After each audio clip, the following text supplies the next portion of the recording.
Good morning. Welcome to this fourth annual reading through the scripture from Wears Valley Ranch and Covenant Community Church. Thank you very much to those of you who signed up to read. And over the next 7 days, we expect to read the entire Bible together in 20-minute segments. So adults and children from Wears Valley Ranch, from Covenant Community Church, and other friends will be joining us here in the sanctuary and reading 20 minutes at a time, one after another, until we've read the entire Bible. Thank you for being here to join us. We want to exalt the Lord. Psalm 138 says that you have exalted above all things your name and your word. So the reason we're doing this is in a world where things are changing continually, we want to focus our eyes once a year at least on the things that never change. God does not change. His word does not change. And he has exalted his name and his word above everything else.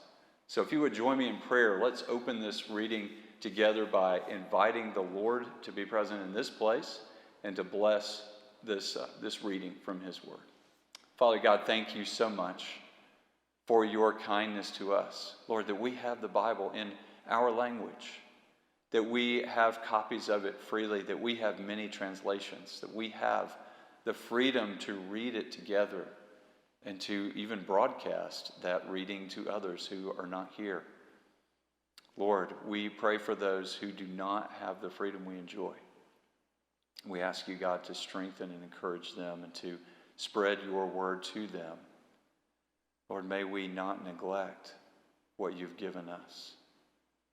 I pray that your blessing on this reading through the Bible. I pray your blessing, Lord, especially on each person who's participating in this, that you would meet with them as they read, and that those who join us from afar would be encouraged and strengthened in their faith as we see your faithfulness through all of human history, your kindness toward those who look toward you.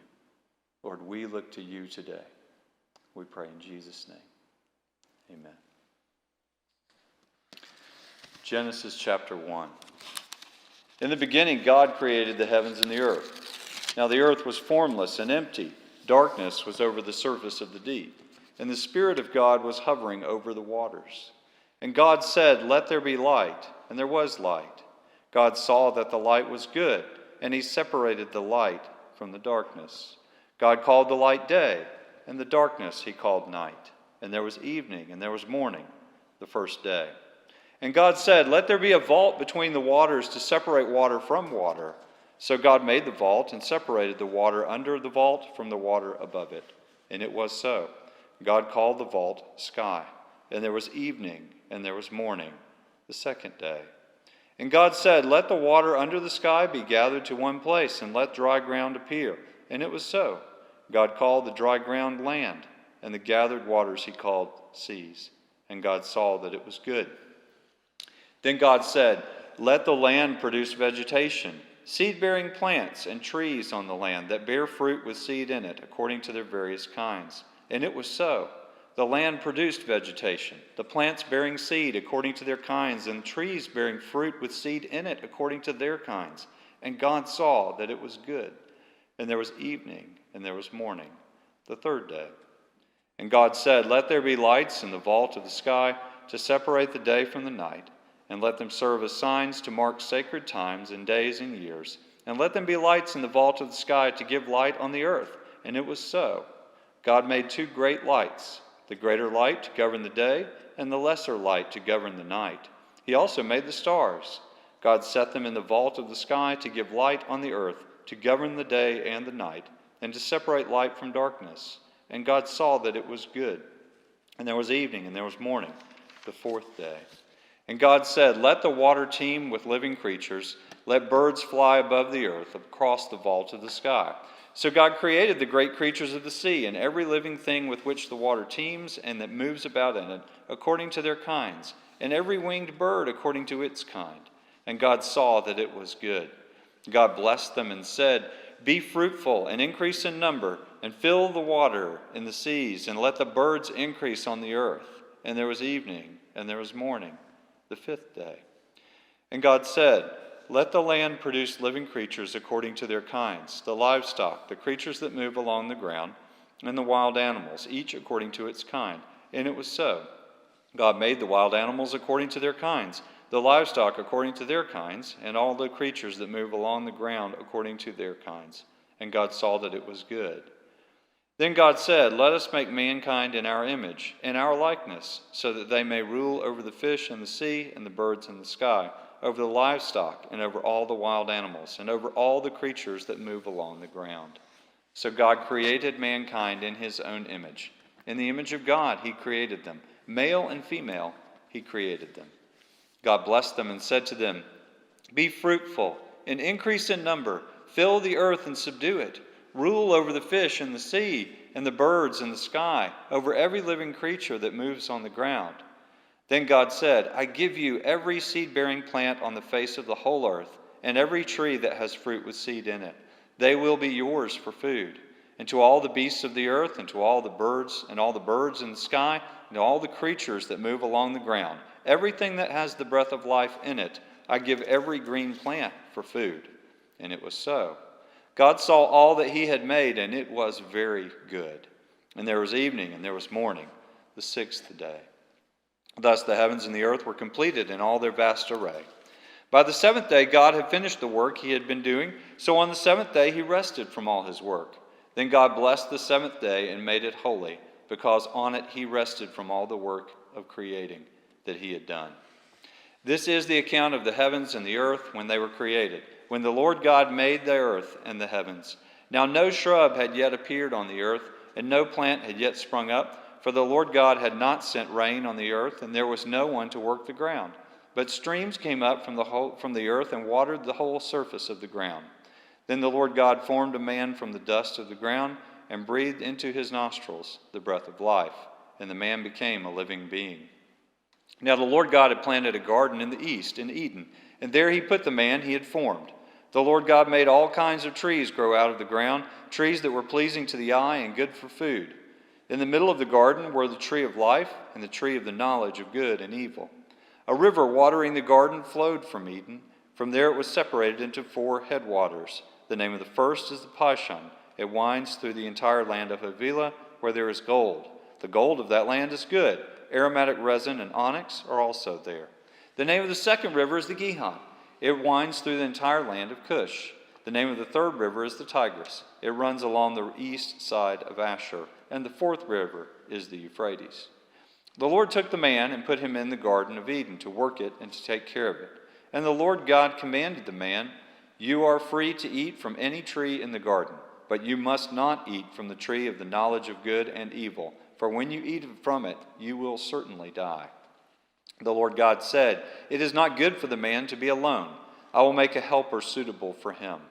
Now the Lord God had formed out of the ground all the wild animals and all the birds in the sky. He brought them to the man to see what he would name them, and whatever the man called each living creature, that was its name.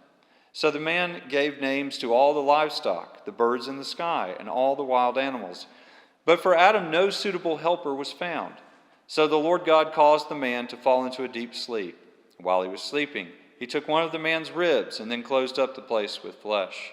Then the Lord God made a woman from the rib he had taken out of the man, and he brought her to the man. And the man said, "This is now bone of my bones and flesh of my flesh. She shall be called woman, for she was taken out of man. That is why a man leaves his father and mother and is united to his wife, and they become one flesh." Adam and his wife were both naked, and they felt no shame. Now the serpent was more crafty than any of the wild animals. Genesis 3. Now the serpent was more crafty than any of the wild animals the Lord God had made. He said to the woman, "Did God really say you must not eat from any tree in the garden?" The woman said to the serpent, "We may eat fruit from the trees in the garden, but God did say, 'You must not eat fruit from the tree that is in the middle of the garden, and you must not touch it, or you will die.'" "You will not certainly die," the serpent said to the woman, "for God knows that when you eat from it, your eyes will be opened, and you will be like God, knowing good and evil." When the woman saw that the fruit of the tree was good for food and pleasing to the eye, and also desirable for gaining wisdom, she took some and ate it. She also gave some to her husband who was with her, and he ate it. Then the eyes of both of them were opened, and they realized they were naked. So they sewed fig leaves together and made coverings for themselves. Then the man and his wife heard the sound of the Lord God as he was walking in the garden in the cool of the day, and they hid from the Lord God among the trees of the garden. But the Lord God called to the man, "Where are you?" He answered, "I heard you in the garden, and I was afraid because I was naked, so I hid." And he said, "Who told you that you were naked? Have you eaten from the tree that I commanded you not to eat from?" The man said, "The woman you put here with me, she gave me some fruit from the tree, and I ate it." Then the Lord God said to the woman, "What is this that you have done?" The woman said, "The serpent deceived me, and I ate." So the Lord God said to the serpent, "Because you have done this, cursed are you above all livestock and all wild animals. You will crawl on your belly, and you will eat dust all the days of your life. And I will put enmity between you and the woman, between your offspring and hers. He will crush your head, and you will strike his heel." To the woman he said, "I will make your pains in childbearing very severe. With painful labor you will give birth to children. Your desire will be for your husband, and he will rule over you." To Adam he said, "Because you listened to your wife and ate fruit from the tree about which I commanded you, you must not eat from it. Cursed is the ground because of you. Through painful toil you will eat food from it all the days of your life. It will produce thorns and thistles for you, and you will eat the plants of the field. By the sweat of your brow you will eat your food, until you return to the ground, since from it you were taken, for dust you are, and to dust you will return." Adam named his wife Eve because she would become the mother of all living. The Lord God made garments of skin for Adam and his wife and clothed them. And the Lord God said, "The man has now become like one of us, knowing good and evil. He must not be allowed to reach out his hand and take also from the tree of life and eat and live forever." So the Lord God banished him from the Garden of Eden to work the ground from which he had been taken. After he drove the man out, he placed on the east side of the Garden of Eden cherubim and a flaming sword flashing back and forth to guard the way to the tree of life. Genesis 4.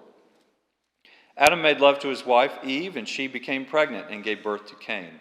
She said, "With the help of the Lord, I have brought forth a man." Later she gave birth to his brother Abel. Now Abel kept flocks, and Cain worked the soil. In the course of time, Cain brought some of the fruits of the soil as an offering to the Lord. And Abel also brought an offering, fat portions from some of the firstborn of his flock. The Lord looked with favor on Abel and his offering, but on Cain and his offering he did not look with favor. So Cain was very angry, and his face was downcast.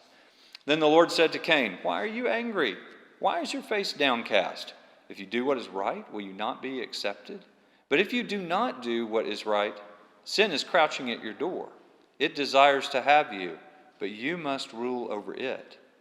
Now Cain said to his brother Abel, "Let's go out to the field."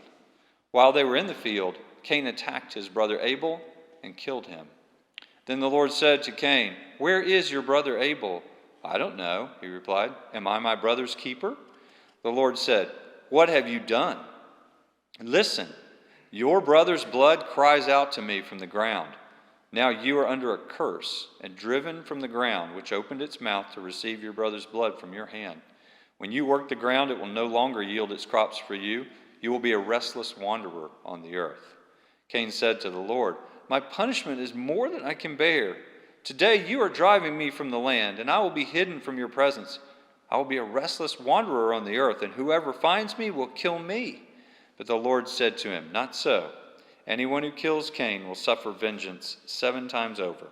Then the Lord put a mark on Cain, so that no one who found him would kill him. So Cain went out from the Lord's presence and lived in the land of Nod, east of Eden.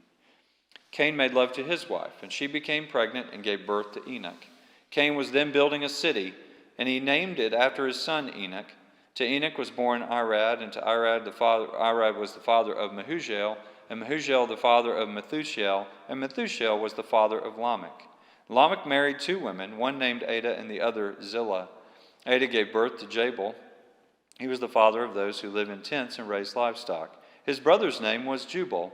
He was the father of all who played stringed instruments and pipes. Zillah also had a son, Tubal-Cain, who forged all kinds of tools out of bronze and iron. Tubal-Cain's sister was Naamah. Lamech said to his wives, "Adah, Zillah, listen to me. Wives of Lamech, hear my words. I have killed a man for wounding me, a young man for injuring me. If Cain is avenged 7 times, then Lamech 77 times. Adam made love to his wife again, and she gave birth to a son and named him Seth, saying, God has granted me another child in place of Abel, since Cain killed him. Seth also had a son and named him Enosh. At that time people began to call on the name of the Lord. Genesis 5. This is the written account of Adam's family line.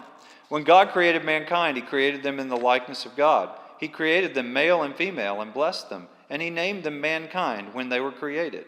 When Adam had lived 130 years, he had a son in his own likeness and in his own image, and he named him Seth. After Seth was born, Adam lived 800 years and had other sons and daughters. Although altogether, Adam lived a total of 930 years, and then he died. When Seth had lived 105 years, he became the father of Enosh. After he became the father of Enosh, Seth lived 807 years and had other sons and daughters. Altogether, Seth lived a total of 912 years, and then he died. When Enosh had lived 90 years, he became the father of Kenan. After he became the father of Kenan, Enosh lived 815 years and had other sons and daughters. Altogether, Enosh lived a total of 905 years, and then he died. When Kenan had lived 70 years, he became the father of Mahalalel. After he became the father of Mahalalel, Kenan lived 840 years and had other sons and daughters. Altogether, Kenan lived a total of 910 years, and then he died. When Mahalalel had lived 65 years, he became the father of Jared. After he became the father of Jared, Mahalalel lived 830 years and had other sons and daughters. Altogether, Mahalalel lived a total of 895 years, and then he died. When Jared had lived 162 years, he became the father of Enoch. After he became the father of Enoch, Jared lived 800 years and had other sons and daughters. Altogether, Jared lived a total of 962 years, and then he died. When Enoch had lived 65 years, he became the father of Methuselah. After he became the father of Methuselah, Enoch walked faithfully with God 300 years and had other sons and daughters. Altogether, Enoch lived a total of 365 years. Enoch walked faithfully with God. Then he was no more, because God took him away. When Methuselah had lived 187 years, he became the father of Lamech. After he became the father of Lamech, Methuselah lived 782 years and had other sons and daughters. Altogether, Methuselah lived a total of 969 years, and then he died. When Lamech had lived 182 years, he had a son. He named him Noah and said, He will comfort us in the labor and painful toil of our hands caused by the ground the Lord has cursed. After Noah was born, Lamech lived 595 years and had other sons and daughters. Altogether, Lamech lived a total of 777 years, and then he died. After Noah was 500 years old, he became the father of Shem, Ham, and Japheth. Genesis 6. When human beings began to increase in number on the earth and daughters were born to them, the sons of God saw that the daughters of humans were beautiful, and they married any of them they chose. Then the Lord said, My spirit will not contend with humans forever, for they are mortal. Their days will be 120 years. The Nephilim were on the earth in those days, and also afterward, when the sons of God went to the daughters of humans and had children by them. They were the heroes of old, men of renown. The Lord saw how great the wickedness of the human race had become on earth, and how every inclination of the thoughts of the human heart was only evil all the time.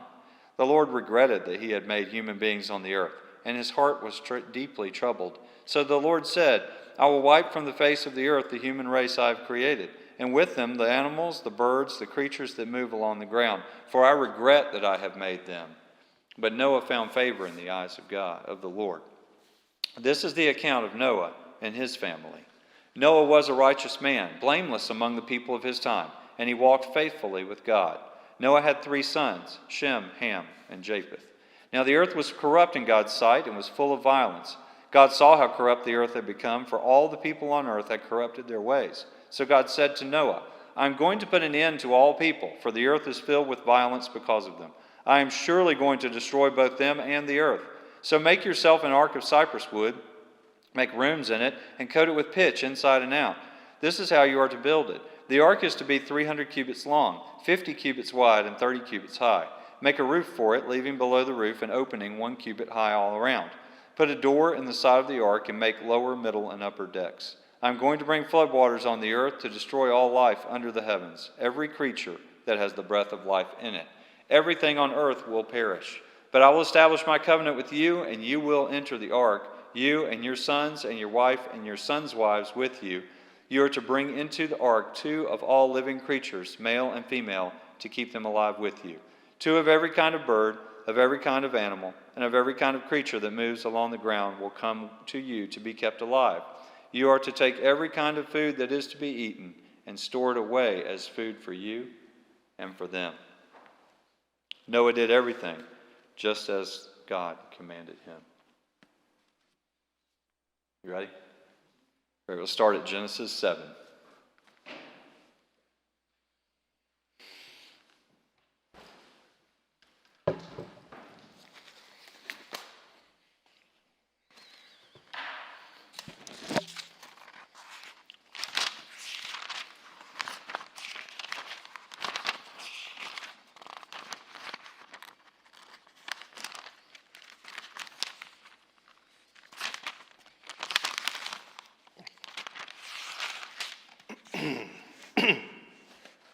Genesis 7.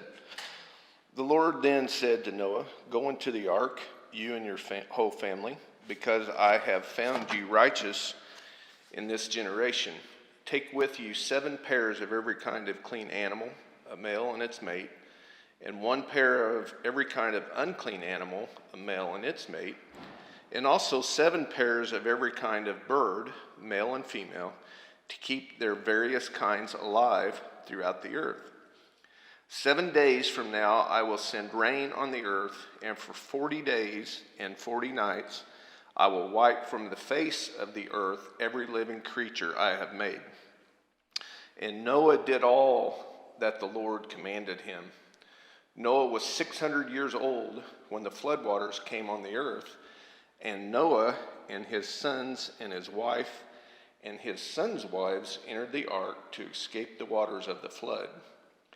Pairs of clean and unclean animals, of birds and of all creatures that move along the ground, male and female, came to Noah and entered the ark as God commanded Noah. And after 7 days, the floodwaters came on earth. In the 600th year of Noah's life, on the 17th day of the 2nd month, on that day all the springs of great deep burst forth, and the floodgates of the heavens were opened, and rain fell on the earth 40 days and 40 nights. On that very day, Noah and his sons, Shem, Ham, and Japheth, together with his wife and the wives of his 3 sons, entered the ark. They had with them every wild animal according to his kind, all livestock according to their kinds, every creature that moves along the ground according to its kind, and every bird according to its kind, everything with wings. Pairs of all creatures that have the breath of life in them came to Noah and entered the ark. The animals going in were male and female, every living thing as God had commanded Noah. Then the Lord shut him in. 40 days the flood kept coming on the earth, and as the waters increased, they lifted the ark high above the earth. The water rose and increased greatly on the earth, and the ark floated on the surface of the water. They rose greatly on the earth, and all the high mountains under the entire heavens were covered. The waters rose and covered the mountains to a depth of more than 15 cubits. Every living thing that moved on the land perished: birds, livestock, wild animals, all the creatures that swarm over the earth, and all mankind, and everything on dry land that had the breath of life in its nostrils died. Every living thing on the face of the earth was wiped out: people and the animals and the creatures that move along the ground, and the birds were wiped from the earth. Only Noah was left, and those with him in the ark. The waters flooded the earth for 150 days. Genesis chapter 8. But God remembered Noah and all the wild animals and the livestock that were with him in the ark, and he sent a wind over the earth, and the waters receded. Now the springs of the deep and the floodgates of the heavens had been closed, and the rain had stopped falling from the sky. The water receded steadily from the earth, and the end of 150 days of water had At the end of 150 days, the waters had gone down, and on the 17th day of the 7th month, the ark came to a rest on the mountains of Ararat. The waters continued to recede until the 10th month, and on the first day of the 10th month, the top of the mountains became visible. After 40 days, Noah opened a window he had made in the ark and sent out a raven, and it kept flying back and forth until the waters had dried up from the earth. Then he sent out a dove to see if the water had receded from the surface of the ground. But the dove could find nowhere to perch, because there was water over all the surfaces of the earth. So it returned to Noah in the ark. He reached out his hand and took the dove and brought it back to himself in the ark. He waited 7 more days and again set out the dove from the ark. When the dove returned to him in the evening, there in its beak was a freshly plucked olive leaf.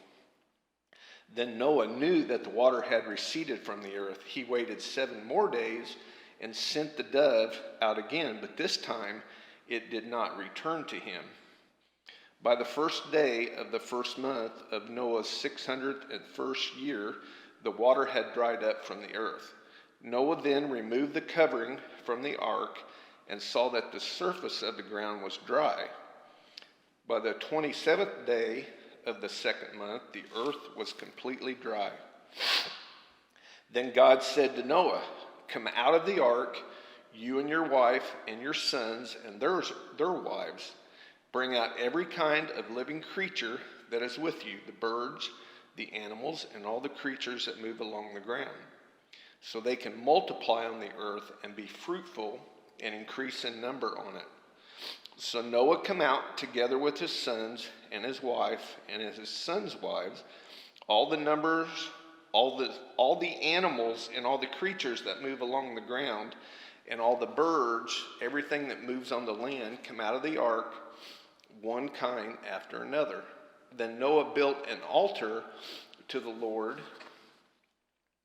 and taking some of the clean animals and clean birds, he sacrificed burnt offerings on it. The Lord smelled the pleasing aroma and said in his heart, "Never again will I curse the ground because of the humans, even though every inclination of the human heart is evil from childhood, and never again will I destroy all living creatures as I have done. As long as the earth endures, seed time and harvest, cold and heat, summer and winter, day and night will never cease."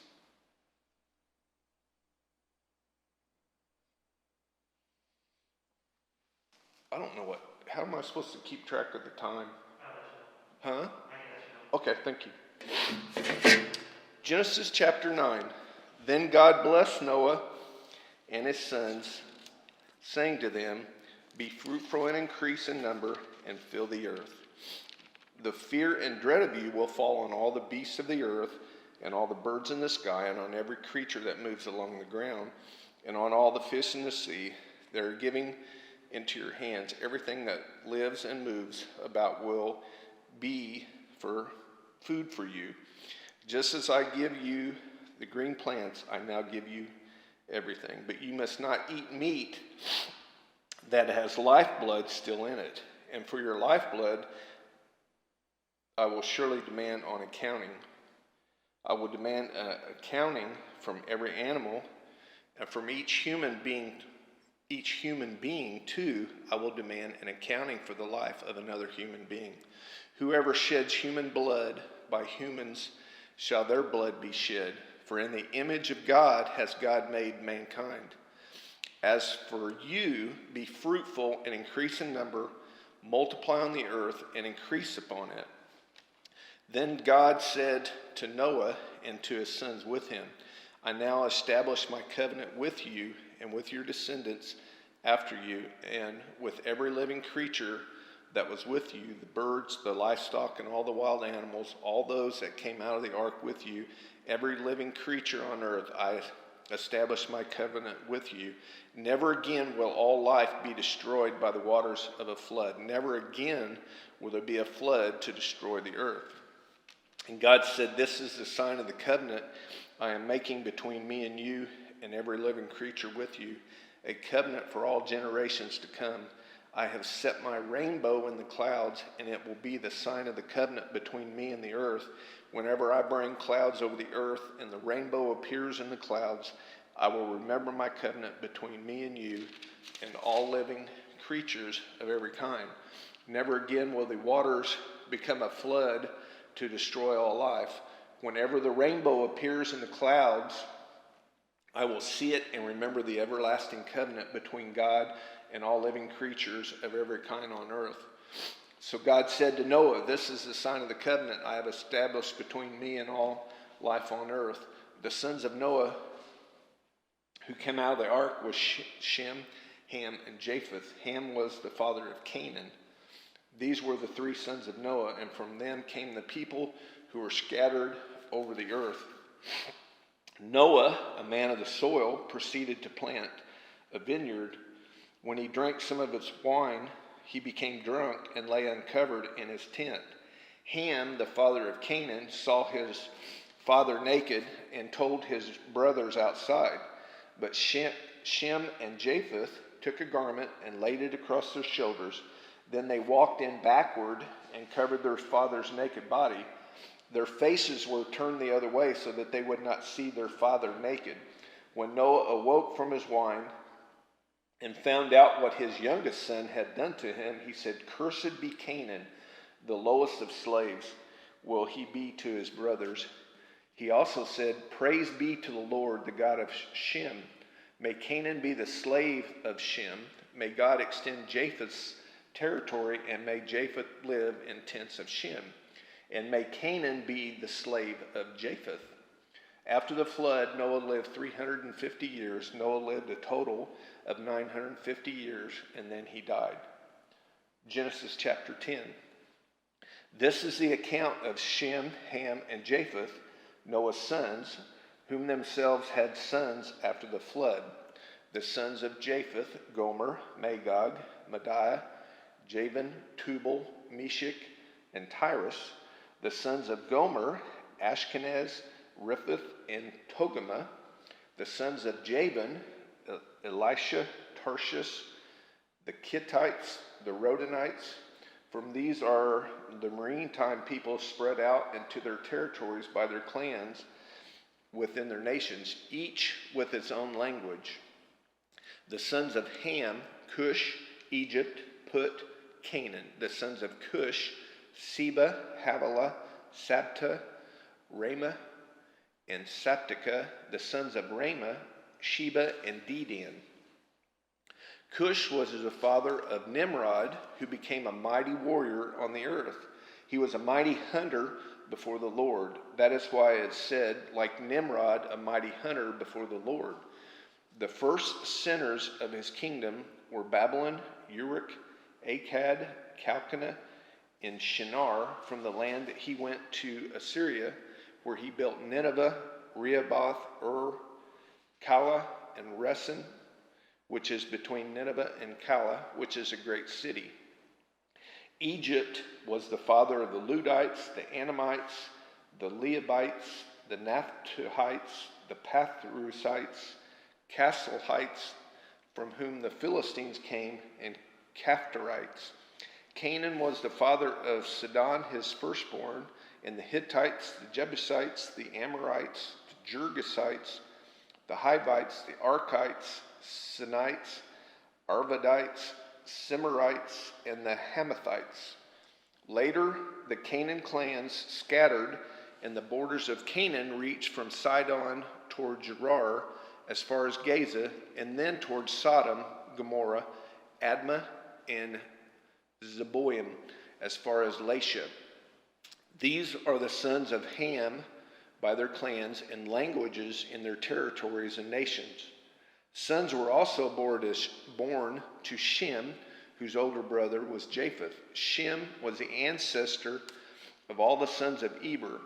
The sons of Shem, Elam, Asher, Arphaxad, Lud, and Aram. The sons of Aram, Uz, Hul, Gether, and Meshech. Arphaxad was the father of Shelah, and Shelah the father of Eber. 2 sons were born to Eber. One was named Peleg, because in the time of the earth was divided, his brother's name was Joktan. Joktan was the father of Almadad, Sheliph, Harzamatheth, Jerah, Hadaram, Uzal, Diklah, Obal,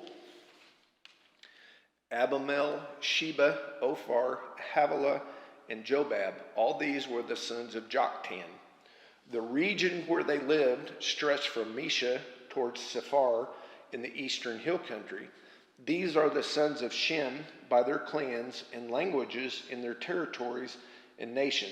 These are the clans of Noah's sons, according to their lines of descent within their nations. From these the nations spread out over the earth after the flood. Genesis chapter 11. Now the whole world had one language and a common speech. As people moved eastward, they found a plain in Shinar and settled there. They said to each other, "Come, let us make bricks and bake them thoroughly." They used brick inside of a stone and tar for mortar. Then they said, "Come, let us build ourselves a city with a tower that reaches to the heavens, so that we may make a name for ourselves. Otherwise, we will be scattered over the face of the whole earth." But the Lord came down to the city and the tower the people were building. The Lord said, "If as one people speaking the same language they have begun to do this, then nothing they plan to do will be impossible for them. Come, let us go down and confuse their language, so they will not understand each other." So the Lord scattered them from there over all the earth, and they stopped building the city. That is why it is called Babel, because there the Lord confused the language of the whole world. From there the Lord scattered them over the face of the whole earth. This is the account of Shem's family line. 2 years after the flood, when Shem was 100 years old, he became the father of Arphaxad. And after he became the father of Arphaxad, Shem lived 500 years and had sons and daughters. When Arphaxad had lived 35 years, he became the father of Shelah. And after he became the father of Shelah, Arphaxad lived 403 years and had sons and daughters. When Shelah had lived 30 years, he became the father of Eber. And after he became the father of Eber, Shelah lived 403 years and had other sons and daughters. When Eber had lived 34 years, he became the father of Peleg. And after he became the father of Peleg, Eber lived 430 years and had sons and daughters. When Peleg had lived 30 years, he became the father of Reu. And after he became the father of Reu, Peleg lived 209 years and had other sons and daughters. When Reu had lived 32 years, he became the father of Zerug. And after he became the father of Zerug, Reu lived 207 years and had other sons and daughters. When Zerug had lived 30 years, he became the father of Nahor. And after he became the father of Nahor, Serug lived 200 years and had other sons and daughters. When Nahor had lived 29 years, he became the father of Terah. And after he became the father of Terah, Nahor lived 119 years and had sons and daughters. After Terah had lived 70 years, he became the father of Abraham, Nahor, and Haran. This is the account of Terah's family line. Terah became the father of Abram, Nahor, Haran, and Haran became the father of Lot. While his father Terah was still alive, Haran died in Ur of the Chaldeans in the land of his birth. And Abram and Nahor both married. The name of Abram's wife was Sarai, and the name of Nahor's wife was Milcah. She was the daughter of Haran, the father of both Milcah and Iscah. Now Sarai was childless because she was not able to conceive. Terah took his son Abram, his grandson Lot, son of Haran, and his daughter-in-law Sarai, the wife of his son Abram. Together they set out from Ur the Chaldeans to go to Canaan, but when they came to Haran, they settled there. Terah lived 205 years, and he died in Haran. Thank you.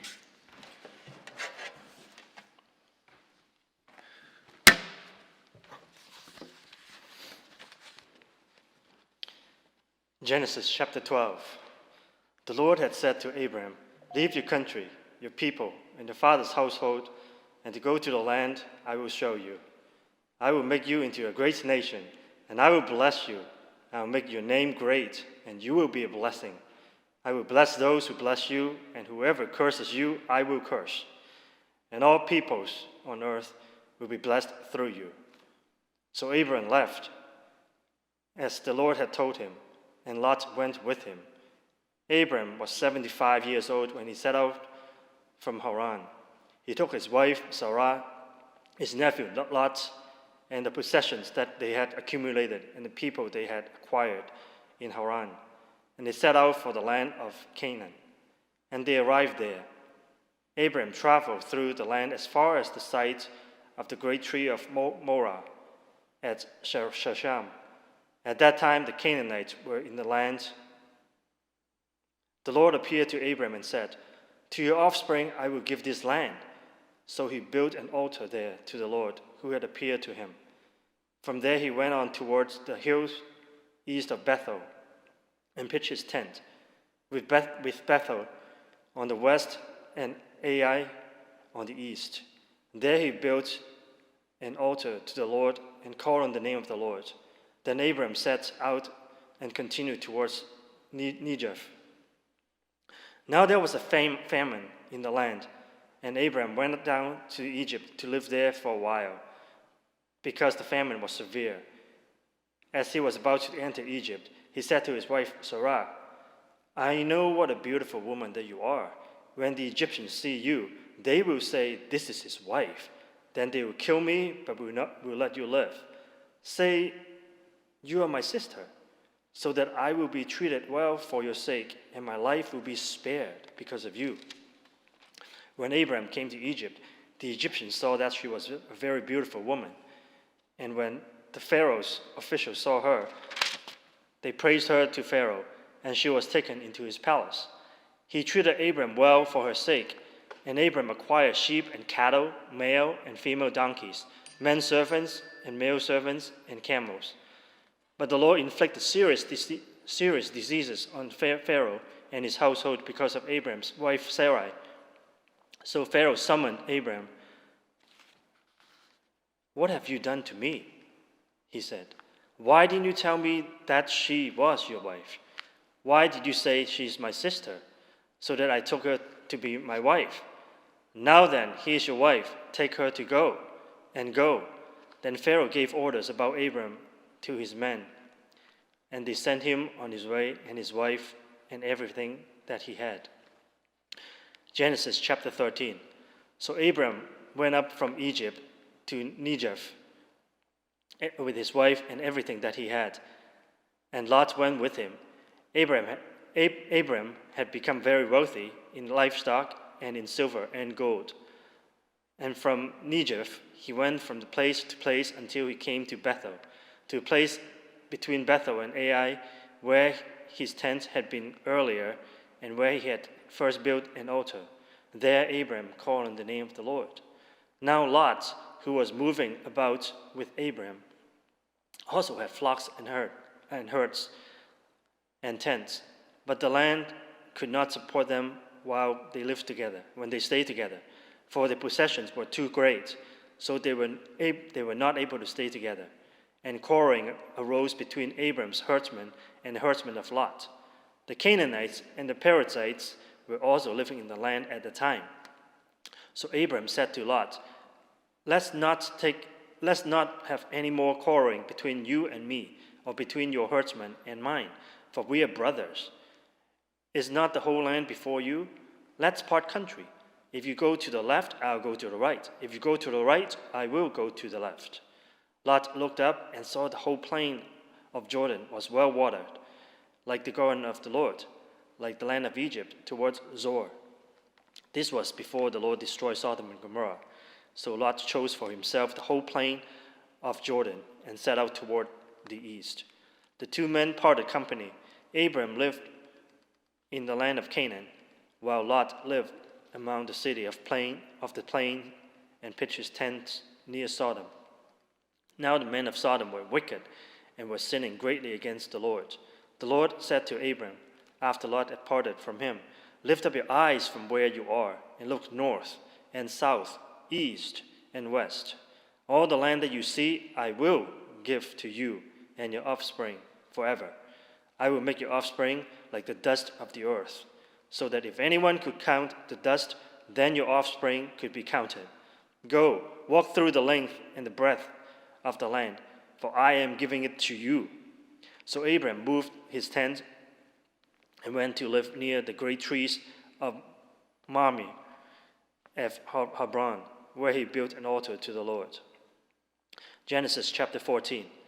At this time, Amraphel, king of Sinai, Arak, king of Elasar, Kedorlaomer, king of Elam, and Tadel, king of Golan, went to war against Barah, king of Sodom, Bishar, king of Gomorrah, Shunab, king of Adam, Shemebar, king of Shebrim, and the king of Bela, that is Zoar.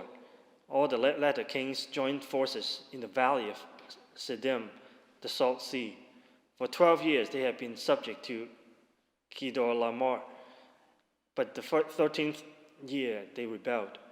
In the 14th year, Kedorlaomer and the king allied with him went out and defeated Rephaite and Ashtaroth, Kanim, and Izat in Ham, the Emite, the Sivat, Kirathim, and the Horite of the country of Zeir, as far as El Paran, near the desert. Then they turned back and went to En-Mishpah, that is Addis, and they conquered the whole territory of Amalekite, as well as the Amorites who were living in Hazaron Tamar, and the king of Sodom, the king of Gomorrah, the king of Adam, Amah, the king of Zobium, and the king of Bela, that is Zorah, marched out and drew up the battle line in the valley of Siddim against Kedorlaomer, king of Elam, Tetel, king of Golan, Araphaim, king of Shinar, and Arahok, king of Elasar, the 4 kings against 5. Now the valley of Sodom was full of tar pits, and when the kings of Sodom and Gomorrah fled, some of them fell into them, and the rest fled to the hills. The 4 kings seized all the goods of Sodom and Gomorrah and their food, and they went away. And they also carried off Abram's nephew Lot and his possessions, since he was living in Sodom.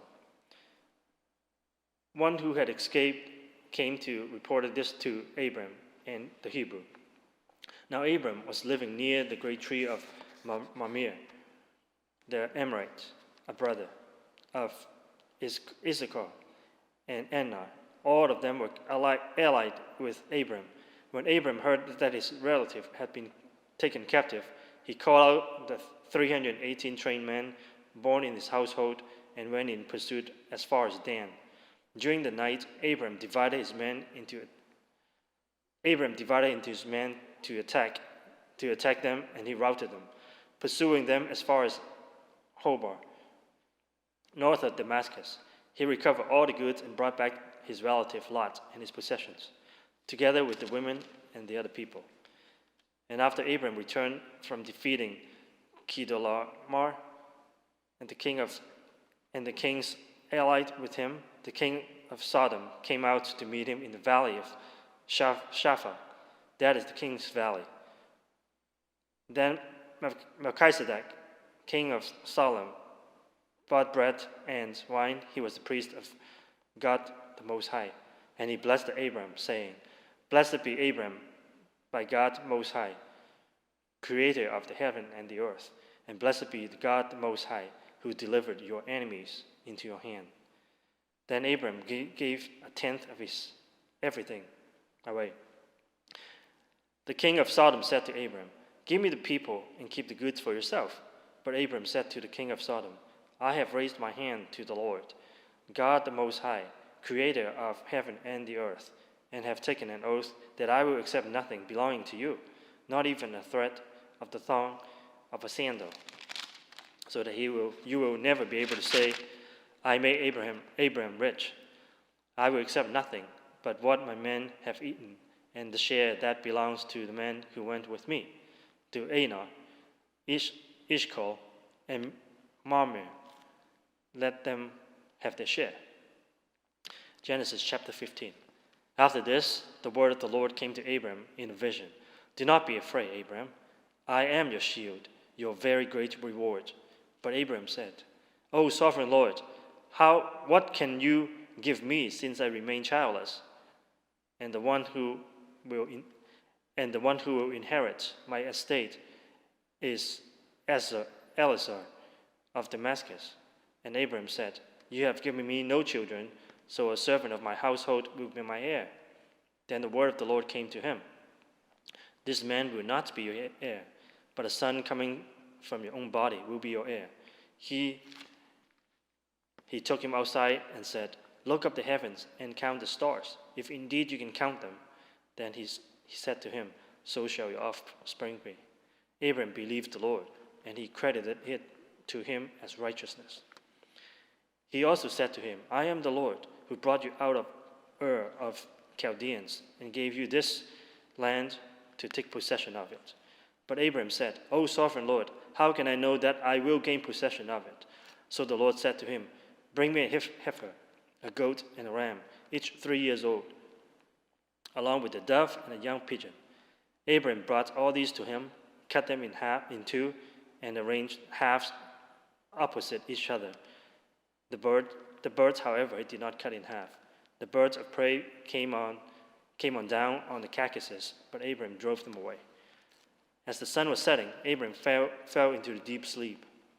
But a thick and dreadful darkness came over him, and the Lord said to him, Know for certain that your descendants will be strangers in the country, not their own,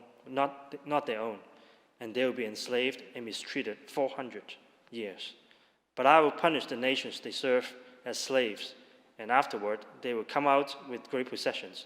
You, however, will go to your fathers in peace and be buried at good old age. And in the 4th generation, your descendants will come back here, for the sins of the Amorites has not yet reached its full measure. When the sun had set and darkness had fallen, a smoke fire pot with a blazing torch appeared and passed between the pieces. On that day, the Lord made a covenant with Abram and said, To your descendants I gave this land, from this river of Egypt to the great river, the Euphrates, the land of Canaanites, Kenizzites, Chemorites, Hittites, Perizzites, Rephaites, Amorites, Canaanites, Girgashites, and the Jebusites. Genesis chapter 16. Now Sarai, Abram's wife, had bore him no children. But she had an Egyptian maidservant named Hagar. So she said to Abram, The Lord had kept me from having children. Go, sleep with my maidservant. Perhaps I can build my family through her. Abram agreed to what Sarai said. And after Abram had been living in Canaan 10 years, Sarai, his wife, took her Egyptian maidservant Hagar and gave her to her husband to be his wife. He slept with Hagar, and she conceived. And when she knew that she was pregnant, she began to despise her mistress. Then Sarai said to Abram, You are responsible for the wrong that I'm suffering. I put the servant in your arms, and now she knows that she is pregnant, and she despises me. May the Lord judge between you and me." "The servant is in your hands," Abram said. Do with her whatever you think best." Then Sarai mistreated Hagar, and she fled from her. The angel of the Lord found Hagar near a spring in the desert, and it was the spring that is beside the road to Zoar. And he said, "Hagar, servant of Sarai, where have you come from? Where are you going?" "I'm running away from my mistress, Sarai," she said. Then the angel of the Lord told her, "Go back to your mistress and submit to her." The angel added, "I will so increase your descendants, and they will be too numerous to count." The angel of the Lord also said to her, "You are now with a child, and you will have a son. You shall name him Ishmael, and the Lord has heard your mystery.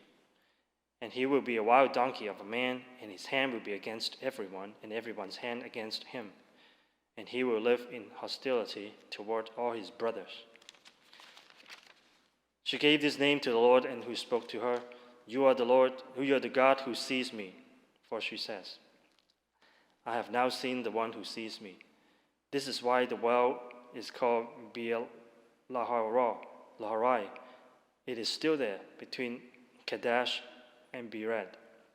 So Hagar bore Abram a son, and Abram gave the name Ishmael to the son that she had born.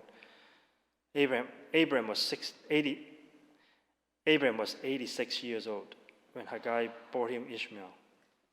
Genesis chapter 17. When Abram was 99 years old, the Lord appeared to him and said, "I am God Almighty. Walk before me and be blameless. I will confirm my covenant between me and you and will greatly increase your numbers." Abraham fell face down, and God said to him, "As for me, this is my covenant with you. You will be the father of many nations. No longer will you be called Abram. Your name will be Abraham. I have made you a father of many nations. I will make you very fruitful. I will make nations of you, and kings will come from you. And I will establish my covenant as an everlasting covenant between me and you and your descendants after you for the generations to come, to be your God and the God of your descendants after you. The whole land of Canaan, where you are now an alien, I will give as an everlasting possession to you and to your descendants after you, and I will be their God." Then God said to Abraham, "As for you, you must keep my covenant, you and your descendants after you for the generations to come. This is the covenant with you and your descendants after you. The covenant you are to keep. Every male among you shall be circumcised. You are to undergo circumcision, and it will be a sign of covenant between me and you. For the generations to come, every male among you who is 8 days old must be circumcised, including those born in your household or bought with money from a foreigner, those who are not your offspring. Whether born in your household or bought with your money, they must be circumcised. My covenant in your flesh is to be an everlasting covenant. Any uncircumcised male who has not been circumcised in the flesh will be cut off from his people. He has broken my covenant." God also said to Abraham, "As for Sarai, your wife, you will no longer call her Sarah. Her name will be Sarah. I will bless her and surely give you a son by her. I will bless her so that she will be the mother of nations. Kings of people will come from her." Abraham fell face down. He laughed and said to himself, "Will a son be born to a man 100 years old? Will Sarah bear a child at the age of 90? And Abraham said to God, "If only Ishmael may live under your blessing." Then God said, "Yes, but your wife Sarah will bear you a son, and you will call him Isaac. I will establish my covenant with him and an everlasting covenant for his descendants after him. For as for Ishmael, I have heard you. I will surely bless him. I will bless him fruitful and will greatly increase his numbers. He will be the father of 12 rulers, and I will make him into a great nation. But my covenant I will establish with Isaac. whom Sarah will bear to you by the time next year when he had finished speaking with Abraham, God went up from him. On that very day, Abraham took his son Ishmael and all those born in his household or bought with his money, every male in his household, and circumcised them, as God told him. Abraham was 99 years old when he was circumcised, and his son Ishmael was 13. Abraham and his son Ishmael were both circumcised on the same day, and every male in Abraham's household, including those born in the household or bought from a foreigner, was circumcised with him. Genesis chapter 18.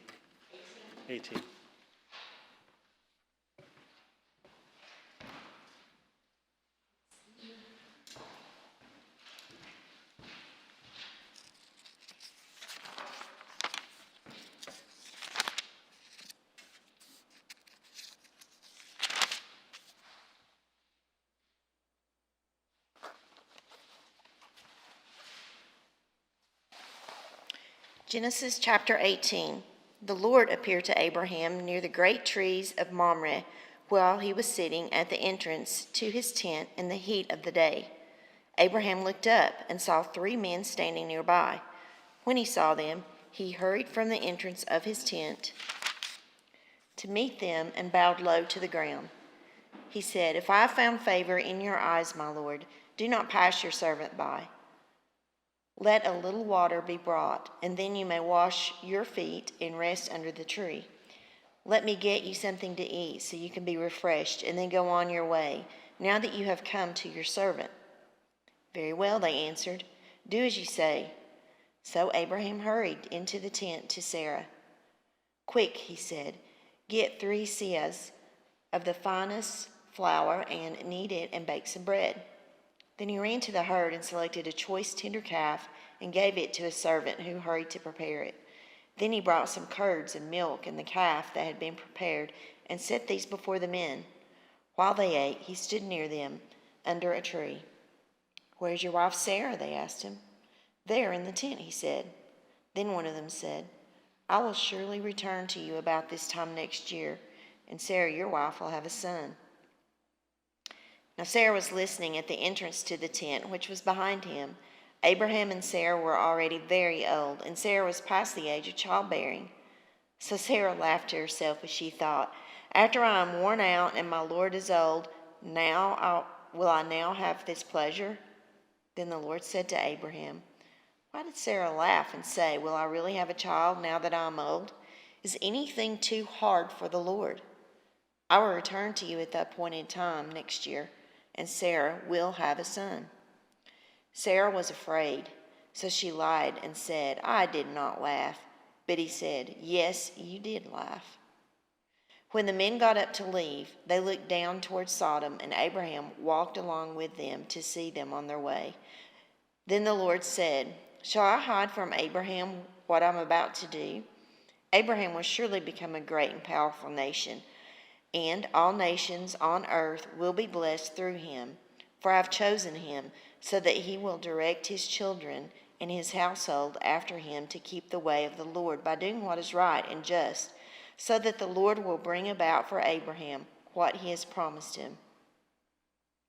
Then the Lord said, "The outcry against Sodom and Gomorrah is so great and their sin so grievous that I will go down and see what they have done is as bad as the outcry that has reached me. If not, I will know." The men turned away and went toward Sodom, but Abraham remained standing before the Lord. Then Abraham approached him and said, "Will you sweep away the righteous with the wicked? What if there are 50 righteous people in the city? Will you really sweep it away and not spare the place for the sake of the 50 righteous people in it? Far be it from you to do such a thing, to kill the righteous with the wicked, treating the righteous and the wicked alike. Far be it from you. Will not the judge of all the earth do right?" The Lord said, "If I find 50 righteous people in the city of Sodom, I will spare the whole place for their sake." Then Abraham spoke up again. "Now that I have been so bold as to speak to the Lord, though I am nothing but dust and ashes, What if the number of the righteous is 5 less than 50? Will you destroy the whole city for the lack of 5 people? If I find 45 there, he said, I will not destroy it. Once again he spoke to him. What if only 40 are found there? He said, for the sake of 40, I will not do it. Then he said, may the Lord not be angry, but let me speak. What if only 30 can be found there? He answered, I will not do it if I find 30 there. Abraham said, now that I've been so bold as to speak to the Lord, what if only 20 can be found there? He said, for the sake of 20, I will not destroy it. Then he said, may the Lord not be angry, but let me speak just once more. What if only 10 can be found there? He answered, for the sake of 10, I will not destroy it. When the Lord had finished speaking with Abraham, he left, and Abraham returned home. The 2 angels arrived at Sodom in the evening, and Lot was sitting at the gateway of the city. When he saw them, he got up to meet them and bowed down with his face to the ground. My lords, he said, please turn aside your servant's house. You can wash your feet and spend the night, and then go on your way early in the morning. No, they answered, we will spend the night in the square. But he insisted so strongly that they did go with him and entered his house. He prepared a meal for them, baking bread without yeast, and they ate. Before they had gone to bed, all the men from every part of the city of Sodom, both young and old, surrounded the house. They called to Lot, where are the men who came to you tonight? Bring them out to us so that we can have sex with them. Lot went out to meet them and shut the door behind him and said, no, my friends, don't do this wicked thing. Look, I have 2 daughters who have never slept with a man. Let me bring them out to you. And you can do what you like with them. But don't do anything to these men, for they have come under the protection of my roof. Get out of our way, they replied. This fellow came here as a foreigner, and now he wants to play the judge. We'll treat you worse than them. They kept bringing pressure on Lot and moved forward to break down the door. But the men inside reached out and pulled Lot back into the house and shut the door. Then they struck the men who were at the door of the house, young and old, with blindness. They could not find the door. The 2 men said to Lot, do you have anyone else here, sons-in-law, sons or daughters, or anyone else in the city who belongs to you? Get them out of here, because we are going to destroy this place. The outcry to the Lord against its people is so great that he has sent us to destroy it. So Lot went out and spoke to his sons-in-law, who were pledged to marry his daughters. He said, hurry and get out of this place, because the Lord is about to destroy the city. But the sons-in-law thought he was joking. With the coming of the dawn, the angels urged Lot, saying, hurry, take your wife and your 2 daughters who are here, or you will be swept away when the city is punished. When he hesitated, the men grasped his hand and the hands of his wife and his 2 daughters and led them safely out of the city, for the Lord was merciful to them. As soon as they had brought them out, one of them said, flee for your lives. Don't look back and don't stop anywhere in the plain. Flee to the mountains, or you will be swept away. But Lot said to them, no, my lords, please. Your servants has found favor in your eyes, and you have shown great kindness to me by sparing my life. But I can't flee to the mountains. This disaster will overtake me, and I will die. Look, here is a town near enough to run to, and it is small. Let me flee to it. It is very small, isn't it? Then my life will be spared. He said to him, very well, I will grant this request too. I will not overthrow the town you speak of, but flee there quickly, because I cannot do anything until you reach it. That is why the town is called Zoar. By the time Lot reached Zoar, the sun had risen over the land. Then the Lord rained down burning sulfur on Sodom and Gomorrah from the Lord out of the heavens. Thus he overthrew the cities and the entire plain, destroying all those living in the cities, and also the vegetation in the land. But Lot's wife looked back, and she became a pillar of salt. Early the next morning, Abraham got up and returned to the place where he had stood before the Lord. He looked down toward Sodom and Gomorrah, toward all the land of the plain, and he saw dense smoke rising from the land, like smoke from a furnace. So when God destroyed the cities of the plain, he remembered Abraham, and he brought Lot out of the catastrophe that overthrew the cities where Lot had lived. Lot and his 2 daughters left Zoar and settled in the mountains, for he was afraid to stay in Zoar. He and his 2 daughters lived in a cave. One day the older daughter said to the younger, "Our father is old, and there's no man around here to give us children, as is the custom all over the earth. Let's go to our father and drink wine, and then sleep with him and preserve our family line through our father." That night they got their father to drink wine, and the older daughter went in and slept with him. He was not aware of it when she lay down and when she got up. The next day the older daughter said to the younger, "Last night I slept with my father. Let's get him to drink wine again tonight, and you go in and sleep with him so we can preserve our family line through our father." So they got their father to drink wine that night also, and the younger daughter went in and slept with him. Again he was not aware of it when she lay down and when she got up. So both of Lot's daughters became pregnant by their father. The older daughter had a son. She named him Moab. He is the father of the Moabites of today. And the younger daughter also had a son, and she named him Ben-Ammi. He is the father of the Ammonites today. Genesis chapter 20. Now Abraham moved on from there into the region of Negev and lived between Kadesh and Shur. For a while he stayed in Gerar, and there Abraham said of his wife Sarah, "She is my sister." The Abimelech king of Gerar sent for Sarah and took her. But God came to Abimelech in a dream one night and said to him, "You are as good as dead because of the woman you have taken. She's a married woman." Now Abimelech had not gone near her, so he said, "Lord, will you destroy an innocent nation? Did he not say to me, 'She is my sister'? And didn't she also say, 'He is my brother'? I've done this with a clear conscience and a clean hands." Then God said to him in the dream, "Yes, I know you did this with a clear conscience, and so I've kept you from sinning against me. That is why I did not let you touch her. Now return the man's wife, for he is a prophet, and he will pray for you, and you will live. But if you do not return her, you may be sure that you and all who belong to you will die." Early the next morning, Abimelech summoned all his officials, and when he told them all that had happened, they were very much afraid. Then Abimelech called Abraham in and said, "What have you done to us? How have I wronged you that you would have brought such great guilt upon me and my kingdom?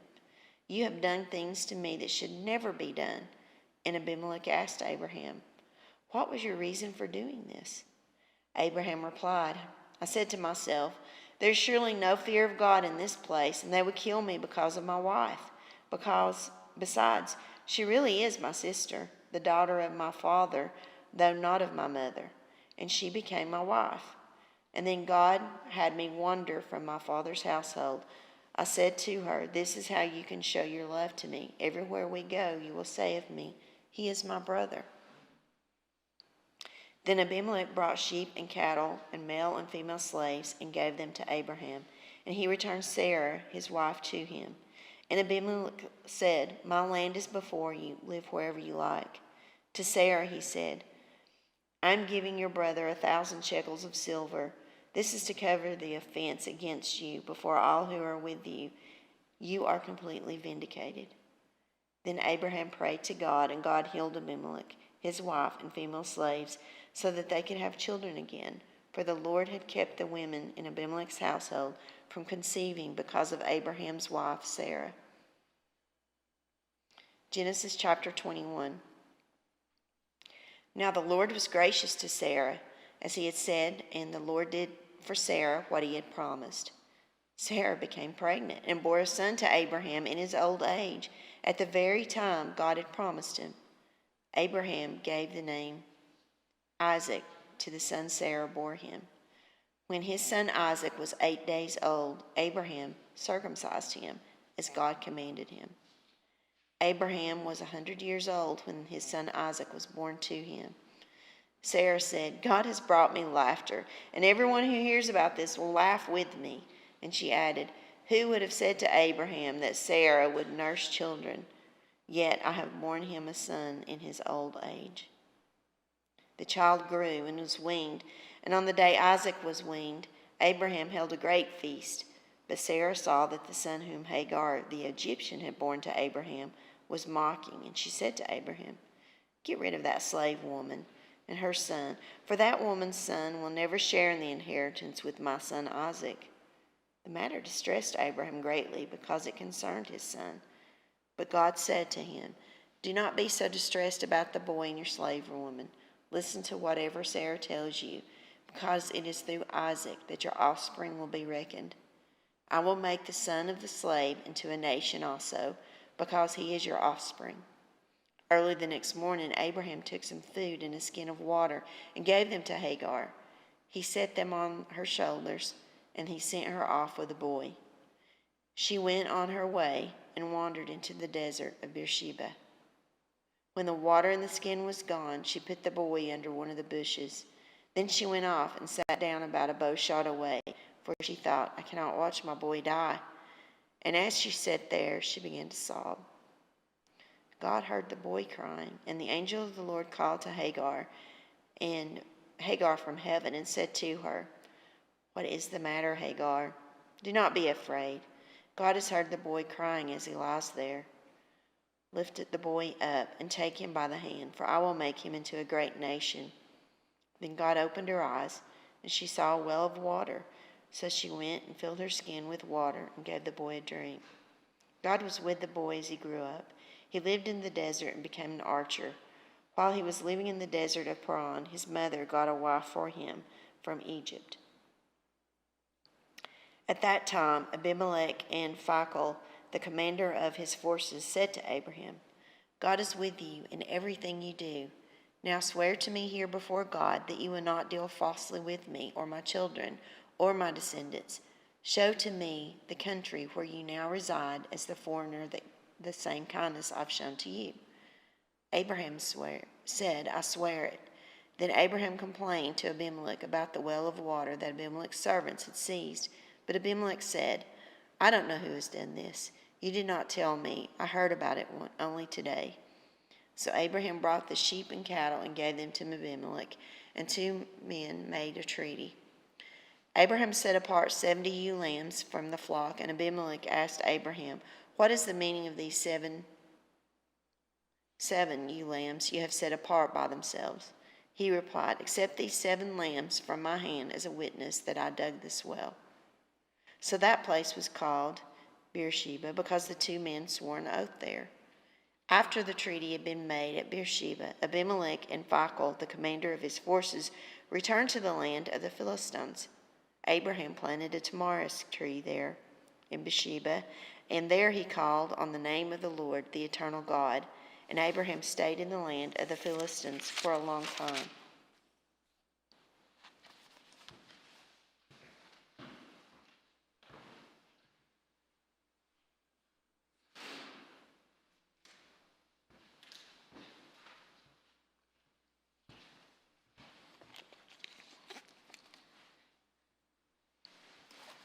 Genesis chapter 22. Sometime later, God tested Abraham and said to him, "Abraham." "Here I am," he replied. Then God said, "Take your son, your only son, whom you love, Isaac, and go to the region of Moriah. Sacrifice him there as a burnt offering on a mountain I will show you." Early the next morning, Abraham got up and loaded his donkey. He took with him 2 of his servants and his son Isaac. And when he had cut enough wood for the burnt offering, he set out for the place God had told him about. On the 3rd day, Abraham looked up and saw the place in the distance. He said to his servants, "Stay here with the donkey while I and the boy go over there. We will worship and we will come back to you." Abraham took the wood for the burnt offering and placed it on his son Isaac, and he himself carried the fire and the knife. As the 2 of them went up together, Isaac spoke to his father Abraham. "Father." "Yes, my son," Abraham replied. "The fire and the wood are here," Isaac said, "but where is the lamb for the burnt offering?" Abraham answered, "God himself will provide the lamb for the burnt offering, my son." And the 2 of them went on together. When they reached the place God had told him about, Abraham built an altar there and arranged the wood on it. He bound his son Isaac and laid him on the altar on top of the wood. Then he reached out his hand and took the knife to slay his son. But the angel of the Lord called out to him from heaven, Abraham, Abraham. Here I am, he replied. Do not lay a hand on the boy, he said. Do not do anything to him. Now that I know that you fear God, because you have not withheld me from your son, your only son. Abraham looked up, and there in a thicket he saw a ram caught by its horns. He went over, took the ram, and sacrificed it as the burnt offering instead of his son. So Abraham called the place, The Lord Will Provide. And to this day it is said, On the mountain of the Lord it will be provided. The angel of the Lord called to Abraham from heaven a second time and said, I swear by myself, declares the Lord, that because you have done this and you have not withheld your son, your only son, I will surely bless you and make your descendants as numerous as the stars in the sky and the sands on the seashore. Your descendants will take possession of the cities and their enemies, and through your offspring all nations on earth will be blessed because you have obeyed me. Then Abraham returned to his servants, and they set off together for Beersheba, and Abraham stayed in Beersheba. Sometime later, Abraham was told, Milcah is also a mother, and she has borne sons to your brother Nahor, Uz the firstborn, Buz of his brother, Kemuel the father of Aram, Kesed, Hazo, Pildash, Jiphlaph, Bethuel, and Bethuel became the father of Rebekah. Milcah bore these 8 sons to Abraham, Abraham's brother Nahor. His concubine, whose name was Reumah, also had sons, Tebah, Gaham, Tahash, and Maacah. Genesis chapter 23. Sarah lived to be 127 years old. She died in Kiriath Arba, that is Hebron, in the land of Canaan. And Abraham wept and mourned for Sarah and to weep over her. Then Abraham rose from beside his dead wife and spoke to the Hittites. He said, I am a foreigner, a stranger among you. Sell me some property for a burial site so I can bury my dead. The Hittites replied to Abraham, Sir, listen to us. You are a mighty prince among us. Bury your dead in the choicest of our tombs. None of us will refuse you his tomb for burying your dead. Then Abraham rose and bowed down before the people of the land of the Hittites. He said to them, If you are willing to let me bury my dead, then listen to me, and intercede with Ephron, son of Zohar, on my behalf, so he will sell me the cave of Machpelah, which belongs to him and is at the end of his field. Ask him to sell it to me for the full price as a burial site among you. Ephron the Hittite was sitting among these people and replied to Abraham in his hearing of all the Hittites who come to the gate of his city, No, my lord. We said, Listen to me. I give you the field, and I give you the cave that is in it. I give it to you in the presence of my people. Bury your dead. Again, Abraham bowed down before the people of the land and said to Ephron in their hearing, Listen to me if you will. I will pay the price for the field. Accept it from me so I can bury my dead there. Ephron answered Abraham, Listen to me, my lord. The land is worth 400 shekels of silver. But what is that between you and me? Bury your dead. Abraham agreed to Ephron's terms and weighed out for him the price he had named in the hearing of the Hittites, 400 shekels of silver, according to the weight current among the merchants. So Ephron's field in Machpelah near Mamre, both the field and the cave in it, and all the trees within the borders of the field, was deeded to Abraham and his property in the presence of all the Hittites who came to the gate of the city. Afterward, Abraham buried his wife Sarah in the cave in the field of Machpelah near Mamre, which is at Hebron, in the land of Canaan. So the field and the cave in it were deeded to Abraham by the Hittites as a burial site. Genesis chapter 24. Abraham was now very old, and the Lord had blessed him in every way. He said to the senior servant in his household, the one in charge of all that he had, Put your hand under my thigh. I want you to swear by the Lord, the God of the heaven and the God of earth, that you will not get a wife for my son or daughters of the Canaanites among whom I am living, but you will go out to my country and in my own relatives and get a wife for my son Isaac. The servant asked him, What if the woman is unwilling to come back with me to this land? Shall I then take your son back to the country where you come from? Make sure that you do not take my son back there, Abraham said. The Lord, the God of heaven, who brought me out of my father's household in my native land, and who spoke to me and promised me on oath, saying, take your offspring, I will give you this land. He will send his angel before you so that you can get a wife for my son there. If the woman is unwilling to come back with you, then you will be released from this oath of mine. Only do not take my son back there. So the servant put his hand under his thigh of his master Abraham and swore an oath to him concerning the matter. Then the servant left, taking with him 10 of the master's camels, loaded with all kinds of good things from his master. He set out for Aram Naharaim and made his way to the town of Nahor. He had the camels kneel down near the well outside of the town. It was toward evening, the time the women go out to draw water. Then he prayed, Lord God of my master Abraham, make me successful today, and show kindness to my master Abraham. See, I am standing beside this spring, and the daughters of the townspeople are coming out to draw water.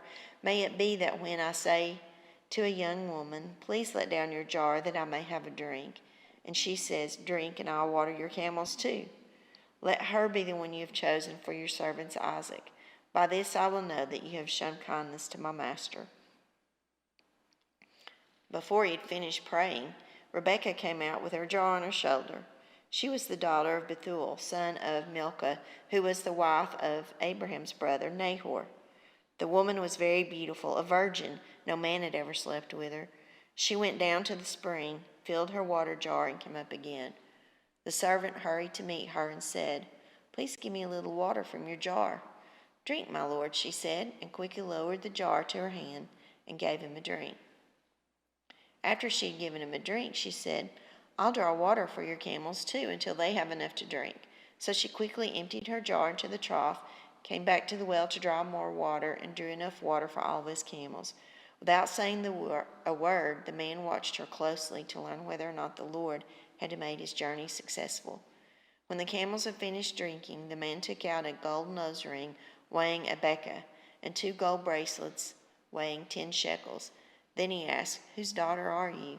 Please tell me, is there room in your father's house for us to spend the night? She answered him, I'm the daughter of Bethuel, the son that Milcah bore to Nahor. And she added, we have plenty of straw and fodder, as well as room for you to spend the night. Then the man bowed down and worshipped the Lord, saying, praise be to the Lord, the God of my master Abraham, who has not abandoned his kindness and faithfulness to my master. As for me, the Lord has led me on this journey to the house of my master's relatives. The young woman ran, told her mother's household about these things.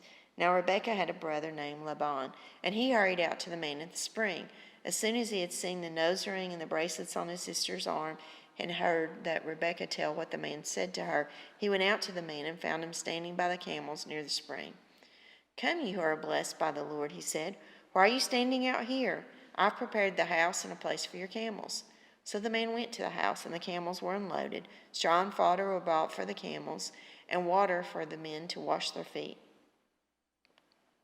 The food was set before him, but he said, I will not eat until I've told you what I have to say. Then tell us, Laban said. So he said, I am Abraham's servant. The Lord has blessed my master abundantly, and he has become wealthy. He has given him sheep and cattle, silver and gold, male and female servants, camels and donkeys. My master's wife Sarah has borne him a son in her old age, and he has given him everything he owns.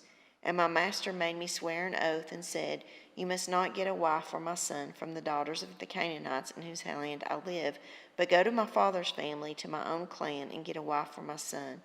Then I asked my master, what if the woman will not come back with me? He replied, the Lord before whom I have walked faithfully will send his angel with you and make your journey a success, so that you will can get a wife for my son from my own clan and from my father's family. You will be released from my oath if, when you go to the clan, they refuse to give her to you. Then you will be released from my oath. When I came to the spring today, I said, Lord God of my master Abraham, if you will, please grant success to the journey in which I have come. See, I am standing beside this spring. If a young woman comes out to draw water, and I say to her, please let me drink a little water from your jar, and if she says to me, Drink, and I will draw water for your camels too. Let her be the one who is chosen for my master's son." Before I finished praying in my heart, Rebekah came out.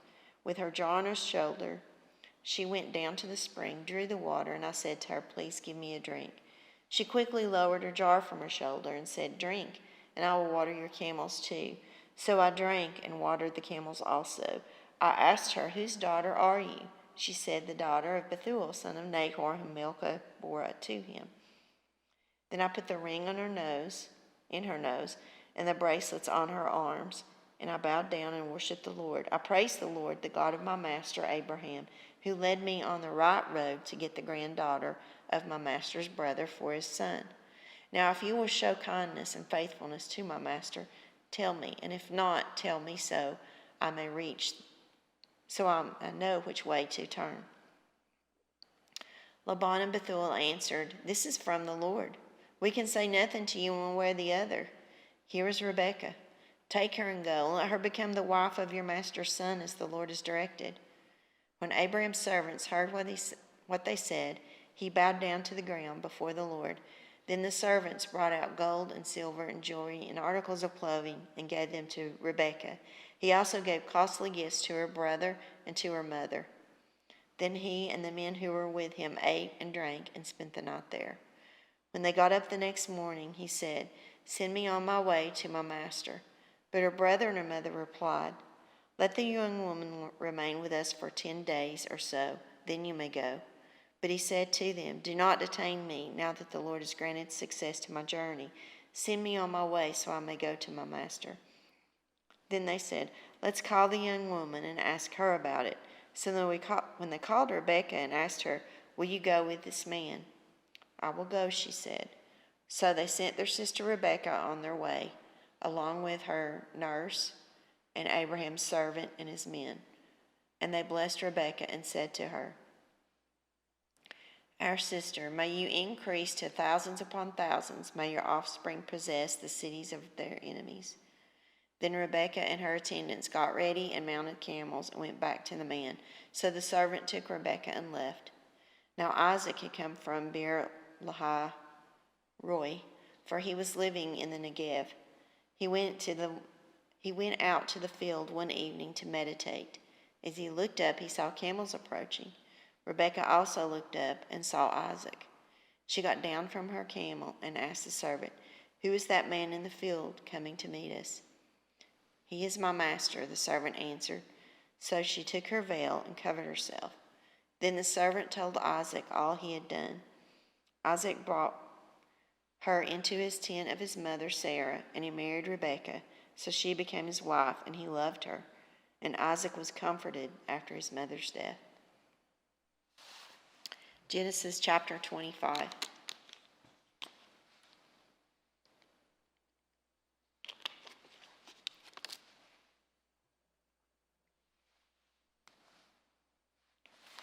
Abraham had taken another wife, whose name was Keturah.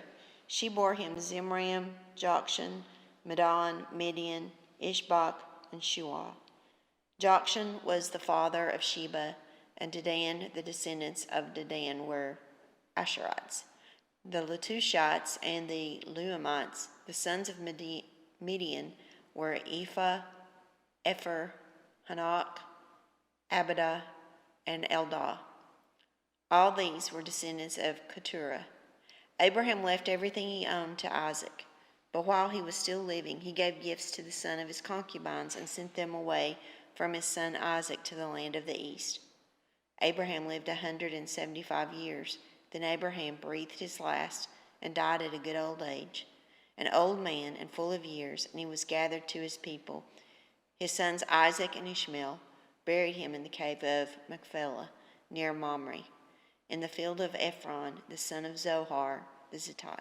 The field Abraham had bought from the Hittites. There Abraham was buried with his wife Sarah. After Abraham's death, God blessed his son Isaac, who then lived near Beer Lahai Roi. This is the account of the family line of Abraham's son Ishmael, whom Sarah's slave Hagar the Egyptian bore to Abraham. These are the names of the sons of Ishmael, listed in the order of their birth.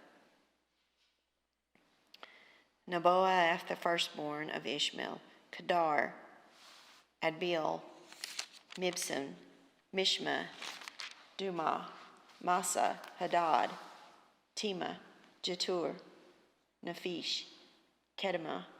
These were the sons of Ishmael, and these are the names of the 12 tribal rulers according to their settlements and camps. Ishmael lived 137 years. He breathed his last and died. He was gathered to his people. His descendants settled in the area from Havilah to Shur, near the eastern border of Egypt. As you go toward Asher, and they lived in hostility toward all the tribes related to them. This is the account of the family line of Abraham's son Isaac. Abraham became the father of Isaac, and Isaac was 40 years old when he married Rebekah, daughter of Bethuel and the Aramean, from Padan Aram, and sister of Laban the Aramean. Isaac prayed to the Lord on behalf of his wife because she was childless. The Lord answered his prayer, and his wife Rebekah became pregnant. The babies jostled each other within her, and she said, "Why is this happening to me?" So she went to inquire of the Lord, and the Lord answered to her, "Two nations are in your womb, the two peoples from whom you will be separated. One will become stronger than the other. The older will serve the younger." When the time came for her to give birth, there were twin boys in her womb. The first to come out was red, and his whole body was like a hairy garment, so she named him Esau. After this, his brother came out with his hand grasping Esau's heel, so that he was named Jacob. Isaac was 60 years old when Rebekah gave birth to them. The boys grew up, and Esau became a skillful hunter, a man of the open country, while Jacob was content to stay home among the tents. Isaac, who had a taste for wild game, loved Esau, but Rebekah loved Jacob. Once when Jacob was cooking some stew, Esau came from the open country, famished. He said to Jacob, "Quick, let me have some of that red stew. I'm famished." This is why it was also called Edom. Jacob replied, "First, sell me your birthright." "Look, I'm about to die," Esau said. "What good is the birthright to me?" But Jacob said, "Swear to me first." So he swore an oath to him, selling his birthright to Jacob. Then Jacob gave Esau some bread and some lentil stew. He ate and drank and got up and left. So Esau despised his birthright. Genesis chapter 26. Now there was a famine in the land, beside the previous famine in Abram's time. And Isaac went to Abimelech, the king of the Philistines, in Gerar. And the Lord appeared to Isaac and said, "Do not go down to Egypt. Live in the land where I tell you to live. Stay in this land for a while, and I'll be with you and bless you. For to you and your descendants I will give all these lands, and will confirm the oath I swore to your father, Abraham. I will make your descendants as numerous as the stars in the sky, and will give them all these lands, and through your offspring all nations on earth will be blessed, because Abraham obeyed me and did everything I required of him, keeping my commands and decrees and my instructions." So Isaac stayed in Gerar.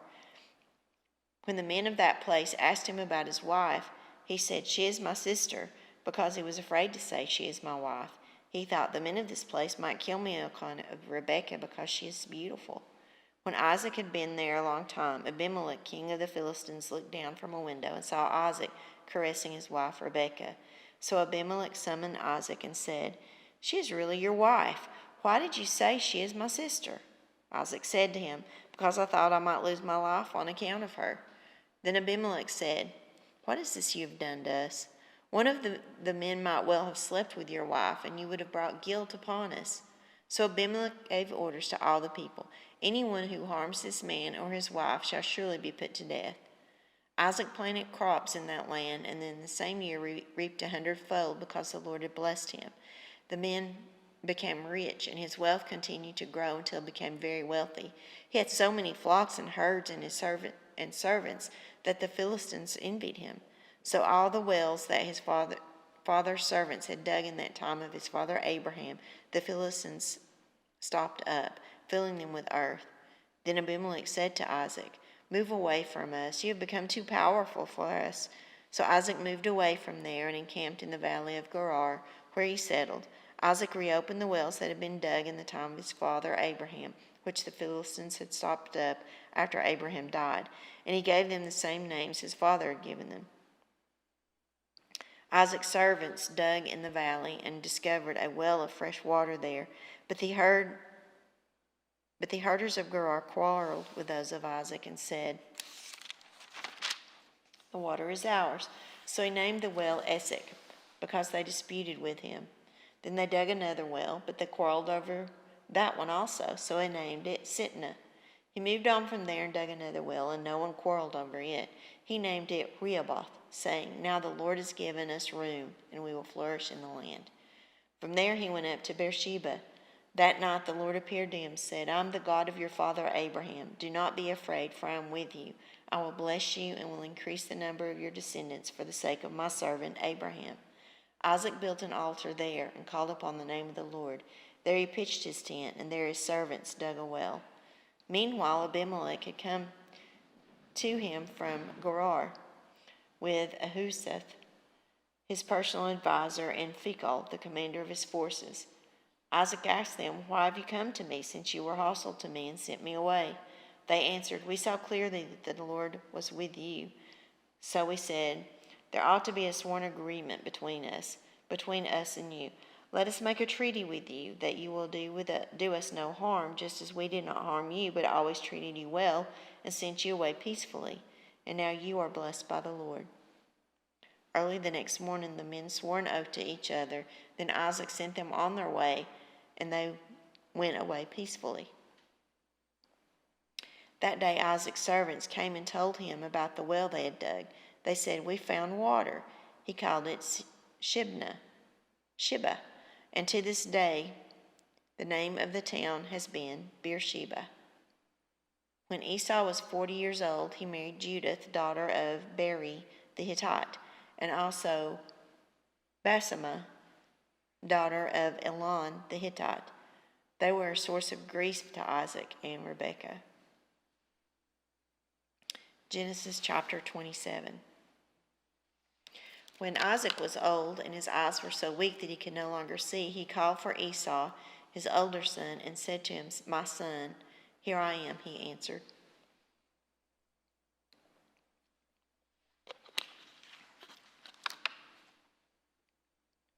Isaac said, "I am now an old man and don't know the day of my death. Now then, get your equipment, your quiver and your bow. Go out to the open country and hunt some wild game for me. Prepare me the kind of tasty food I like, and bring it to me to eat, so I may give you my blessing before I die." Now Rebekah was listening as Isaac spoke to his son Esau. When Esau left for the open country to hunt game and bring it back, Rebekah said to her son Jacob, "Look, I overheard your father say to your brother Esau, 'Bring me some game and prepare me some tasty food to eat, so that I may give you my blessing in the presence of the Lord before I die.'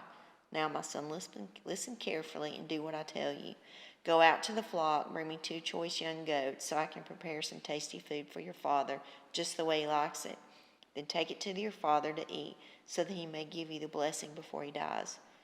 Jacob said to Rebekah his mother, "But my brother Esau is a hairy man, while I have smooth skin. What if my father touches me? I would appear to be tricking him, and would bring down a curse on myself rather than a blessing." His mother said to him, "My son, let the curse fall on me. Just do what I say and get them for me." So he went and got them and brought them to his mother, and she prepared some tasty food, just the way his father liked it. Then Rebekah took the best clothes of Esau, her older son, which she had in the house, and put them on her younger son, Jacob. She also covered his hands and on the smooth part of his neck with his goat skins. Then she handed her son Jacob the tasty food and bread she had made. He went to his father and said, "My father." "Yes, my son," he answered. "Who is it?" Jacob said to his father, "I am Esau, your firstborn. I've done as you told me. Please sit up and eat some of my game, so that you may give me your blessing." Isaac said to his son, "How did you find it so quickly, my son?" "The Lord your God gave me success," he replied. Then Isaac said to Jacob, "Come near so I can touch you, my son, to know whether you really my son Esau or not." Jacob went close to his father Isaac, who touched him and said, The voice is the voice of Jacob, but the hands are the hands of Esau. He did not recognize him, for his hands were hairy like those of his brother Esau. So he proceeded to bless him. "Are you really my son Esau?" he asked. "I am," he replied.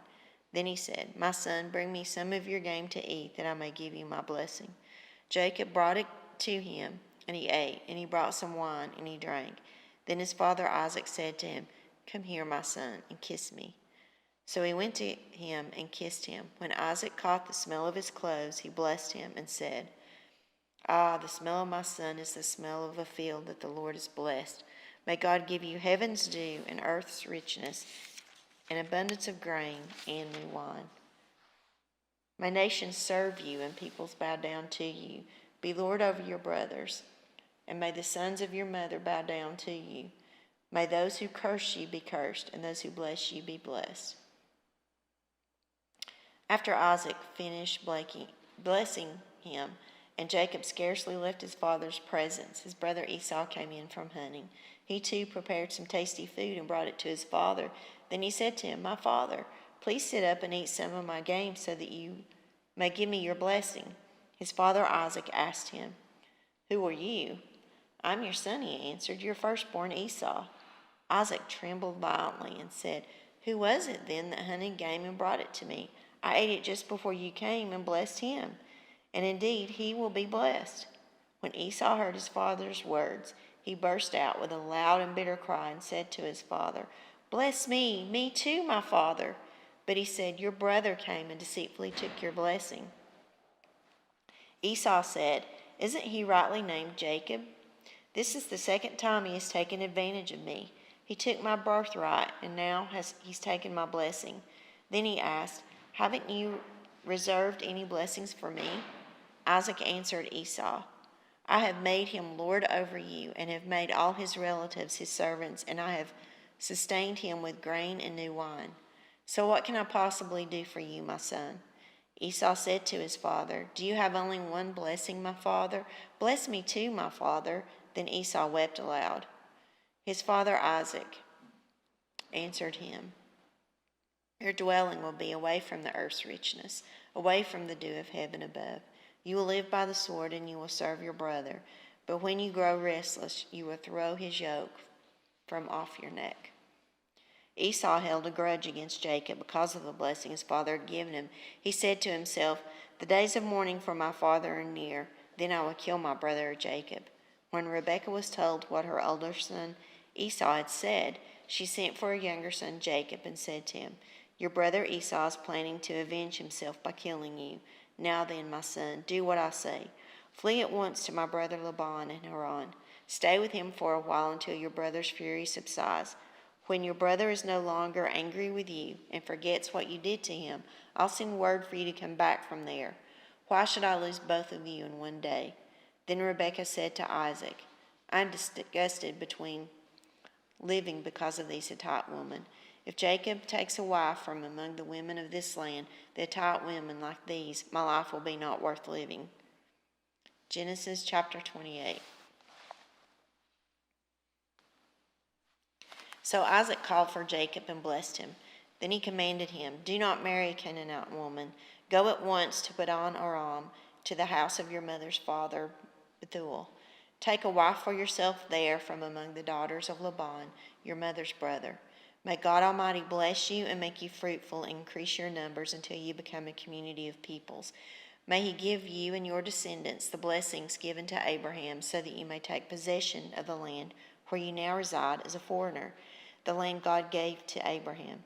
Then Isaac sent Jacob on his way, and he went to Padan Aram, to Laban, son of Bethuel, and the Aramean, the brother of Rebekah, who was the mother of Jacob and Esau. Now Esau learned that Isaac had blessed Jacob and had sent him to Padan Aram to take the wife from there, and that when he blessed him, he commanded him, "Do not marry a Canaanite woman," and that Jacob had obeyed his father and mother and had gone to Padan Aram.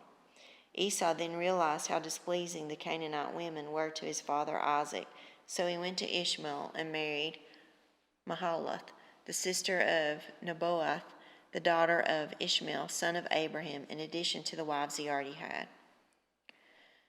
Jacob left Beersheba and set out for Haran. When he reached a certain place, he stopped for the night because the sun had set. Taking one of the stones there, he put it under his head and lay down to sleep. He had a dream in which he saw a stairway resting on the earth, with its top reaching to heaven, and the angels of God were ascending and descending on it. There above it stood the Lord, and he called, I am the Lord, the God of your father Abraham, and the God of Isaac. I will give you and your descendants the land in which you are lying. Your descendants will be like the dust of the earth, and you will spread out to the west and to the east, to the north and to the south. All peoples on earth will be blessed through you and your offspring. I am with you and will watch over you wherever you go. I will bring you back to this land. I will not leave you until I have done what I have promised you. When Jacob woke from this sleep, he thought, surely the Lord is in this place, and I was not aware of it. He was afraid and said, how awesome is this place? This is none other than the house of God, and this is the gate of heaven. Early the next morning, Jacob took the stone he had placed under his head and set it up as a pillar and poured out oil on top of it. He called that place Bethel, though the city used to be called Luz. Then Jacob made a vow, saying, if God will be with me and will watch over me on this journey I'm taking and will give me food to eat and clothes to wear so that I return safely to my father's household, then the Lord will be my God, and this stone that I've set up as a pillar will be God's house, and of all that you have given me, and of all that you give me, I will give you a tenth. Genesis chapter 29. Then Jacob continued on his journey and came to the land of the eastern peoples. Then he saw a well in the open country and 3 flocks of sheep lying near it because the flocks were watered from that well. The stone over the mouth of the well was large. When all the flocks were gathered there, the shepherds would roll the stone away from the well's mouth and water the sheep. Then they would return the stone to its place over the mouth of the well. Jacob asked the shepherds, my brothers, where are you from? We're from Haran, they replied. He said to them, do you know Laban, Nahor's grandson? Yes, we know him, they answered. Then Jacob asked them, is he well? Yes, he is, they said. And here comes his daughter Rachel with the sheep. Look, he said, the sun is still high. It is not time for the flocks to be gathered. Water the sheep and take them back to pasture. We can't, they replied, until all the flocks are gathered and the stone has been rolled away from the mouth of the well. Then we will water the sheep. While he was still talking with them, Rachel came with her father's sheep, for she was a shepherd. When Jacob saw Rachel's daughter of his uncle Laban and Laban's sheep, he went over and rolled the stone away from the mouth of the well and watered his uncle's sheep. Then Jacob kissed Rachel and began to weep aloud. He had told Rachel that he was a relative of her father and the son of Rebekah, so she ran and told her father. As soon as Laban heard the news about Jacob, his sister's son, he hurried to meet him. He embraced him and kissed him and brought him to his home, and there Jacob told him all these things. Then Laban said to him, you are my own flesh and blood. After Jacob had stayed with him for a whole month, Laban said to him, just because you are a relative of mine, should you work for me for nothing? Tell me what your wages should be. Now Laban had 2 daughters. The name of the older was Leah. The name of the younger was Rachel. Leah had weak eyes, but Rachel had a lovely figure and was beautiful. Jacob was in love with Rachel and said, I'll work for you 7 years in return for your younger daughter Rachel. Laban said, it is better that I give her to you than some other man. Stay here with me. So Jacob served 7 years to get Rachel, but they seemed like only a few days to him because of his love for her. Then Jacob said to Laban, give me my wife, my time is complete, and I want to make love to her. So Laban brought together all the people of the place and gave a feast. But when evening came, he took his daughter Leah and brought her to Jacob, and Jacob made love to her. And Laban gave his servant Zilpah to his daughter as her attendant. When morning came, there was Leah. So Jacob said to Laban, what is this that you have done to me? I served you for Rachel, didn't I? Why have you deceived me? Laban replied, It is not our custom here to give the younger daughter in marriage before the older one. Finish this daughter's bridal week. Then we will give you the younger one also in return for another 7 years of work. And Jacob did so. He finished the week with Leah, then Laban gave him his daughter Rachel to be his wife. Laban gave his servant Bilhah to his daughter Rachel as her attendant. Jacob made love to Rachel also, and his love for Rachel was greater than his love for Leah, and he worked for Laban another 7 years. When the Lord saw Leah was not loved, he enabled her to conceive, but Rachel remained childless. Leah became pregnant and gave birth to a son. She named him Reuben, for she said, It is because the Lord has seen my misery. Surely my husband will love me now. She conceived again, and when she gave birth to a son, she said, Because the Lord has heard that I am not loved, he gave me this one too. So she named him Simeon. Again she conceived, and she gave birth to a son, and she said, Now at last my husband will become attached to me, because I've borne him 3 sons. So he was named Levi. She conceived again, and when she gave birth to a son, she said, This time I will praise the Lord. So she named him Judah. Then she stopped having children. Genesis chapter 30. When Rachel saw that she was not bearing Jacob any children, she became jealous of her sister. So she said to Jacob, Give me children or I will die. Jacob became angry with her and said, Am I in the place of God who has kept you from having children? Then she said, Here is Bilhah, my servant. Sleep with her so that she can bear children for me, and I can too build a family through her. So she gave him her servant Bilhah as a wife. Jacob slept with her, and she became pregnant and bore him a son. Then Rachel said, God has vindicated me. He has listened to my plea and given me a son. Because of this, she named him Dan. Rachel's servant Bilhah conceived again and bore Jacob a second son. Then Rachel said, I have a great struggle with my sister, and I have won. So she named him Naphtali. Then Leah saw that she had stopped having children, and she took her servant Zilpah and gave her to Jacob as a wife. Leah's servant Zilpah bore Jacob a son. Then Leah said, What good fortune! So she named him Gad. Found some mandrake plants, which she also brought to his mother Leah. Rachel said to Leah, Please give me some of your son's mandrakes. But she said to her, Wasn't it enough that you took away my husband? Will you take my son's mandrakes too? Very well, Rachel said. He can sleep with you tonight in return for your son's mandrakes. When Jacob came home from the field that evening, Leah went out to meet him. You must sleep with me, she said. I have hired you with my son's mandrakes. So he slept with her that night. God listened to Leah, and she became pregnant and bore Jacob a 5th son. Then Leah said, God has rewarded me for giving my servant to my husband. So she named him Issachar. Leah conceived again and bore Jacob a 6th son. Then Leah said, God has presented me with a precious gift. This time my husband will treat me with honor because I've borne him 6 sons. So she named him Zebulun. Sometime later she gave birth to a daughter and named her Dinah. Then God remembered Rachel. He listened to her and enabled her to conceive. She became pregnant and gave birth to a son and said, God has taken away my disgrace. She named him Joseph and said, May the Lord add to me another son. After Rachel gave birth to Joseph, Jacob said to Laban, Send me on my way so I can go back to my own homeland. Give me my wives and my children for whom I have served you. I will be on my way. You know how much work I've done for you. But Laban said to him, If I have found favor in your eyes, please stay. I have learned by divination that the Lord has blessed me because of you. He added, Name your wages and I will pay them.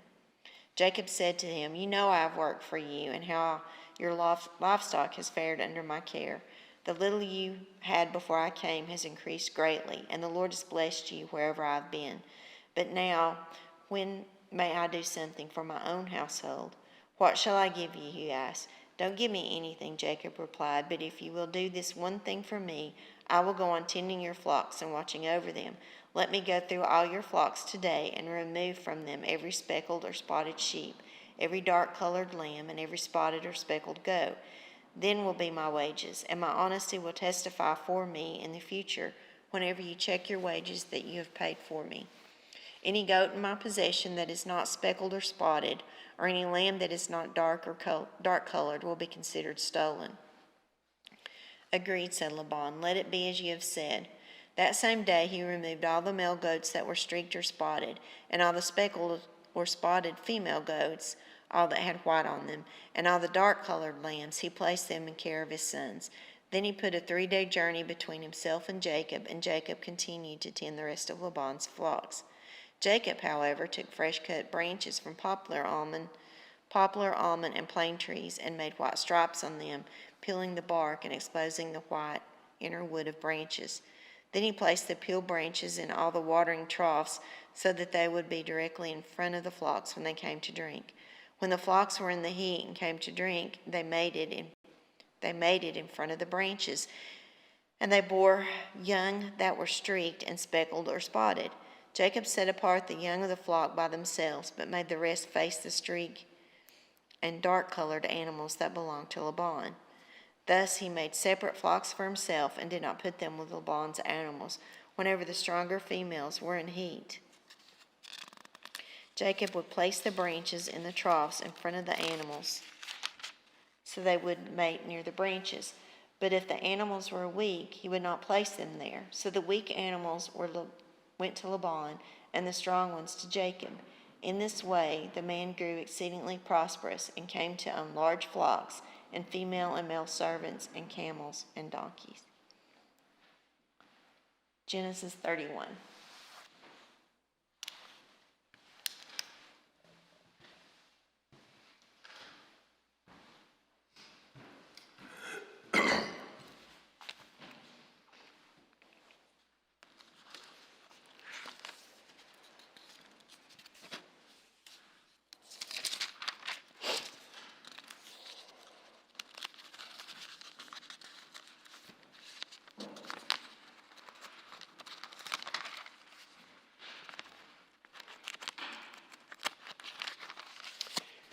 Genesis 31.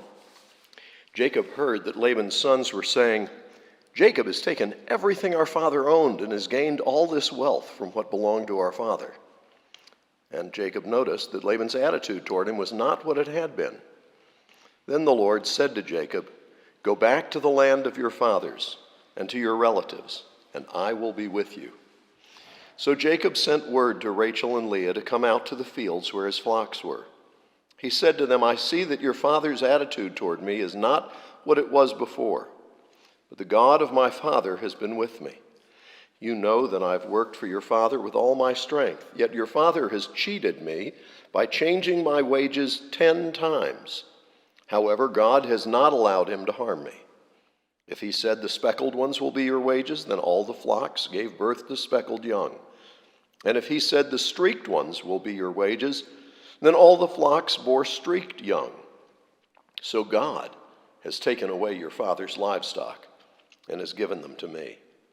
In breeding season, I once had a dream in which I looked up and saw the male goats mating with the flock were streaked, speckled, or spotted. The angel of God said to me in the dream, 'Jacob.' I answered, 'Here I am.' And he said, 'Look up and see that all the male goats mating with the flock are streaked, speckled, or spotted. For I have seen all that Laban has been doing to you. I am the God of Bethel, where you anointed a pillar and where you made a vow to me. Now leave this land at once and go back to your native land.' Then Rachel and Leah replied, 'Do we still have any share in the inheritance of our father's estate? Does he not regard us as foreigners? Not only has he sold us, but he has used up what was paid for us. Surely all the wealth that God took away from our father belongs to us and our children. So do whatever God has told you.' Then Jacob put his children and his wives on camels, and he drove all his livestock ahead of him, along with all the goods he had accumulated in Padan Aram, to go to his father Isaac in the land of Canaan. When Laban had gone to shear his sheep, Rachel stole her father's household gods. Moreover, Jacob deceived Laban the Aramean by not telling him he was running away. So he fled with all he had, crossed the Euphrates River, and headed for the hill country of Gilead. On the third day, Laban was told that Jacob had fled, taking his relatives with him. He pursued Jacob for 7 days and caught up with him in the hill country of Gilead. Then God came to Laban the Aramean in a dream at night and said to him, "Be careful not to say anything to Jacob, good or bad." Jacob had pitched his tent in the hill country of Gilead when Laban overtook him, and Laban and his relatives camped there too. Then Laban said to Jacob, "What have you done? You've deceived me, and you've carried off my daughters like captives in war. Why did you run off secretly and deceive me? Why didn't you tell me, so I could send you away with joy and singing to the music of timbrels and harps? You didn't even let me kiss my grandchildren and my daughters goodbye. You have done a foolish thing. I have the power to harm you, but last night the God of your father said to me, 'Be careful not to say anything, Jacob, either good or bad.' Now you've gone off because you longed to return to your father's household. But why did you steal my gods?" Jacob answered Laban, "I was afraid because I thought you would take your daughters away from me by force. But if you find anyone who has your gods, that person shall not live. In the presence of our relatives, see for yourself whether there is anything of yours here with me, and if so, take it." Now Jacob did not know that Rachel had stolen the gods. So Laban went into Jacob's tent, and into Leah's tent, and into the tent of the 2 female servants, but he found nothing. After he came out of Leah's tent, he entered Rachel's tent. Now Rachel had taken the household gods and put them inside her camel's saddle and was sitting on them. Laban searched through everything in the tent but found nothing. Rachel said to her father, "Don't be angry, my lord, that I cannot stand up in your presence. I'm having my period." So he searched but could not find the household gods. Jacob was angry and took Laban to task. "What is my crime?" he asked Laban. "How have I wronged you that you hunt me down? Now that you've searched through all my goods, what have you found that belongs to your household? Put it here in front of your relatives and mine, and let them judge between the 2 of us. I have been with you for 20 years now. Your sheep and goats have not miscarried, nor have I eaten rams from your flocks. I did not bring you animals torn by wild beasts. I bore the loss myself. And you demanded payment from me for whatever was stolen by day or night. This was my situation. The heat consumed me in the daytime and the cold at night, and sleep fled from my eyes. It was like this for the 20 years I was in your household. I worked for you 14 years for your 2 daughters and 6 years for your flocks. And you changed my wages 10 times. If the God of my father, the God of Abraham, and the fear of Isaac had not been with me, you would surely have sent me away empty-handed. But God has seen my hardship and the toil of my hands, and last night he rebuked you." Laban answered Jacob, "The women are my daughters, the children are my children, and the flocks are my flocks. All you see is mine. Yet what can I do today about these daughters of mine, or about the children they have borne? Come now, let us make a covenant, you and I, and let it serve as a witness between us." So Jacob took a stone and set it up as a pillar. He said to his relatives, "Gather some stones." So they took stones and piled them in a heap, and they ate there by the heap. Laban called it Jegar Sahadutha, and Jacob called it Galeed. Laban said, "This heap is a witness between you and me today." That is why it was called Galeed. It was also called Mizpah, because he said, "May the Lord keep watch between you and me when we are away from each other. If you mistreat my daughters, or if you take any wives besides my daughters, even though no one is with us, remember that God is a witness between you and me." Laban also said to Jacob, "Here is this heap, and here is this pillar I've set up between you and me. This heap is a witness, and this pillar is a witness that I will not go past this heap to your side to harm you, and that you will not go past this heap and pillar to my side to harm me. May the God of Abraham and the God of Nahor, the God of their father, judge between us." So Jacob took an oath in the name of the fear of his father Isaac. He offered a sacrifice there in the hill country and invited his relatives to a meal. After they had eaten, they spent the night there. Early the next morning, Laban kissed his grandchildren and his daughters and blessed them. Then he left and returned home. Chapter 32. Jacob also went on his way, and the angels of God met him.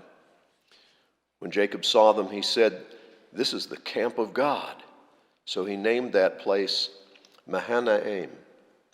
Jacob sent messengers ahead of him to his brother Esau in the land of Seir, the country of Edom. He instructed them, "This is what you are to say to my lord Esau. Your servant Jacob says, I have been staying with Laban and have remained there till now. I have cattle and donkeys, sheep and goats, male and female servants. Now I am sending this message to my lord that I may find favor in your eyes." When the messengers returned to Jacob, they said, "We went to your brother Esau, and now he is coming to meet you, and 400 men are with him."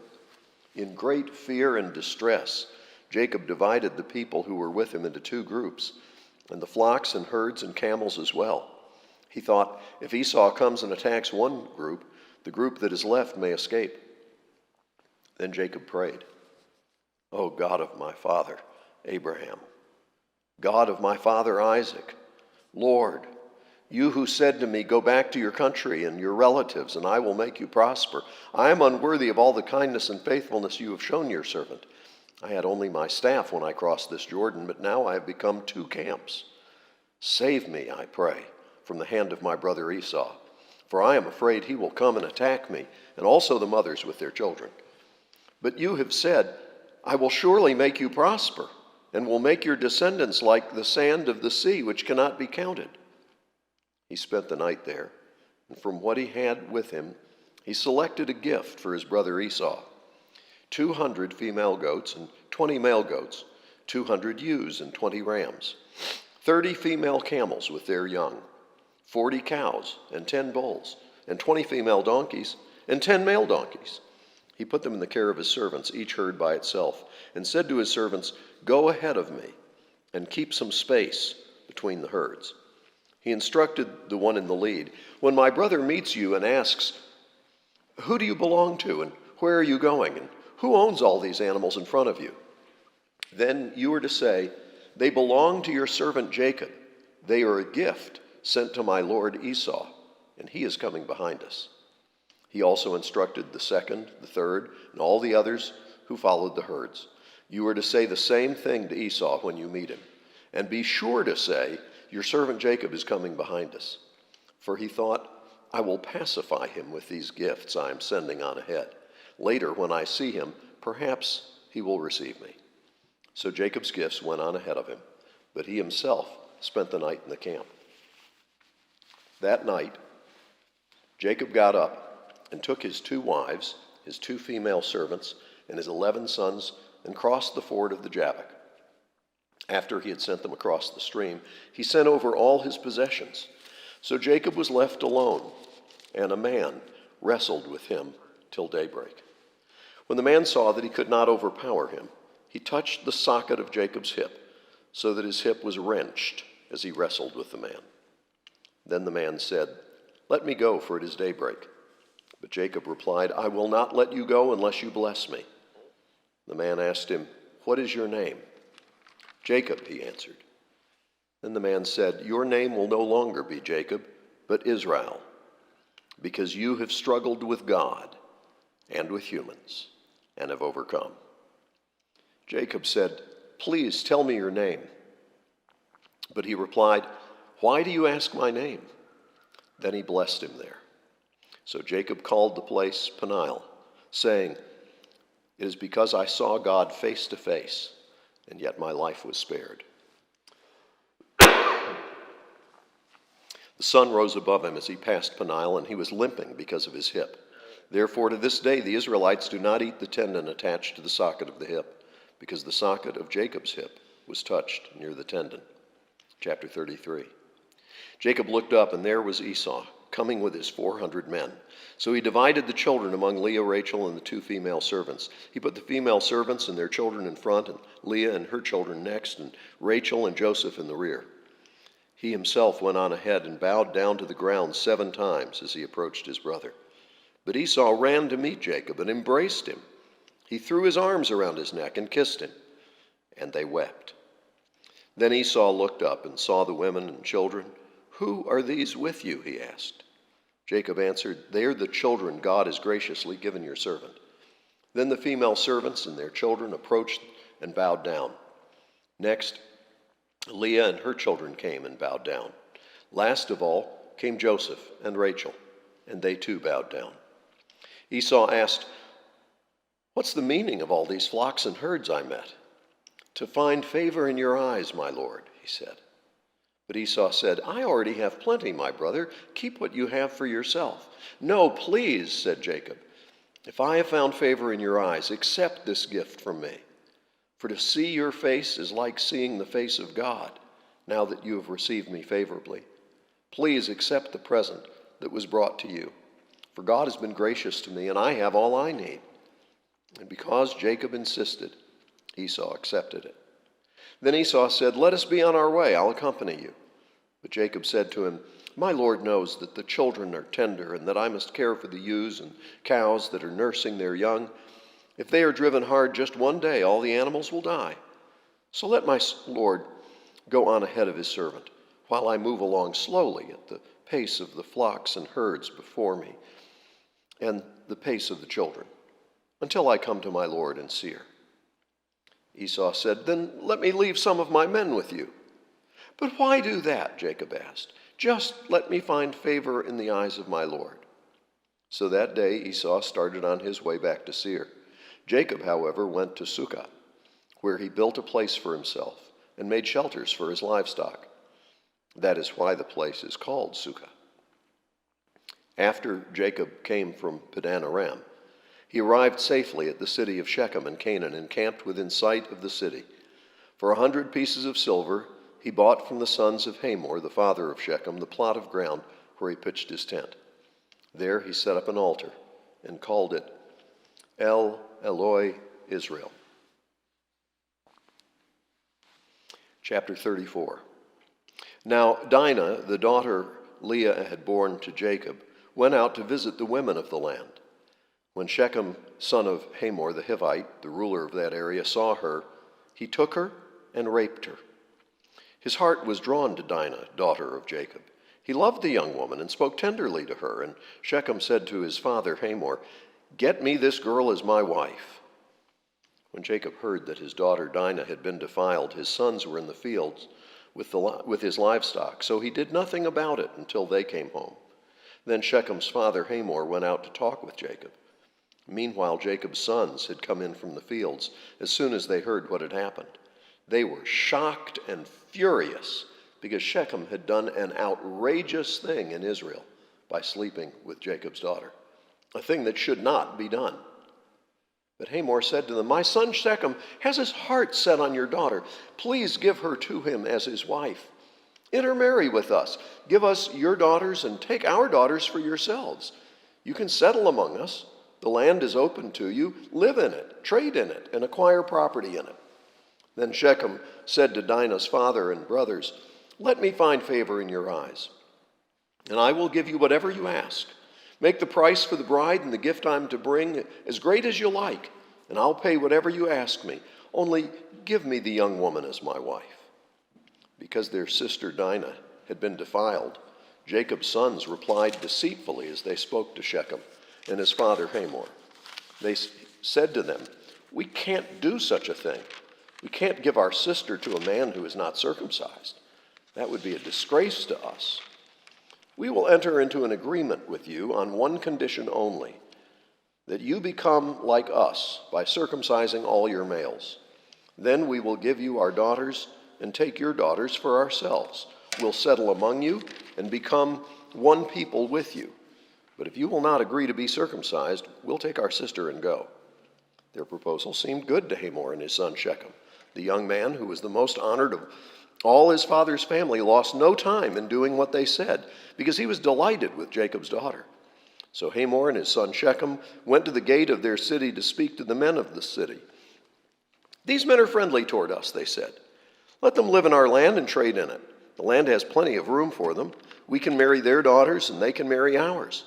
But the men will agree to live with us as one people only on the condition that our males be circumcised as they themselves are. Won't their livestock, their property, and all their other animals become ours? So, let us agree to their terms, and they will settle among us. All the men who went out of the city gate agreed with Hamor and his son Shechem, and every male in the city was circumcised. 3 days later, while all of them were still in pain, 2 of Jacob's sons, Simeon and Levi, Dinah's brothers, took their swords and attacked the unsuspecting city, killing every male. They put Hamor and his son Shechem to the sword and took Dinah from Shechem's house and left. The sons of Jacob came upon the dead bodies and looted the city where their sister had been defiled.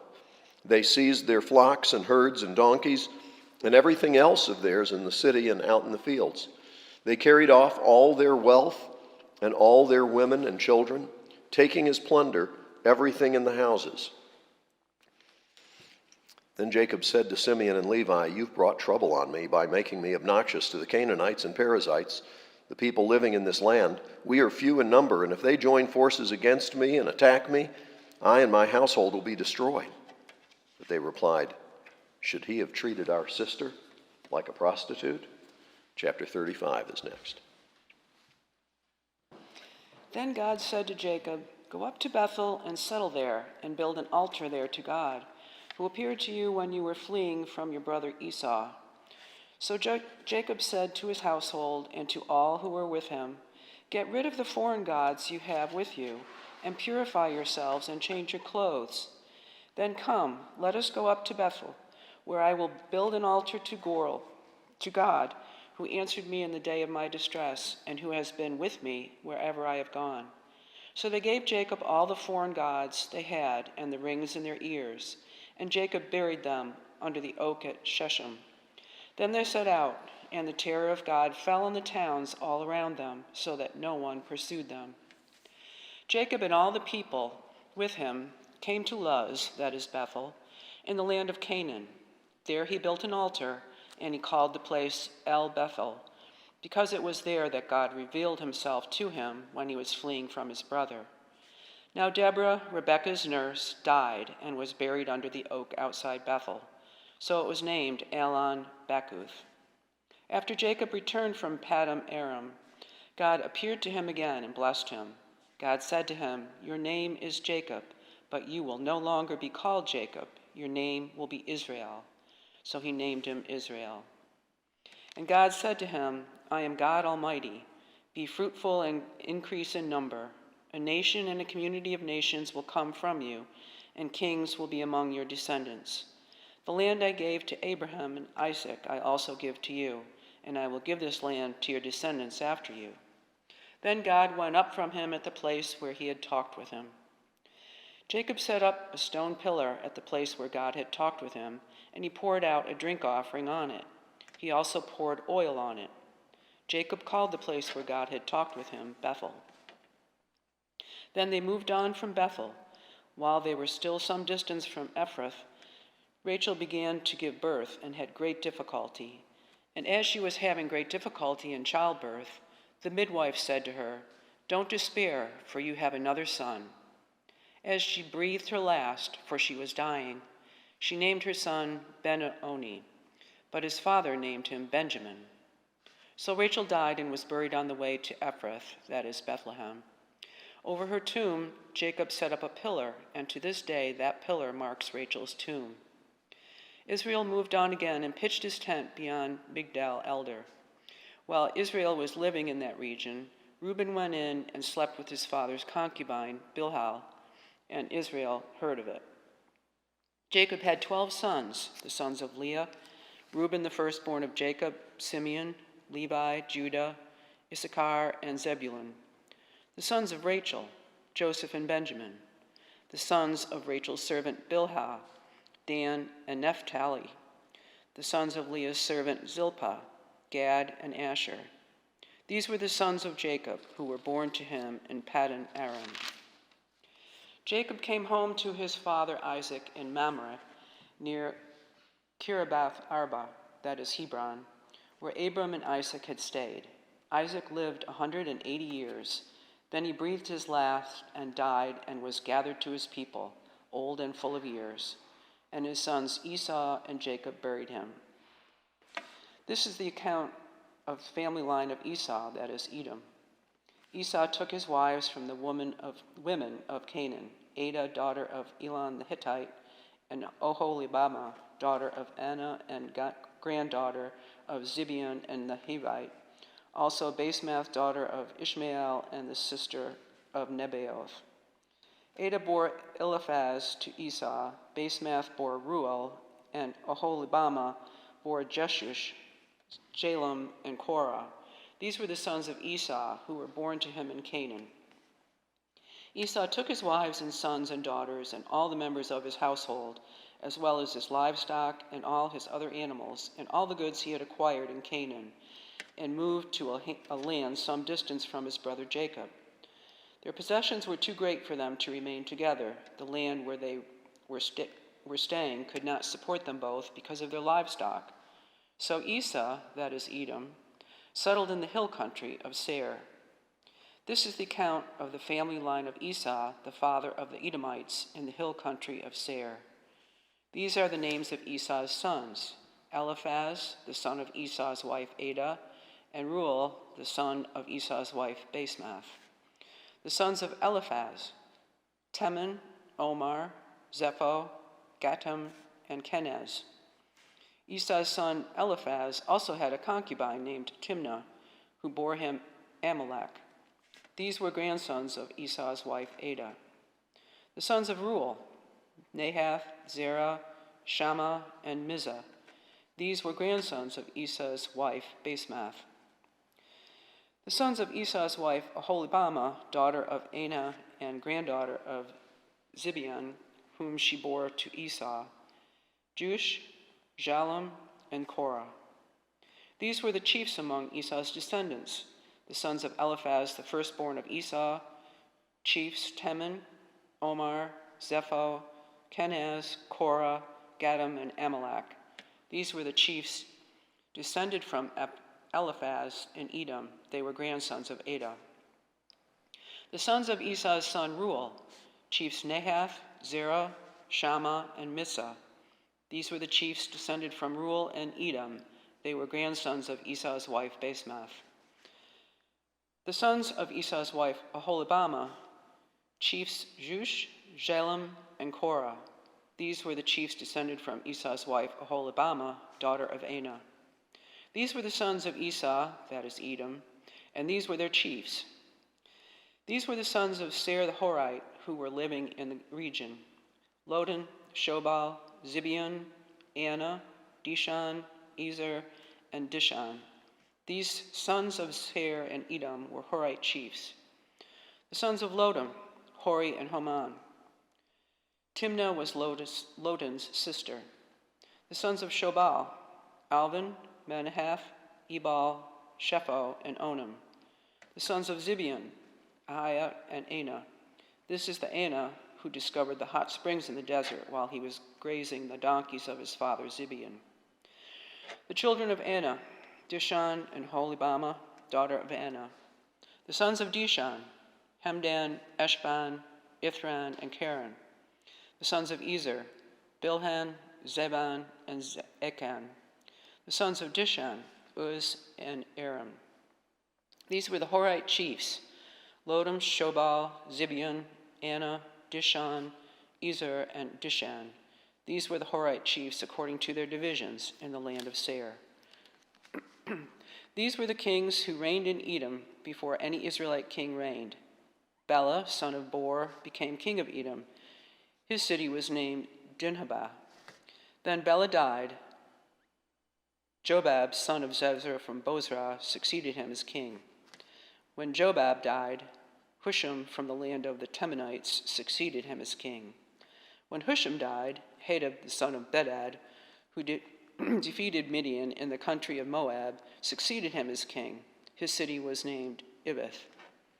When Hadad died, Samlah from Mesreka succeeded him as king. When Samlah died, Shaul from Rehoboth on the river succeeded him as king.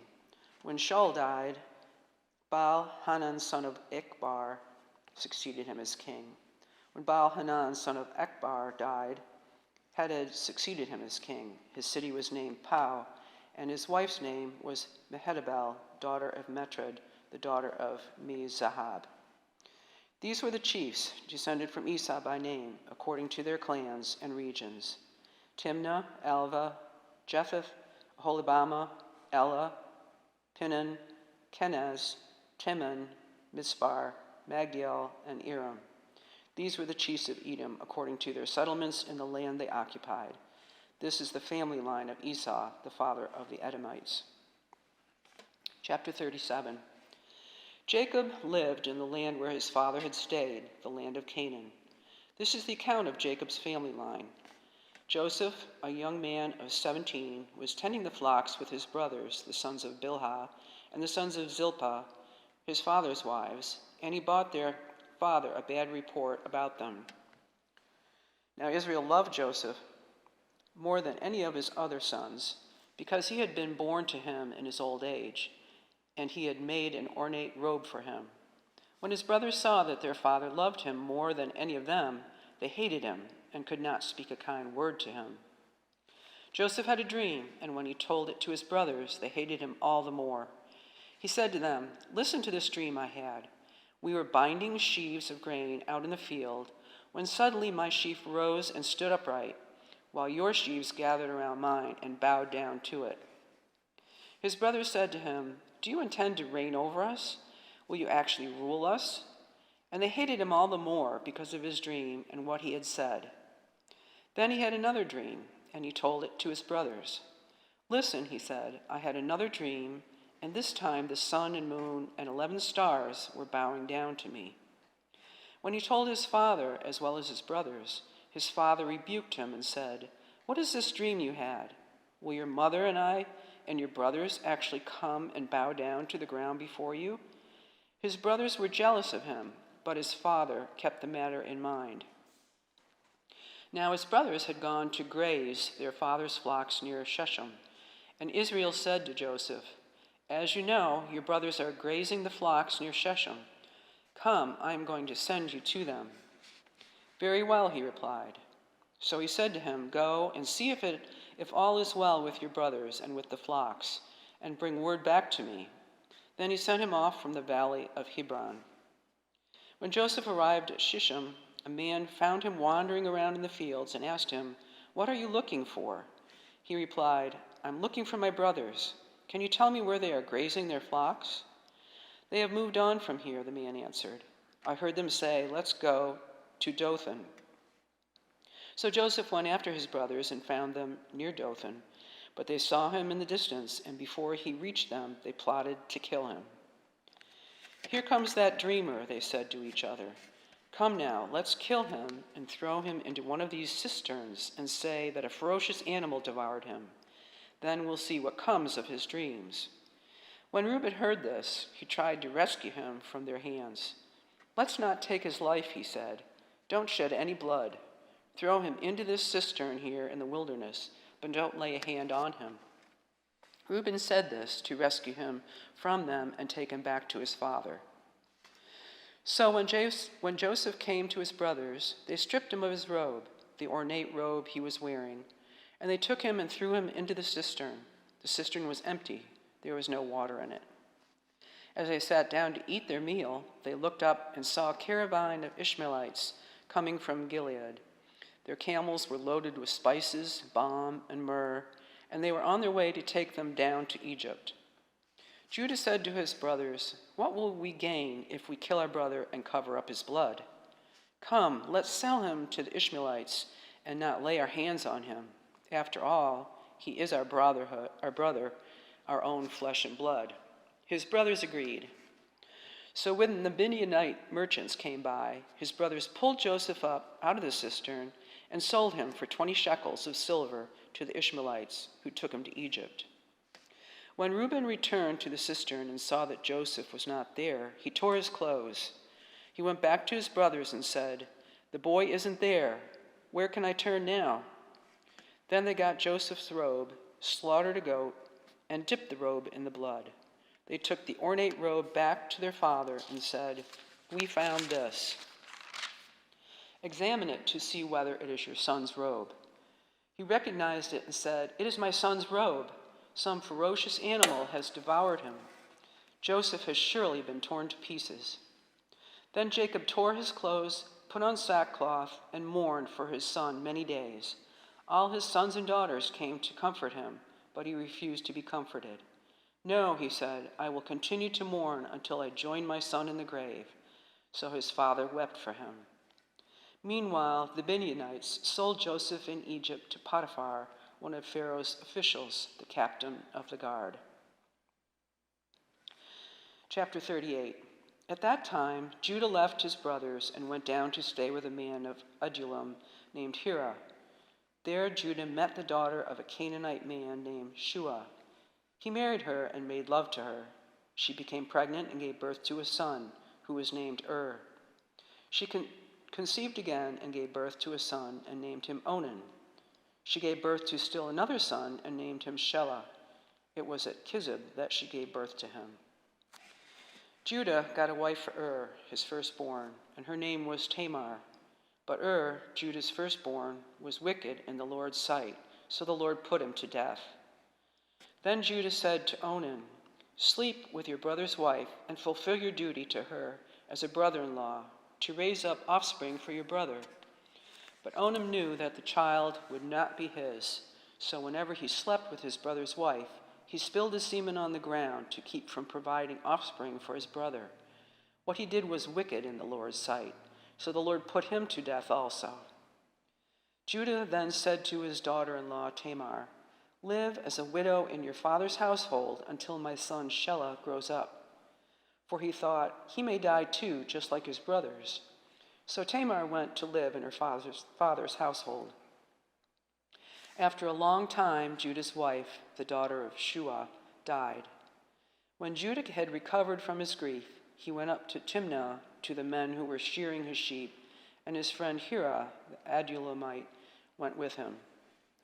When Tamar was told, Your father-in-law is on his way to Timnah to shear his sheep, she took off her widow's clothes, covered herself with a veil to disguise herself, and then sat down at the entrance to Enaim, which is on the road to Timnah. For she saw that, though Shelah had now grown up, she had not been given to him as his wife. When Judah saw her, he thought she was a prostitute, for she had covered her face. Not realizing that she was his daughter-in-law, he went over to her by the roadside and said, Come now, let me sleep with you. And what will you give me to sleep with you? She asked. I'll send you a young goat from my flock, he said. Will you give me something as a pledge until you send it? She asked. He said, What pledge should I give you? Your seal and its cord, and the staff in your hand, she answered. So he gave them to her and slept with her, and she became pregnant by him. After she left, she took off her veil and put on her widow's clothes again. Meanwhile, Judah sent the young goat by his friend the Adullamite in order to get his pledge back from the woman, but he did not find her. He asked the men who lived there, Where is the shrine prostitute who was beside the road at Enaim? There hasn't been any shrine prostitute here, they said. So he went back to Judah and said, I didn't find her. Besides, the men who lived there said, There hasn't been any shrine prostitute here. Then Judah said, Let her keep what she has, or we will become a laughingstock. After all, I did send her this goat, but you didn't find her. About 3 months later, Judah was told, Your daughter-in-law Tamar is guilty of prostitution, and as a result, she is now pregnant. Judah said, Bring her out and have her burned to death. As she was being brought out, she sent a message to her father-in-law. I am pregnant by the man who owns these, she said. And she added, See if you recognize whose seal and cord and staff these are. Judah recognized them and said, She is more righteous than I, since I wouldn't give her to my son Shelah, and he did not sleep with her again. When the time came for her to give birth, there were twin boys in her womb. As she was giving birth, one of them put out his hand, so the midwife took a scarlet thread and tied it on his wrist and said, This one came out first. But when he drew back his hand, his brother came out, and she said, So this is how you have broken out. and he was named Perez. Then his brother, who had the scarlet thread on his wrist, came out, and he was named Zerah. Genesis chapter 39. Now Joseph had been taken down to Egypt. Potiphar, an Egyptian who was one of Pharaoh's officials, the captain of the guard, brought him from the Ishmaelites who had taken him there. The Lord was with Joseph, so that he prospered, and he lived in the house of his Egyptian master. When his master saw that the Lord was with him, and that the Lord gave him success in everything he did, Joseph found favor in his eyes and became his attendant. Potiphar put him in charge of his household, and he entrusted to his care everything he owned. From the time he put him in charge of his household and of all that he owned, the Lord blessed the household of the Egyptian because of Joseph. The blessing of the Lord was on everything Potiphar had, both in the house and in the field. So Potiphar left everything he had in Joseph's care. With Joseph in charge, he did not concern himself with anything except the food he ate. Now Joseph was well-built and handsome, and after a while his master's wife took notice of Joseph and said, "Come to bed with me." But he refused. "With me in charge," he told her, "my master does not concern himself with anything in the house. Everything he owns he has entrusted to my care. No one is greater in this house than I am. My master has withheld nothing from me except you, because you are his wife. How then could I do such a wicked thing and sin against God?" And though she spoke to Joseph day after day, he refused to go to bed with her or even be with her. One day he went into the house to attend to his duties, and none of the household servants was inside. She caught him by his cloak and said, "Come to bed with me." But he left his cloak in her hand and ran out of the house. When she saw that he had left his cloak in her hand and had run out of the house, she called her household servants. "Look," she said to them, "this Hebrew has been brought to us to make sport of us. He came in here to sleep with me, but I screamed. When he heard me scream for help, he left his cloak beside me and ran out of the house." She kept his cloak beside her until his master came home. Then she told him this story. "That Hebrew slave you brought us came to me to make sport of me, but as soon as I screamed for help, he left his cloak beside me and ran out of the house." When his master heard the story his wife had told him, saying, "This is how your slave treated me," he burned with anger. Joseph's master took him and put him in prison, the place where the king's prisoners were confined. But while Joseph was there in the prison, the Lord was with him. He showed him kindness and granted him favor in the eyes of the prison warden. So the warden put Joseph in charge of all those held in prison, and he was made responsible for all that was done there. The warden paid no attention to anything under Joseph's care, because the Lord was with Joseph and gave him success in whatever he did. Chapter 40. Sometime later, the cupbearer and the baker of the king of Egypt offended their master, the king of Egypt. Pharaoh was angry with his two officials, the chief cupbearer and the chief baker, and put them in custody in the house of the captain of the guard, in the same prison where Joseph was confined. The captain of the guard assigned them to Joseph, and he attended them. After they had been in custody for some time, each of the two men, the cupbearer and the baker of the king of Egypt, who were being held in prison, had a dream the same night, and each dream had a meaning of its own. When Joseph came to them the next morning, he saw that they were dejected. So he asked Pharaoh's officials, who were in custody with him in his master's house, "Why do you look so sad today?" "We both had dreams," they answered, "but there is no one to interpret them." Then Joseph said to them, "Do not interpretations belong to God? Tell me your dreams." So the chief cupbearer told Joseph his dream. He said to him, "In my dream I saw a vine in front of me, and on the vine were 3 branches. As soon as it budded, it blossomed, and its clusters ripened into grapes. Pharaoh's cup was in my hand, and I took the grapes, squeezed them into Pharaoh's cup, and put the cup in his hand." "This is what it means," Joseph said to him. "The 3 branches are 3 days. Within 3 days of Pharaoh will lift up your head and restore you to your position, and you will put Pharaoh's cup in his hand, just as you used to do when you were his cupbearer. But when all goes well with you, remember me and show me kindness. Mention me to Pharaoh and get me out of this prison. I was forcibly carried off from the land of the Hebrews, and even there I have done nothing to deserve being put in a dungeon." When the chief baker saw that Joseph had given a favorable interpretation, he said to Joseph, "I too had a dream. On my head were 3 baskets of bread. In the top basket were all kinds of baked goods for Pharaoh, but the birds were eating them out of the basket on my head." "This is what it means," Joseph said. "The 3 baskets are 3 days. Within 3 days, Pharaoh will lift off your head and impale your body on a pole, and the birds will eat away your flesh." Now the 3rd day was Pharaoh's birthday, and he gave a feast for all his officials. He lifted up the heads of the chief cupbearer and the chief baker in the presence of his officials. He restored the chief cupbearer to his position, so that he once again put the cup into Pharaoh's hand. But he impaled the chief baker, just as Joseph had said to him in his interpretation.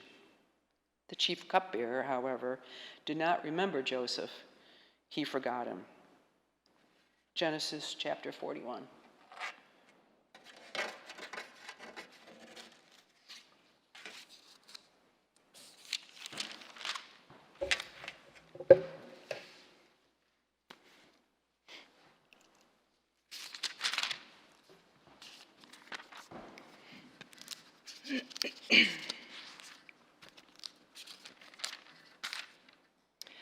Genesis chapter 41. When 2 full years had passed, Pharaoh had a dream. He was standing by the Nile when out of the river there came up 7 cows, sleek and fat, and they grazed among the reeds. After them, 7 other cows, ugly and gaunt, came up out of the Nile and stood beside those on the river bank. And the cows that were ugly and gaunt ate up the 7 sleek, fat cows. Then Pharaoh woke up. He fell asleep again and had a second dream. 7 heads of grain, healthy and good, were growing on a single stalk. After them, 7 other heads of grain sprouted, thin and scorched by the east wind. The thin heads of grain swallowed up the 7 healthy, full heads.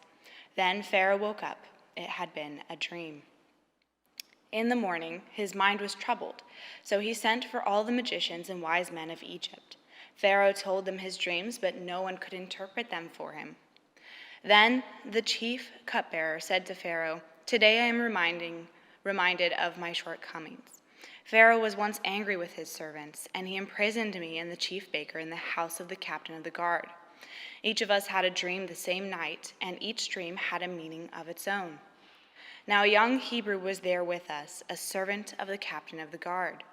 We told him our dreams, and he interpreted them for us, giving each man the interpretation of his dream. And things turned out exactly as he interpreted them to us. I was restored to my position, and the other man was impaled." So Pharaoh sent for Joseph, and he was quickly brought from the dungeon. When he had shaved and changed his clothes, he came before Pharaoh.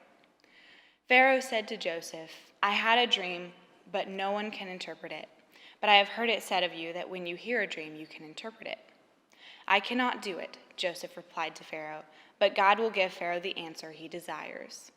Then Pharaoh said to Joseph, "In my dream I was standing on the bank of the Nile, when out of the river there came up 7 cows, fat and sleek, and they grazed among the reeds. After them 7 other cows came up, scrawny and very ugly and lean. I had never seen such ugly cows in all the land of Egypt. The lean, ugly cows ate up the 7 fat cows that came up first. But even after they ate them, no one could tell that they had done so. They looked just as ugly as before. Then I woke up. In my dream, I saw 7 heads of grain, full and good, growing on a single stalk. After them, 7 other heads sprouted, withered and thin and scorched by the east wind. The thin heads of grain swallowed up the 7 good heads. I told this to the magicians, but none of them could explain it to me." Then Joseph said to Pharaoh, "The dreams of Pharaoh are one and the same. God has revealed to Pharaoh what he is about to do. The 7 good cows are 7 years, and the 7 good heads of grain are 7 years. It is one and the same dream. The 7 lean, ugly cows that came up afterward are 7 years, and so are the 7 worthless heads of grain scorched by the east wind. They are 7 years of famine. It is just as I said to Pharaoh. God has shown Pharaoh what he is about to do. 7 years of great abundance are coming throughout the land of Egypt, but 7 years of famine will follow them. Then all the abundance in Egypt will be forgotten, and the famine will ravage the land. The abundance in the land will not be remembered, because the famine that follows it will be so severe. The reason the dream was given to Pharaoh in 2 forms is that the matter has been firmly decided by God, and God will do it soon. And now let Pharaoh look for a discerning and wise man and put him in charge of the land of Egypt. Let Pharaoh appoint commissioners over the land to take 1/5 of the harvest of Egypt during the 7 years of abundance.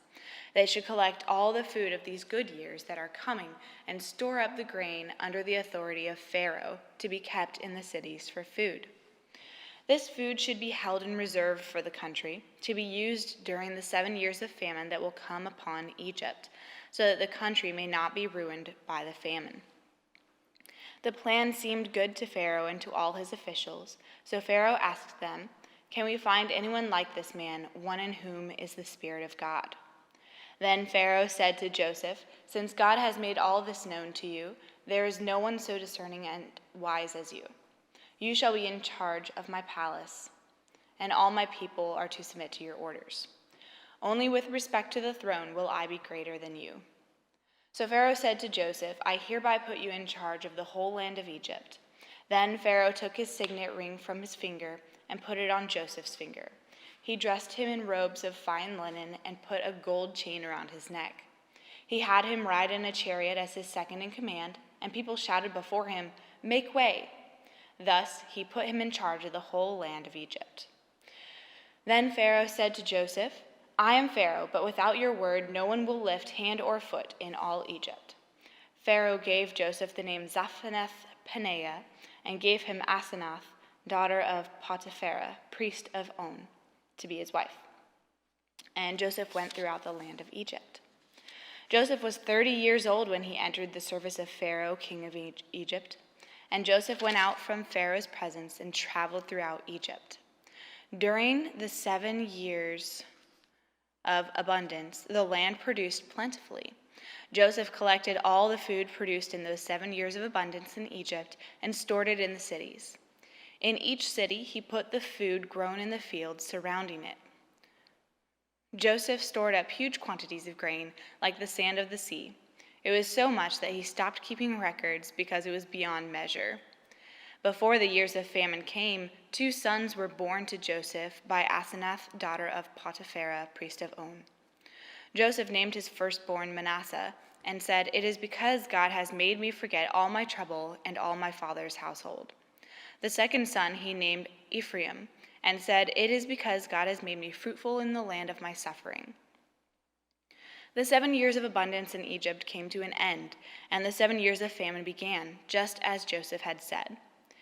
There was famine in all the other lands, but in the whole land of Egypt there was food. When all Egypt began to feel the famine, the people cried to Pharaoh for food. Then Pharaoh told all the Egyptians, "Go to Joseph and do what he tells you."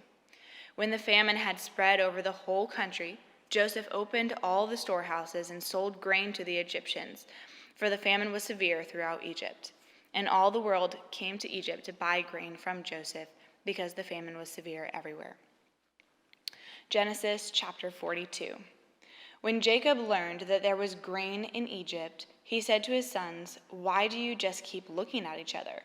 He continued, "I have heard that there is grain in Egypt. Go down there and buy some for us, so that we may live and not die."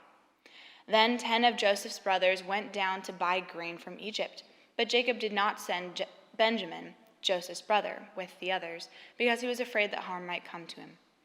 So Israel's sons were among those who went to buy grain, for there was famine in the land of Canaan also. Now Joseph was the governor of the land, the person who sold grain to all its people. So when Joseph's brothers arrived, they bowed down to him with their faces to the ground. As soon as Joseph saw his brothers, he recognized them, but he pretended to be a stranger and spoke harshly to them. "Where do you come from?" he asked. "From the land of Canaan," they replied, "to buy food." Although Joseph recognized his brothers, they did not recognize him.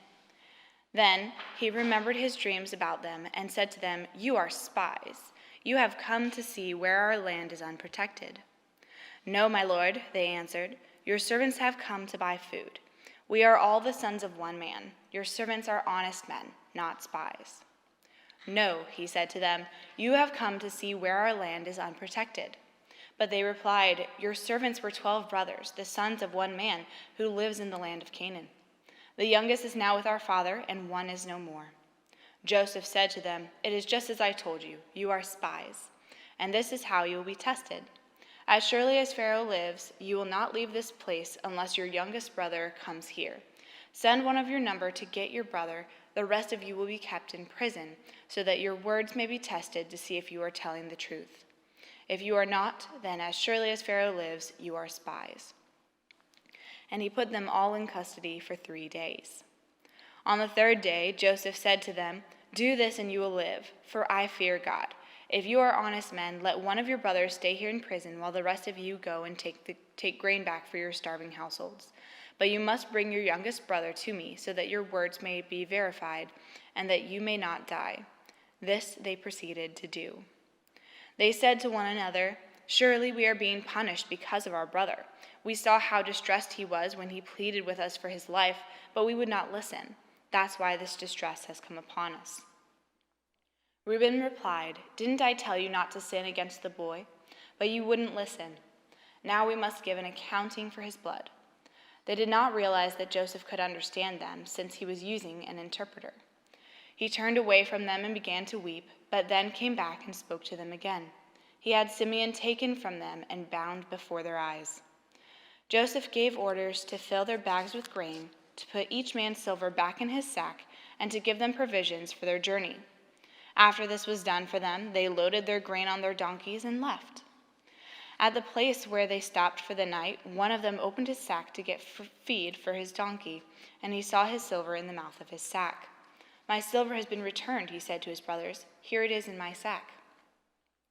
Their hearts sank, and they turned to each other, trembling, and said, "What is this that God has done to us?" When they came to their father Jacob in the land of Canaan, they told him all that had happened to them.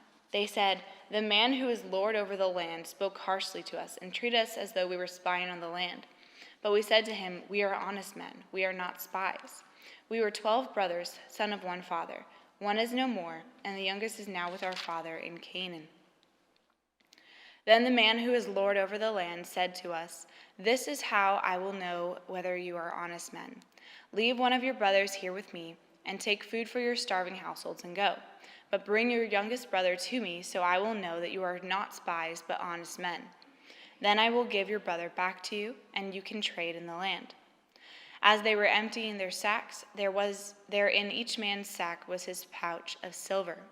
When they and their father saw the money pouches, they were frightened. Their father Jacob said to them, 'You have deprived me of my children. Joseph is no more, and Simeon is no more, and now you want to take Benjamin. Everything is against me.' Then Reuben said to his father, 'You may put both of my sons to death if I do not bring him back to you. Entrust him to my care, and I will bring him back.' But Jacob said, 'My son will not go down there with you. His brother is dead, and he is the only one left. If harm comes to him on the journey you are taking, you will bring my gray head down to the grave in sorrow.'" Genesis chapter 43.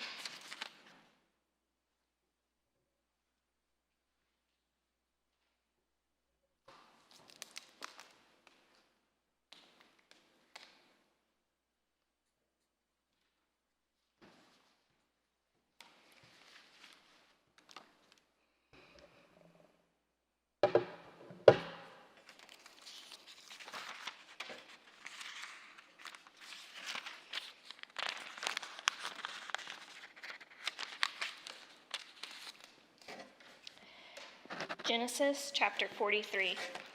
Now the famine was still severe in the land. So when they had eaten all the grain they had brought from Egypt, their father said to them, "Go back and buy us a little more food." But Judah said to him, "The man warned us solemnly, 'You will not see my face again unless your brother is with you. If you will send your brother along with us, we will go down and buy food for you.' But if you will not send him, we will not go down, because the man said to us, 'You will not see my face again unless your brother is with you.' Israel asked, 'Why did you bring this trouble on me by telling the man you had another brother?' They replied, 'The man questioned us closely about ourselves and our family. 'Is your father still living?' he asked. 'Do you have another brother?' We simply answered his questions. How were we to know? He would say, 'Bring your brother down here.' Then Judah said to Israel, his father, 'Send the boy along with me, and we will go at once, so that we and you and our children may live and not die. I myself will guarantee his safety. You can hold me personally responsible for him. If I do not bring him back to you and set him here before you, I will bear the blame before you all my life. As it is, if we had not delayed, we would have gone and returned twice.' Then their father Israel said to them, 'If it must be, then do this.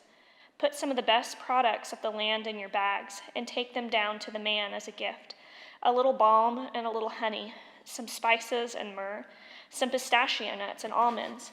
Take double the amount of silver with you, for you must return the silver that was put back into the mouths of your sack.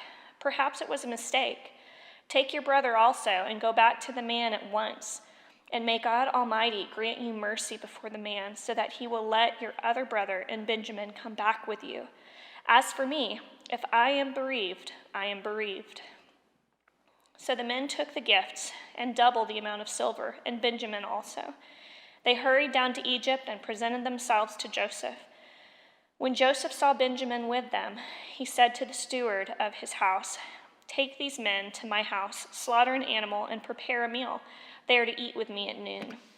The man did as Joseph told him, and took the men to Joseph's house. Now the men were frightened when they were taken to his house.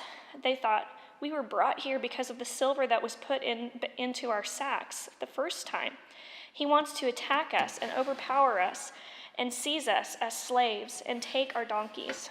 So they went up to Joseph's steward and spoke to him at the entrance of the house. 'We beg your pardon, our lord,' they said. 'We came down here the first time to buy food, but at the place where we stopped for the night, we opened our sacks, and each of us found his silver, the exact weight, in the mouth of his sack. So we have brought it back with us. We have also brought additional silver with us to buy food. We don't know who put our silver back in our sacks.' 'It's all right,' he said. 'Don't be afraid. Your God, the God of your father, has given you treasure in your sacks. I received your silver.' Then he brought Simeon out to them. The steward took the men into Joseph's house, gave them water to wash their feet, and provided fodder for their donkeys. They prepared their gifts for Joseph's arrival at noon because they had heard that they were to eat there. When Joseph came home, they presented to him the gifts they had brought into the house, and they bowed down before him to the ground. He asked them how they were, and then he said, 'How is your aged father you told me about? Is he still living?' They replied, 'Your servant, our father, is still alive and well.' And they bowed down, prostrating themselves before him. As he looked about and saw his brother Benjamin, his own mother's son, he asked, 'Is this your youngest brother, the one you told me about?' And he said, 'God be gracious to you, my son.' Deeply moved at the sight of his brother, Joseph hurried out and looked for a place to weep. He went into a private room and wept there. After he had washed his face, he came out and, controlling himself, said, 'Serve the food.' They served him by himself, the brothers by themselves, and the Egyptians who ate with them by themselves, because Egyptians could not eat with Hebrews, for that is detestable to the Egyptians. The men had been seated before him in the order of their ages, from the firstborn to the youngest, and they looked at each other in astonishment. When portions were served to them from Joseph's table, Benjamin's portion was 5 times as much as anyone else's. So they feasted and drank freely with him. Genesis 44. Now Joseph gave these instructions to the steward of his house. 'Fill the men's sacks with as much food as they can carry, and put each man's silver in the mouth of his sack. Then put my cup, the silver one, in the mouth of the youngest one's sack, along with the silver for his grain.' And he did as Joseph said. As morning dawned, the men were sent on their way with their donkeys. They had not gone far from the city when Joseph said to his steward, "Go after those men at once, and when you catch up with them, say to them, 'Why have you repaid good with evil? Isn't this the cup my master drinks from and also uses for divination? This is a wicked thing you have done.'" When he caught up with them, he repeated these words to them. But they said to him, "Why does my lord say such things? Far be it from your servants to do anything like that. We even brought back to you from the land of Canaan the silver we found inside the mouths of our sacks. So why would we steal silver or gold from your master's house? If any of your servants is found to have it, he will die, and the rest of us will become my lord's slaves." "Very well then," he said, "let it be as you say. Whoever is found to have it will become my slave. The rest of you will be free from blame." Each of them quickly lowered his sack to the ground and opened it. Then the steward proceeded to search, beginning with the oldest and ending with the youngest. And the cup was found in Benjamin's sack. At this they tore their clothes. Then they all loaded their donkeys and returned to the city. Joseph was still in the house when Judah and his brothers came in, and they threw themselves to the ground before him. Joseph said to them, "What is this you have done? Don't you know that a man like me can find things out by divination?" "What can we say to my lord?" Judah replied. "What can we say? How can we prove our innocence? God has uncovered your servant's guilt. We are now my lord's slaves, we ourselves and the one who was found to have the cup." But Joseph said, "Far be it from me to do such a thing. Only the man who was found to have the cup will become my slave. The rest of you go back to your father in peace." Then Judah went up to him and said, "Pardon your servant, my lord. Let me speak a word to my lord. Do not be angry with your servant, though you are equal to Pharaoh himself." My lord asked his servant, "Do you have a father or a brother?" And we answered, "We have an aged father, and there is a young son born to him in his old age. His brother is dead, and he is the only one of his mother's sons left, and his father loves him. Then you said to your servants, 'Bring him down to me, so I can see him for myself.' And we said to my lord, 'The boy cannot leave his father. If he leaves him, his father will die.' But you told your servants, 'Unless your youngest brother comes down with you, you will not see my face again.' When we went back to your servant, my father, we told him what my lord had said. Then our father said, 'Go back and buy a little more food.' But we said, 'We cannot go down. Only if our youngest brother is with us will we go. We cannot see the man's face unless our youngest brother is with us.' Your servant, my father, said to us, 'You know that my wife bore me 2 sons. One of them went away from me, and I said, he has surely been torn to pieces, and I have not seen him since. If you take this one from me too, and harm comes to him, you will bring my gray head down to the grave in misery. So now, if the boy is not with us, when I go back to your servant, my father, and if my father, whose life is closely bound up with the boy's life, sees that the boy isn't there, he will die. Your servants will bring the gray head of our father down to the grave in sorrow.' Your servant guaranteed the boy's safety to my father.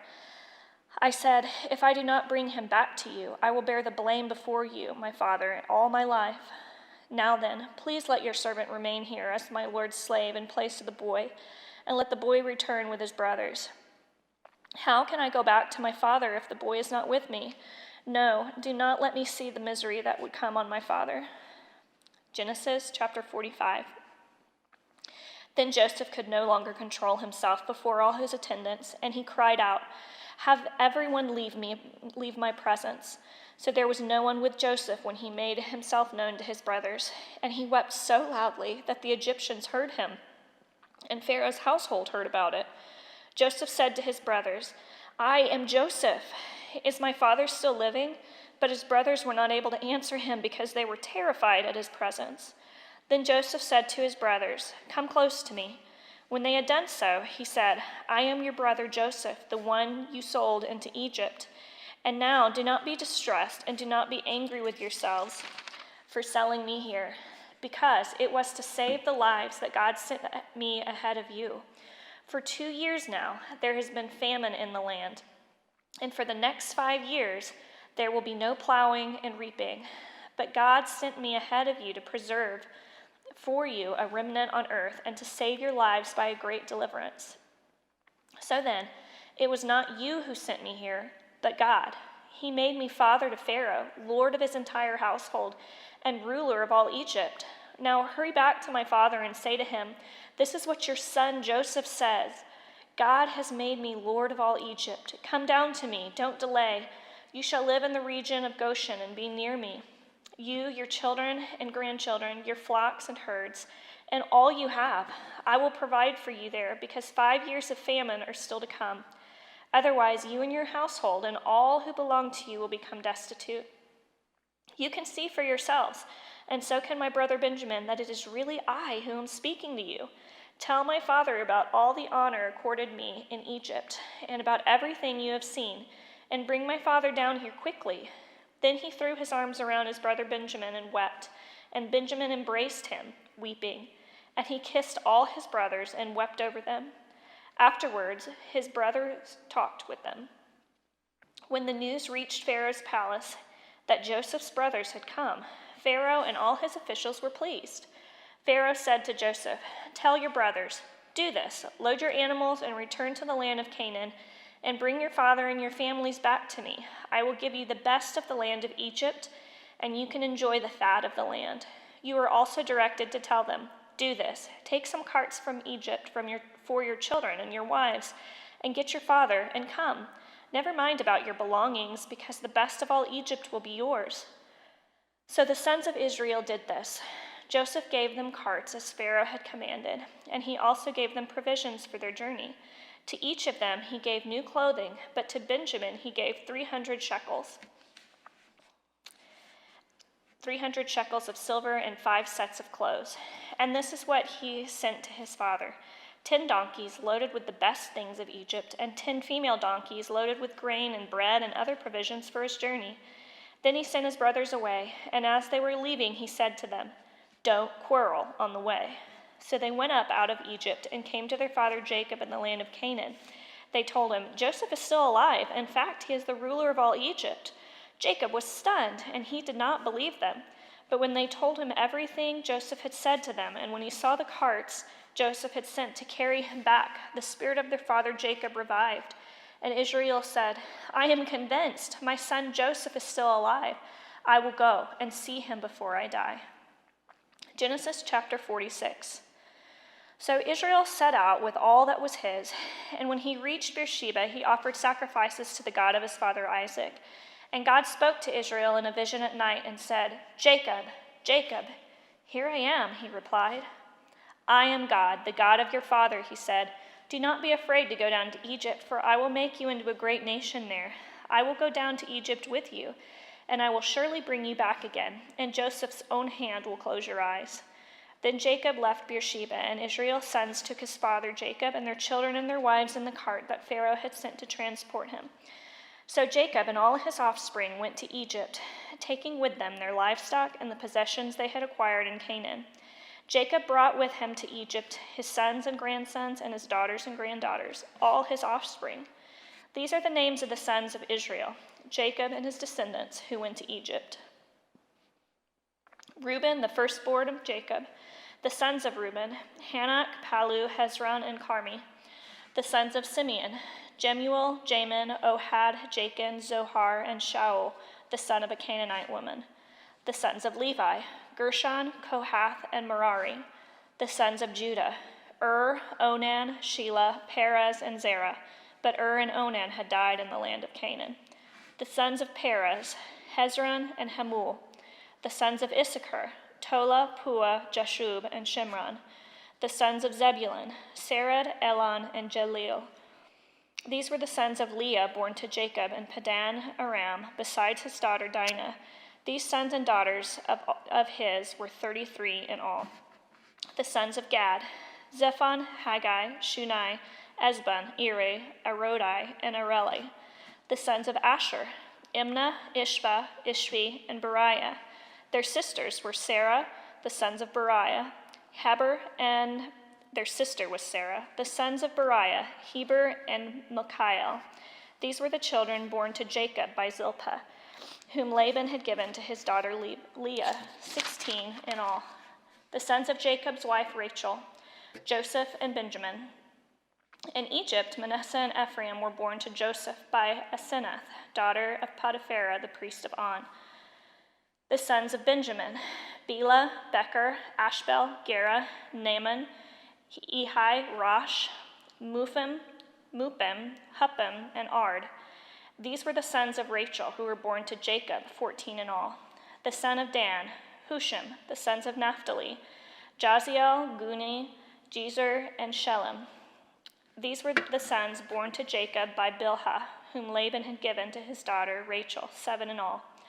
All these who went to Egypt with Jacob, those who were his direct descendants, not counting his sons' wives, numbered 66 persons. With the 2 sons who had been born to Joseph in Egypt, the members of Jacob's family, which went to Egypt, were 70 in all. Now Jacob sent Judah ahead of him to Joseph to get directions to Goshen. When they arrived in the region of Goshen, Joseph had his chariot made ready and went to Goshen to meet his father Israel.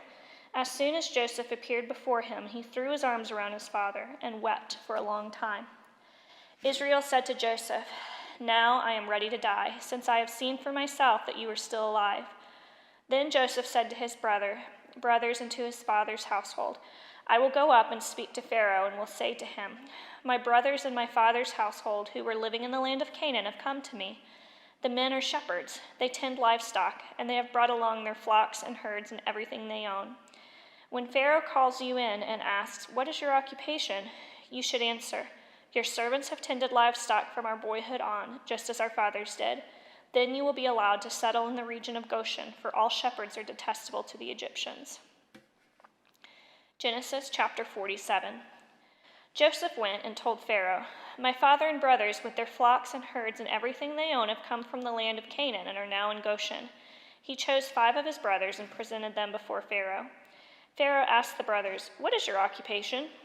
"Your servants are shepherds," they replied to Pharaoh, "just as our fathers were." They also said to him, "We have come to live here for a while because the famine is severe in Canaan, and your servants' flocks have no pasture. So now please let your servants settle in Goshen." Pharaoh said to Joseph, "Your father and your brothers have come to you, and the land of Egypt is before you. Settle your father and your brother in the best part of the land. Let them live in Goshen, and if you know of any among them with special ability, put them in charge of my own livestock." Then Joseph brought his father Jacob in and presented him before Pharaoh. After Jacob blessed Pharaoh, Pharaoh asked him, "How old are you?" Then Jacob said to Pharaoh, "The years of my pilgrimage are 130. My years have been few and difficult, and they do not equal the years of the pilgrimage of my fathers." Then Jacob blessed Pharaoh and went out from his presence. So Joseph settled his father and his brothers in Egypt and gave them property in the best part of the land, the district of Ramesses, as Pharaoh directed. Joseph also provided his father and his brothers and all his father's household with food according to the number of their children.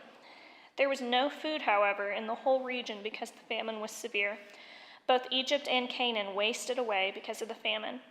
Joseph collected all the money that was to be found in Egypt and Canaan in payment for the grain they were buying, and he brought it to Pharaoh's palace.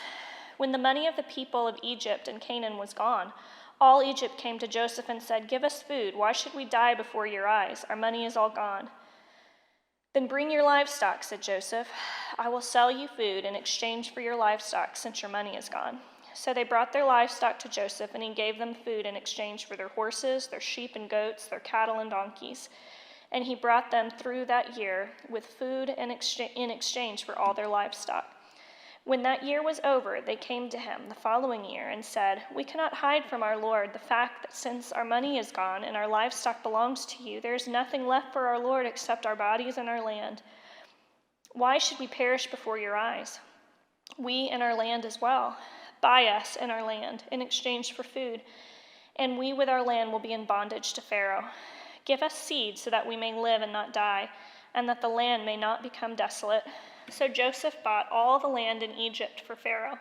The Egyptians, one and all, sold their fields because the famine was too severe for them. The land became Pharaoh's, and Joseph reduced the people to servitude from one end of Egypt to the other. However, he did not buy the land of the priests because they received a regular allotment from Pharaoh and had food enough from the allotment Pharaoh gave them. That is why they did not sell their land. Joseph said to the people, "Now that I have bought you and your land today for Pharaoh, here is seed for you, so you can plant the ground. But when the crop comes in, give a fifth of it to Pharaoh.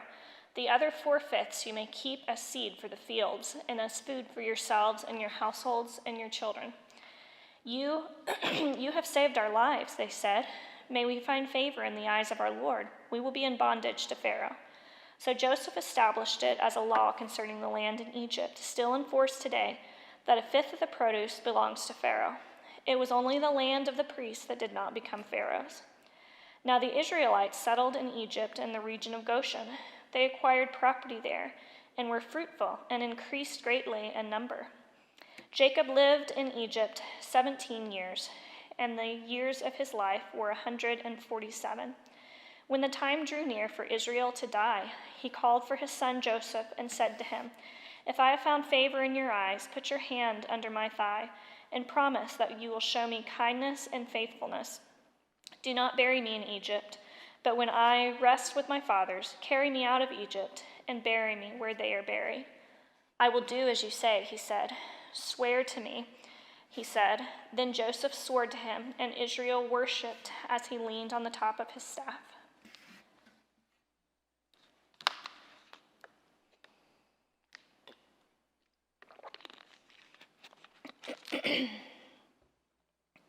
Genesis chapter 48. Sometime later, Joseph was told, "Your father is ill." So he took his 2 sons, Manasseh and Ephraim, along with him. When Jacob was told, "Your son Joseph has come to you," Israel rallied his strength and sat up on the bed.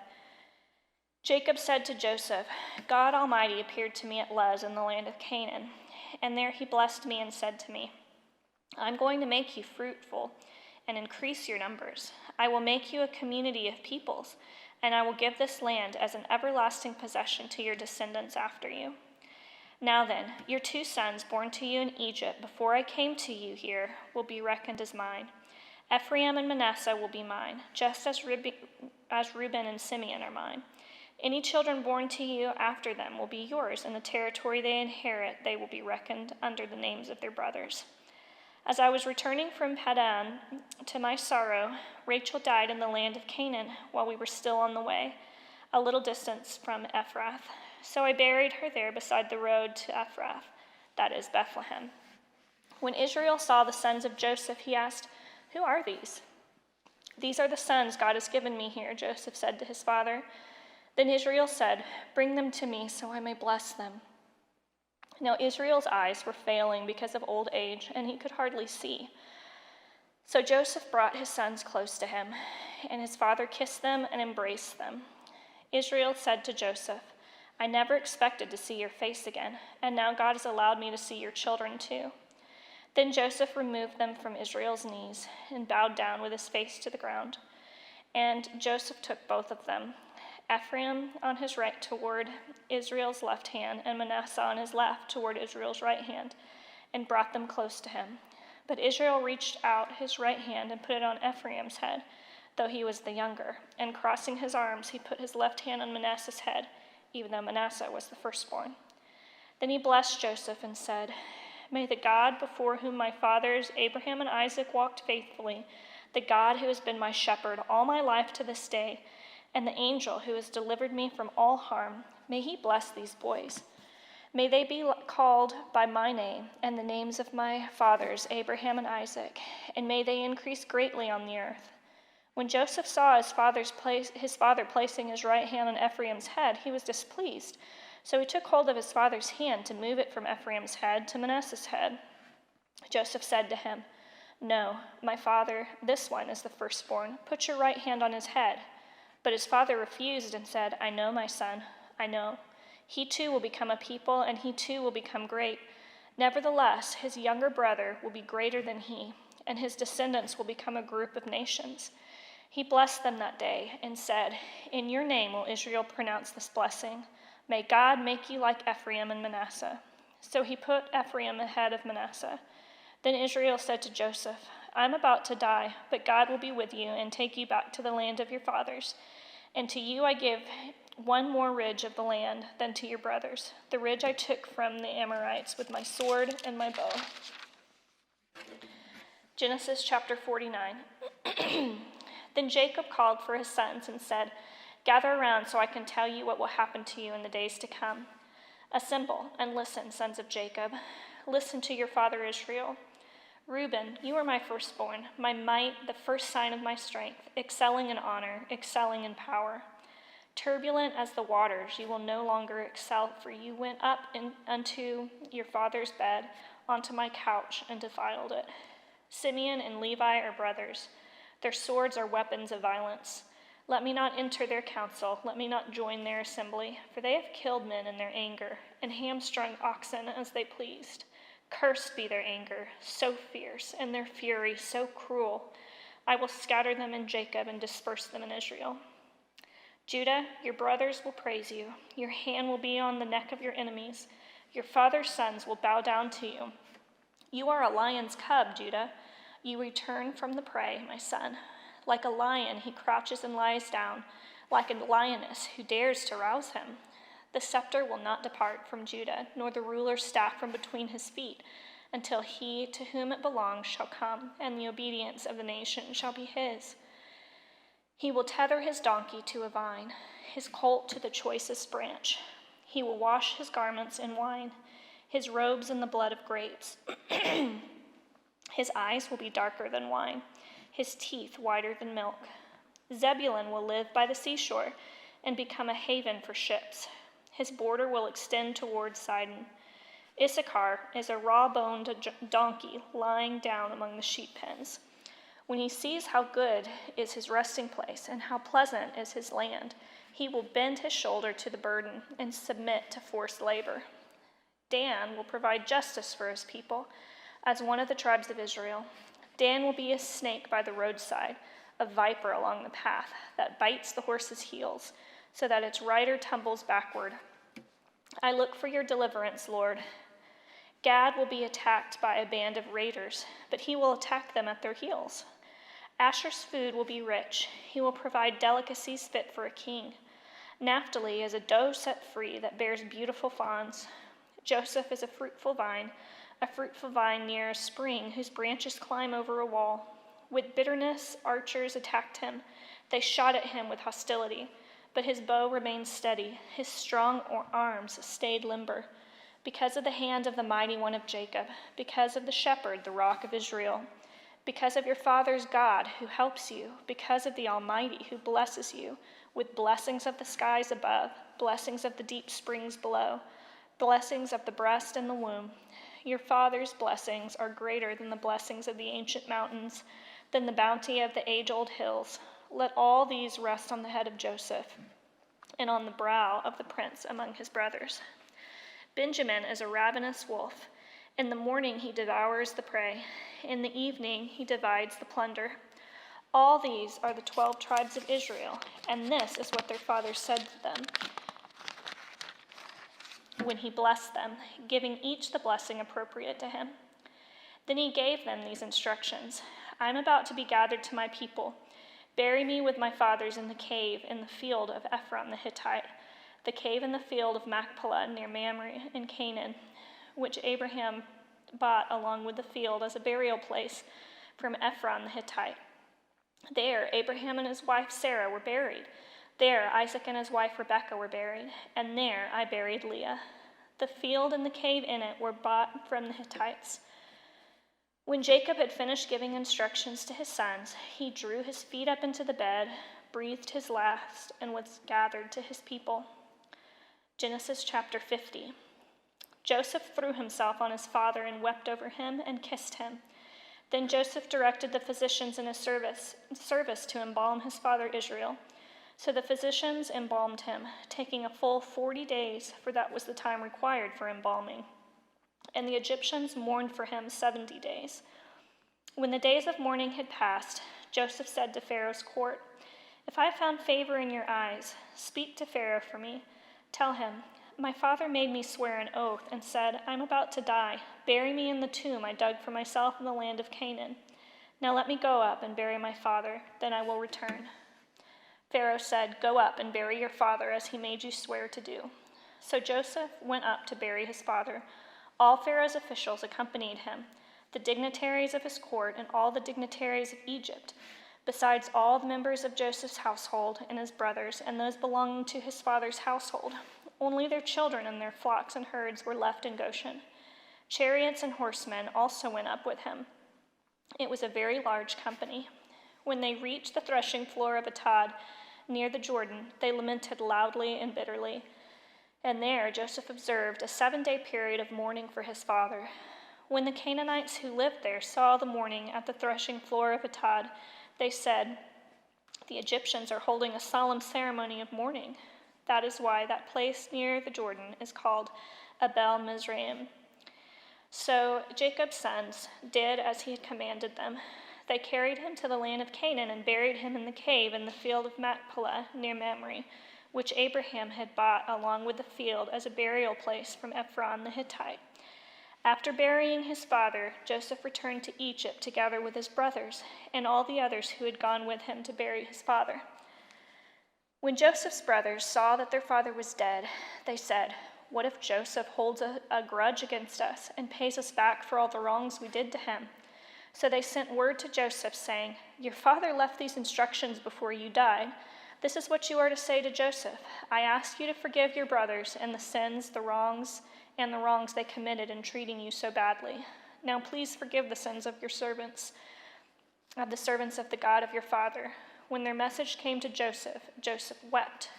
His brothers then came down and threw themselves down before him. "We are your slaves," they said. But Joseph said to them, "Don't be afraid. Am I in the place of God? You intended to harm me, but God intended it for good, to accomplish what is now being done, the saving of many lives. So then don't be afraid. I will provide for you and your children." And he reassured them and spoke kindly to them. Joseph stayed in Egypt along with all his father's family. He lived 110 years and saw the 3rd generation of Ephraim's children. Also the children of Machir, son of Manasseh, were placed at birth on Joseph's knees. Then Joseph said to his brothers, "I'm about to die, but God will surely come to your aid and take you up out of this land to the land he promised on oath to Abraham, Isaac, and Jacob." And Joseph made the Israelites swear an oath and said, "God will surely come to your aid, and then you must carry my bones up from this place." So Joseph died at the age of 110. And after they embalmed him, he was placed in a coffin in Egypt. The book of Exodus, chapter 1. These are the names of the sons of Israel who went to Egypt with Jacob, each with his family: Reuben, Simeon, Levi, and Judah, Issachar, Zebulun, and Benjamin, Dan and Naphtali, Gad and Asher. The descendants of Jacob numbered 70 in all. Joseph was already in Egypt. Now Joseph and all his brothers and all that generation died, but the Israelites were exceedingly fruitful. They multiplied greatly, increased in numbers, and became so numerous that the land was filled with them. Then a new king, to whom Joseph meant nothing, came to power in Egypt. "Look," he said to his people, "the Israelites have become far too numerous for us. Come, we must deal shrewdly with them, or they will become even more numerous. And if war breaks out, we'll join our enemies, fight against us, and leave the country." So they put slave masters over them to oppress them with forced labor, and they built Pithom and Ramses as store cities for Pharaoh. But the more they were oppressed, the more they multiplied and spread. So the Egyptians came to dread the Israelites and worked them ruthlessly. They made their lives bitter with harsh labor in brick and mortar and with all kinds of work in the fields. In all their harsh labor, the Egyptians worked them ruthlessly. The king of Egypt said to the Hebrew midwives, whose names were Shiphrah and Puah, "When you are helping the Hebrew women during childbirth on the delivery stool, if you see that the baby is a boy, kill him. But if it is a girl, let her live." The midwives, however, feared God and did not do what the king of Egypt had told them to do. They let the boys live. Then the king of Egypt summoned the midwives and asked them, "Why have you done this? Why have you let the boys live?" The midwives answered Pharaoh, "Hebrew women are not like Egyptian women. They're vigorous and give birth before the midwives arrive." So God was kind to the midwives, and the people increased and became even more numerous. And because the midwives feared God, he gave them families of their own. Then Pharaoh gave this order to all his people: "Every Hebrew boy that is born you must throw into the Nile, but let every girl live." Exodus chapter 2. Now a man of the tribe of Levi married a Levite woman, and she became pregnant and gave birth to a son. When she saw that he was a fine child, she hid him for 3 months. But when she could hide him no longer, she got a papyrus basket for him and coated it with tar and pitch. Then she placed the child in it and put it among the reeds along the bank of the Nile. His sister stood at a distance to see what would happen to him. Then Pharaoh's daughter went down to the Nile to bathe, and her attendants were walking along the riverbank. She saw the basket among the reeds and sent her female slave to get it.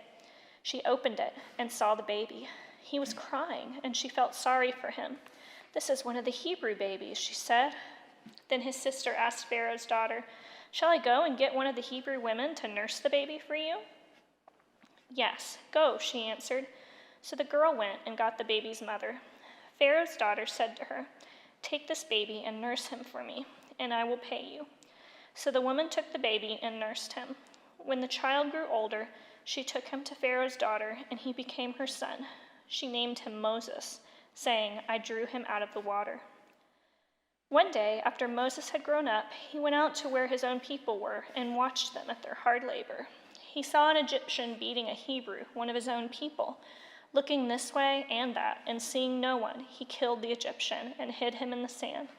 The next day he went out and saw 2 Hebrews fighting.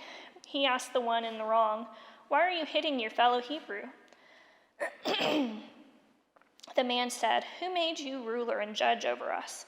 Are you thinking of killing me as you killed the Egyptian?" Then Moses was afraid and thought, "What I did must have become known."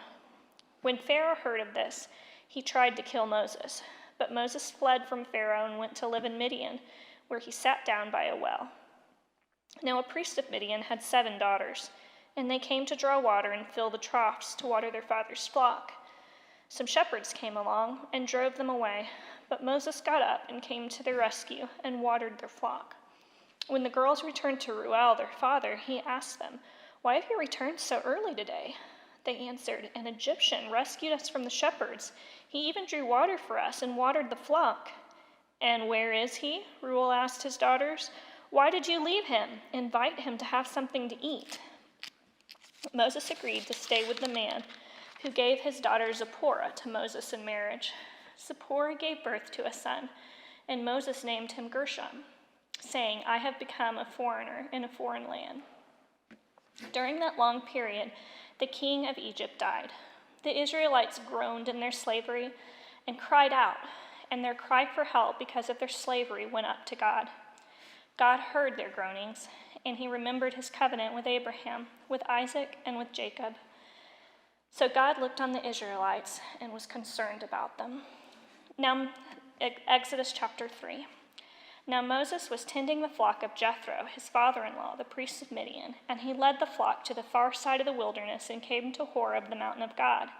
There the angel of the Lord appeared to him in flames of fire from within a bush.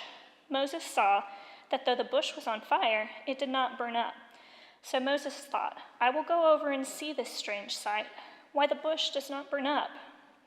When the Lord saw that he had gone over to look, God called him from within the bush, "Moses, Moses." And Moses said, "Here I am." "Do not come any closer," God said. "Take off your sandals, for the place where you're standing is holy ground." Then he said, "I am the God of your father, the God of Abraham, the God of Isaac, and the God of Jacob." At this, Moses hid his face because he was afraid to look at God. The Lord said, "I have indeed seen the misery of my people in Egypt. I have heard their crying out because of their slave drivers, and I am concerned about their suffering. So I have come down to rescue them from the hand of the Egyptians and to bring them up out of that land into a good and spacious land, a land flowing with milk and honey, the home of the Canaanites, Hittites, Amorites, Perizzites, Hivites, and Jebusites. And now the cry of the Israelites has reached me, and I have seen the way the Egyptians are oppressing them. So now go. I am sending you to Pharaoh to bring my people, the Israelites, out of Egypt." But Moses said to God, Who am I that I should go to Pharaoh and bring the Israelites out of Egypt? And God said, I will be with you, and this will be the sign to you that it is I who have sent you. When you have brought the people out of Egypt, you will worship God on this mountain. Moses said to God, suppose I go to the Israelites and say to them, the God of your fathers has sent me to you, and they ask me, what is his name? Then what shall I tell them? God said to Moses, I am who I am. This is what you are to say to the Israelites. I am has sent me to you. God also said to Moses, say to the Israelites, the Lord, the God of your father, the God of Abraham, the God of Isaac, and the God of Jacob has sent me to you. This is my name forever, the name you shall call me from generation to generation. Go, assemble the elders of Israel and say to them, the Lord, the God of your fathers, and the God of Abraham, Isaac, and Jacob appeared to me and said, I have watched over you and have seen what has been done to you in Egypt, and I have promised to bring you up out of your misery in Egypt into the land of the Canaanites, Hittites, Amorites, Perizzites, Hivites, and Jebusites, a land flowing with milk and honey. The elders of Israel will listen to you. Then you and the elders are to go to the king of Egypt and say to him, the Lord, the God of the Hebrews, has met with us. Let us take a 3-day journey into the wilderness to offer sacrifices to the Lord our God. But I know that the king of Egypt will not let you go unless a mighty hand compels him. So I will stretch out my hand and strike the Egyptians with all the wonders that I will perform among them. After that, he will let you go. And I will make the Egyptians favorably disposed toward this people, so that when you leave, you will not go empty-handed. Every woman is to ask her neighbor and any woman living in her house for articles of silver and gold and for clothing, which you will put on your sons and daughters, and so you will plunder the Egyptians. Exodus chapter 4.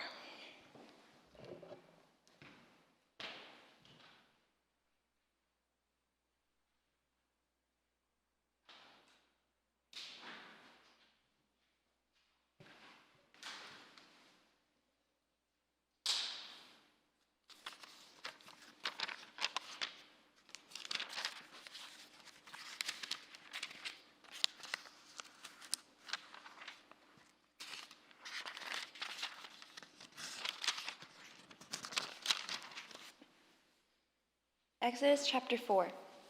Moses answered, what if they do not believe me or listen to me and say, the Lord did not appear to you? Then the Lord said to him, what is it that in your hand? A staff, he replied. The Lord said, throw it on the ground.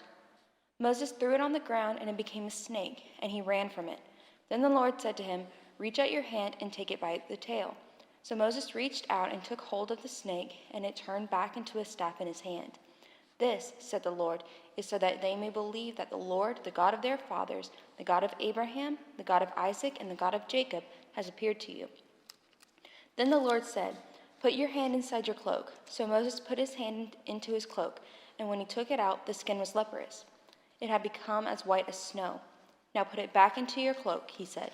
So Moses put his hand back into his cloak, and when he took it out, it was restored, like the rest of his flesh. Then the Lord said, if they do not believe you or pay attention to the first sign, they may believe the second. But if they do not believe these two signs or listen to you, take some water from the Nile and pour it on the dry ground. The water you took from the river will become blood on the ground. Moses said to the Lord, pardon your servant, Lord. I have never been eloquent, neither in the past nor since you have spoken to your servant. I am slow of speech and tongue. The Lord said to him, who gave human beings their mouths? Who makes them deaf or mute? Who gives them sight or makes them blind? Is it not I, the Lord? Now go, I will help you speak and will teach you what to say. But Moses said, pardon your servant, Lord, please send someone else. Then the Lord's anger burned against Moses, and he said, what about your brother, Aaron the Levite? I know he can speak well. He is already on his way to meet you, and he will be glad to see you. You shall speak to him and put words in his mouth. I will help both of you speak and will teach you what to do. He will speak to the people for you, and it will be as if he were your mouth and as if you were God to him. But take this staff in your hand so you can perform the signs with it. Then Moses went back to Jethro, his father-in-law, and said to him, let me return to my own people in Egypt to see if any of them are still alive. Jethro said, go, and I wish you well. Now the Lord had said to Moses in Midian, go back to Egypt, for all those who wanted to kill you are dead. So Moses took his wife and sons, put them on a donkey, and started back to Egypt. and he took the staff of God in his hand. The Lord said to Moses, "When you return to Egypt, see that you perform before Pharaoh all the wonders I have given you the power to do. But I will harden his heart so that he will not let the people go. Then say to Pharaoh, 'This is what the Lord says. Israel is my firstborn son, and I told you, let my son go so he may worship me. But you refused to let him go, so I will kill your firstborn son.' At a lodging place on the way, the Lord met Moses and was about to kill him. But Zipporah took a flint knife and cut off her son's foreskin and touched Moses' feet with it. 'Surely you are a bridegroom of blood to me,' she said. So the Lord let him alone. At that time, she said, 'bridegroom of blood,' referring to circumcision. The Lord said to Aaron, 'Go into the wilderness to meet Moses.' So he met Moses at the mountain of God and kissed him. Then Moses told Aaron everything that the Lord had sent him to say, and also about all the signs that he had commanded him to perform. Moses and Aaron brought together all the elders of the Israelites, and Aaron told them everything the Lord had said to Moses. He also performed the signs before the people, and they believed. And when they heard that the Lord was concerned about them and had seen their misery, they bowed down and worshiped. Exodus 5. Afterward, Moses and Aaron went to Pharaoh and said, 'This is what the Lord, the God of Israel, says. Let my people go, so that they may hold a festival to me in the wilderness.' Pharaoh said, 'Who is the Lord that I should obey him and let Israel go? I do not know the Lord, and I will not let Israel go.' Then they said, 'The God of the Hebrews has met with us. Now let us take a 3-day journey into the wilderness to offer sacrifices to the Lord our God, or he may strike us with plagues or with the sword.' But the king of Egypt said, 'Moses and Aaron, why are you taking the people away from their labor? Get back to your work.' Then Pharaoh said, 'Look, the people of the land are now numerous, and you are stopping them from working.' The same day, Pharaoh gave this order to the slave drivers and overseers in charge of the people: 'You are no longer to supply the people with straw for making bricks.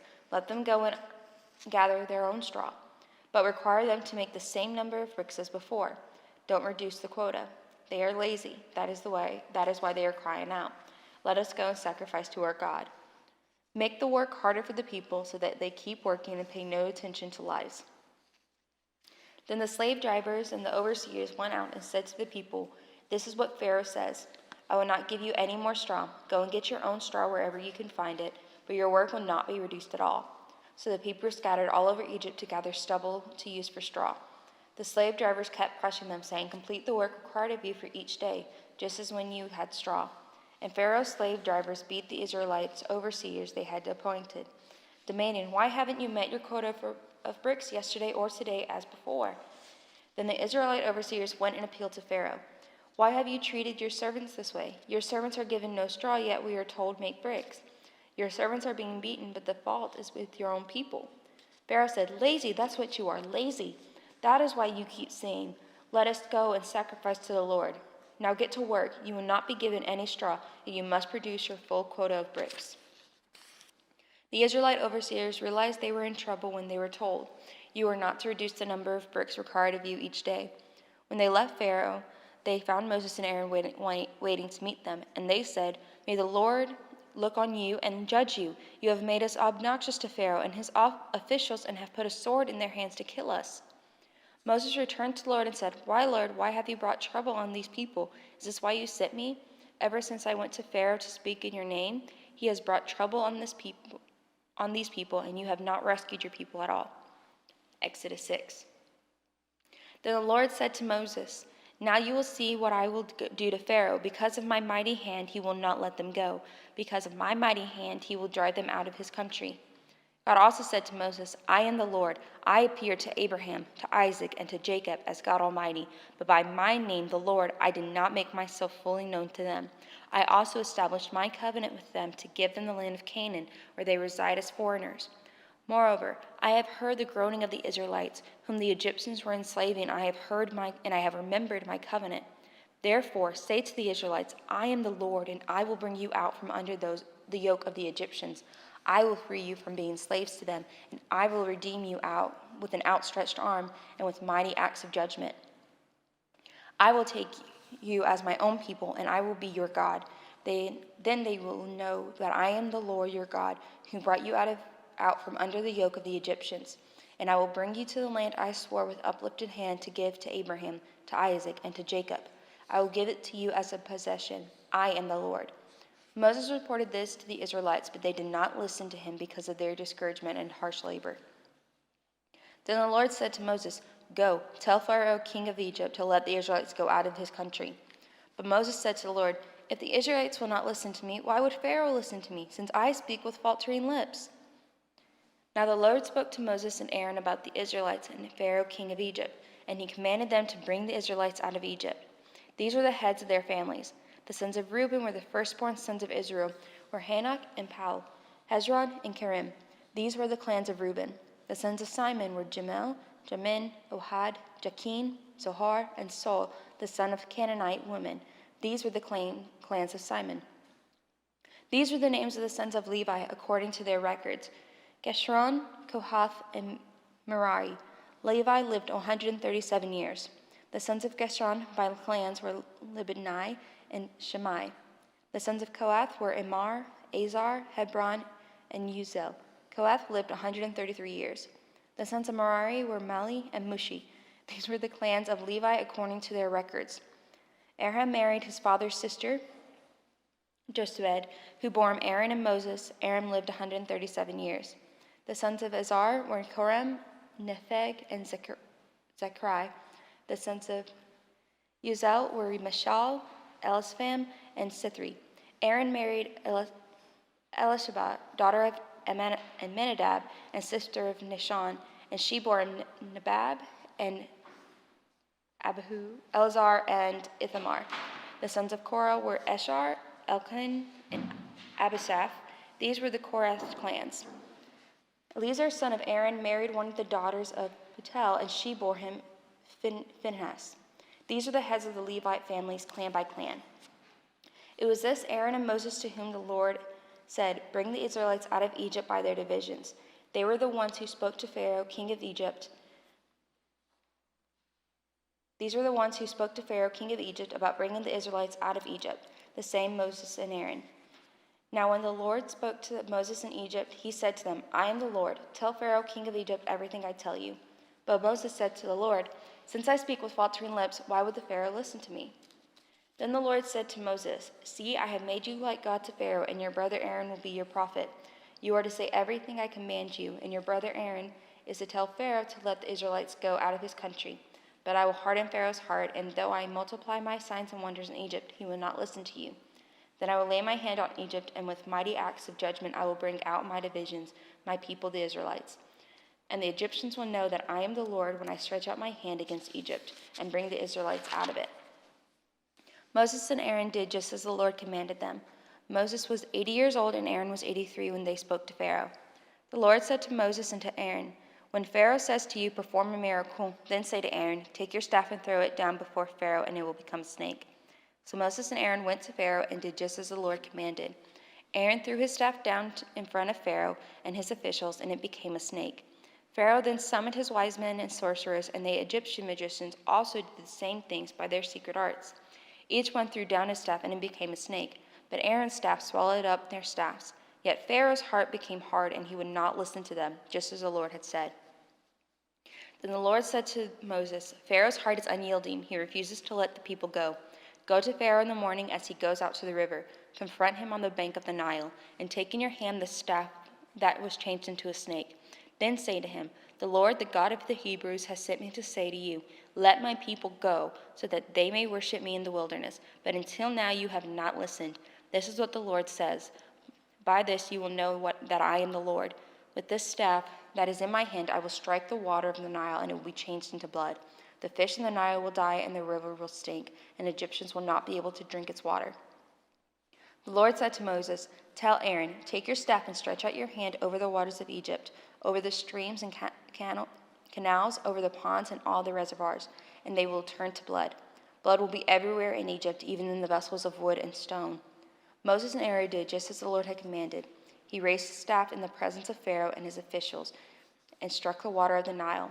And all the water was changed into blood. The fish of the Nile died, and the river smelled so bad that the Egyptians could not drink its water. Blood was everywhere in Egypt. But the Egyptian magicians did the same thing by their secret arts, and Pharaoh's heart became hard. He would not listen to Moses and Aaron, just as the Lord had said. Instead, he turned and went into his palace and did not take even this to his heart. And all the Egyptians dug along the Nile to get drinking water, because they could not drink the water of the river. Exodus 8. 7 days passed after the Lord struck the Nile. Then the Lord said to Moses, "Go to Pharaoh and say to him, 'This is what the Lord says. Let my people go so that they may worship me. If you refuse to let them go, I will send a plague of frogs on your whole country. The Nile will teem with frogs, and they will come up into your palace and in your bedroom and onto your bed, into the houses of your officials and on your people, and onto your ovens and kneading troughs. The frogs will come up on you and your people and all your officials.'" Then the Lord said to Moses, "Tell Aaron, stretch out your hand with your staff over the streams and canals and ponds and make frogs come up on the land of Egypt." So Aaron stretched out his hand over the waters of Egypt, and the frogs came up and covered the land. But the magicians did the same thing by their secret arts. They also made frogs come up onto the land of Egypt. Pharaoh summoned Moses and Aaron and said, "Pray to the Lord to take the frogs away from me and my people, and I will let your people go to offer sacrifices to the Lord." Moses said to Pharaoh, "I leave to you the honor of setting the time for me to pray for you and your officials and your people, that you and your houses may be rid of the frogs, except for those that remain in the Nile." "Tomorrow," Pharaoh said. Moses replied, "It will be as you say, so that you may know there is no one like the Lord our God. The frogs will leave you, and your houses, your officials, and your people. They will remain only in the Nile." After Moses and Aaron left the Pharaoh, Moses cried out to the Lord about the frogs he had brought on Pharaoh, and the Lord did what Moses asked. The frogs died in the houses, in the courtyards, and in the fields. They were piled into heaps, and the land reeked of them. But Pharaoh saw that there was relief. He hardened his heart and would not listen to Moses and Aaron, just as the Lord had said. Then the Lord said to Moses, "Tell Aaron, stretch out your staff and strike the dust to the ground, and throughout the land of Egypt the dust will become gnats." They did this, and when Aaron stretched out his hand with the staff and struck the dust to the ground, gnats came on people and animals. All the dust throughout the land of Egypt became gnats. But when the magicians tried to produce gnats by their secret arts, they could not. Since the gnats were on people and animals everywhere, the magician said to Pharaoh, "This is the finger of God." But Pharaoh's heart was hard, and he would not listen, just as the Lord had said. Then the Lord said to Moses, "Get up early in the morning and confront Pharaoh as he goes to the river, and say to him, 'This is what the Lord says, let my people go so that they may worship me. If you do not let my people go, I will send swarms of flies on you and your officials, on your people, and into your houses. The houses of the Egyptians will be full of flies, even the ground will be covered with them. But on that day I will deal differently with the land of Goshen, when my people live. No swarms of flies will be there, so that you will know that I, the Lord, am in this land. I will make a distinction between my people and your people. This sign will occur tomorrow." And the Lord did this. Dense swarms of flies poured into Pharaoh's palace and into the houses of his officials throughout Egypt. The land was ruined by the flies. Then Pharaoh summoned Moses and Aaron and said, "Go sacrifice to your God here in the land." But Moses said, "That would not be right. The sacrifices we offer the Lord our God would be detestable to the Egyptians. And if we offer sacrifices that are detestable in their eyes, will they not stone us? We must take a 3-day journey into the wilderness to offer sacrifices to the Lord our God, as he commanded us." Pharaoh said, "I will let you go to offer sacrifices to the Lord your God in the wilderness, but you must not go very far. Now pray for me." Moses answered, "As soon as I leave you, I will pray to the Lord, and tomorrow the flies will leave Pharaoh and his officials and his people. Only let Pharaoh be sure that he does not act deceitfully again by not letting the people go to offer sacrifices to the Lord." Then Moses left Pharaoh and prayed to the Lord, and the Lord did what Moses asked. The flies left Pharaoh and his officials and his people, not a fly remained. But this time also Pharaoh hardened his heart and would not let the people go. Exodus chapter 9. Then the Lord said to Moses, "Go to Pharaoh and say to him, 'This is what the Lord, the God of the Hebrews, say. Let my people go so that they may worship me. If you refuse to let them go and continue to hold them back, the hand of the Lord will bring a terrible plague on your livestock on the field, on your horses, donkeys, and camels, and on your cattle, sheep, and goats. The Lord will make a distinction between the livestock of Israel and that of Egypt, so that no animal belonging to the Israelites will die.' The Lord set a time and said, 'Tomorrow the Lord will do this in my land.' And the next day the Lord did it. All the livestock of the Egyptians died, but not one animal belonging to the Israelites died. Pharaoh investigated and found that not even one of the animals of the Israelites had died. Yet his heart was unyielding, and he would not let the people go. Then the Lord said to Moses and Aaron, "Take handfuls of soot from a furnace and have Moses toss it into the air in the presence of Pharaoh. It will become fine dust over the whole land of Egypt, and the festering boils will break out on people and animals throughout the land." So they took soot from a furnace and stood before Pharaoh. Moses tossed it into the air, and festering boils broke out on people and animals. The magicians could not stand before Moses because of the boils that were on them and all of the Egyptians. But the Lord hardened Pharaoh's heart, and he would not listen to Moses and Aaron, just as the Lord had said to Moses. Then the Lord said to Moses, "Get up early in the morning, confront Pharaoh, and say to him, 'This is what the Lord, the God of the Hebrews, says. Let my people go so that they may worship me. Or this time I will send the full force of my plagues against you and your officials and your people, so that you may know that there is no one like me in all the earth.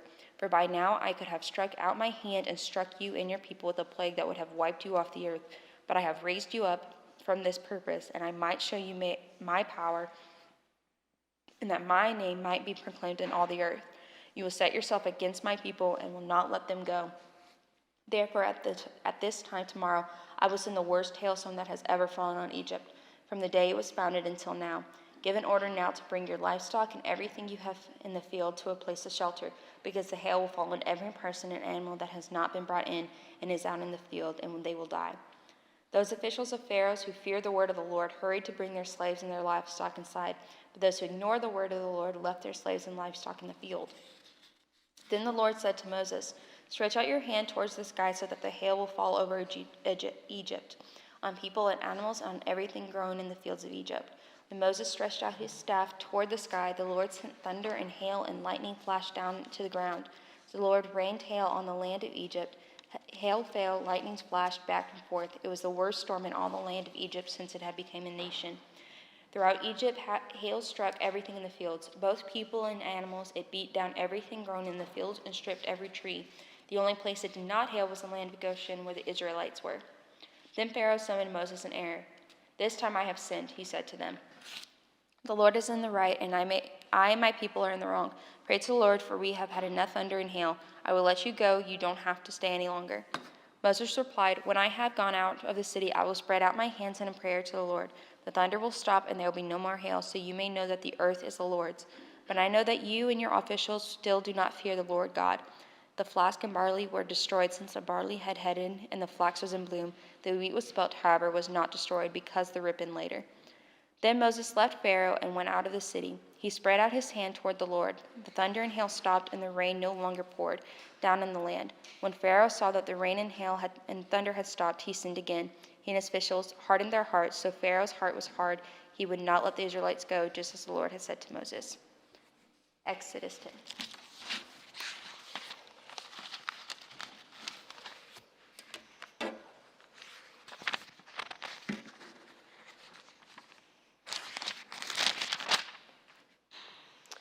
Exodus 10, the plague of locusts. Then the Lord said to Moses, "Go to Pharaoh, for I have hardened his heart and the hearts of his officials, so that I may perform these signs of mine among them, that you may tell your children and grandchildren how I dealt harshly with the Egyptians and how I performed my signs among them, and that you may know that I am the Lord." So Moses and Aaron went to Pharaoh and said to him, "This is what the Lord, the God of the Hebrews, says. How long will you refuse to humble yourself before me? Let my people go so that they may worship me. If you refuse to let them go, I will bring locusts into your country tomorrow. They will cover the face of the ground so that it cannot be seen. They will devour what little you have left after the hail, including every tree that is growing in your fields. They will fill your houses and those of all your officials and all the Egyptians, something neither your parents nor your ancestors have ever seen from the day they settled in this land till now." Then Moses turned and left Pharaoh. Pharaoh's officials said to him, "How long will this man be a snare to us? Let the people go so that they may worship the Lord their God. Do you not yet realize that Egypt is ruined?" Then Moses and Aaron were brought back to Pharaoh. "Go worship the Lord your God," he said, "but tell me who will be going." Moses answered, "We will go with our young and our old, with our sons and our daughters, and with our flocks and herds, because we are to celebrate a festival to the Lord." Pharaoh said, "The Lord be with you. If I let you go, along with your women and children, Clearly you are bent on evil. No, have only the men go and worship the Lord, since that's what you have been asking for." Then Moses and Aaron were driven out of Pharaoh's presence. And the Lord said to Moses, "Stretch out your hand over Egypt so that locusts swarm over the land and devour everything growing in the fields, everything left by the hail." So Moses stretched out his staff over Egypt, and the Lord made an east wind blow across the land all that day and all that night. By morning, the wind had brought the locusts. They invaded all Egypt and settled down in every area of the country in great numbers. Never before had there been such a plague of locusts, nor will there ever be again. They covered all the ground until it was black. They devoured all that was left after the hail, everything growing in the fields and the fruit on the trees. Nothing green remained on tree or plant in all the land of Egypt. Pharaoh quickly summoned Moses and Aaron and said, "I have sinned against the Lord your God and against you. Now forgive my sin once more and pray to the Lord your God to take this deadly plague away from me." Moses then left Pharaoh and prayed to the Lord. And the Lord changed the wind to a very strong west wind, which caught up the locusts and carried them into the Red Sea. Not a locust was left anywhere in Egypt. But the Lord hardened Pharaoh's heart, and he would not let the Israelites go. The plague of darkness. Then the Lord said to Moses, "Stretch out your hand toward the sky so that darkness spreads over Egypt, darkness that can be felt." So Moses stretched out his hand toward the sky, and total darkness covered all Egypt for 3 days. No one could see anyone else or move about for 3 days. Yet all the Israelites had light in the places where they lived. Then Pharaoh summoned Moses and said, "Go worship the Lord. Even your women and children may go with you. Only leave your flocks and herds behind." But Moses said, "You must allow us to have sacrifices and burnt offerings to present to the Lord our God. Our livestock too must go with us. Not a hoof is to be left behind. We have to use some of them in worshiping the Lord our God, and until we get there, we will not know what we are to use to worship the Lord." But the Lord hardened Pharaoh's heart, and he was not willing to let them go. Pharaoh said to Moses, "Get out of my sight. Make sure you do not appear before me again. The day you see my face, you will die." "Just as you say," Moses replied, "I will never appear before you again." The plague on the firstborn. Now the Lord had said, chapter 11, Now the Lord had said to Moses, "I will bring one more plague on Pharaoh and on Egypt. After that, he will let you go from here, and when he does, he will drive you out completely. Tell the people that men and women are alike are to ask their neighbors for articles of silver and gold." The Lord made the Egyptians favorably disposed toward the people, and Moses himself was highly regarded in Egypt by Pharaoh's officials and by the people. So Moses said, "This is what the Lord says. About midnight, I will go throughout Egypt. Every firstborn son in Egypt will die, from the firstborn son of Pharaoh who sits on the throne to the firstborn son of the female slave who is at her handmill, and all the firstborn of the cattle as well. There will be loud wailing throughout Egypt, worse than there ever has been or ever will be again. But among the Israelites, not a dog will bark at any person or animal. Then you will know that the Lord makes a distinction between Egypt and Israel. All these officials of yours will come to me, bowing down before me and saying, 'Go, you and all the people who follow you.' After that I will leave." Then Moses, hot with anger, left Pharaoh. The Lord had said to Moses, "Pharaoh will refuse to listen to you, so that my wonders may be multiplied in Egypt." Moses and Aaron performed all these wonders before Pharaoh, but the Lord hardened Pharaoh's heart, and he would not let the Israelites go out of his country. Chapter 12. The Lord said to Moses and Aaron in Egypt, "This month is to be for you the first month of your year. Tell the whole community of Israel that on the 10th day of this month, each man is to take a lamb for his family, one for each household. If any household is too small for a whole lamb, they must share one with their nearest neighbor, having taken into account the number of people there are. You are to determine the amount of lamb needed in accordance with what each person will eat. The animals you choose must be year-old males without defect, and you may take them from the sheep or the goats. Take care of them until the 14th day of the month, when all the members of the community of Israel must slaughter them at twilight. Then they are to take some of the blood and put it on the sides and tops of the door frames of the houses where they eat the lambs. That same night they are to eat the meat roasted over the fire, along with bitter herbs, and bread made without yeast. Do not eat the meat raw or boiled in water, but roasted over a fire, with the head, legs, and internal organs. Do not leave any of it till morning. If some is left till morning, you must burn it. This is how you are to eat it, with your cloak tucked into your belt, your sandals on your feet, and your staff in your hand. Eat it in haste. It is the Lord's Passover. On that same night, I will pass through Egypt and strike down every firstborn of both people and animals, and I will bring judgment on all the gods of Egypt. I am the Lord. The blood will be a sign for you on the houses where you are, and when I see the blood, I will pass over you. No destructive plague will touch you when I strike Egypt. This is a day you are to commemorate. For the generations to come, you shall celebrate it as a festival to the Lord, a lasting ordinance. For 7 days you are to eat bread made without yeast. On the first day, remove the yeast from your houses, for whoever eats anything with yeast in it from the first day through the 7th must be cut off from Israel. On the first day, hold a sacred assembly, and another one on the 7th day. Do no work at all on these days, except to prepare food for everyone to eat. That is all you may do. Celebrate the festival of unleavened bread, because it was on this very day that I brought your divisions out of Egypt. Celebrate this day as a lasting ordinance for the generations to come. In the first month you are to eat bread made without yeast, from the evening of the 14th day until the evening of the 21st day. For 7 days no yeast is to be found in your houses, and anyone, whether foreign or native born, who eats anything with yeast in it must be cut off from the community of Israel. Eat nothing made with yeast. Wherever you live, you must eat unleavened bread. Then Moses summoned all the elders of Israel and said to them, Go at once and select the animals for your families and slaughter the Passover lamb. Take a bunch of hyssop, dip it into the blood in the basin, and put some of the blood on the top and on both sides of the doorframe. None of you shall go out of the door of your house until the morning. When the Lord goes through the land to strike down the Egyptians, he will see the blood on the top and sides of the doorframe and will pass over that doorway, and he will not permit the destroyer to enter your houses and strike you down. Obey these instructions as a lasting ordinance for you and your descendants. When you enter the land that the Lord will give you as he promised, observe this ceremony. And when your children ask you, What does this ceremony mean to you?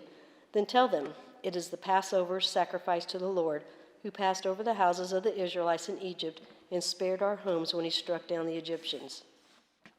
Then the people bowed down and worshipped. The Israelites did just what the Lord commanded Moses and Aaron. At midnight, the Lord struck down all the firstborn in Egypt, from the firstborn of Pharaoh, who sat on the throne, to the firstborn of the prisoner who was in the dungeon, and the firstborn of all the livestock as well. Pharaoh and all his officials and all the Egyptians got up during the night, and there was loud wailing in Egypt, for there was not a house without someone dead. The Exodus. During the night, Pharaoh summoned Moses and Aaron and said, Up, leave my people, you and the Israelites. Go, worship the Lord as you have requested.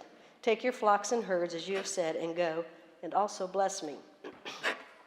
The Egyptians urged the people to hurry and leave the country, for otherwise, they said, we will all die. So the people took their dough before the yeast was added and carried it on their shoulders in kneading troughs wrapped in clothing. The Israelites did as Moses instructed and asked the Egyptians for articles of silver and gold and for clothing. The Lord had made the Egyptians favorably disposed toward the people, and they gave them what they asked for, so they plundered the Egyptians. The Israelites journeyed from Ramses to Succoth. There were about 600,000 men on foot, besides women and children. Many other people went up with them, and also large droves of livestock, both flocks and herds.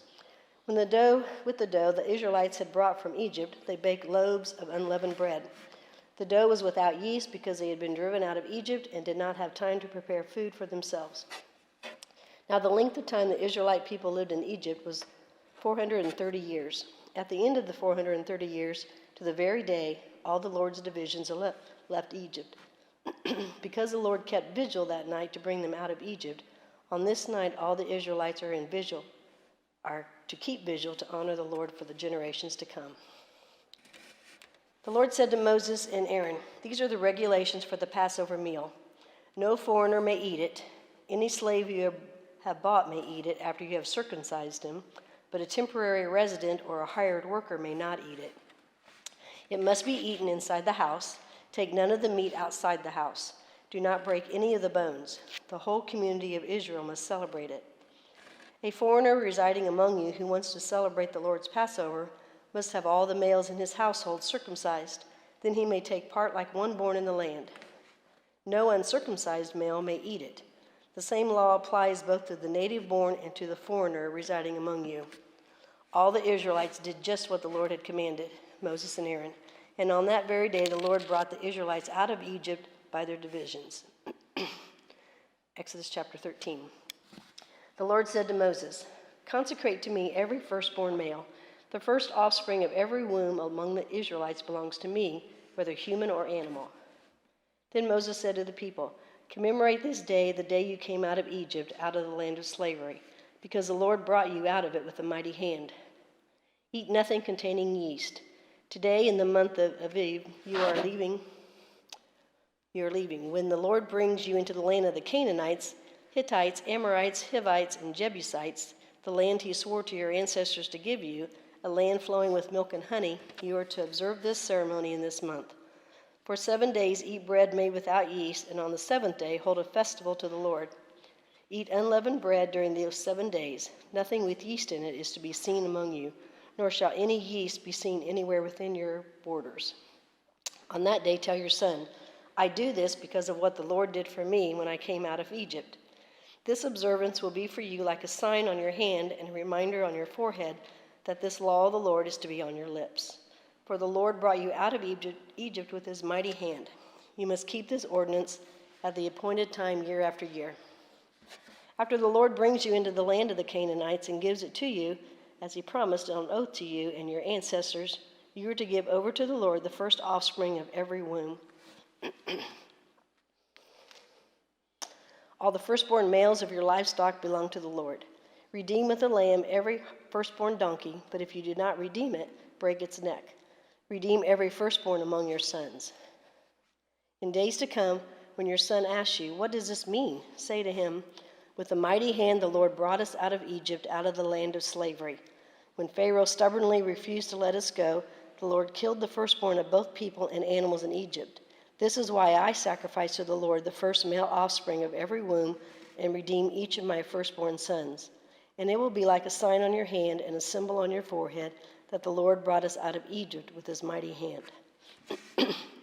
Crossing the sea.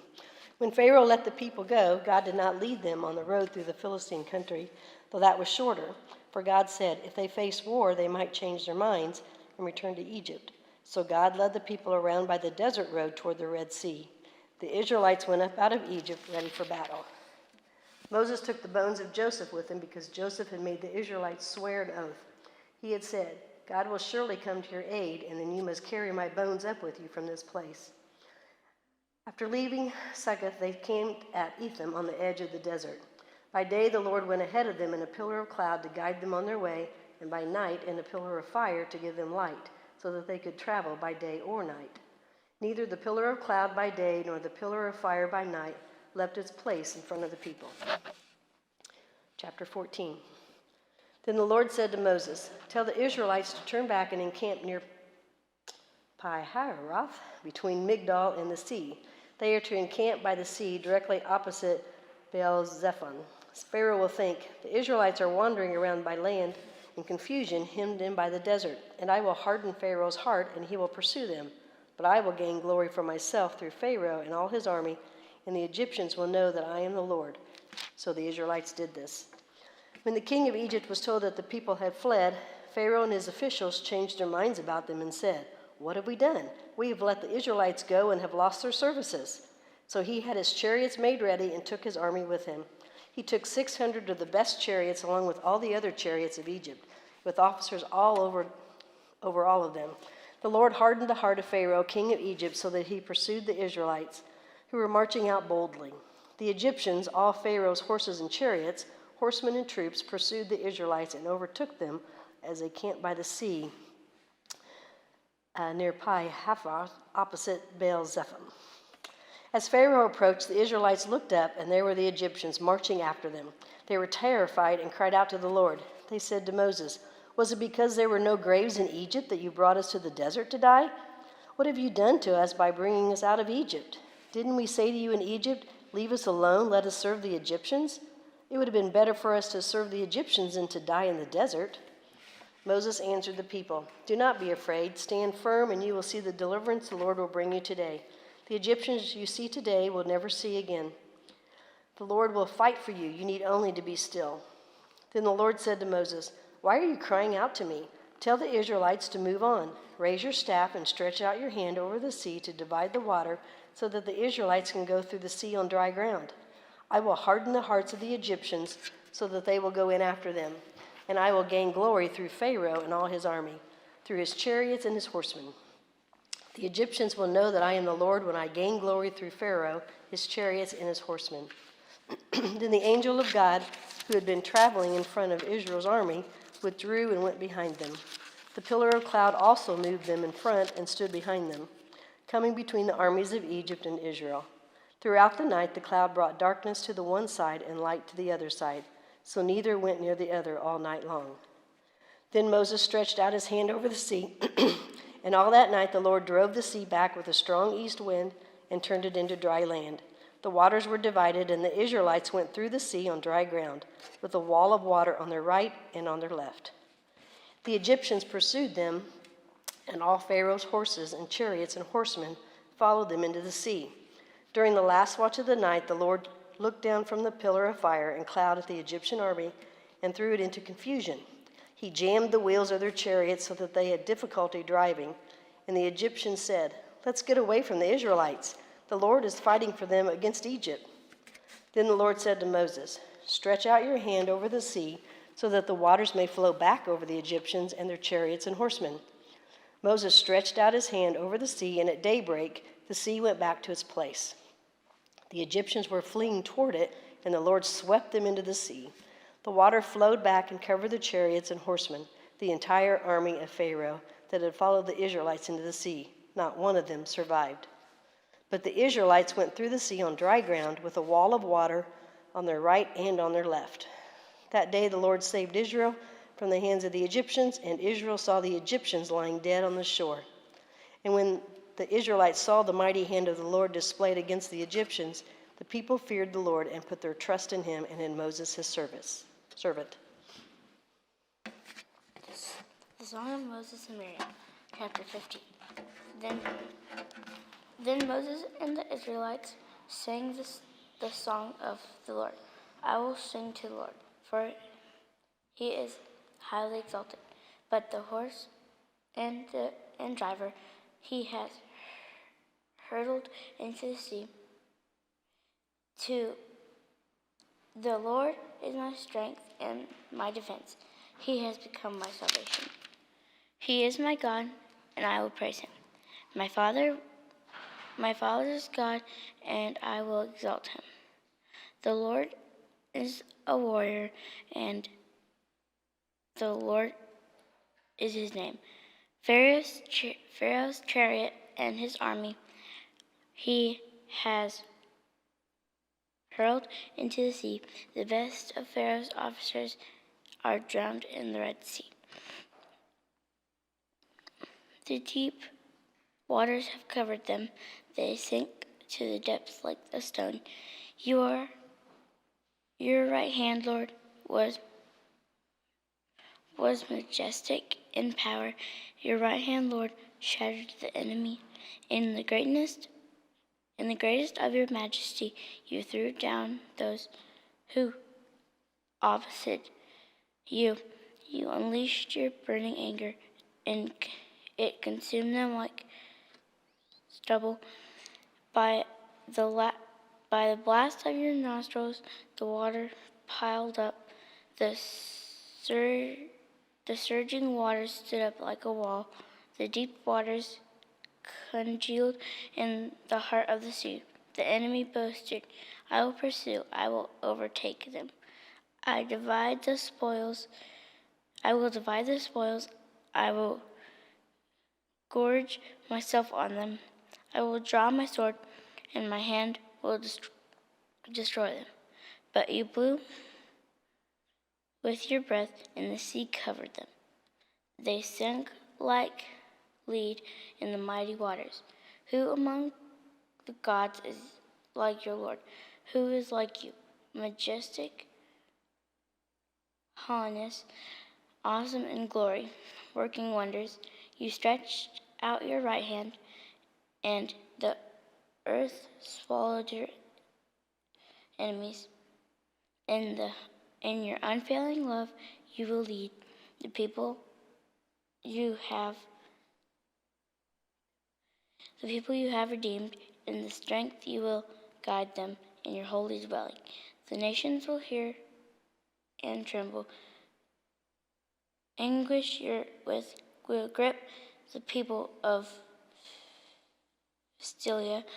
The chiefs of Edom will be terrified. The leaders of Moab will seize with trembling. The people of Canaan will melt away. Terror and dread will fall on them. By the power of your arm, they will be as still as stone, until your people pass by, Lord. Until the people pass you, you will bring them in and plant them on the mountain of your inheritance. The place, Lord, you made your dwelling, the sanctuary, Lord, your hands have established. The Lord will reign forever and ever. When Pharaoh's horses, chariots, and horsemen went into the sea, the Lord brought waters of the sea back over them. But the Israelites walked through the sea on dry ground. Then Miriam, the prophet, Aaron's sister, took a timbrel in her hand, and the woman followed her. With timbrels and dancing, Miriam thanked them. Sing to the Lord, for he is highly exalted. Both horse and driver he has hurled into the sea, the waters of Miriam and Elam. Then Moses led the Israelites from the Red Sea, and then they went to the desert of Shur. For 3 days they traveled in the desert without finding water. When they came to Meriah, they could not drink its water because it was bitter. This is why the palace is called Meriah. So the people grumbled against Moses, saying, What are we to drink? Then Moses cried out to the Lord, and the Lord showed him a piece of wood. He threw into the water, and the water became fit to drink.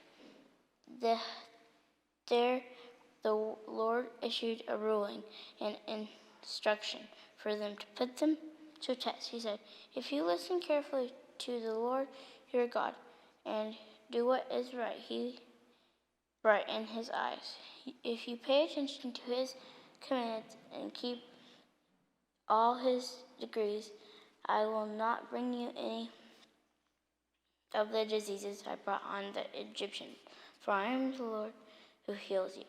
Then they came to Elim, where there were 12 springs and 7 palm trees, and they camped there near the water. Manna and quail. Chapter 16. The whole Israelite community set out for and came to the desert of Sin, which in between Elim and Samaria, on the 15th day, 2nd month after they had come out of Egypt. In the desert, the whole community grumbled against Moses and Aaron. The Israelites said to them, If only we had died by the Lord's hand in Egypt. Then we sat around pots of meat and ate all the food we wanted. But you have brought us out into this desert to starve this entire assembly to death. Then the Lord said to Moses, It will rain down bread from heaven for you. The people are to go out each day and gather enough for that day. It is in this way I will test them to see whether they will follow my instruction. On the 6th day, they are to prepare what they bring in, and that is to be twice as much as they gathered on the other days. will will n- will know that it was the Lord who brought them out of Egypt. And in the morning you will see the glory of God, because he has heard your grumbling against him. Who are we that you should grumble against us? Moses also said, you will know that it was the Lord when he gives you meat and to eat in the evening, and all the bread you want in the morning, because he has heard your grumbling against him. Who are we?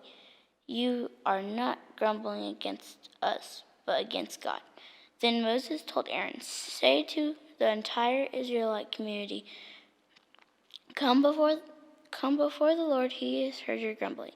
While Aaron was speaking to the whole Israelite community, they looked towards the desert, and there was the glory of the Lord appearing in a cloud. The Lord said to Moses, I have heard the grumbling of the Israelites. Tell them, at twilight you will eat meat, and in the morning you will be filled with bread. Then you know that I am your God, Lord your God. That evening, quail came and covered the camp, and in the morning there was a layer of dew around the camp. When the dew was gone, thin flakes of frost on the ground appeared on the desert floor. When the Israelites saw it, they said to each other, what is it? For they did not know what it was. Moses said to them, it is the bread of the Lord has given you to eat. This is what the Lord has commanded. Everyone is to gather as much as they need. Take an emer for each person you have in your tent. The Israelites did as they were told. Some gathered much, some gathered little. And when they were measured it by the omer, the one who gathered much did not have too much, and the one who gathered little did not have too little. Everyone gathered just as much as they needed. Then Moses said to them, no one is to keep any until the morning. However, some of them paid no attention to Moses and kept part of it until morning. But it was full of maggots and began to smell, so Moses was angry with them. Each morning everyone gathered as much as they needed, and when the sun grew hot, it melted away. On the sixth day they gathered twice as much, 2 emers for each person, and the leaders of the community came and reported this to Moses. He said to them, this is what the Lord commanded. Tomorrow is to be the day of the Sabbath rest, a holy Sabbath to the Lord. So bake what you want to bake and boil what you want to boil. Save whatever is left and keep until morning. So they saved it until morning, as Moses commanded, and it did not stink or get maggots in it. Eat it today, Moses said, because today is the Sabbath to the Lord. You will not find any on the ground today. 6 days you are to gather it, but on the 7th day, the Sabbath, there will not be any. Nevertheless, some of the people went out on the 7th day to gather it, but they found none. Then the Lord said to Moses, How long will you refuse to keep my commands, my instructions? Bear in my mind that the Lord has given you the Sabbath. That is why on the sixth day he gives you bread for 2 days. Everyone is to stay here on the seventh day no one is to go out. So the people rested on the seventh day. The people of Israel called the bread manna. It was white like coriander seed, and it tasted like wafers made with honey. Moses said, "This is what the Lord has commanded. Take an omer of manna and keep it for the generations to come, so they can see the bread that I gave you to eat in the wilderness when I brought you out of Egypt." So Moses said to Aaron, "Take a jar and put an omer of manna in it. Then place it before the Lord to keep of my generations to come." As the Lord commanded Moses, Aaron put the manna with tablets of the covenant law so that it might be preserved. The Israelites ate manna for 40 years until they came to land that settled. They ate manna until they reached the border of Canaan. And a omer is 1/10 of an ephah. Water from the rock, chapter 17. The whole Israelite community set out from the desert of Sin, traveling from place to place as the Lord commanded. They camped in Rephidim, but there was no water for the people to drink. So they quarreled with Moses and said, "Give us water to drink."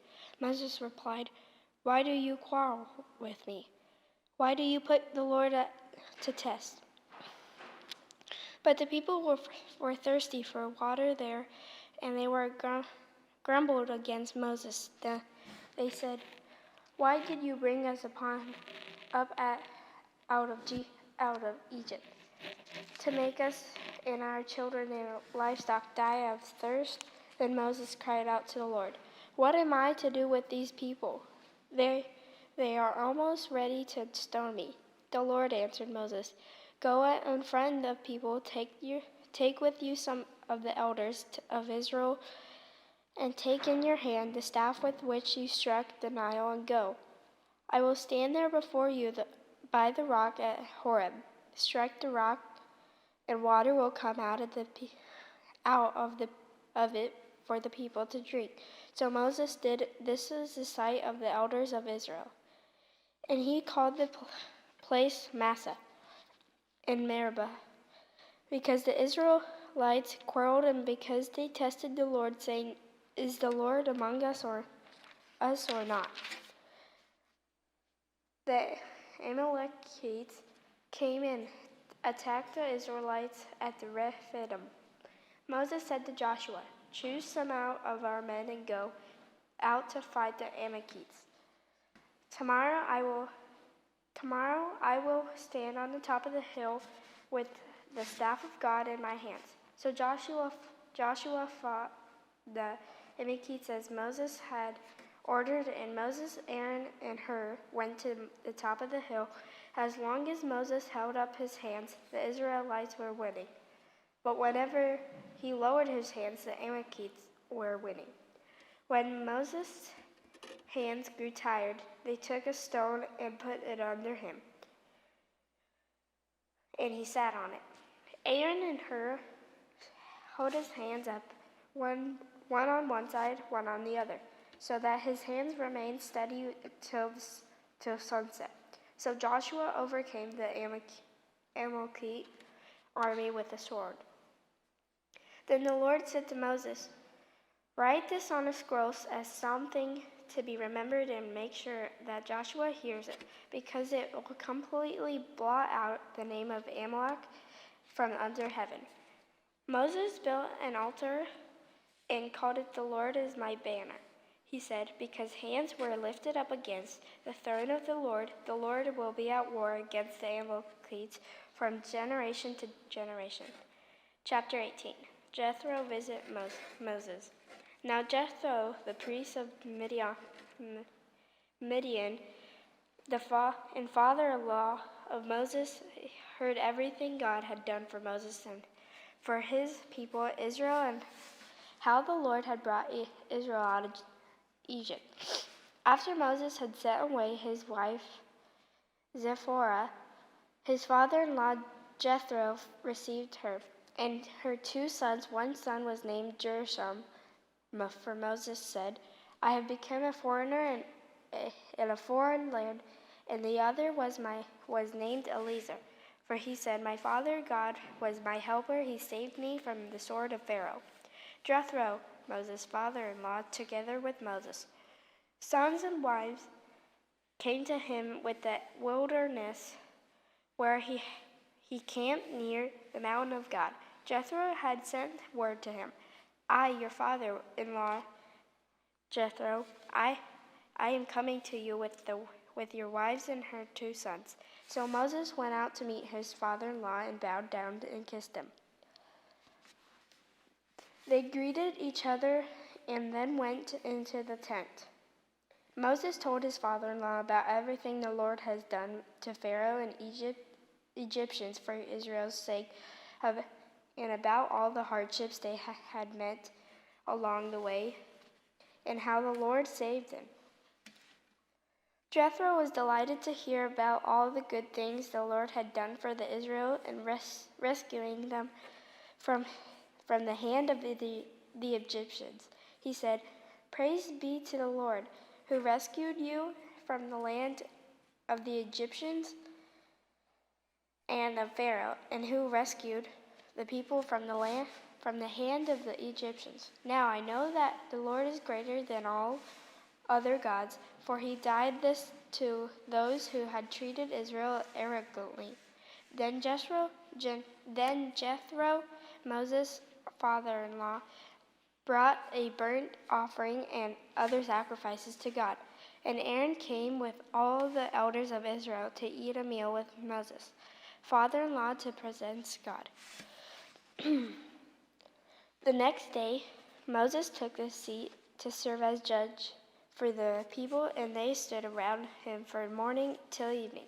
When his father-in-law saw all that Moses was doing for the people, he said, What is this you are doing for the people? Why do you alone sit as a judge, while all these people stand around you from morning till evening? Moses answered him, Because the people come down to me to seek God's will. Whenever they have a dispute, it is brought to me, and I decide between the parties and inform them of God's decrees and instructions. Moses' father-in-law replied, What are you doing? It is not good. You and these people who come to you will only wear yourselves out. The work is too heavy for you. You cannot handle it alone. Listen now to me, and I will give you some advice. And may God be with you. You must be the people's representative before God and bring their disputes to him. Teach them his decrees and his instructions, and show them the way they are to live and how they are to behave. But select capable men from all the people, men who fear God, trustworthy men who hate dishonest gain, and appoint them as officials over thousands, hundreds, fifties, and tens. Have them serve as judges for the people all times, but have them bring every difficult case to you. The simple cases they can decide themselves, that will make your load lighter, because they will share it with you. If you do this and God so commands, you will be able to stand the strain, and all these people will go home satisfied. Moses listened to his father-in-law and did everything he said. He chose capable men from all Israel and made them leaders of the people, officials over thousands, hundreds, fifties, and tens. They served as judges for the people at all times. The difficult cases they brought to Moses, but the simple ones they decided to themselves. Then Moses sent his father-in-law out on his way, and Jethro returned to his own country. Exodus 19. On the first day of the 3rd month, after the Israelites left Egypt, on that very day, they came to the desert of Sinai. After they put out the Rephidim, they entered the desert of Sinai, and Israel camped there in the desert in front of the mountain. Then Moses went up to God, and the Lord called him from the mountain and said, "This is what you are to say to the descendants of Jacob, and what you are to tell the people of Israel. You yourselves have seen what I did to Egypt, and how I carried you on eagle's wings and brought you to myself. Now if you obey me fully and keep my covenant, then out of all nations you will be my treasured possession. Although the whole earth is mine, you will be for me a kingdom of priests, a holy nation. These are the words you are to speak to the Israelites." So Moses went back and summoned the elders of the people and set before them all the words the Lord commanded him to speak. The people all responded together, "We will do everything the Lord has said." So Moses brought their answer back to the Lord. The Lord said to Moses, "I am going to come to you in a dense cloud, so that the people will hear me speak with you and will always put their trust in you." Then Moses told the Lord what the people had said. And the Lord said to Moses, "Go to the people and consecrate them today and tomorrow. Have them wash their clothes and be ready by the 3rd day, because on that day the Lord will come down on Mount Sinai in the sight of all people. Put limits for the people around the mountain and tell them, be careful that you do not approach the mountain or touch it or touch the foot of it. Whoever touches the mountain is to be put to death. They are to be stoned or shot with arrows. Not a hand is to be laid on them. No person or animal shall be permitted to live. Only when a ram's horn sounds a long blast may they approach the mountain." After Moses had gone down the mountain to the people, he consecrated them and washed their clothes. Then he said to the people, "Prepare yourselves for the 3rd day. Abstain from sexual relations."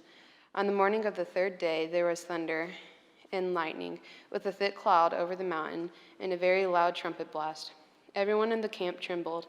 Then Moses led the people out of the camp to meet with God, and they stood at the foot of the mountain. Mount Sinai was covered with smoke because the Lord descended on it in fire. The smoke billowed up from it like smoke from a furnace, and the whole mountain trembled violently. As the sound of the trumpet grew louder and louder, Moses spoke, and the voice of God answered him.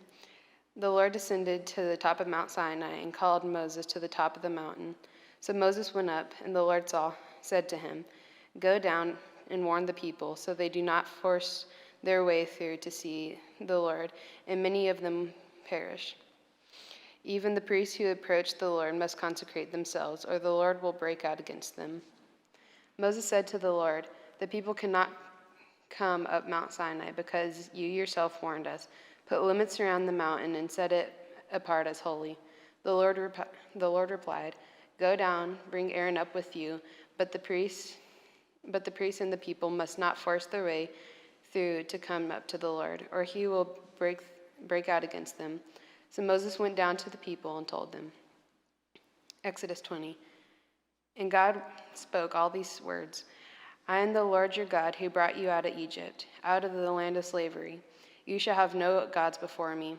You shall not make for yourself an image in the form of anything in heaven above, or on the earth beneath, or in the waters below. You shall not bow to them or worship them, for I am the Lord your God. I am a jealous God, punishing the children for the sins of the parents to the 3rd and 4th generation of those who hate me, but showing love to 1,000 generations of those who love me and keep my commandments. You shall not misuse the name of the Lord. You shall not misuse the name of the Lord your God, for the Lord will not hold anyone guiltless who misuses his name. Remember the Sabbath day by keeping it holy. 6 days you shall labor and do all your work, But the seventh day is a Sabbath to the Lord your God. On it you shall not do any work, neither you, nor your son or daughter, nor your male or female servant, nor your animals, nor any foreigner residing in your towns. For in 6 days the Lord made the heavens and the earth, the sea, and all that is in them. But he rested on the seventh day. Therefore the Lord blessed the Sabbath day and made it holy. Honor your father and mother, so that you may live long in the land that the Lord your God is giving you. You shall not murder, you shall not commit adultery, you shall not steal, you shall not give false testimonies against your neighbor. You shall not covet your neighbor's house. You shall not covet your neighbor's wife or his male or female servants, his ox or donkey, or anything that belongs to your neighbor. When the people saw the thunder and lightning and heard the trumpet and saw the mountain in smoke, they trembled with fear. They stayed at a distance and said to Moses, "Speak to us yourself and we will listen, but do not have God speak to us or we will die." Moses said to the people, "Do not be afraid. God has come to test you so that the fear of God will be with you, to keep you from sinning." The people remained at a distance while Moses approached with thick darkness where God was. Then the Lord said to Moses, "Tell the Israelites this: you will have seen for yourselves that I have spoken to you from the heaven. Do not make any gods to be alongside me. Do not make for yourselves gods of silver or gods of gold. Make an altar of earth for me and sacrifice on it your burnt offerings and fellowship, offering your sheep and goats and your cattle. Wherever I cause my name to be honored, I will come to make you and bless you. If you make an altar of stone for me, do not build it with dressed stones, for you will defile it,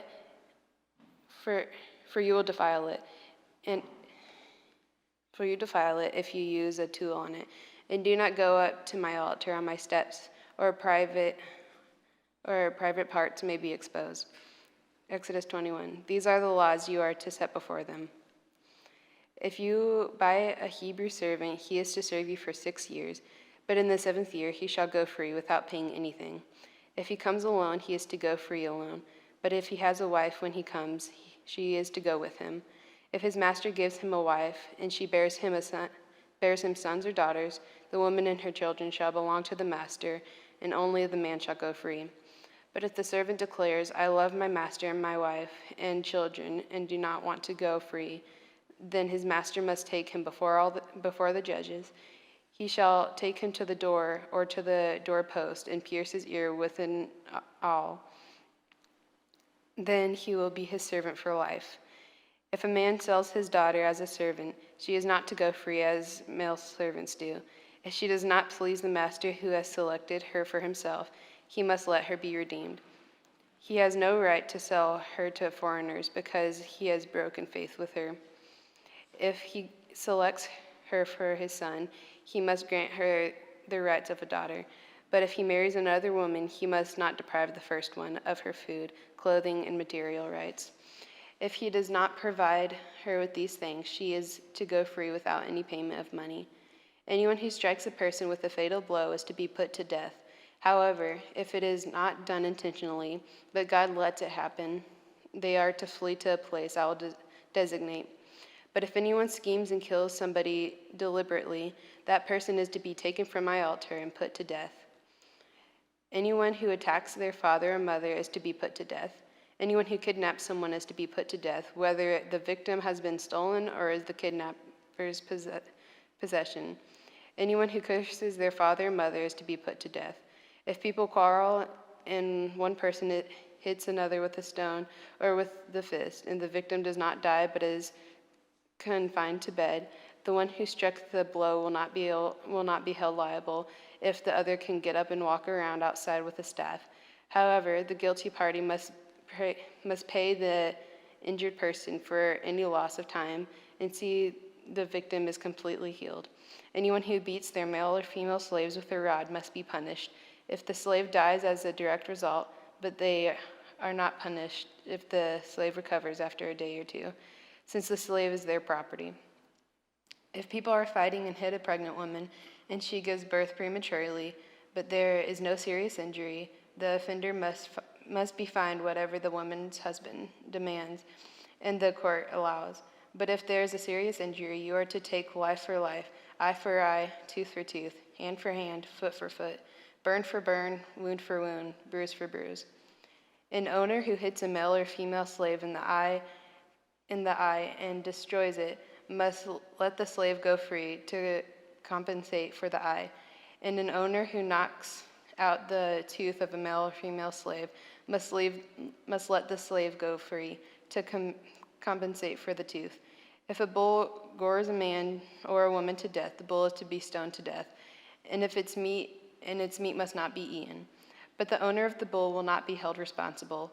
If, however, the bull has had the habit of goring and the owner has been warned but has not kept it pinned up, and it kills a man or woman, the bull is to be stoned, and its owner is also to be put to death.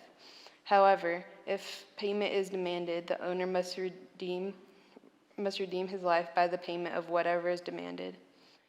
This law also applies if the bull gores a son or daughter. If the bull gores a male or female slave, the owner must pay 30 shekels of silver to the master of the slave, and the bull is to be stoned to death. If anyone uncovers a pit or digs one and falls to cover it, and an ox or donkey falls into it, the one who opened the pit must pay the owner for the loss and take the dead animal in exchange. If anyone's bull injures someone else's bull and it dies, the two parties are to sell the live one and divide both the money and the dead animal equally. However, if it was known that the bull had the habit of goring, yet the owner did not keep it pinned up, the owner must pay animal for animal and take the dead animal in exchange. Exodus 22. Whoever steals an ox or a sheep and slaughters it or sells it, it must be paid back 5 head of cattle for the ox and 4 sheep for the sheep. If a thief is caught breaking in at night and is struck at fatal blow, the defender is not guilty of bloodshed.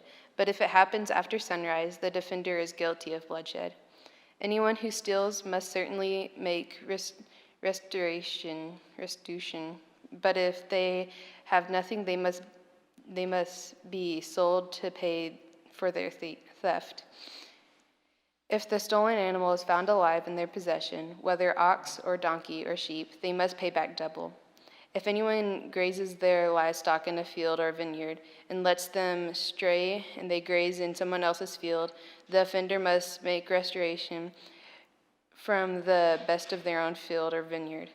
If a fire breaks out and spreads into thorn bushes so that it burns shocks of grain or standing grain, the one who started the fire must make restoration. If anyone gives a neighbor silver or goods for safekeeping, and they are stolen from the neighbor's house, the thief, if caught, must pay back double.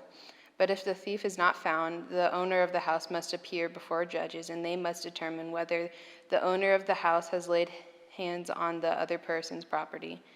In all cases of illegal possession of an ox, a donkey, a sheep, a garment, or any other lost property about which someone says, "This is mine," both parties are to bring their cases before the judges.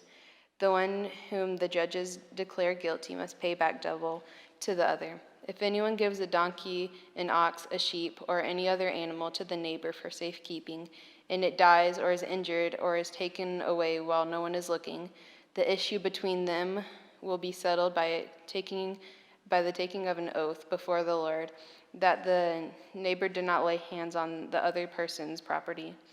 The owner is to accept, and no restoration is required. But if the animal was stolen from the neighbor, restoration must be made to the owner. If it was torn to pieces by a wild animal, the neighbor shall bring in the remains as evidence, and shall not be required to pay for the torn animal. If anyone borrows an animal from their neighbor and is and it is injured or dies while the owner is not present, they must make restoration. But if the owner is with the animal, the borrower will not have to pay. If the animal was hired, the money paid for the hire covers the loss.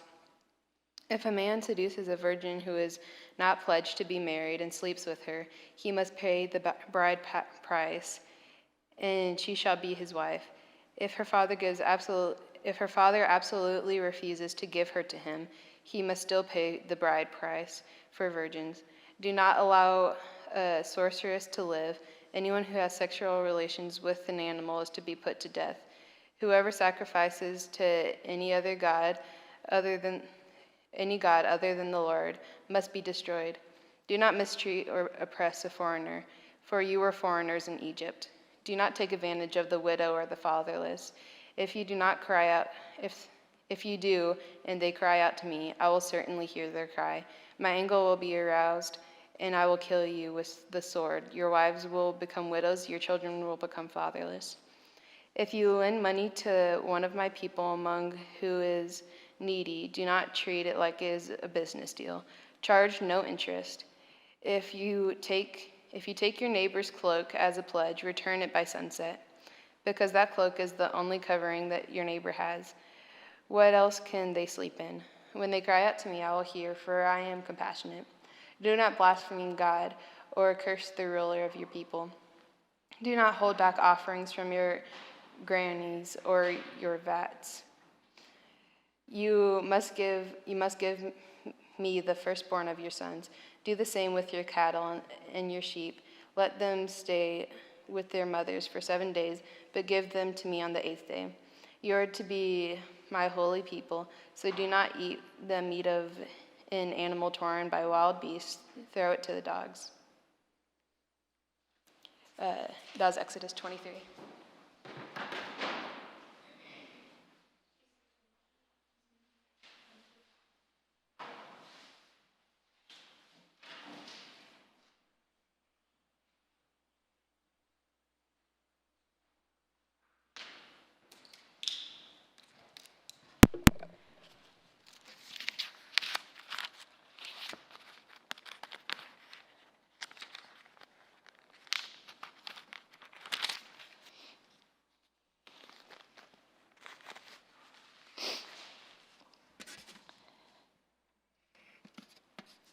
Exodus chapter 23. Do not spread false reports. Do not help a guilty person by being a malicious witness. Do not follow the crowd in doing wrong. When you give testimony in a lawsuit, do not pervert justice by siding with the crowd. And do not show favoritism to a poor person in a lawsuit. If you come across your enemy's ox or donkey wandering off, be sure to return it. If you see the donkey of someone who hates you fallen down under its load, do not leave it there. Be sure to help it. Do not deny justice to your poor people in their lawsuits. Have nothing to do with a false charge, and do not put an innocent or honest person to death, for I will not acquit the guilty. Do not accept a bribe, for a bribe blinds those who see and twists the words of the innocent. Do not oppress a foreigner. You yourselves know how it feels to be foreigners, because you were foreigners in Egypt. For 6 years you are to sow your fields and harvest the crops, but during the 7th year let the land lie unplowed and unused.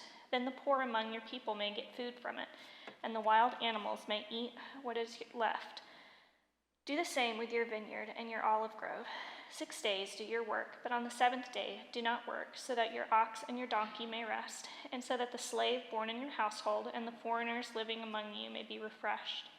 Be careful to do everything I have said to you. Do not invoke the names of other gods. Do not let them be heard on your lips. 3 times a year you are to celebrate a festival to me. Celebrate the festival of unleavened bread. For 7 days eat bread made without yeast, as I commanded you. Do this at the appointed time in the month of Aviv, for in that month you came out of Egypt. No one is to appear before me empty-handed. Celebrate the festival of the harvest with the first fruits of the crops you sow in your field. Celebrate the festival of ingathering at the end of the year, when you gather in your crops from the field. 3 times a year all the men are to appear before the sovereign Lord. Do not offer the blood of a sacrifice to me along with anything containing yeast. The fat of my festival offerings must not be kept until morning. Bring the best of the first fruits of your soil to the house of the Lord your God. Do not cook a young goat in its mother's milk. See, I am sending an angel ahead of you to guard you along the way and to bring you to the place I have prepared. Pay attention to him and listen to what he says. Do not rebel against him. He will not forgive your rebellion, since my name is in him.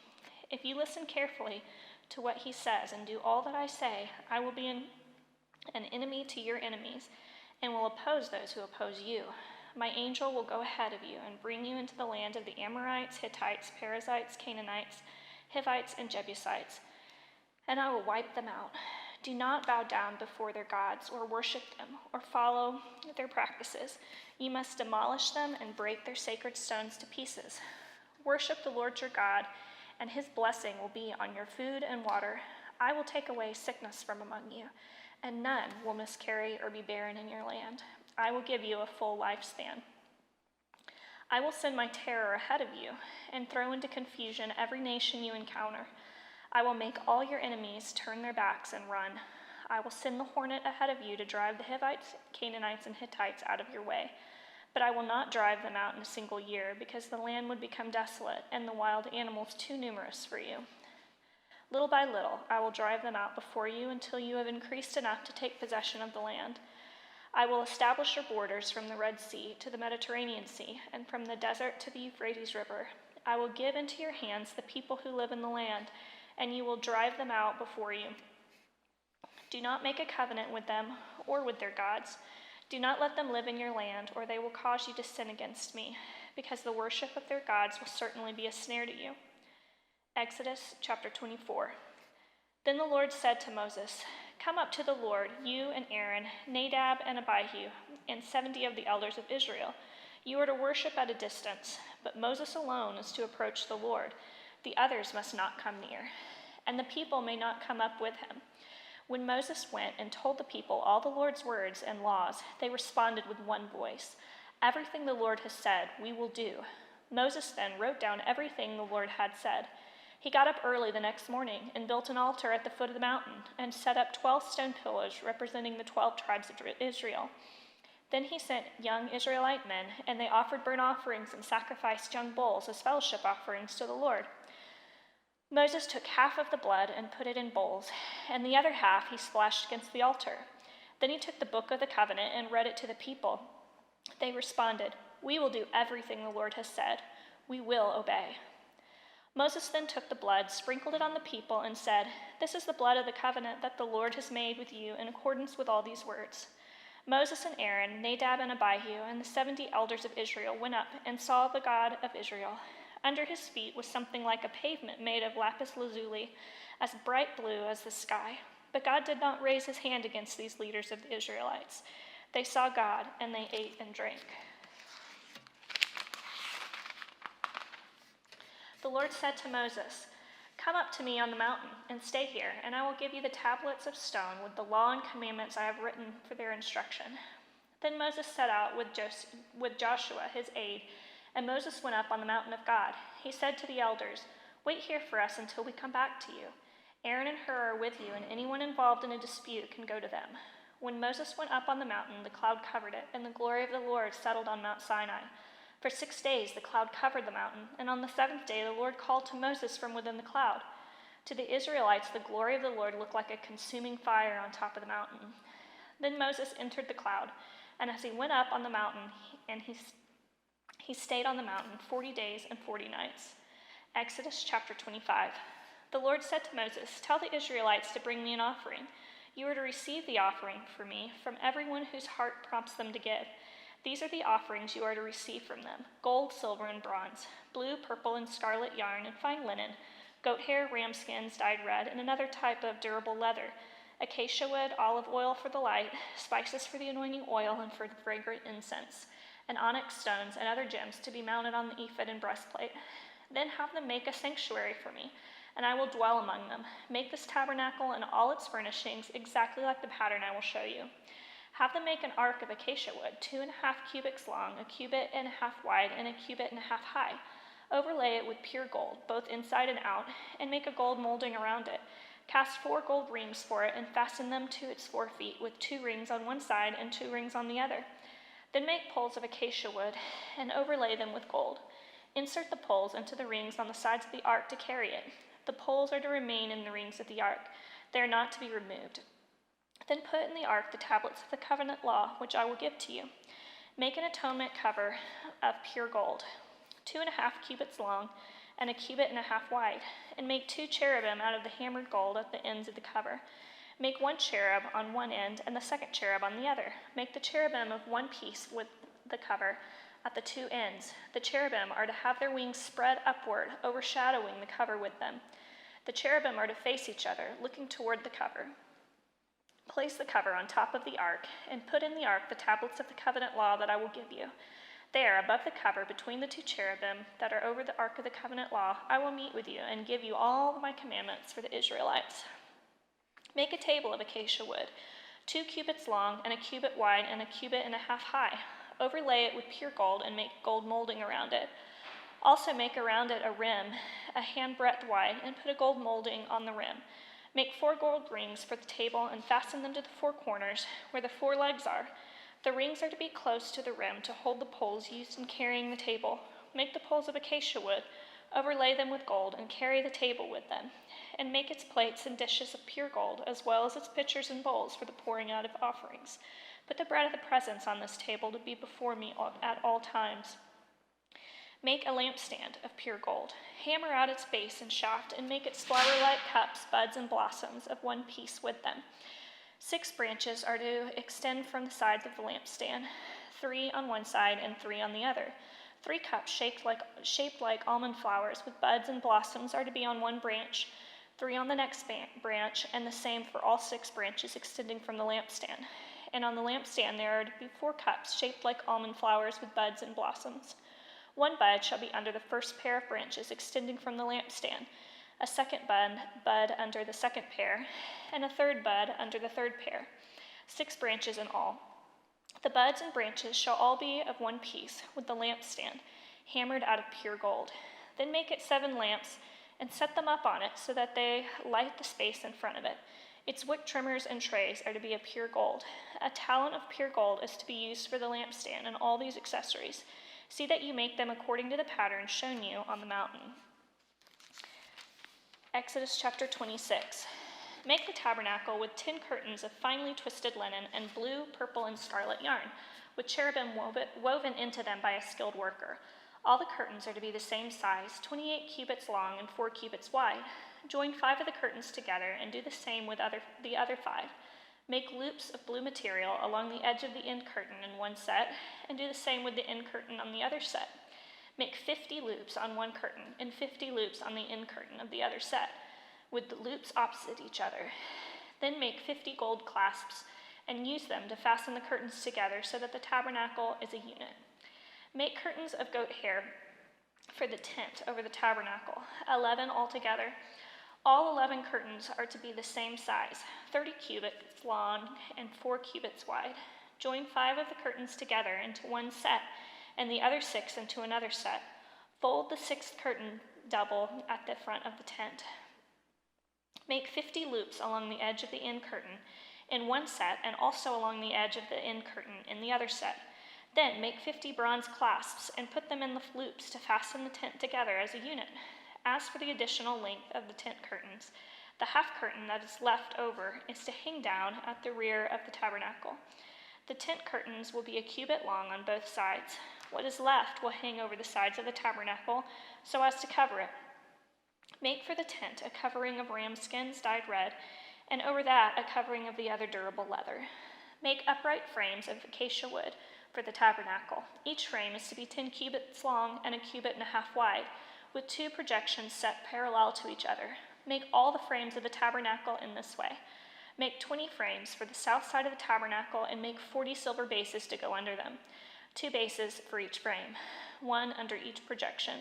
For the other side, the north side of the tabernacle, make 20 frames and 40 silver bases, 2 under each frame. Make 6 frames for the far end, that is the west end of the tabernacle, and make 2 frames for the corners at the far end. At these two corners they must be double from the bottom all the way to the top and fitted into a single ring. Both shall be like that. So there will be 8 frames and 16 silver bases, 2 under each frame. Also make crossbars of acacia wood, 5 for the frames on one side of the tabernacle, 5 for those on the other side, and 5 for the frames on the west at the far end of the tabernacle. The center crossbar is to extend from end to end at the middle of the frames. Overlay the frames with gold and make gold rings to hold the crossbars. Also, overlay the crossbars with gold. Set up the tabernacle according to the plan shown you on the mountain. Make a curtain of blue, purple, and scarlet yarn and finely twisted linen with cherubim woven into it by a skilled worker. Hang it with gold hooks on 4 posts of acacia wood overlaid with gold and standing on 4 silver bases. Hang the curtain from the clasps and place the Ark of the Covenant law behind the curtain. The curtain will separate the holy place from the most holy place. Put the atonement cover on the Ark of the Covenant law in the most holy place. Place the table outside the curtain on the north side of the tabernacle and put the lampstand opposite it on the south side. For the entrance to the tent, make a curtain of blue, purple, and scarlet yarn and finely twisted linen, the work of an embroiderer. Make gold hooks for these curtains and 5 posts of acacia wood overlaid with gold, and cast 5 bronze bases for them. Exodus chapter 27. Build an altar of acacia wood, 3 cubits high. It is to be square, 5 cubits long and 5 cubits wide. Make a horn at each of the 4 corners, so that the horns in the altar are of one piece, and overlay the altar with bronze. Make all its utensils of bronze, its pots to remove the ashes, its shovels, sprinkling bowls, meat forks, and fire pans. Make a grating for it, a bronze network, and make a bronze ring at each of the 4 corners of the network. Put it under the ledge of the altar, so that it is halfway up the altar. Make poles of acacia wood for the altar and overlay them with bronze. The poles are to be inserted into the rings, so they will be on 2 sides of the altar when it is carried. Make the altar hollow out of boards. It is to be made just as you were shown on the mountain. Make a courtyard for the tabernacle. The south side shall be 100 cubits long, and is to have curtains of finely twisted linen, with 20 posts and 20 bronze bases, and with silver hooks and bands on the posts. The north side shall also be 100 cubits long, and is to have curtains with 20 posts and 20 bronze bases, and with silver hooks and bands on the posts. The west end of the courtyard shall be 50 cubits wide, and have curtains with 10 posts and 10 bases. On the east end, toward the sunrise, the courtyard shall be 50 cubits wide. Curtains 15 cubits long are to be on one side of the entrance, with 3 posts and 3 bases, and curtains 15 cubits long are to be on the other side, with 3 posts and 3 bases. For the entrance to the courtyard, provide a curtain 20 cubits long of blue, purple, and scarlet yarn, and finely twisted linen, the work of an embroiderer, with 4 posts and 4 bases. All the posts around the courtyard are to have silver bands and hooks and bronze bases. The courtyard shall be 100 cubits long and 50 cubits wide, with curtains of finely twisted linen, 5 cubits high, and with bronze bases. All the other articles used in the service of the tabernacle, whatever their function, including all the tent pegs for it and those for the courtyard, are to be bronze. Command the Israelites to bring you clear oil of pressed olives for the light, so that lamps may be kept burning. In the tent of meeting outside the curtain that shields the ark of the covenant law, Aaron and his sons are to keep the lamps burning before the Lord from evening until morning. This is to be a lasting ordinance among the Israelites for generations to come. Exodus 28. Have Aaron your brother brought to you from among the Israelites, along with his sons Nadab and Abihu, Eleazar and Ithamar, so they may serve me as priests. Make sacred garments for your brother Aaron to give him dignity and honor. Tell all the skilled workers to whom I have given wisdom in such matters that they are to make garments for Aaron for his consecration, so he may serve me as a priest. These are the garments they are to make: a breastpiece, an ephod, a robe, a woven tunic, a turban, and a sash. They are to make these sacred garments for your brother Aaron and his sons, so they may serve me as priests. Have them use gold and blue, purple and scarlet yarn, and fine linen. Make the ephod of gold and of blue, purple, and scarlet yarn, and of finely twisted linen, the work of skilled hands. It is to have 2 shoulder pieces attached to 2 of its corners, so it can be fastened. Its skillfully woven waistband is to be like it, of one piece with the ephod, and made with gold and with blue, purple, and scarlet yarn, and with finely twisted linen. Take 2 onyx stones and engrave on them the names of the sons of Israel in the order of their birth, 6 names on one stone and the remaining 6 on the other. Engrave the names of the son of Israel on the 2 stones, the way a gem cutter engraves a seal. Then mount the stones in gold filigree settings, and fasten them on the shoulder pieces of the ephod as the memorial stones for the sons of Israel. Aaron is to bear the names on his shoulders as a memorial before the Lord. Make gold filigree settings and 2 braided chains of pure gold like a rope, and attach the chains to the setting. Fashion a breastplate for making decisions, the work of skilled hands. Make it like the ephod, of gold and of blue, purple, and scarlet yarn, and of finely twisted linen. It's to be square, a span long and a span wide, and folded double. Then mount 4 rows of precious stones on it. The first row shall be carnelian, chrysolite, and beryl. The second row shall be turquoise, lapis lazuli, and emerald. The third row shall be jacinth, agate, and amethyst. The fourth row shall be topaz, onyx, and jasper. Mount them in gold filigree settings. There are to be 12 stones, 1 for each of the names of the sons of Israel, each engraved like a seal with the names of one of the 12 tribes. For the breastplate, make braided chains of pure gold like a rope. Make 2 gold rings for it and fasten them to 2 corners of the breastpiece. Fasten the 2 gold chains to the rings at the corners of the breastpiece and the other ends of the chains to the 2 settings, attaching them to the shoulder piece of the ephod at the front. Make 2 gold rings and attach them to the other 2 corners of the breastpiece on the inside edge next to the ephod. Make 2 more gold rings and attach them to the bottom of the shoulder piece to the front of the ephod, close to the seam, just above the waistband of the ephod. The rings of the breastpiece are to be tied to the rings of the ephod with blue cord, connecting it to the waistband so that the breastpiece will not swing out from the ephod. Whenever Aaron enters the holy place, he will bear the names of the sons of Israel over his heart on the breastpiece of decision as a continuing memorial before the Lord. Also put the Urim and the Thummim in the breastpiece so that it may be over Aaron's heart whenever he enters the presence of the Lord. Thus Aaron will always bear the names of making decisions for the Israelites over his heart before the Lord. Make the robe of the ephod entirely of blue cloth, with an opening for the head in its center. There shall be a woven edge like a collar around this opening so that it will not tear. Make pomegranates of blue, purple, and scarlet yarn around them, and hem the robe with gold bells between them. The gold bells and the pomegranates are to alternate between the hem of the robe, around the hem of the robe. Aaron must wear it when he ministers. The sound of the bells will be heard when he enters the holy place before the Lord, and when he comes out, so that he will not die. Make a plate of pure gold and engrave on it as its seal, holy to the Lord. Fasten a blue cord to it to attach it to the turban. It is to be on the front of the turban. It will be on Aaron's forehead, and he will bear the guilt involved in the sacred gifts the Israelites consecrate, whatever their gifts may be. It will be on Aaron's forehead continually, so that they will be acceptable to the Lord. Weave the tunic of fine linen and make the turban of fine linen. The sash is to be the work of an embroiderer. Make the tunic sashes and caps for Aaron's sons to give them dignity and honor.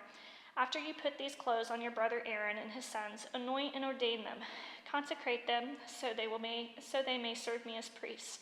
Make linen undergarments as a covering for the body, reaching from the waist to the thigh.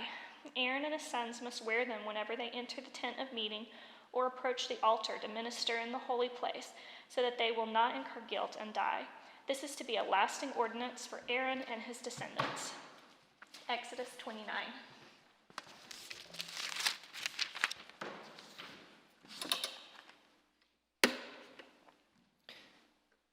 Exodus 29.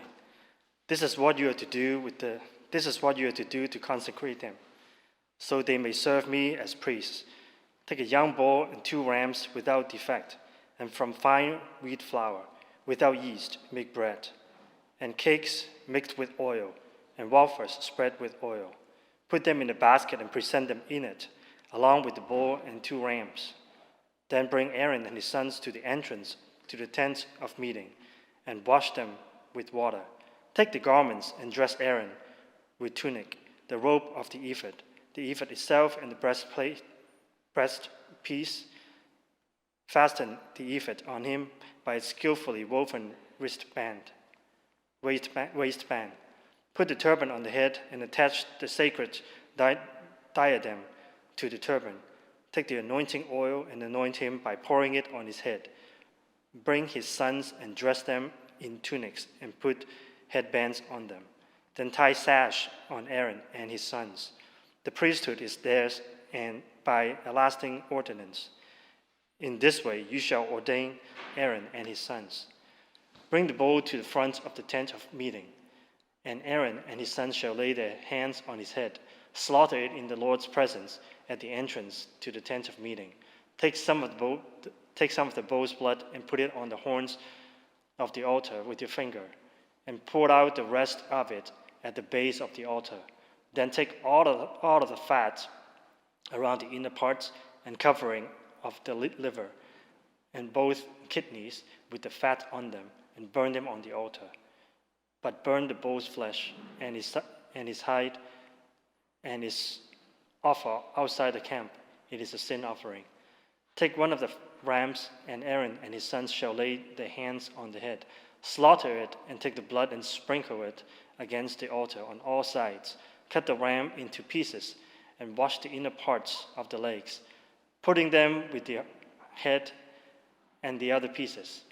Then burn the entire ram on the altar. It is a burnt offering to the Lord, pleasing aroma, an offering made to the Lord by fire.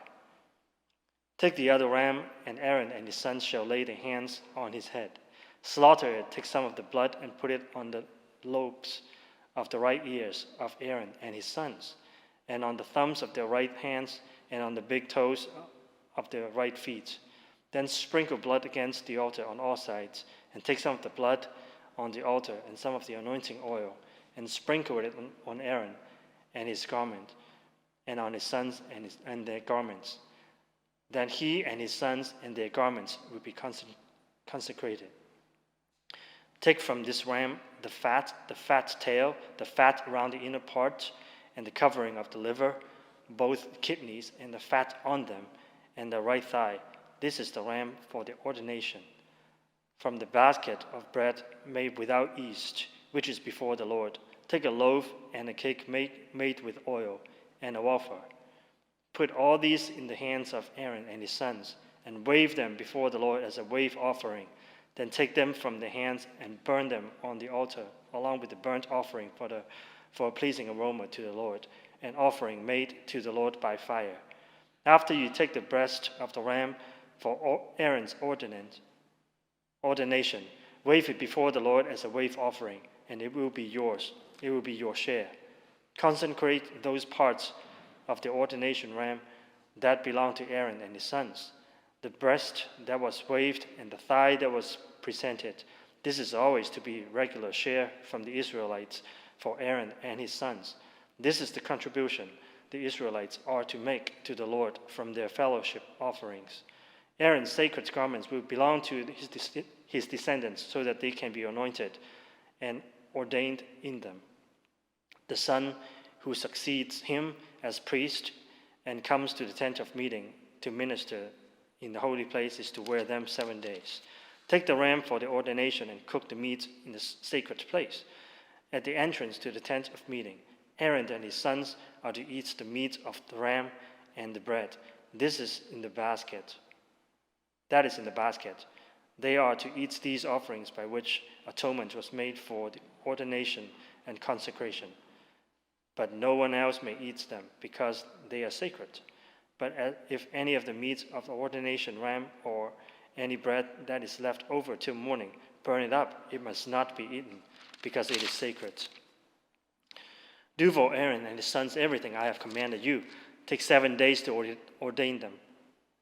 Sacrifice a bull each day as a sin offering to make atonement. Purify the altar by making atonements for it, and atone it to consecrate it. For 7 days make atonements for the altar and consecrate it. Then the altar will be most holy, and whatever touches it will be holy. This is what you are to offer on the altar regularly each day. 2 rams a year old, offer one in the morning and the other at twilight. With the first lamb, offer 1/10 of an ephah of fine flour mixed with 1/4 of a hin of oil from pressed olives, and 1/4 of hin of wine as a drink offering. Sacrifice the other lamb at twilight with the same grain offering and its grain offering as in the morning, a pleasing aroma, and an offering made to the Lord by fire. For the generations to come, this burnt offering is to be made regularly at the entrance to the tent of meeting before the Lord. There I will meet you and speak to you. There also I will meet with the Israelites, and the place will be consecrated by my glory. So I will consecrate the tent of meeting and the altar, and will consecrate Aaron and his sons to serve me as priests. And I will dwell among the Israelites and be their God. They will know that I am the Lord their God, who brought them out of Egypt, so that I may dwell among them. I am the Lord their God. Exodus chapter 30. Make an altar of acacia wood for burning incense. It is to be square, a cubit long and a cubit wide, and 2 cubits high, its horns and 1 piece with it. Overlay the top of the sides and the horns with pure gold, and make a gold molding around it. Make 2 gold rings for the altar below the molding, 2 on opposite sides, to hold the poles used to carry it. Make the poles of acacia wood, and overlay them with gold. Put the altar in front of the curtain, that is before the ark of the testimony, before the atonement cover, that is over the testimony, where I will meet with you. Aaron must burn fragrant incense on the altar every morning when he tends the lamps. He must burn incense again when the lamps at twilight, so incense will burn regularly before the Lord for the generations to come. Do not offer on this altar any other incense, or any burnt offerings or grain offering, and do not pour a drink offering on it. Once a year, Aaron shall make an atonement on his horns, and this annual atonement must be made with the blood of the anointing sin offering for the generations to come. It is most holy to the Lord. Then the Lord said to Moses, when you take a census of the Israelites to count them, each one must pay the Lord a ransom for his life at the time he is counted. Then no plague will come on them when you number them. Each one who crosses over to those already counted is to give a half shekel, according to the sanctuary shekel, which weighs 20 gerahs. This half shekel is an offering to the Lord. All who cross over those 20 years old or more are to give an offering to the Lord. The rich are not to give more than a half shekel, and the poor are not to give less than what you make an offering to the Lord to atone for your lives. Receive the atonement money from the Israelites and use it for the service of the tent of meeting. It will be a memorial for the Israelites before the Lord, making atonement for your lives. Then the Lord said to Moses, make a bronze basin with this bronze stand for washing.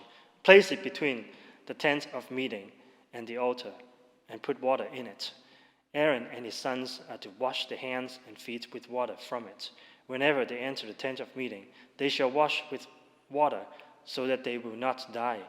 Also, when they approach the altar to minister by presenting an offering made to the Lord by fire, they shall wash their hands and feet, so that they will not die. This is to be an everlasting ordinance for Aaron and his descendants for the generations to come.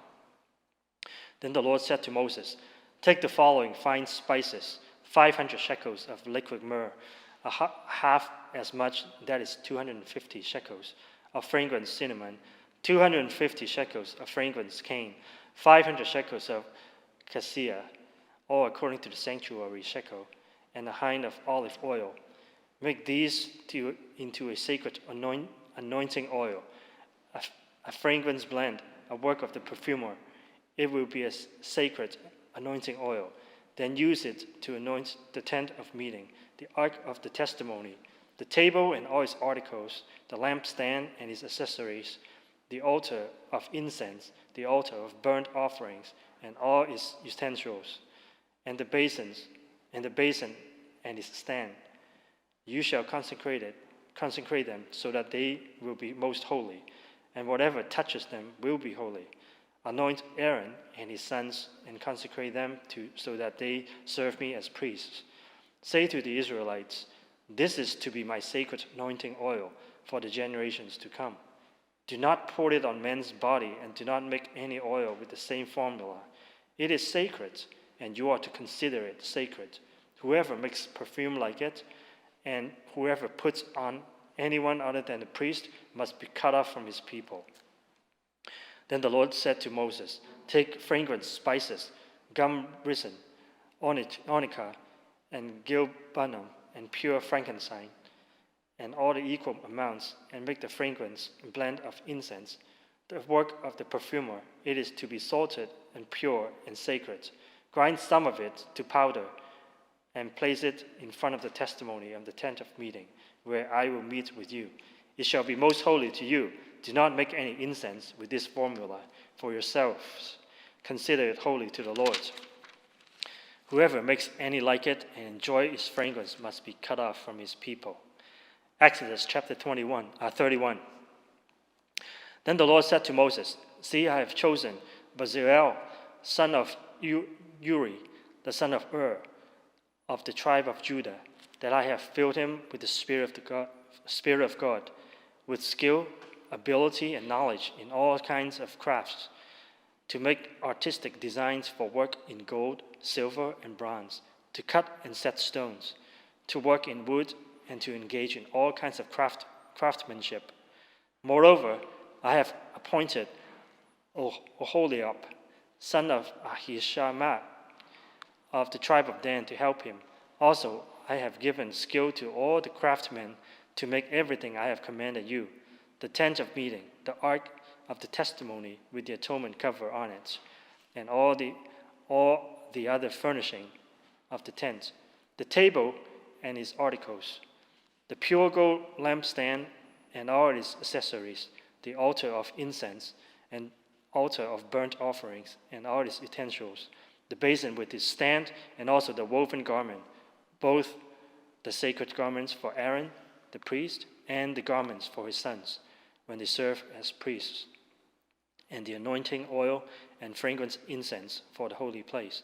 They are to make them just as I commanded you." Then the Lord said to Moses, "Say to the Israelites, you must observe my Sabbaths. This will be a sign between me and you for the generations to come, so you may know that I am the Lord who makes you holy. Observe the Sabbath, because it is holy to you. Anyone who desecrates it must be put to death. Whoever does any work on the day must be cut off from his people. For 6 days work is to be done, but the seventh day is the Sabbath of rest, holy to the Lord. Whosoever does any work on Sabbath day must be put to death." The Israelites are to observe the Sabbath, celebrating it for the generations to come as a lasting covenant. It will be a sign between me and the Israelites forever. For in the 6th day the Lord made the heavens and the earth, and on the 7th day he abstained from work and rested. When the Lord finished speaking to Moses on the Mount Sinai, he gave him the 2 tablets of the testimony, the tablets of stone inscribed by the finger of God.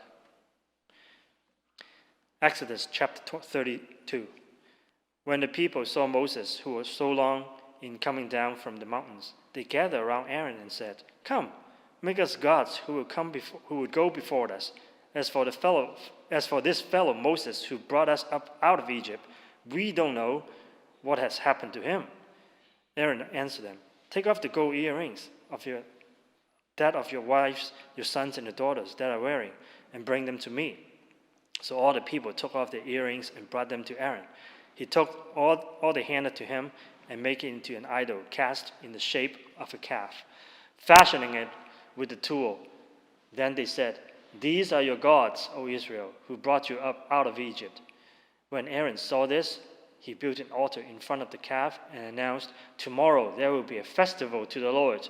So the next day the people rose early and sacrificed burnt offerings and present fellowship offerings. Afterward, they sat down to eat and drink and got up to indulge in rivalry. Then the Lord said to Moses, "Go down, because of your people, whom you brought up out of Egypt, have become corrupt.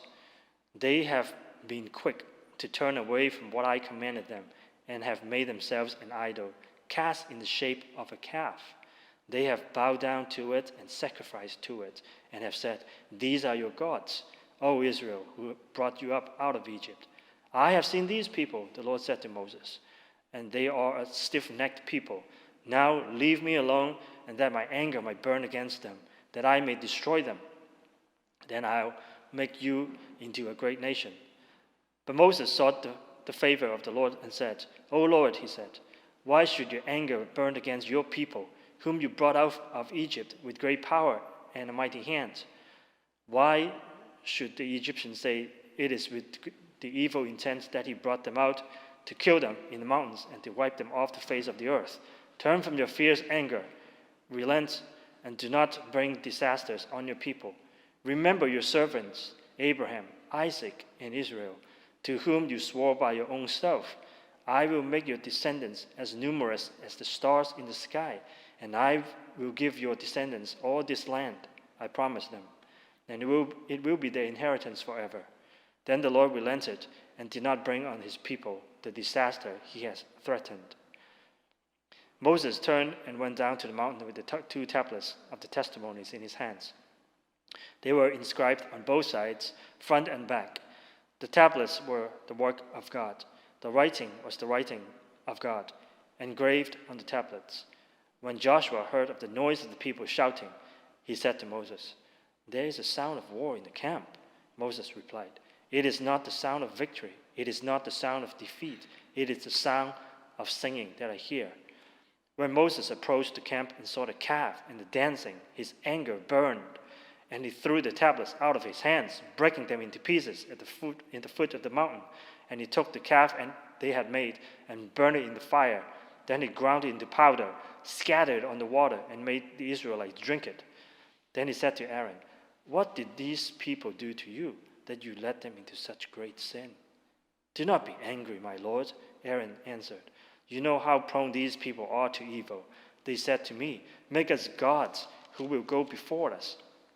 As for this fellow Moses who brought us up out of Egypt, we don't even know what had happened to him. So I told them, 'Whoever has any gold jewelry, take it off.' Then they gave me the gold, and I threw it into the fire, and out came this calf." Moses saw that all the people were running in wild, and that Aaron had let them get out of control, and so become a laughingstock to their enemies. So he stood at the entrance of the camp and said, "Whosoever is for the Lord, come to me." And all the Levites rallied to him. Then he said to them, "This is what the Lord said. This is what the Lord, the God of Israel, says. Each man strap a sword on his side. Go back and forth through the camp from one end to the other, each killing his brother and friend and neighbor." The Levites did as Moses commanded, and that day about 3,000 of the people died.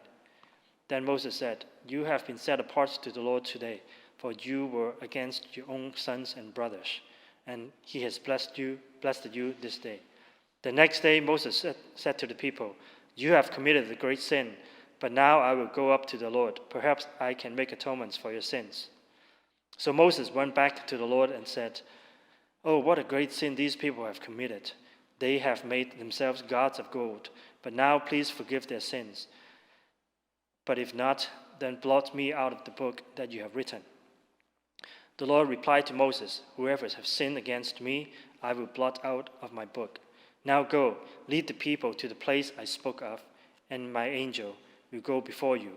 However, when the time comes for me to punish, I will punish them for their sin." And the Lord struck the people with a plague because of what they did with the calf Aaron had made. Exodus chapter 33.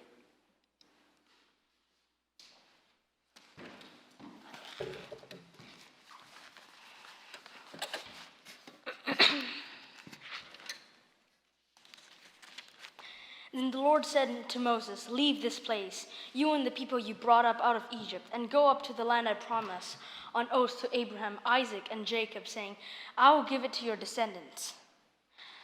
I will send out an angel before you and drive out the Canaanites, Amorites, Hittites, Perizzites, Hivites, and Jebusites. Go up to the land flowing with milk and honey. But I will not go with you, because you are a stiff-necked people, and I may destroy you on the way." When the people heard these distressing words, they began to mourn, and no one put on any ornaments. For the Lord had said to Moses, "Tell the Israelites, you are a stiff-necked people. If I were to go with you, even for a moment, I might destroy you. Now take off your ornaments, and I will decide what to do with you." So the Israelites stripped off their ornaments at Mount Horeb. Now Moses used to take a tent and pitch it outside the camp some distance away, calling it the tent of meeting. Anyone inquiring of the Lord would go to the tent of meeting outside the camp. And whenever Moses went out to the tent, all the people rose and stood at the entrances to their tents, watching Moses until he entered the tent.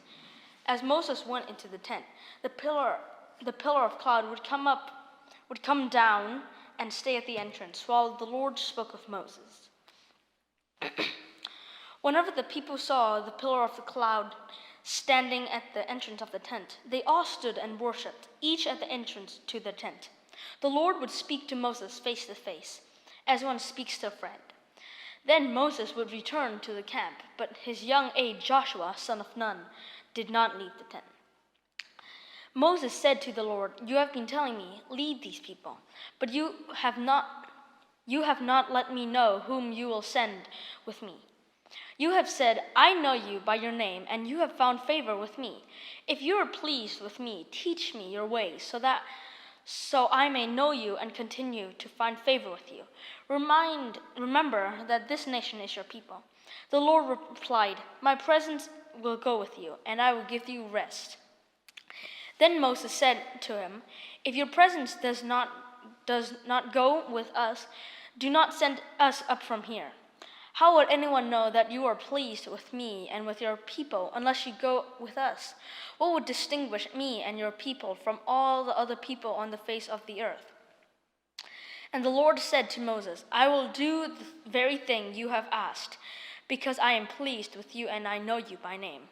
Then Moses said, "Now show me your glory."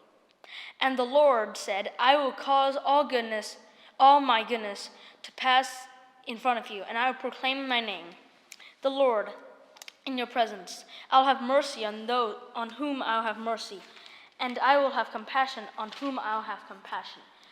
But, he said, "You cannot see my face, for no one may see me and live." Then the Lord said, "There is a place near me where you may stand on a rock. When my glory passes by, I will put you in a cleft in the rock and cover you with my hand until I pass by. Then I will remove my hand and you see my back, but my face must not be seen." Exodus chapter 34. The Lord said to Moses, "Chisel out 2 stone tablets like the first ones, and I will write on them the words that were on the first tablets, which you broke. Be ready in the morning, and then come up on Mount Sinai. Present yourself to me there on top of the mountain. No one is to come with you or be seen anywhere on the mountain. Not even the flocks or herds may graze in front of the mountain." So Moses chiseled out 2 stone tablets like the first ones, and went up Mount Sinai early in the morning, as the Lord commanded him. And he carried the 2 stone tablets in his hands.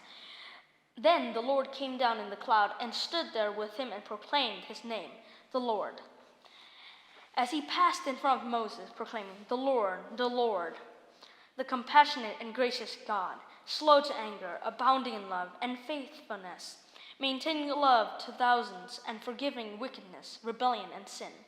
Yet he does not leave the guilty unpunished. He punishes the children and their children for the sin of their parents, to the 3rd and 4th generation." Moses bowed to the ground at once and worshipped. "Lord," he said, "if I have found favor in your eyes, then let the Lord go with us. Although this is a stiff-necked people, forgive our wickedness and our sin, and take us as your inheritance." Then the Lord said, "I am making a covenant with you. Before all your people, I will do wonders never before done in any nation in all the world. The people you live among will see how awesome the work that I, the Lord, will do for you. Obey what I command you today. I will drive out before you the Amorites, Canaanites, Hittites, Perizzites, Hivites, and Jebusites. Be careful not to make a treaty with those who live in the land where you are going, or they will be a snare among you. Break down their altars, smash down their sacred stones, and cut down their Asherah poles. Do not worship any other god, for the Lord, whose name is jealous, is a jealous God. Be careful not to make a treaty with those who live in the land, for when they prostitute themselves to the god and sacrifice to them, they will invite you and you eat their sacrifices. And when you choose some of their daughters as wives for your sons, and those daughters prostitute themselves to their gods, they will lead your sons to do the same. Do not make any idols. Celebrate the festival of unleavened bread. For 7 days eat bread made without yeast, as I command you. Do this at the appointed time in the month of Aviv, for in that month you came out of Egypt. The first offspring of every womb belongs to me, including the firstborn males of your livestock, whether from herd or flock. Redeem the firstborn donkey with the lamb, but if you do not redeem it, break its neck. Redeem all your firstborn sons. No one is to appear before me empty-handed. 6 days you shall labor, 6 days you shall labor, but on the 7th you shall rest. Even during the plowing season and harvest you must rest.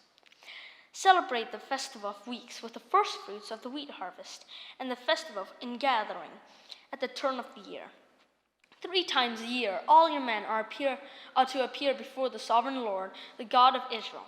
I will drive out nations before you and enlarge your territory, and no one will covet your land when you go up 3 times each year to appear before the Lord your God. Do not offer me the blood of a sacrifice to me. Do not offer the blood of a sacrifice to me along with anything containing yeast, and do not let anything of the sacrifice from the Passover festival remain until morning. Bring the best of the first fruits of your soil to the house of the Lord your God. Do not cook a young goat in its mother's milk. Then the Lord said unto Moses, Write down these words, for in accordance with these words I have made a covenant with you and Israel. Moses was there with the Lord 40 days and 40 nights, without eating bread or drinking water. And he wrote on tablets with the words of the covenant, the 10 Commandments. When Moses came down from Mount Sinai with the 2 tablets of the covenant law in his hand, he was not aware that his face was radiant because he had spoken with the Lord. When Aaron and all the Israelites saw Moses, they were afraid to come near him. But Moses called to them. So Aaron and all the leaders of the community came back to him, and he spoke to them. Afterwards, all the Israelites came near him, and he gave them all the commands the Lord had given him on Mount Sinai. When Moses finished speaking to them, he put a veil over his face. But whenever he entered the Lord's presence to speak with him, he removed the veil until he came out. And when he came out and told the Israelites what he had been commanded, they saw that his face was radiant. Then Moses would put the veil back on his face until he went in to speak with the Lord. Exodus chapter 35. Moses assembled the whole Israelite community and said to them, These are the things the Lord has commanded you to do. For 6 days work is to be done, but on the 7th shall be your holy day, a day of Sabbath to rest on the Lord. Whosoever does any work on it shall be put to death. Do not light a fire in any of your dwellings on the Sabbath day. Moses said to the whole Israelite community, This is what the Lord has commanded. From what you have, take an offering for the Lord. Everyone who is willing to bring to the Lord an offering of gold, silver, and bronze, blue, purple, and scarlet yarn and fine linen, goat hair, ram skins dyed red, and another type of durable leather, acacia wood, olive oil for the light, spices for the anointing oil and for the fragrant incense, and onyx stones and other gems will be mounted on the ephod and the breastpiece. All who are skilled among you are to come and make everything the Lord has commanded: the tabernacle with its tent and its coverings, clasps and frames, crossbars, posts, and base, the ark with its poles and the atonement cover, the curtain that shields it, the table with its poles and all of its articles, and the bread of the presence, the lampstand that is for the light with its accessories, lamps and oils for the light, the altar of incense with its poles, the anointing oil and the fragrant incense, the curtain for the doorway at the entrance to the tabernacle, the altar of burnt offering with its bronze grating, its poles and its utensils, the bronze basin with its stand, the curtain of the courtyard with its posts and bases, and the curtain for the entrances to the courtyard, the tent pegs for the tabernacle and for the courtyard and the ropes, the woven garments worn for ministering in the sanctuary, both the sacred garments for Aaron the priest and the garments for his son when they serve as priests. Then the whole Israelite community withdrew from Moses' presence, and everyone who was willing and whose heart moved them came and brought an offering to the Lord for the work on his tent of meeting, for all its service, and for the sacred garments. All who were willing, men and women alike, came and brought gold jewelry of all kinds, brooches, earrings, rings, and ornaments. They all presented their gold as a wave offering to the Lord. Everyone who had blue, purple, or scarlet yarn, or fine linen, or goat hair, ram skins dyed red, or the other durable leather brought them. Those presenting an offering of silver or bronze brought it as his offering to the Lord. And everyone who had acacia wood for any part of the work brought it. Every skilled woman spun with her hands and brought what she had spun, blue, purple, or scarlet yarn, or fine linen. And all the women who were willing and had the skill spun the goat hair. The leaders brought onyx stones and the other gems to be mounted on the ephod and the breastpiece. They also brought spices and olive oil for the light, and for the anointing oil, and for the fragrant incense. All the Israelite men and women who were willing brought to the Lord free will offerings for all the work the Lord through Moses had commanded him to do. Then Moses said to the Israelites, "See, the Lord has chosen Bezalel, son of Uri, the son of Hur, of the tribe of Judah. And he has filled him with the Spirit of God, with wisdom, with understanding, with knowledge, and with all kinds of skills, to make artistic designs for work in gold, silver, and bronze, to cut and set stones, to work in wood, and engage in all kinds of artistic crafts. And he has given both him and Oholiab, the son of Ahisamach, of the tribe of Dan, the ability to teach others. He has filled them with the skill to do all kinds of work as embroiderers in blue, purple, and scarlet yarn, and fine linen, and weavers, all of them skilled workers and designers." Exodus chapter 36. So Bezalel, Oholiab, and every skilled person to whom the Lord has given skill and ability to know how to carry out the work of constructing the sanctuary, or to do the work just as the Lord has commanded. Then Moses summoned Bezalel and Oholiab, and every skilled person to whom the Lord has given ability, and to who was willing to come and do the work. They received from Moses all the offerings the Israelites had brought to carry out the work of constructing the sanctuary. And the free people continued. Then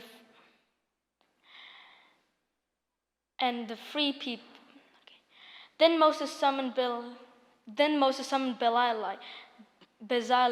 and Oholiab, and every skilled person to whom the Lord has given ability and who is willing to come and do the work. They received from Moses all the offerings the Israelites had brought to carry out the work of constructing the sanctuary. And the people continued to bring free will offerings morning after morning. So all the skilled workers who were doing all the work on the sanctuary left what they're doing and said to Moses, "The people are bringing more than enough for doing the work the Lord commanded to be done." Then Moses gave an order, and they sent this word throughout camp: "No man or woman is to make anything else as an offering for the sanctuary." And so the people refrained from bringing more, because what they already had was more than enough to do all the work. All those who were skilled among the workers made the tabernacle with 10 curtains of finely twisted linen and blue, purple, and scarlet yarn, with cherubim woven into them, with expert hands. All the curtains were on the same size, 28 cubits long and 4 cubits wide. They joined 5 of the curtains together and did the same with the other 5. Then they made loops of blue material along the edge of the end curtain in one set, and the same was done with the end curtain in the other set. They also made 50 loops on one curtain and 50 loops on the end curtain of the other set, with the loops opposite each other. Then they made 50 gold clasps and used them to fasten the 2 sets of curtains together so that the tabernacle was a unit. They made curtains of goat hair for the tent over the tabernacle, 11 altogether. All 11 curtains were the same size, 30 cubits long and 4 cubits wide. They joined 5 of the curtains into one set, and the other 6 into another set. Then they made 50 loops along the edge of the end curtain in one set, and also along the edge of the end curtain in the other set. They made 50 bronze clasps to fasten the tent together as a unit. Then they made for the tent a covering of ram skins dyed red, and over that a covering of other durable leather. They made upright frames of acacia wood for the tabernacle. Each frame was 10 cubits long and 1.5 cubits wide, with 2 projections set parallel to each other. They made all the frames of the tabernacle in this way. They made 20 frames for the south side of the tabernacle, and made 40 silver bases to go under them. 2 bases for each frame, 1 under each projection. For the other side, the north side of the tabernacle, they made 20 frames, and for 40 silver bases, 2 under each frame. They made 6 frames from the far end, that is, the west end of the tabernacle. And 2 frames were made for the corners of the tabernacle at the far end. And these 2 corners, the frames were doubled. At these 2 corners, the frames were doubled from the bottom all the way to the top and fitted in a single ring.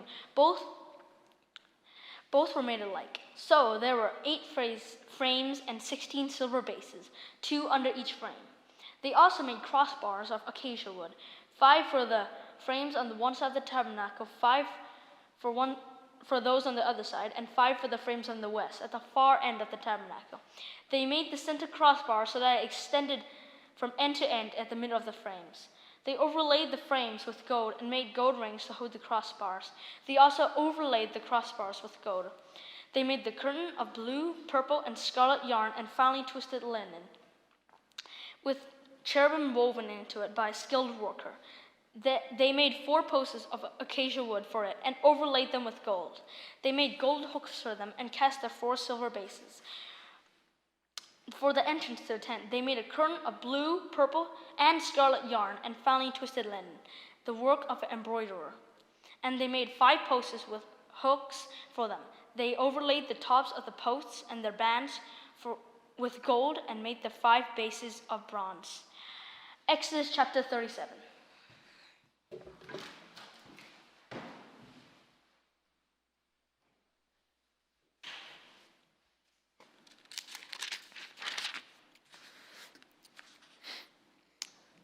Exodus chapter 37.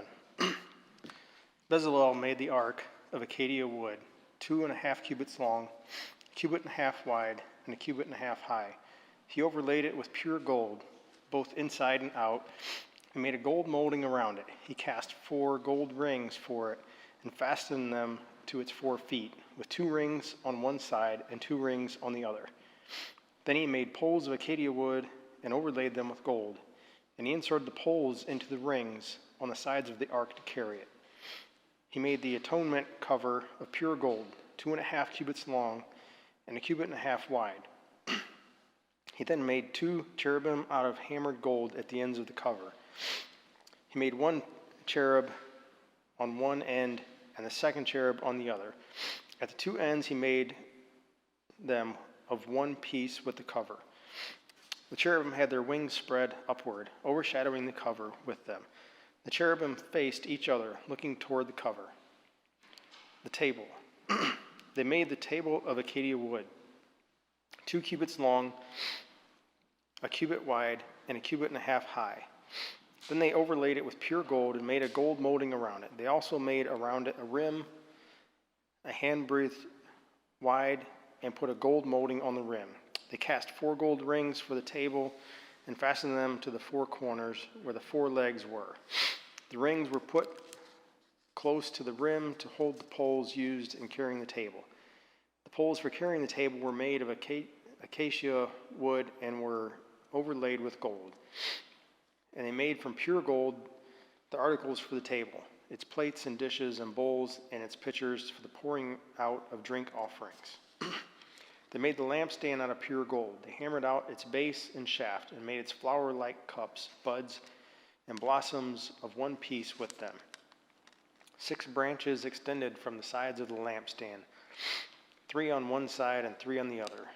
3 cups shaped like almond flowers with buds and blossoms were on one branch, 3 on the next branch, and the same for all the 6 branches extending from the lampstand.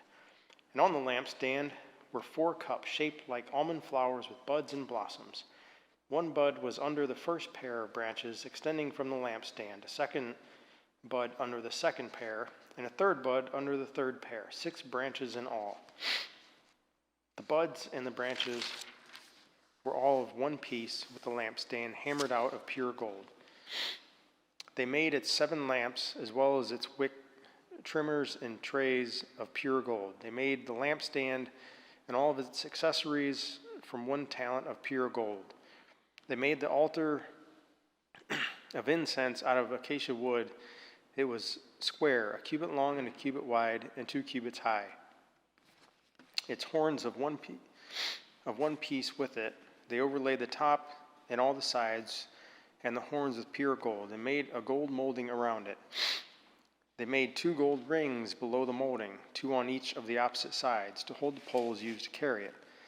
They made the poles of acacia wood and overlaid them with gold. They also made the sacred anointing oil and the pure fragrance incense, the work of a perfumer. Exodus chapter 38. They built the altar of burnt offering of acacia wood, 3 cubits high. It was square, 5 cubits long and 5 cubits wide. They made a horn at each of the 4 corners, so that the horns and the altar were of one piece, and they overlaid the altar with bronze. They made all its utensils of bronze, its pots, shovels, sprinkling bowls, meat forks, and fire pans. They made a grating for the altar, a bronze network to be under its ledge, halfway up the altar. They cast bronze rings to hold the poles for the 4 corners of the bronze grating. They made the poles of acacia wood and overlaid them with bronze. They inserted the poles into the rings so they would be on the sides of the altar for carrying it. They made it hollow out of boards. They made the bronze basin and its bronze stand from the mirrors of the women who served at the entrance of the tent of meeting. Next, they made the courtyard. The south side was 100 cubits long and had curtains of finely twisted linen, with 20 posts and 20 bronze bases, and with silver hooks and bands on the posts. The north side was also 100 cubits long and had 20 posts and 20 bronze bases, with silver hooks and bands on the posts. The west end was 50 cubits wide and had curtains with 10 posts and 10 bases, with silver hooks and bands on the posts. The east end toward the sunrise was also 50 cubits wide. Curtains 15 cubits long were on one side of the entrance, with 3 posts and 3 bases, and curtains 15 cubits long were on the other side of the entrance to the courtyard, with 3 posts and 3 bases. All the curtains around the courtyard were of finely twisted linen. The bases for the posts were bronze. The hooks and bands on the posts were silver, and their tops were overlaid with silver. So all the posts of the courtyard had silver bands. The curtain for the entrance to the courtyard was made of blue, purple, and scarlet yarn and finely twisted linen, the work of an embroiderer. It was 20 cubits long, and like the curtains of the courtyard, 5 cubits high, with 4 posts and 4 bronze bases. Their hooks and bands were silver, and their tops were overlaid with silver. All the tent pegs of the tabernacle and of the surrounding courtyard were bronze. These are the amounts of the materials used for the tabernacle of the covenant law, which were recorded at Moses' command by the Levites under the direction of Ithamar, son of Aaron, the priest. Bezalel, son of Uri, the son of Hur, of the tribe of Judah, made everything the Lord commanded Moses. With him was Oholiab, son of Ahisamach, of the tribe of Dan, an engraver and designer, and an embroiderer in blue, purple, and scarlet yarn and fine linen. The total amount of the gold from the wave offering used for all the work on the sanctuary was 29 talents and 730 shekels, according to the sanctuary shekel. The silver obtained from those of the community who were counted in the census was 100 talents and 1,775 shekels, according to the sanctuary shekel. 1 bekah per person, that is half a shekel, according to the sanctuary shekel, from everyone who had crossed over to those counted 20 years old or more, a total of 603,550 men. The 100 talents of silver were used to cast the bases for the sanctuary and for the curtain. 100 bases from 100 talents, 1 talent for each base. They used the 1,775 shekels to make the hooks for the posts, to overlay the tops of the posts, and to make their bands. The bronze from the wave offering was 70 talents and 2,400 shekels. They used it to make the bases for the entrance to the tent of the meeting, the bronze altar with its bronze grating and all its utensils, the bases for the surrounding courtyard and those for its entrance, and all the tent pegs for the tabernacle and those for the surrounding courtyard. Exodus 39. From the blue, purple, and scarlet yarn, they made woven garments for ministering in the sanctuary. They also made sacred garments for Aaron, as the Lord commanded Moses. They made the ephod of gold and of blue, purple, and scarlet yarn, and of finely twisted linen. They hammered out thin sheets of gold and cut strands to be worked into blue, purple, and scarlet yarn and fine linen, the work of skilled hands.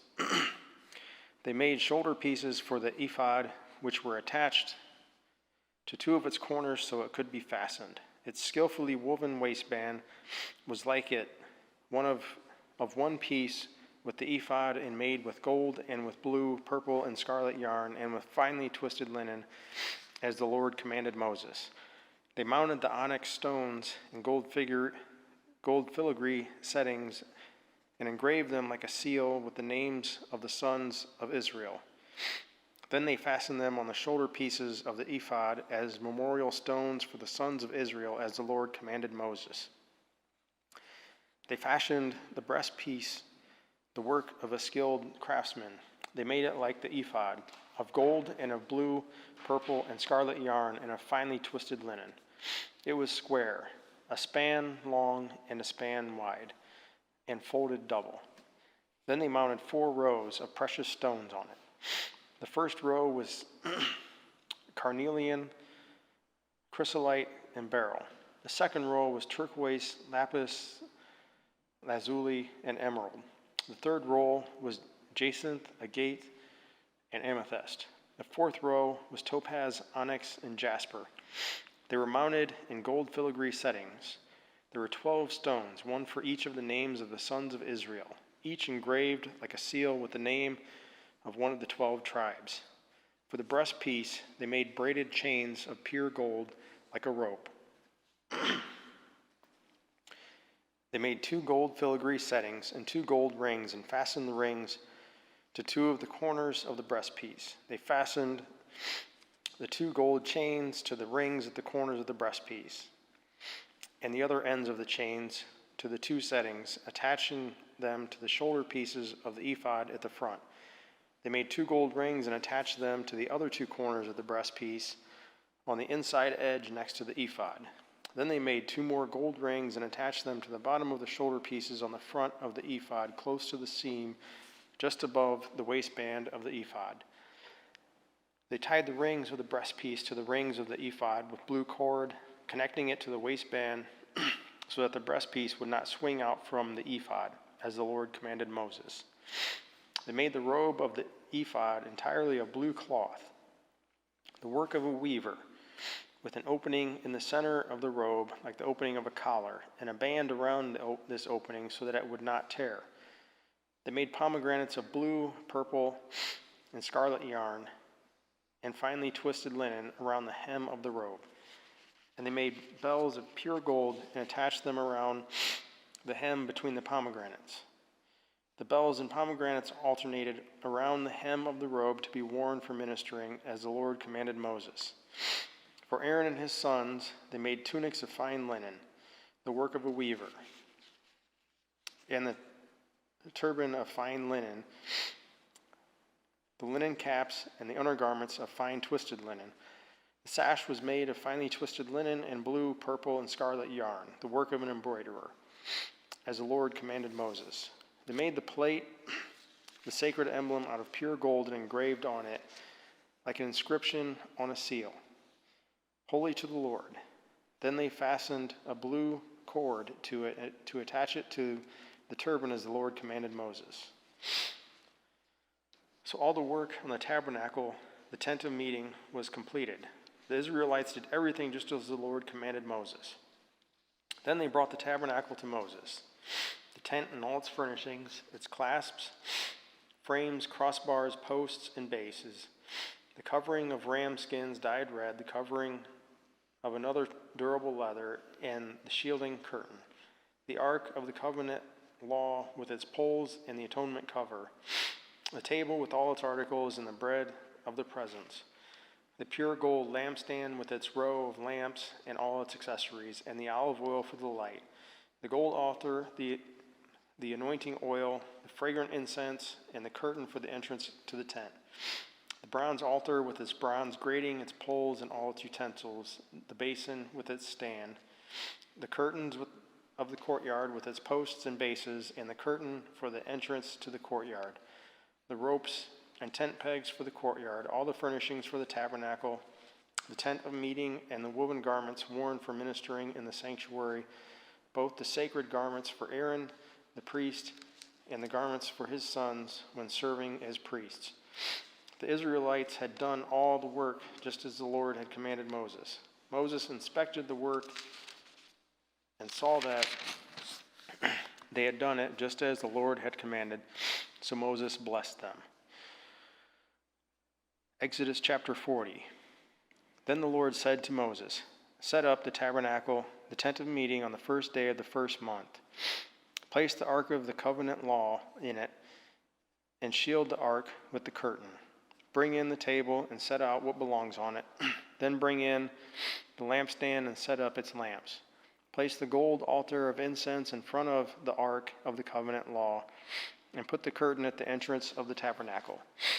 Place the altar of burnt offering in front of the entrance to the tabernacle, the tent of meeting. Place the basin between the tent of the meeting and the altar, and put water in it.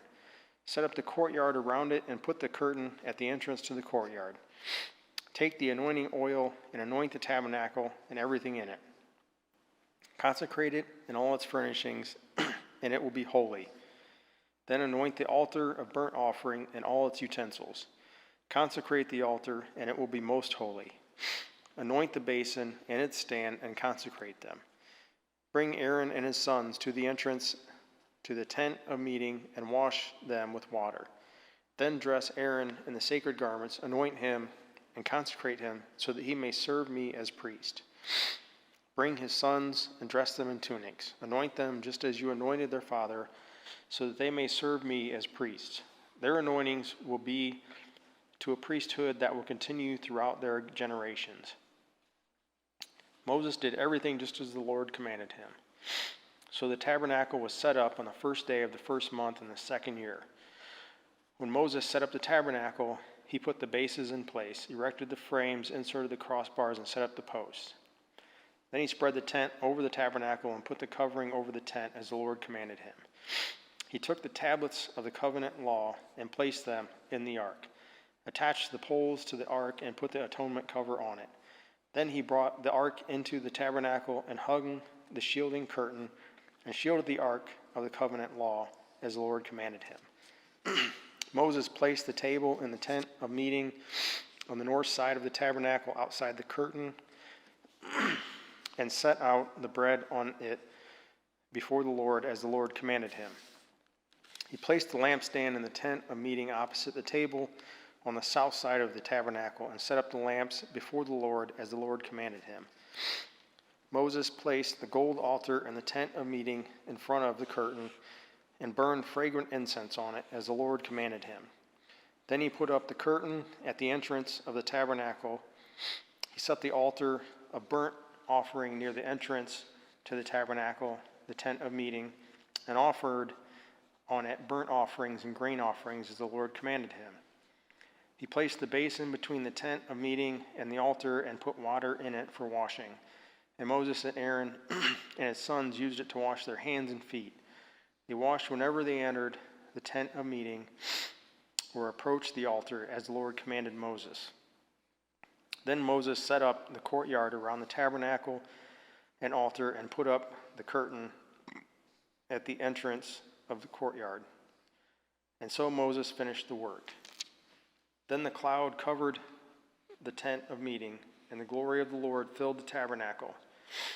Moses could not enter the tent of meeting because the cloud had settled on it, and the glory of the Lord filled the tabernacle. In all the travels of Israelites, whenever the cloud lifted from above the tabernacle, they would set out. But if the cloud did not lift, they did not set out until the day it lifted. So the cloud of the Lord was over the tabernacle by day, and fire was in the cloud by night, in the sight of all the Israelites during all their travels. Leviticus 1.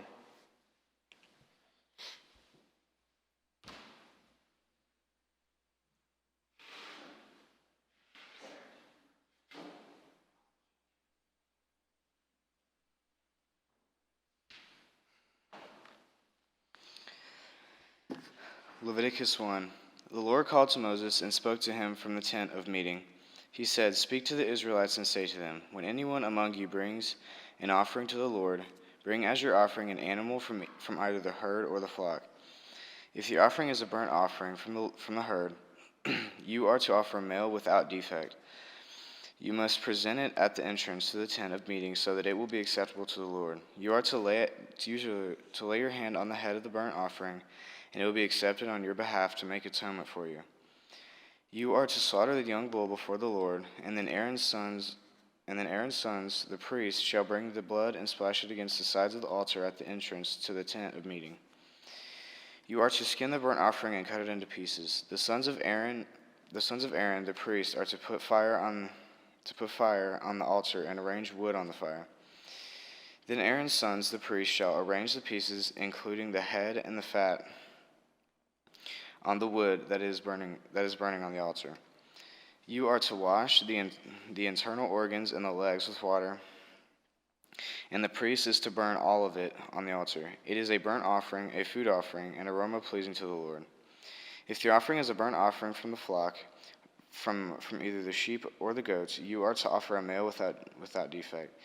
You are to slaughter it at the north side of the altar before the Lord, with Aaron's sons, the priest, shall splash its blood against the sides of the altar. You are to cut it into pieces, and the priest shall arrange them, including the head and the fat, on the wood that is burning on the altar.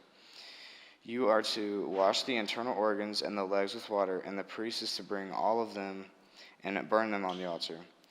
It is a burnt offering, a food offering, an aroma pleasing to the Lord. If the offering to the Lord is a burnt offering of birds, you are to offer a dove or a young pigeon. The priest shall bring it to the altar, wring it off the head, and burn it on the altar. Its blood shall be drained out on the side of the altar. He is to remove the crop and the feathers and throw them down the east of the altar where the ashes are.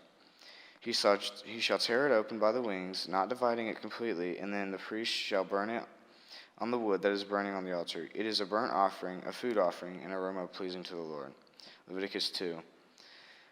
When anyone brings a grain offering to the Lord, their offering is to be of the finest flour. They are to pour olive oil on it, put incense on it, and take it to Aaron's sons, the priest. The priest shall take a handful of the flour and oil, together with all the incense, and burn this as a memorial portion on the altar, a food offering, an aroma pleasing to the Lord. The rest of the grain offering belongs to Aaron and his sons. It is a most holy part of the food offerings presented to the Lord. If you bring a grain offering baked in an oven, it is to consist of the finest flour, either thick loaves made without yeast and without olive oil mixed in, or thin loaves made without yeast and brushed with olive oil. If your grain offering is prepared on a griddle, it is to be made of the finest flour mixed with oil and without yeast. Crumble it and pour oil on it. It is a grain offering. If your grain offering is cooked in a pan, it is to be made of the finest flour and some olive oil. Bring the grain offering made of these things to the Lord. Present it to the priest, who shall take it to the altar. He shall take out the memorial portion from the grain of offering and burn it on the altar as a food offering, an aroma pleasing to the Lord. The rest of the grain offering belongs to Aaron and his sons. It is a most holy part of the food offerings presented to the Lord. Every grain offering you bring to the Lord must be made without yeast, for you are not to burn any yeast or honey in a food offering presented to the Lord. You may bring them to the Lord as an offering of the first fruits, but they are not to be offered on the altar as a pleasing aroma. Season all your grain offerings with salt. Do not leave the salt of the covenant of your God out of your grain offerings. Add salt to all your offerings. If you bring a grain offering of first fruits to the Lord, offer crushed heads of new grain roasted in the fire. Put oil and incense on it. It is a grain offering. The priest shall burn the memorial portion of the crushed grain and the oil together with all the incense as a food offering presented to the Lord. Leviticus 3. If your offering is a fellowship offering, and you offer an animal from the herd, whether male or female, you are to present before the Lord an animal without defect. You are to lay your hand on the head of your offering and slaughter it at the entrance to the tent of meeting. Then Aaron's sons, the priests, shall splash the blood against the sides of the altar from the fellowship offering. You are to bring a food offering to the Lord, the internal organs and all the fat that is connected to them, both kidneys with the fat on them near the loins, and the long lobe of the liver, which you will remove with the kidneys. Then Aaron's sons are to burn it on the altar on top of the burnt offering that is lying on the burning wood. It is a food offering, an aroma pleasing to the Lord. If you offer an animal from the flock as a fellowship offering to the Lord, you are to offer a male or female without defect. If you offer a lamb, you are to present it before the Lord, lay your hand on its head, and slaughter it in front of the tent of meeting. Then Aaron's sons shall splash its blood against the sides of the altar. From the fellowship offering, you are to bring a food offering to the Lord, its fat, the entire fat tail cut off close to the backbone, the internal organs and all the fat that is connected to them, both kidneys with the fat on them near the loins, and the long lobe of the liver, which you will remove with the kidneys. The priest shall burn them on the altar as a food offering presented to the Lord. If your offering is a goat, you are to present it before the Lord, lay your hand on its head, and slaughter it in front of the tent of meeting. Then Aaron's sons shall splash its blood against the sides of the altar. From what you offer, you are to present this food offering to the Lord. The internal organs and all the fat that is connected to them, both kidneys with the fat on them near the loins, and the long lobe of the liver, which you will remove with the kidneys. The priest shall burn them on the altar as a food offering, a pleasing aroma. All the fat is the Lord's. This is a lasting ordinance for the generations to come. Wherever you live, you must not eat any fat or any blood. Leviticus 4. The Lord said to Moses, "Say to the Israelites, when anyone sins unintentionally and does what is forbidden in any of the Lord's commands, if the anointed priest sins, bringing guilt on the people, he must bring to the Lord a young bull without defect as a sin offering for the sin he has committed. He is to present the bull at the entrance to the tent of meeting before the Lord. He is to lay his hand on its head and slaughter it there before the Lord. Then the anointed priest shall take some of the bull's blood and carry it into the tent of meeting. He is to dip his finger into the blood and sprinkle some of it 7 times before the Lord. In front of the curtain of the sanctuary, the priest shall then put some of the blood on the horns of the altar of fragrant incense that is before the Lord in the tent of meeting. The rest of the bull's blood he shall pour out at the base of the altar of burnt offering at the entrance to the tent of meeting. He shall remove all the fat from the bull of the sin offering, all the fat that is connected to the internal organs, both kidneys with the fat on them near the loins, and the long lobe of the liver, which he will remove with the kidneys, just as the fat is removed from the ox, sacrificed as a fellowship offering. Then the priest shall burn them on the altar of the burnt offering. But the hide of the bull and all its flesh, as well as the head and legs, the internal organs and the intestines, that is, all the rest of the bull, he must take outside the camp to a place ceremonial clean, where the ashes are thrown, and burn it there in a wood fire on the ash heap. If the whole Israelite community sins unintentionally and does what is forbidden in any of the Lord's commands, even though the community is unaware of the matter, when they realize their guilt and the sin they committed becomes known, the assembly must bring a young bull as a sin offering and present it before the tent of meeting. The elders of the community are to lay their hands on the bull's head before the Lord, and the bull shall be slaughtered before the Lord. Then the anointed priest is to take some of the bull's blood into the tent of meeting. He shall dip his finger into the blood and sprinkle it before the Lord 7 times in front of the curtain. He is to put some of the blood on the horns of the altar that is before the Lord in the tent of meeting. The rest of the blood he shall pour out at the base of the altar of burnt offering, at the entrance to the tent of meeting. He shall remove all the fat from it and burn it on the altar, and do with this bull just as he did with the bull for the sin offering. In this way the priest will make atonement for the community, and they will be forgiven. Then he shall take the bull outside the camp and burn it as he burned the first bull. This is the sin offering for the community. When a leader sins unintentionally and does what's forbidden in any of the commands of the Lord his God, when he realizes his guilt and the sin he has committed becomes known, he must bring as his offering a male goat without defect. He is to lay his hand on the goat's head and slaughter it at the place where the burnt offering is slaughtered before the Lord.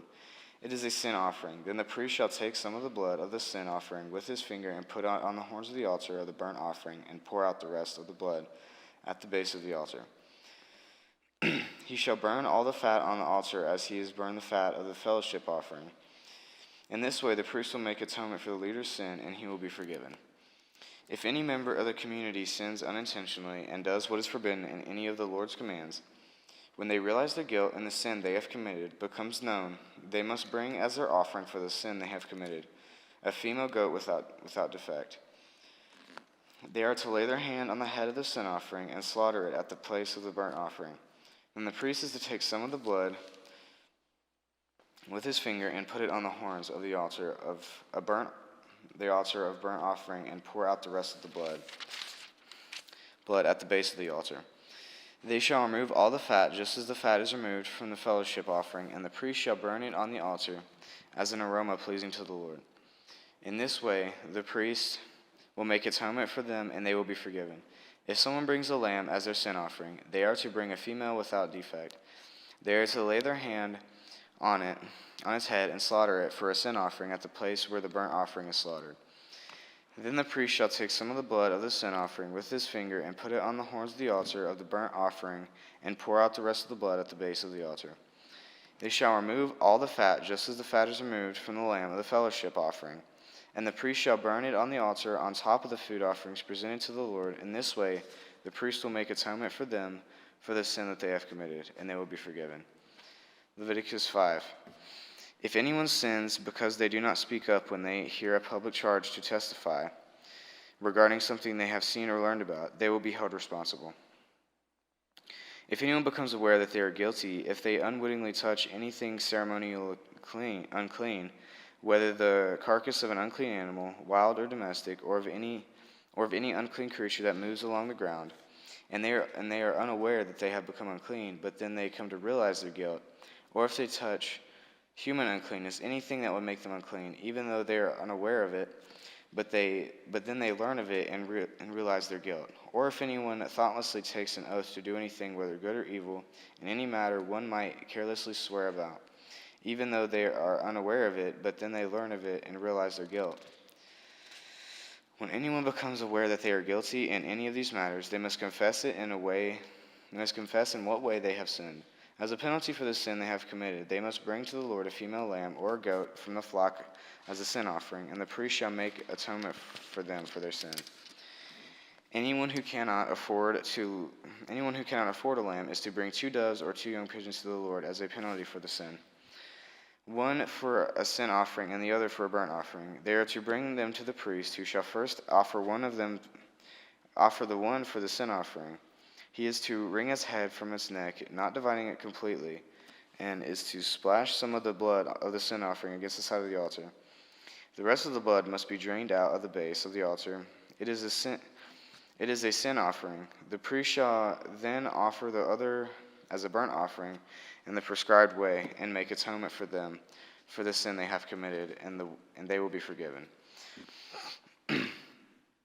If, however, they cannot afford 2 doves or 2 young pigeons, they are to bring as an offering for their sin 1/10 of an ephah of the finest flour for a sin offering. They must put olive oil or incense on it, because it is a sin offering. They are to bring it to the priest, who shall take a handful of it as a memorial portion and burn it on the altar on top of the food offerings presented to the Lord. It is a sin offering. In this way, the priest will make atonement for them for any of these sins they have committed, and they will be forgiven. The rest of the offering will belong to the priest, as in the case of the grain offering. The Lord said to Moses, when anyone is unfaithful to the Lord by sinning unintentionally in regard to any of the Lord's holy things, they are to bring to the Lord as a penalty a ram from the flock, one without defect and of the proper value in silver. According to the sanctuary shekel, it is a guilt offering. They must make restitution for what they have failed to do in regard to the holy things. Pay an additional penalty of 1/5 of its value and give it all to the priest. The priest will make atonement for them with the ram as a guilt offering, and they will be forgiven. If anyone sins and does what is forbidden in any of the Lord's commands, even though they do not know it, they are guilty and will be held responsible. They are to bring the priest as a guilt offering a ram from the flock, one without defect, and of the proper value. In this way, the priest will make atonement for them for the wrong they have committed unintentionally, and they will be forgiven. It is a guilt offering. They have been guilty of wrongdoing against the Lord. Leviticus 6. The Lord said to Moses, if anyone sins and is unfaithful to the Lord by deceiving a neighbor about something entrusted to them, or left in their care about something stolen, or if they cheat their neighbor, or if they find lost property and lie about it, or if they swear falsely about any such sin that people may commit, when they sin in any of these ways and realize their guilt, they must return what they have stolen and take back extortion, or what was entrusted to them, or the lost property they found, or whatever it was they swore falsely about. They must make restitution in full, add 1/5 of the value to it, and give it all to the owner on the day they present their guilt offering. And as a penalty, they must bring to the priest, that is, to the Lord, their guilt offering, a ram from the flock, one without defect and of the proper value. In this way, the priest will make atonement for them before the Lord, and they will be forgiven for any of the things that made them guilty. The Lord said to Moses, give Aaron and his sons this command. These are the regulations for the burnt offering. The burnt offering is to remain on the altar hearth throughout the night till morning, and the fire must be kept burning on the altar. The priest shall then put on his linen cloths with linen undergarments next to his body, and shall remove the ashes of the burnt offering that the fire has consumed on the altar, and place them beside the altar. Then he is to take off these clothes and put on others, and carry the ashes outside the camp to a place that is ceremonially clean. The fire on the altar must be kept burning. It must not go out. Every morning the priest is to add firewood and arrange the burnt offering on the fire and burn the fat of the fellowship offerings on it. The fire must be kept burning on the altar continuously. It must not go out. These are the regulations for the grain offering. Aaron's sons are to bring it before the Lord in front of the altar. The priest is to take a handful of the finest flour and some olive oil, together with all the incense on the grain offering, and burn the memorial portion on the altar as an aroma pleasing to the Lord. Aaron and his sons shall eat the rest of it, but it is to be eaten without yeast in the sanctuary area. They are to eat it in the courtyard of the tent of meeting. It must not be baked with yeast. I have given it as their share of the food offerings presented to me, like the sin offering and the guilt offering. It is most holy. Any male descendant of Aaron may eat it. For all generations to come, it is his perpetual share of the food offerings presented to the Lord. Whatever touches them will become holy. The Lord also said to Moses, "This is the offering Aaron and his sons are to bring to the Lord on the day he is anointed: a tenth of an ephah of the finest flour as a regular grain offering, half of it in the morning and half in the evening. It must be prepared with oil on a griddle. Bring it well mixed, and present the grain offering broken in pieces as an aroma pleasing to the Lord. The son who is to succeed him as anointed priest shall prepare it. It is the Lord's perpetual share, and it is to be burned completely. Every grain offering of a priest shall be burned completely. It must not be eaten." The Lord said to Moses, "Say to Aaron and his sons, these are the regulations for the sin offering. The sin offering is to be slaughtered before the Lord in the place of the burnt offering is slaughtered. It is most holy. The priest who offers it shall eat it. It is to be eaten in the sanctuary area, in the courtyard of the tent of meeting. Whatever touches any of the flesh will become holy, and if any of the blood is spattered on a garment, you must wash it in the sanctuary area. The clay pot the meat is cooked in must be broken, but if it is cooked in a bronze pot, the pot is to be scoured and rinsed with water. Any male in a priest's family may eat it. It is most holy. But any sin offering whose blood is brought into the tent of meeting to take atonement in the holy place must not be eaten. It must be burned up." Leviticus 7.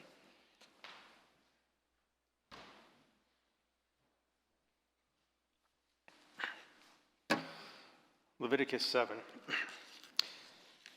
These are the regulations for the guilt offering, which is most holy. The guilt offering is to be slaughtered in the place where the burnt offering is slaughtered, and its blood is to be splashed against the sides of the altar. All of its fat shall be offered, the fat tail and the fat that covers the internal organs, both kidneys with the fat on them near the loins, and the long lobe of the liver, which is to be removed with the kidneys. The priest shall burn them on the altar as a food offering presented to the Lord. It is a guilt offering. Any male in a priest's family may eat it, but it must be eaten in the sanctuary area. It is most holy. The same law applies to both the sin offering and the guilt offering. They belong to the priest who makes atonement with them. The priest who offers a burnt offering for anyone may keep its hide for himself. Every grain offering baked in an oven or cooked in a pan or on a griddle belongs to the priest who offers it. And every grain offering, whether mixed with olive oil or dry, belongs equally to all the sons of Aaron. These are the regulations for the fellowship offering anyone may present to the Lord. If they offer it as an expression of thankfulness, then along with this thank offering, they are to offer thick loaves made without yeast and with olive oil mixed in, thin loaves made without yeast and brushed with oil, and thick loaves of the finest flour, well kneaded and with oil mixed in. Along with their fellowship offering of thanksgiving, they are to present an offering with thick loaves of bread made with yeast. They are to bring one of each kind as an offering, a contribution to the Lord that belongs to the priest who splashes the blood of the fellowship offering against the altar. The meat of their fellowship offering of thanksgiving must be eaten on the day it is offered. They must leave none of it till morning. If, however, their offering is the result of a vow or is a free will offering, the sacrifice shall be eaten on the day they offer it, but anything left over may be eaten on the next day. Any meat of the sacrifice left over till the third day must be burned up. If any meat of the fellowship offering is eaten on the third day, the one who offered it will not be accepted. It will not be reckoned to their credit, for it has become impure. The person who eats any of it will be held responsible. Meat that touches anything ceremonially unclean must not be eaten. It must be burned up. As for other meat, anyone ceremonially clean may eat it. But if anyone who is unclean eats any meat of the fellowship offering belonging to the Lord they must be cut off from their people. Anyone who touches something unclean, whether human uncleanness or an unclean animal or any unclean creature that moves along the ground, and then eats any of the meat out of the fellowship offering belonging to the Lord, must be cut off from their people. The Lord said to Moses, "Say to the Israelites, do not eat any of the fat of the cattle, sheep, or goats. The fat of an animal found dead or torn by wild animals may be used for any other purpose, but you must not eat it. Anyone who eats the fat of an animal from which a food offering may be presented to the Lord must be cut off from their people. And wherever you live, you must not eat the blood of any bird or animal. Anyone who eats blood must be cut off from their people." The Lord said to Moses, "Say to the Israelites, anyone who brings a fellowship offering to the Lord is to bring part of it as their sacrifice to the Lord. With their own hands they are to present the food offering to the Lord. They are to bring the fat together with the breast and wave the breast before the Lord as a wave offering. The priest shall burn the fat on the altar, but the breast belongs to Aaron and his sons. You are to give the right thigh of your fellowship offerings to the priest as a contribution. The son of Aaron who offers the blood and the fat of the fellowship offering shall have the right thigh as his share. From the fellowship offerings of the Israelites I have taken the breast that is waved and the thigh that is presented, and have given them to Aaron the priest and his sons as their perpetual share from the Israelites. This is the portion of the food offerings presented to the Lord that were allotted to Aaron and his sons on the day they were presented to serve the Lord as priests. On the day they were anointed, the Lord commanded that the Israelites give this to them as their perpetual share for the generations to come. These then are the regulations for the burnt offering, the grain offering, the sin offering, the guilt offering, the ordination offering, and the fellowship offering, which the Lord gave Moses at Mount Sinai in the desert of Sinai on the day he commanded the Israelites to bring their offerings to the Lord. Leviticus 8. The Lord said to Moses, "Bring Aaron and his sons, their garments, and the anointing oil, the bowl for the sin offering, the 2 rams, and the basket containing bread made without yeast, and gather the entire assembly at the entrance to the tent of the meeting." Moses did as the Lord commanded him, and the assembly gathered at the entrance to the tent of meeting. Moses said to the assembly, "This is what the Lord has commanded to be done." Then Moses brought Aaron and his sons forward and washed them with water. He put the tunic on Aaron, tied the sash around him, clothed him with the robe, and put the ephod on him. He also fastened the ephod with a decorative waistband, which he tied around him. He placed the breastpiece on him and put the Urim and Thummim in the breastpiece. Then he placed the turban on Aaron's head and set the gold plate, the sacred emblem, on the front of it, as the Lord commanded Moses. Then Moses took the anointing oil and anointed the tabernacle and everything in it, and so consecrated them. He sprinkled some of the oil on the altar 7 times, anointing the altar and all its utensils and the basin with its stand to consecrate them. He poured some of the anointing oil on Aaron's head and anointed him to consecrate him. Then he brought Aaron's sons forward, put tunics on them, tied sashes around them, and fastened caps on them, as the Lord commanded Moses. He then presented the bowl for the sin offering, and Aaron and his sons laid their hands on its head. Moses slaughtered the bull and took some of the blood, and with his finger he put it on all the horns of the altar to purify the altar. He poured out the rest of the blood at the base of the altar. So he consecrated it to make atonement for it.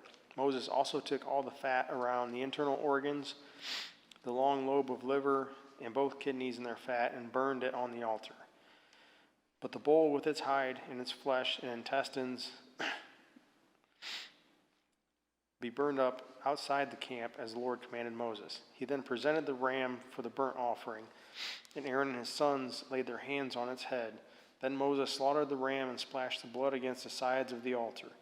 He cut the ram into pieces and burned the head, the pieces, and the fat. He washed the internal organs and the legs with water and burned the whole ram on the altar. It was a burnt offering, a pleasing aroma, a food of offering presented to the Lord as the Lord commanded Moses. He then presented the other ram, the ram for the ordination, and Aaron and his sons laid their hands on its head.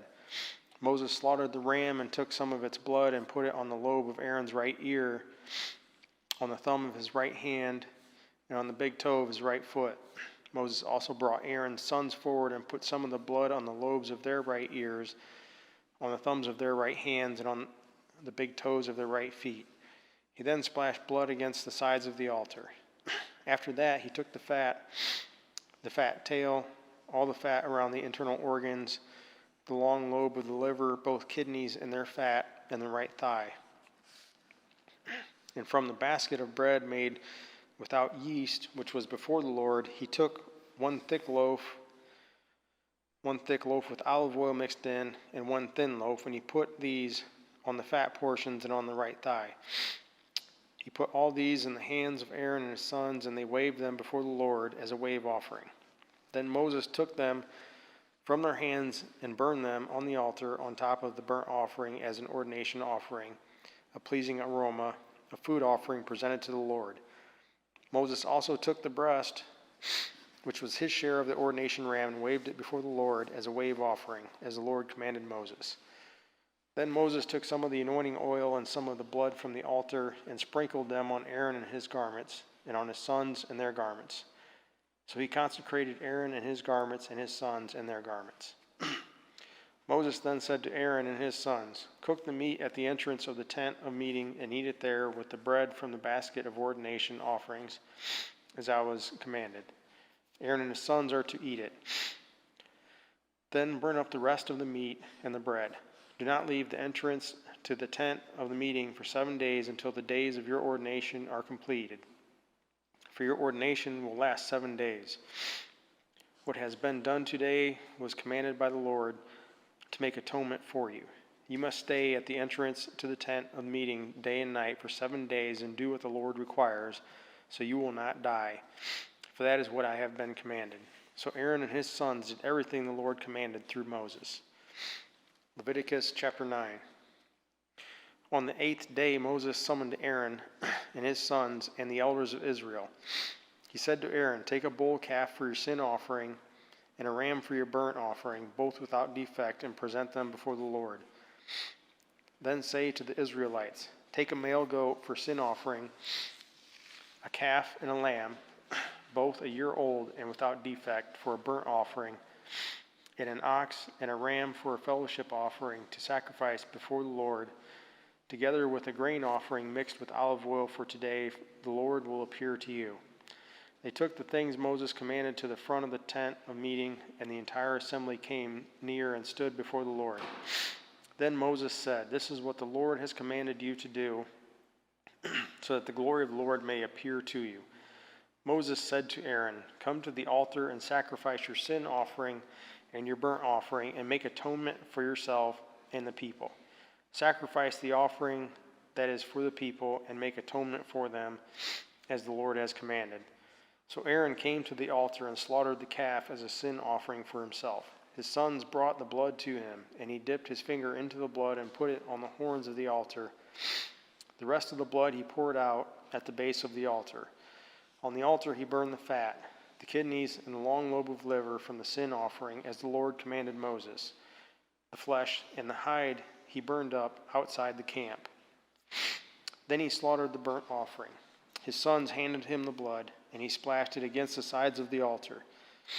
They handed him the burnt offering piece by piece, including the head, and he burned them on the altar. He washed the internal organs and the legs and burned them on top of the burnt offering on the altar. Aaron then brought the offering that was for the people. He took the goat for the people's sin offering and slaughtered it, and offered it for a sin offering as he did with the first one. He brought the burnt offering and offered it in the prescribed way. He also brought the grain offering, took a handful of it, and burned it on the altar in addition to the morning's burnt offering. He slaughtered the ox and the ram as the fellowship offering for the people.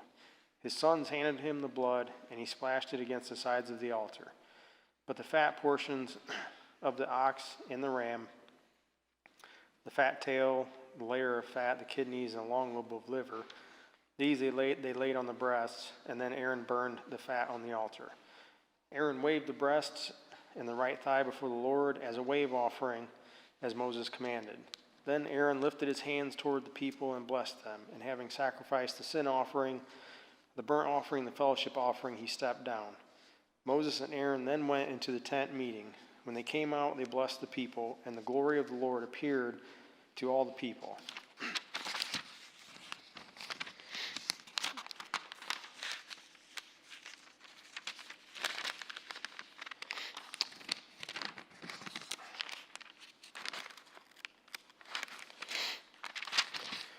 Fire came out from the presence of the Lord and consumed the burnt offering and the fat portions on the altar. And when all the people saw it, they shouted for joy and fell face down. Leviticus chapter 10. Aaron's sons Nadab and Abihu took their censers, put fire in them, and added incense. And they offered unauthorized fire before the Lord, contrary to his command. So the fire came out from the presence of the Lord and consumed them, and they died before the Lord. Moses then said to Aaron, "This is what the Lord spoke of when he said, 'Among those who approach me, I will be proved holy. In the sight of all the people, I will be honored.'" Aaron remained silent. Moses summoned Mishael and Elsapham, son of Aaron's uncle Uzziel, and said to them, "Come here, carry your cousins outside the camp, away from the front of the sanctuary." So they came and carried them, still in their tunics, outside the camp, as Moses ordered. Then Moses said to Aaron and his sons Eleazar and Ithamar, "Do not let your hair become unkempt, and do not tear your clothes, or you will die, and the Lord will be angry with the whole community. But your relatives, all the Israelites, may mourn for those the Lord has destroyed by fire. Do not leave the entrance to the tent of the meeting, or you will die, because the Lord's anointing oil is on you." So they did as Moses said. Then the Lord said to Aaron, "You and your sons are not to drink wine or other fermented drink whenever you go into the tent of meeting, or you will die. This is a lasting ordinance for the generations to come, so that you can distinguish between the holy and the common, between the unclean and the clean, and so you can teach the Israelites all the decrees the Lord has given them through Moses." Moses said to Aaron and his remaining sons, Eleazar and Ithamar, "Take the grain offerings left over from the food offerings prepared without yeast and presented to the Lord, and eat it beside the altar, for it is most holy. Eat it in the sanctuary area, because it is your share and your son's share of the food offerings presented to the Lord. For so I have been commanded. But you and your sons and your daughters may eat the breast that was waved and the thigh that was presented. Eat them in a ceremonially clean place. They have been given to you and your children as your share of the Israelites' fellowship offerings. The thigh that was presented and the breast that was waved must be brought with the fat portions of the food offerings to be waved before the Lord as a wave offering. This will be the perpetual share for you and your children, as the Lord has commanded." When Moses inquired about the goat of the sin offering and found that it had been burned up, he was angry with Eleazar and Ithamar, Aaron's remaining sons, and asked, "Why didn't you eat the sin offering in the sanctuary area? It is most holy. It was given to you to take away the guilt of the community by making atonement for them before the Lord. Since its blood was not taken into the holy place, you should have eaten the goat in the sanctuary area as I commanded." Aaron replied to Moses, "Today they sacrificed their sin offering and their burnt offering before the Lord, but such things as this have happened to me. Would the Lord have been pleased if I had eaten the sin offering today?" When Moses heard this, he was satisfied. Leviticus chapter 11. The Lord said to Moses and Aaron, "Say to the Israelites, of all the animals that live on the land, these are the ones you may eat. You may eat any animal that has a divided hoof and that chews the cud. There are some that only chew the cud or only have a divided hoof, but you must not eat them. The camel, though it chews the cud, does not have a divided hoof. It is ceremonially unclean for you. The hyrax, though it chews the cud, does not have a divided hoof. It is unclean for you. The The rabbit, though it chews the cud, does not have a divided hoof. It is unclean for you. And the pig, though it has a divided hoof, does not chew the cud. It is unclean for you. You must not eat their meat or touch their carcasses. They are unclean for you. Of all the creatures living in the water of the seas and the streams, you may eat any that have fins and scales. But all the creatures in the seas or streams that do not have fins and scales, whether among all the swarming things or among all the other living creatures in the water, you are to regard as unclean. And since you are to regard them as unclean, you must not eat their meat. You must regard their carcasses as unclean. Anything living in the water that does not have fins and scales is to be regarded as unclean by you. These are the birds you are to regard as unclean and not eat because they are unclean: the eagle, the vulture, the black vulture, the red kite, and any kind of black kite, any kind of raven, the horned owl, the screech owl, the gull, any kind of hawk, the little owl, the cormorant, the great owl, the white owl, the desert owl, the osprey, the stork, any kind of heron, the hoopoe, and the bat. All flying insects that walk on all fours are to be regarded as unclean by you. There are, however, some flying insects that walk on all fours that you may eat: those that have jointed legs for hopping on the ground.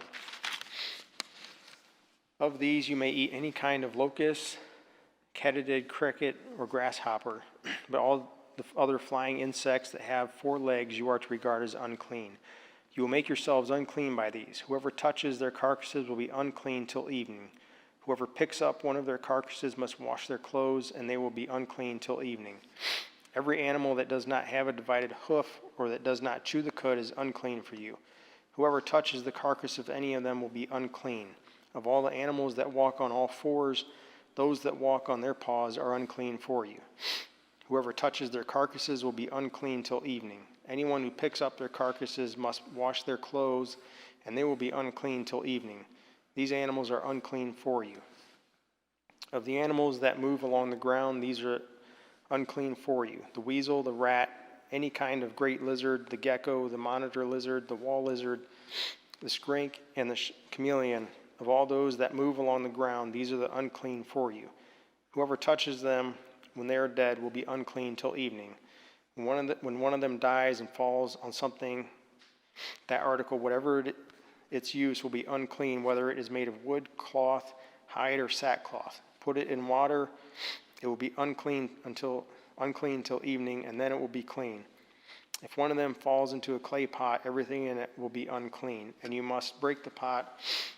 Any food you are allowed to eat that has come into contact with water from any such pot is unclean, and any liquid that is drunk from such a pot is unclean. Anything that one of their carcasses falls on becomes unclean.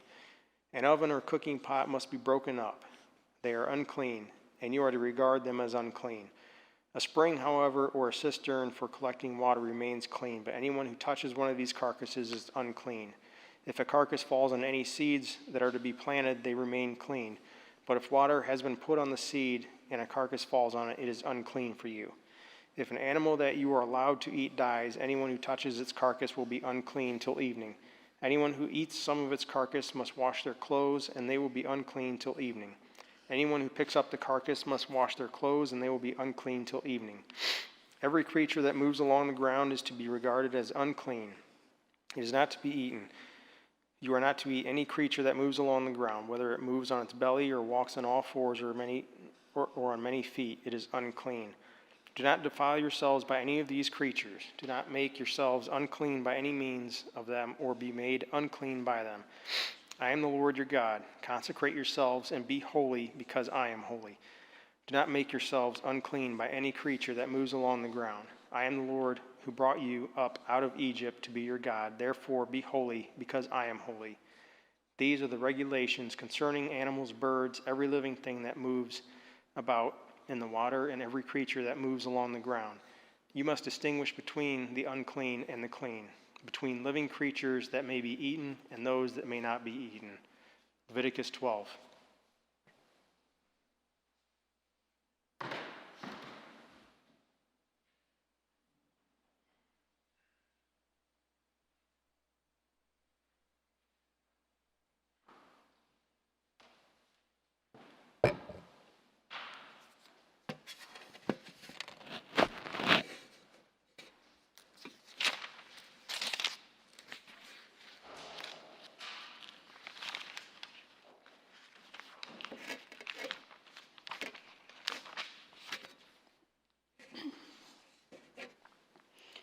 Leviticus 12. The Lord said to Moses, "Say to the Israelites, a woman who becomes pregnant and gives birth to a son will be ceremonially unclean for 7 days, just as she is unclean during her monthly period. On the 8th day, the boy is to be circumcised. Then the woman must wait 33 days to be purified from her bleeding. She must not touch anything sacred or go to the sanctuary until the days of her purification are over. If she gives birth to a daughter for 2 weeks, the woman will be unclean, as during her period. Then she must wait 66 days to be purified from her bleeding. When the days of her purification for a son or daughter are over, she is to bring to the priest at the entrance to the tent of meeting a year-old lamb for a burnt offering, and a young pigeon or a dove for a sin offering. He shall offer them before the Lord to make atonement for her, and then she will be ceremonially clean from her flow of blood. These are the regulations for the woman who gives birth to a boy or a girl. But if she cannot afford a lamb, she is to bring 2 doves and 2 young pigeons, one for a burnt offering and the other for a sin offering. In this way, the priest will make atonement for her, and she will be clean." Leviticus chapter 13. The Lord said to Moses and Aaron, "When anyone has a swelling or a rash or a shiny spot on their skin that may be a defiling skin disease, they must be brought to Aaron the priest or to one of his sons who is a priest. The priest is to examine the sore on the skin, and if the hair in the sore has turned white and the sore appears to be more than skin deep, it is a defiling skin disease. When the priest examines that person, he shall pronounce them ceremonially unclean. If the shiny spot on the skin is white but does not appear to be more than skin deep, and the hair in it has not turned white, the priest is to isolate the affected person for 7 days. On the 7th day, the priest is to examine them. If he sees that the sore is unchanged and has not spread in the skin, he is to isolate them for another 7 days. On the 7th day, the priest is to examine them again, and if the sore has faded and has not spread in the skin, the priest shall pronounce them clean. It is only a rash. They must wash their clothes, and they will be clean. But if the rash does spread in their skin after they have shown themselves to the priest to be pronounced clean, they must appear before the priest again. The priest is to examine that person, and if the rash has spread in the skin, he shall pronounce them unclean. It is a defiling skin disease. When anyone has a defiling skin disease, they must be brought to the priest.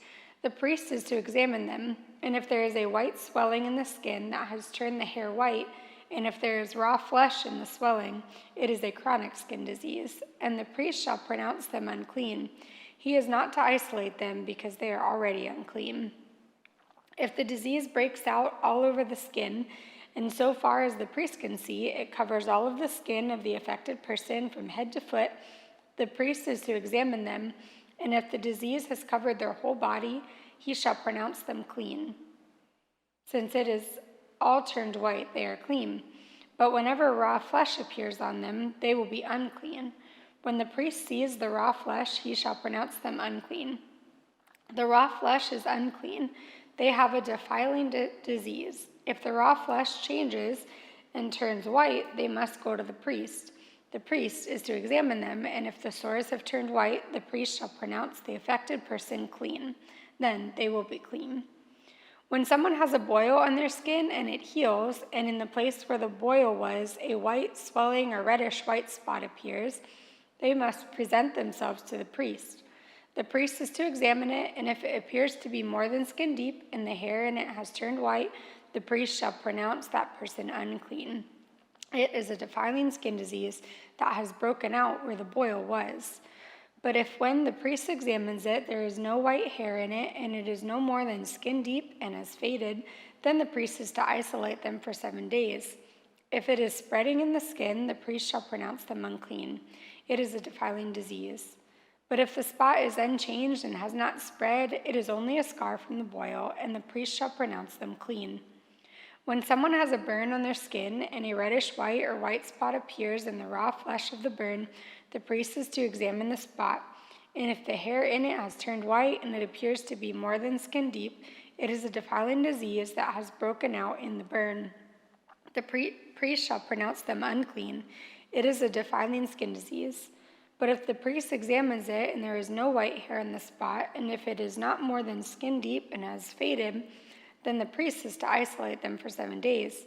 On the 7th day, the priest is to examine that person, and if it is spreading in the skin, the priest shall pronounce them unclean. It is a defiling skin disease. If, however, the spot is unchanged and has not spread in the skin but has faded, it is a swelling from the burn, and the priest shall pronounce them unclean. It is only a scar from the burn. If a man or a woman has a sore on their head or chin, the priest is to examine the sore, and if it appears to be more than skin deep and the hair in it is yellow and thin, the priest shall pronounce them unclean. It is a defiling skin disease on the head or chin.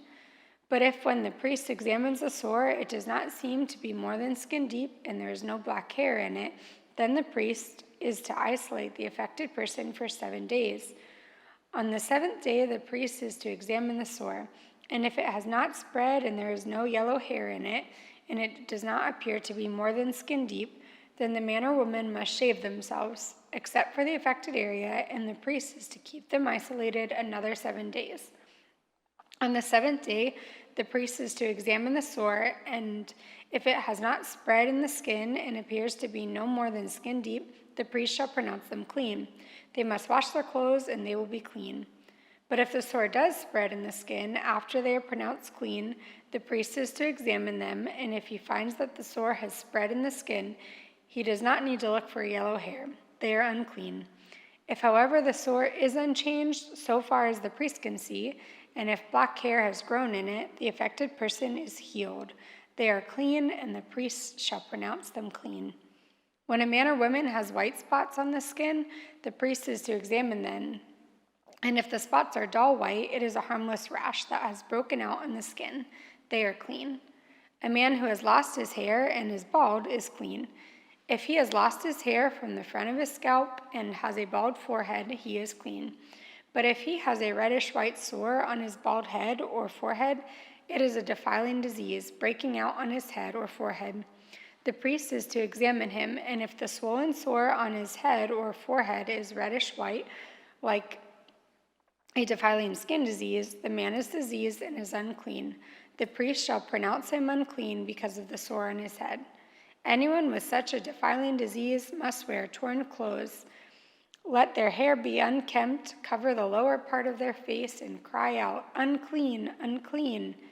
As long as they have a disease, they remain unclean. They must live alone. They must live outside the camp.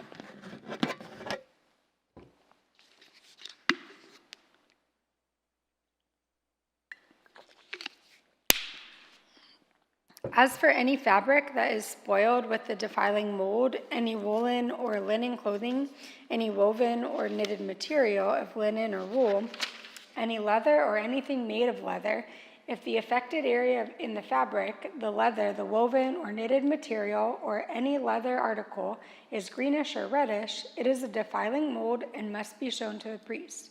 The priest is to examine the affected area and isolate the article for 7 days.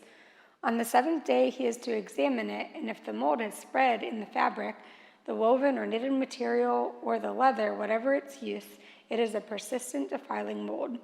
The article is unclean. He must burn the fabric, the woven or knitted material of wool or linen, or any leather article that has been spoiled. Because the defiling mold is persistent, the article must be burned. But if, when the priest examines it, the mold has not spread to the fabric, the woven or knitted material, or the leather article, he shall order that the spoiled article be washed. Then he is to isolate it for another 7 days. After the article has been washed, the priest is to examine it again, and if the mold has not changed its appearance, even though it has not spread, it is unclean. Burn it no matter which side of the fabric has been spoiled. If, when the priest examines it, the mold has faded after the article has been washed, he is to tear the spoiled part out of the fabric, the leather, or the woven or knitted material. But if it reappears in the fabric, in the woven or knitted material, or in the leather article, It is a spreading mold. Whatever has the mold must be burned. Any fabric, woven or knitted material, or any leather article that has been washed and is rid of the mold must be washed again. Then it will be clean. These are the regulations concerning defiling molds in woolen or linen clothing, woven or knitted material, or any leather article, for pronouncing them clean or unclean. Leviticus chapter 14. The Lord said to Moses, "These are the regulations for any diseased person at the time of their ceremonial cleansing. When they are brought to the priest is to go outside the camp and examine them. If they have been healed of their defiling skin disease, the priest shall order that two live clean birds and some cedar wood, scarlet yarn, and hyssop be brought for the person to be cleansed. Then the priest shall order that one of the birds be killed over fresh water in a clay pot. He is then to take the live bird and dip it together with the cedar wood, the scarlet yarn, and the hyssop into the blood of the bird that was killed over the fresh water. 7 times he shall sprinkle the one to be cleansed of the defiling disease, and then pronounce them clean. After that, he is to release the live bird in the open fields. The person to be cleansed must wash their clothes, shave off all their hair, and bathe with water. Then they will be ceremonially clean. After this, they may come into the camp, but they must stay outside their tent for 7 days. On the 7th day, they must shave off all their hair, they must shave their head, their beard, their eyebrows, and the rest of their hair. They must wash their clothes and bathe themselves with water, and then they will be clean. On the 8th day, they must bring 2 male lambs and 1 ewe lamb, a year old, each without defect, along with 3/10 of an ephah of the finest flour mixed with olive oil for a grain offering, and 1 log of oil. The priest who pronounces them clean shall present both the one to be cleansed and their offerings before the Lord at the entrance to the tent of the meeting. Then the priest is to take one of the male lambs and offer it as a guilt offering, along with the log of oil. He shall wave them before the Lord as a wave offering. He is to slaughter the lamb in the sanctuary area where the sin offering and the burnt offering are slaughtered. Like the sin of the offering, the guilt offering belongs to the priest. It is most holy. The priest is to take some of the blood of the guilt offering and put it on the lobe of the right ear of the one to be cleansed, on the thumb of their right hand, and on the big toe of the right foot. The priest shall then take some of the log of oil poured on the palm of his own left hand, dip his right forefinger into the oil in his palm, and with his finger sprinkle some of it before the Lord 7 times. The priest is to put some of the oil remaining in his palm and on the lobe of his right ear of the one to be cleansed, on the thumb of their right hand, and on the big toe of their right foot. On top of the blood of the guilt offering, the rest of the oil in his palm, the priest shall put the head of the one to be cleansed and make atonement for them before the Lord. Then the priest is to sacrifice the sin offering and make atonement for the one to be cleansed from their uncleanliness. After that, the priest shall slaughter the burnt offering and offer it on the altar, together with the grain offering, and make atonement for them, and they will be clean. If, however, they are poor and cannot afford these, they must take 1 male lamb as a guilt offering to be waved to make atonement for them, together with 1/10 of an ephah of the finest flour mixed with olive oil for a grain offering, a log of oil, and 2 doves or 2 young pigeons, such as they can afford, one for a sin offering and the other for a burnt offering. On the 8th day, they must bring them for their cleansing to the priest at the entrance to the tent of meeting before the Lord. The priest is to take the lamb for the guilt offering, together with the log of oil, and wave them before the Lord as a wave offering. He shall slaughter the lamb for the guilt offering and take some of its blood and put it on the lobe of his right ear of the one to be cleansed, on the thumb of their right hand, and on the big toe of the right foot. The priest is to pour some of the oil into the palm of his own left hand, and with his right forefinger sprinkle some of the oil from his palm 7 times before the Lord. Some of the oil in his palm he is to put in the same places he put the blood of the guilt offering, on the lobe of the right ear of the one to be cleansed, on the thumb of the right hand, and on the big toe of the right foot. The rest of the oil in his palm the priest shall put on the head of the one to be cleansed, to make atonement for them before the Lord. Then he shall sacrifice the doves or the young pigeons, such as the person can afford. One is a sin offering and the other is a burnt offering, together with the grain offering. In this way the priest will make atonement before the Lord on behalf of the one to be cleansed. These are the regulations for anyone who has a defiling skin disease and who cannot afford the regular offerings for their cleansing. The Lord said to Moses and Aaron, "When you enter the land of Canaan, which I am giving you as your possession, and I put a spreading mold in a house in that land, the owner of the house must go and tell the priest, 'I have seen something that looks like a defiling mold in my house.' The priest is to order the house to be emptied before he goes to examine the mold, so that nothing in the house will be pronounced unclean. After this, the priest is to go in and inspect the house. He is to examine the mold on the walls, and if it has greenish or reddish depressions that appear to be deeper than the surface of the wall, the priest shall go out the doorway of the house and close it up for 7 days. On the 7th day, the priest shall return to inspect the house.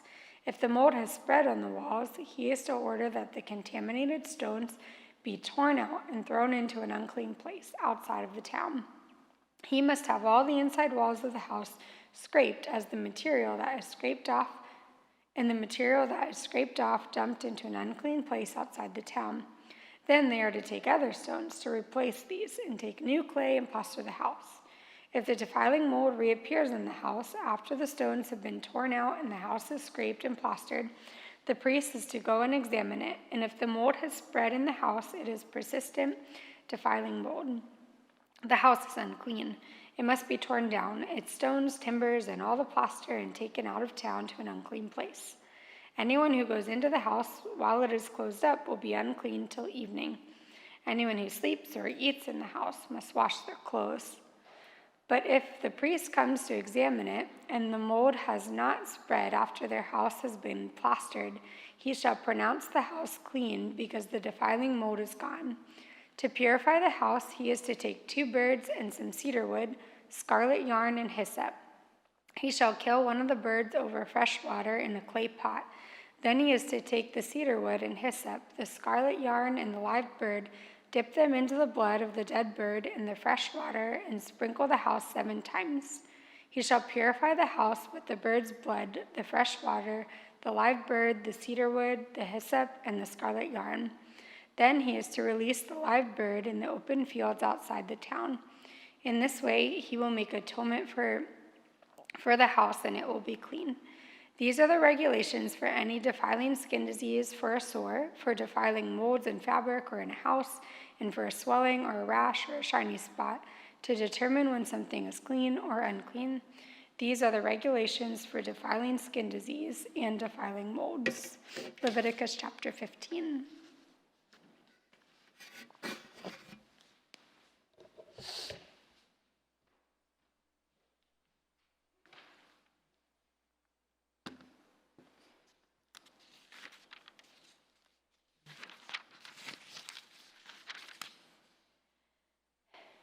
Leviticus chapter 15. The Lord said to Moses and Aaron, "Speak to the Israelites and say to them, when any man has an unusual bodily discharge, such a discharge is unclean. Whether it continues flowing from his body or is blocked, it will make him unclean. This is how his discharge will bring about uncleanness. Any bed the man with a discharge lies on will be unclean, and anything he sits on will be unclean. Anyone who touches his bed must wash their clothes and bathe with water, and they will be unclean till evening. Whoever sits on anything that the man with a discharge sat on must wash their clothes and bathe with water, and they will be unclean till evening. Whoever touches the man who has a discharge must wash their clothes and bathe with water, and they will be unclean till evening. If the man with the discharge spits on anyone who is clean, they must wash their clothes and bathe with water, and they will be unclean till evening. Everything the man sits on when riding will be unclean, and whoever touches any of the things that were under him will be unclean till evening. Whoever picks up those things must wash their clothes and bathe with water, and they will be unclean till evening. Anyone the man with a discharge touches without rinsing his hands with water must wash their clothes and bathe with water, and they will be unclean till evening. A clay pot that the man touches must be broken, and any wooden article is to be rinsed with water. When a man is cleansed from his discharge, he is to count off 7 days for his ceremonial cleansing. He must wash his clothes and bathe himself with fresh water, and he will be clean. On the 8th day he must take 2 doves or 2 young pigeons and come before the Lord to the entrance to the tent of meeting and give them to the priest. The priest is to sacrifice them, the one for a sin offering and the other for a burnt offering. In this way he will make atonement before the Lord for the man because of his discharge. When a man has an emission of semen, he must bathe his whole body with water, and he will be unclean till evening. Any clothing or leather that he has semen on it must be washed with water, and it will be unclean till evening. When a man has sexual relations with a woman and there is an emission of semen, both of them must bathe with water, and they will be unclean till evening. When a woman has her regular flow of blood, the impurity of her monthly period will last 7 days, and anyone who touches her will be unclean till evening. Anything she lies on during her period will be unclean, and anything she sits on will be unclean. Anyone who touches her bed will be unclean. They must wash their clothes and bathe with water, and they will be unclean till evening. Anyone who touches anything she sits on will be unclean. They must wash their clothes and bathe with water, and they will be unclean till evening. Whether it is the bed or anything she was sitting on, when anyone touches it, they will be unclean till evening. If a man has sexual relations with her and her monthly flow touches him, he will be unclean for 7 days. Any bed he lies on will be unclean. When a woman has a discharge of blood for many days at a time other than her monthly period, or has a discharge that continues beyond her period, she will be unclean as long as she has the discharge, just as in the days of her period. Any bed she lies on while her discharge continues will be unclean, as is her bed during her monthly period, and anything she sits on will be unclean during her period. Anyone who touches them will be unclean.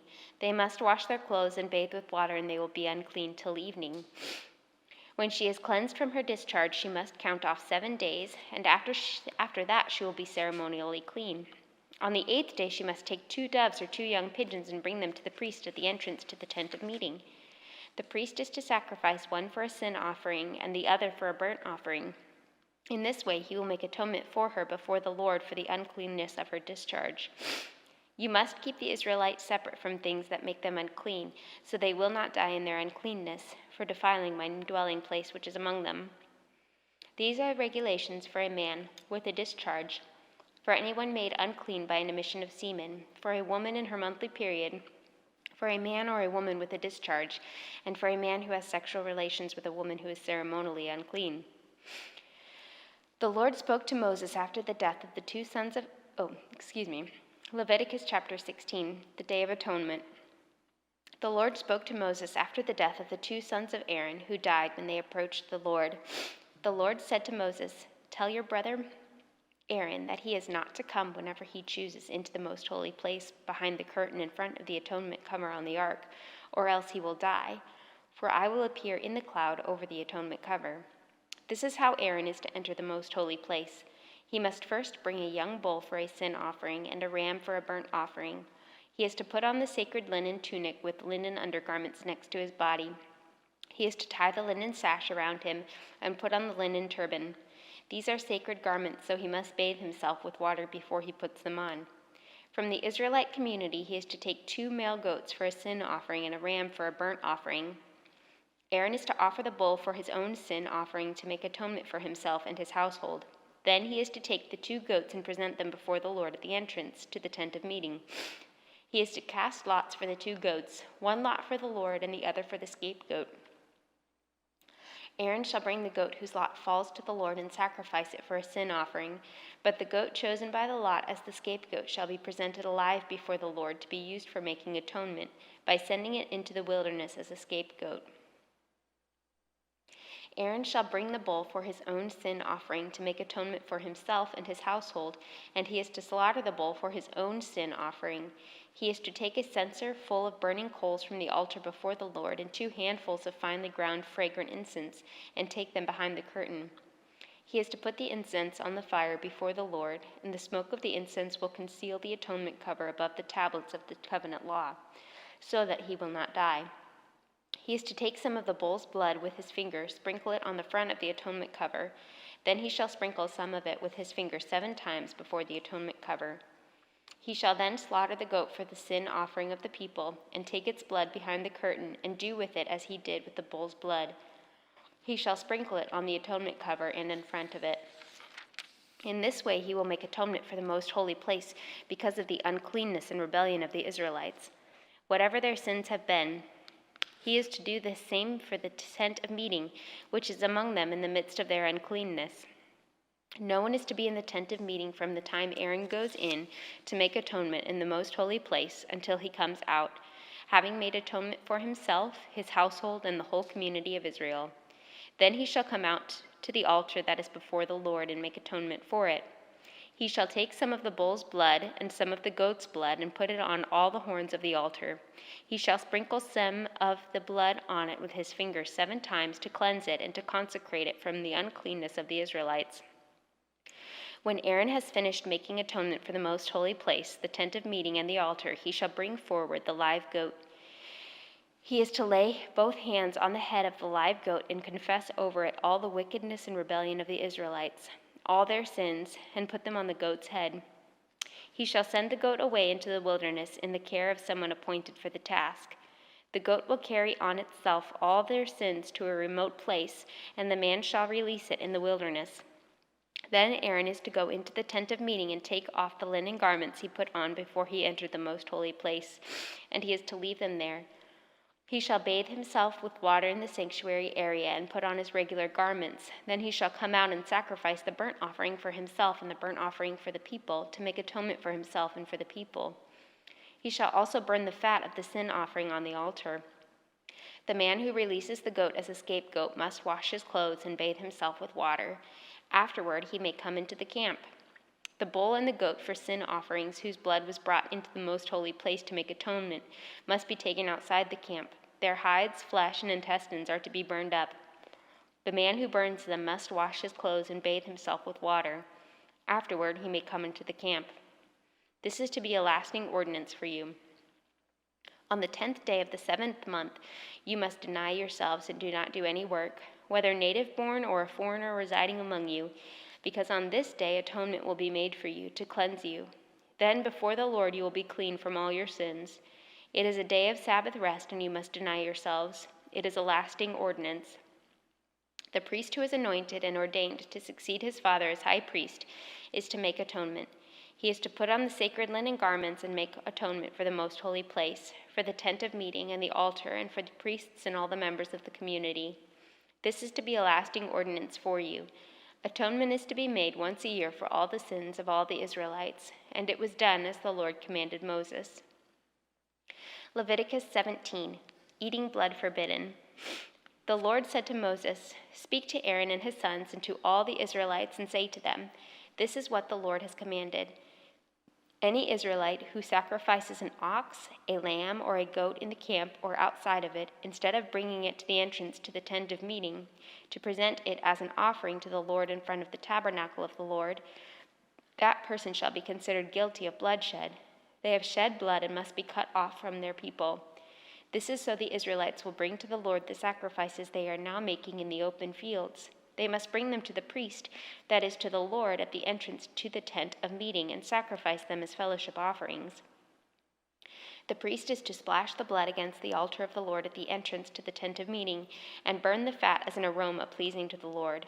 They must no longer offer any of their sacrifices to the goat idols to whom they prostitute themselves. This is to be a lasting ordinance for them and for the generations to come.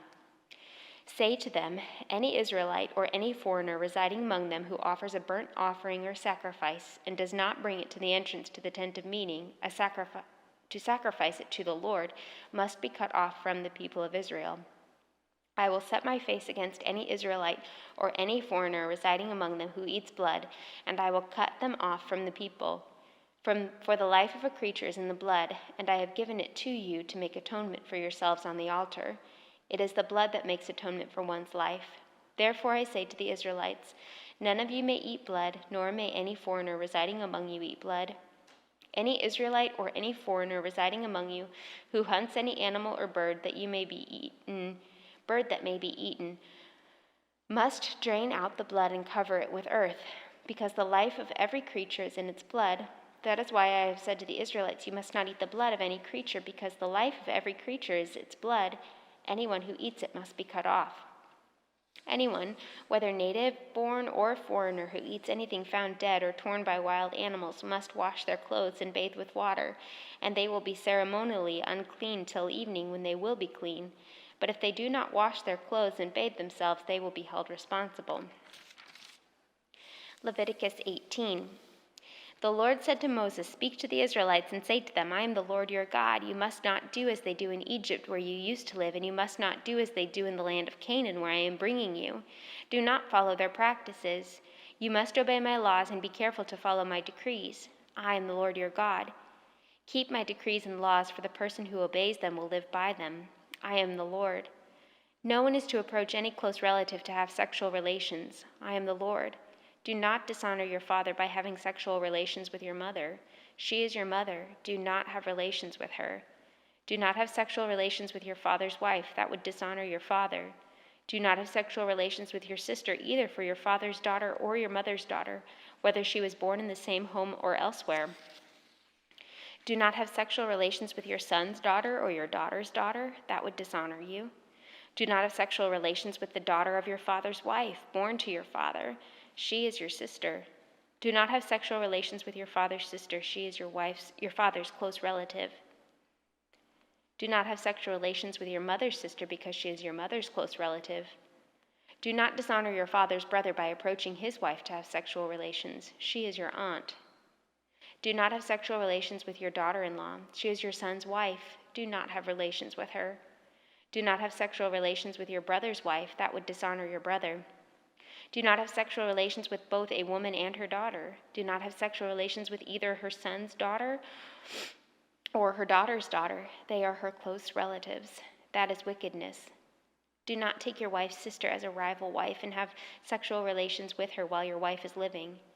Do not approach a woman to have sexual relations during the uncleanness of her monthly period. Do not have sexual relations with your neighbor's wife and defile yourself with her. Do not give any of your children to be sacrificed to Molech, for you must not profane the name of your God. I am the Lord. Do not have sexual relations with a man as one does with a woman. That is detestable. Do not have sexual relations with an animal and defile yourself with it. A woman must not present herself to an animal to have sexual relations with it. That is a perversion. Do not defile yourselves in any of these ways, because this is how the nations that I am going to drive out before you became defiled. Even the land was defiled, so I punished it for its sin, and the land vomited out its inhabitants. But you must keep my decrees and my laws. The native born and the foreigners residing among you must not do any of these detestable things, for all these things were done by the people who lived in the land before you, and the land became defiled. And if you defile the land, it will vomit you out as it vomited out the nations that were before you. Everyone who does any of these detestable things, such persons must be cut off from their people. Keep my requirements and do not follow any of the detestable customs that were practiced before you came, and do not defile yourselves with them. I am the Lord your God. Leviticus 19. The Lord said to Moses, "Speak to the entire assembly of Israel and say to them, Be holy, because I, the Lord your God, am holy. Each of you must respect your father and mother, and you must observe my Sabbaths. I am the Lord your God. Do not turn to idols or make metal gods for yourselves. I am the Lord your God. When you sacrifice a fellowship offering to the Lord, sacrifice it in such a way that it will be accepted on your behalf. It shall be eaten on the day you sacrifice it, or on the next day. Anything left over until the third day must be burned up. If any of it is eaten on the third day, it is impure and will not be accepted. Whoever eats it will be held responsible, because they have desecrated what is holy to the Lord. They must be cut off from their people. When you reap the harvest of your land, do not reap to the very edges of your field or gather the gleanings of your harvest. Do not go over your vineyard a second time or pick up the grapes that have fallen. Leave them for the poor and the foreigner. I am the Lord your God. Do not steal, do not lie, do not deceive one another. Do not swear falsely by my name and so profane the name of your God. I am the Lord. Do not defraud or rob your neighbor. Do not hold back the wages of a hired worker overnight. Do not curse the deaf or put a stumbling block in front of the blind, but fear your God. I am the Lord. Do not pervert justice. Do not show partiality to the poor or favoritism to the great, but judge your neighbor fairly. Do not go about spreading slander among your people. Do not do anything that endangers your neighbor's life. I am the Lord. Do not hate a fellow Israelite in your heart. Rebuke your neighbor frankly, so you will not share in their guilt. Do not seek revenge or bear a grudge against anyone among your people, but love your neighbor as yourself. I am the Lord. Keep my decrees. Do not mate different kinds of animals. Do not plant your field with 2 kinds of seed. Do not wear clothing woven of 2 kinds of material. If a man sleeps with a female slave who is promised to another man, but who has not been ransomed or given her freedom, there must be due punishment. Yet they are not to be put to death because she has not been freed. The man, however, must bring a ram to the entrance to the tent of meeting for a guilt offering to the Lord. With the ram of the guilt offering, the priest is to make atonement for him before the Lord for the sin he has committed, and his sin will be forgiven. When you enter the land and plant any kind of fruit tree, regard its fruit as forbidden. For 3 years you are to consider it forbidden. It must not be eaten. In the 4th year, all its fruit will be holy, an offering of praise to the Lord. But in the 5th year you may eat its fruit. In this way your harvest will be increased. I am the Lord your God. Do not eat any meat with the blood still in it. Do not practice divination or seek omens. Do not cut the hair at the sides of your head or clip off the edges of your beard. Do not cut your bodies for the dead or put tattoo marks on yourselves. I am the Lord. Do not degrade your daughter by making her a prostitute, or the land will turn to prostitution and be filled with wickedness. Observe my Sabbaths and have reverence for my sanctuary. I am the Lord. Do not turn to mediums or seek out spiritists, for you will be defiled by them. I am the Lord your God. Stand up in the presence of the aged, show respect for the elderly, and revere your God. I am the Lord. When a foreigner resides among you in your land, do not mistreat them. The foreigner residing among you must be treated as your native born. Love them as yourself, for you were foreigners in Egypt. I am the Lord your God. Do not use dishonest standards when measuring length, weight, or quantity. Use honest scales and honest weights, an honest ephah and an honest hin. I am the Lord your God who brought you out of Egypt. Keep all my decrees and all my laws and follow them. I am the Lord.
Leviticus chapter 20.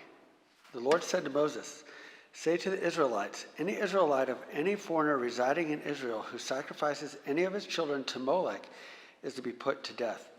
The members of the community are to stone him. I myself will set my face against him and will cut him off from his people. For by sacrificing his children to Molech, he has defiled my sanctuary and profaned my holy name. If the members of the community close their eyes when that man sacrifices one of his children to Molech, and if they fail to put him to death, I myself will set my face against him and his family and will cut them off from their people together with all who follow him in prostituting themselves to Molech. I will set my face against anyone who turns to mediums and spiritists to prostitute themselves by following them, and I will cut them off from their people. Consecrate yourselves and be holy, because I am the Lord your God. Keep my decrees and follow them. I am the Lord who makes you holy. Anyone who curses their father or mother is to be put to death, because they have cursed their father and mother. Their blood will be on their own head. If a man commits adultery with another man's wife, with the wife of his neighbor, both the adulterer and the adulteress are to be put to death. If a man has sexual relations with his father's wife, he has dishonored his father. Both the man and the woman are to be put to death. Their blood will be on their own heads. If a man has sexual relations with his daughter-in-law, both of them are to be put to death. What they have done is a perversion. Their blood will be on their own heads. If a man has sexual relations with a woman, as one does with a If a man has sexual relations with a man as one does with a woman, both of them have done what is detestable. They are to be put to death. Their blood will be on their own heads. If a man marries both a woman and her mother, it is wicked. Both he and they must be burned in the fire, so that no wickedness will be among you. If a man has sexual relations with an animal, he is to be put to death, and you must kill the animal. If a woman approaches an animal to have sexual relations with it, kill both the woman and the animal. They are to be put to death. Their blood will be on their own heads. If a man marries his sister, the daughter of either his father or mother, and they have sexual relations, it is a disgrace. They are to be publicly removed from their people. He has dishonored his sister and will be held responsible. If a man has sexual relations with a woman during her monthly period, he has exposed the source of her flow, and she has also uncovered it. Both of them are to be cut off from their people. Do not have sexual relations with the sister of either your mother or your father, for that would dishonor a close relative. Both of you would be held responsible. If a man has sexual relations with his aunt, he has dishonored his uncle. They will be held responsible. They will die childless. If a man marries his brother's wife, it is an act of impurity. He has dishonored his brother. They will be childless. Keep all my decrees and laws and follow them, so that the land where I am bringing you to live may not vomit you out. You must not live according to the customs of the nations I'm going to drive out before you, because they did all these things. I abhorred them. But I said to you, you will possess their land. I will give it to you as an inheritance, a land flowing with milk and honey.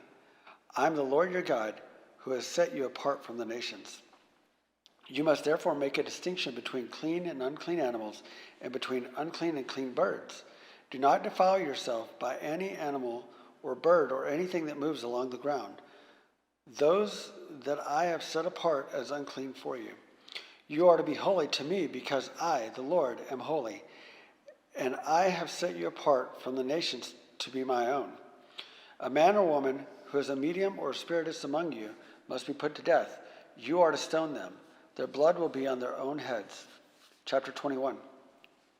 The Lord said to Moses, "Speak to the priests, the sons of Aaron, and say to them, a priest must not make himself ceremonially unclean for any of his people who die, except for a close relative, such as his mother or father, his son or daughter, his brother, or an unmarried sister who is dependent on him since she has no husband. For her he may make himself unclean. He must not make himself unclean for people related to him by marriage and so defile himself. Priests must not shave their heads or shave off the edges of their beards or cut their bodies. They must be holy to their God and must not profane the name of their God. Because they present the food offerings to the Lord, the food of their God, they are to be holy. They must not marry women defiled by prostitution or divorced from their husbands, because priests are holy to their God.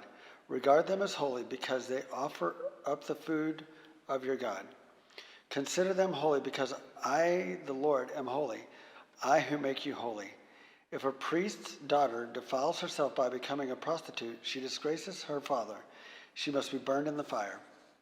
The high priest, the one among his brothers who has had the anointing oil poured on his head and who has been ordained to wear the priestly garments, must not let his hair become unkempt or tear his clothes.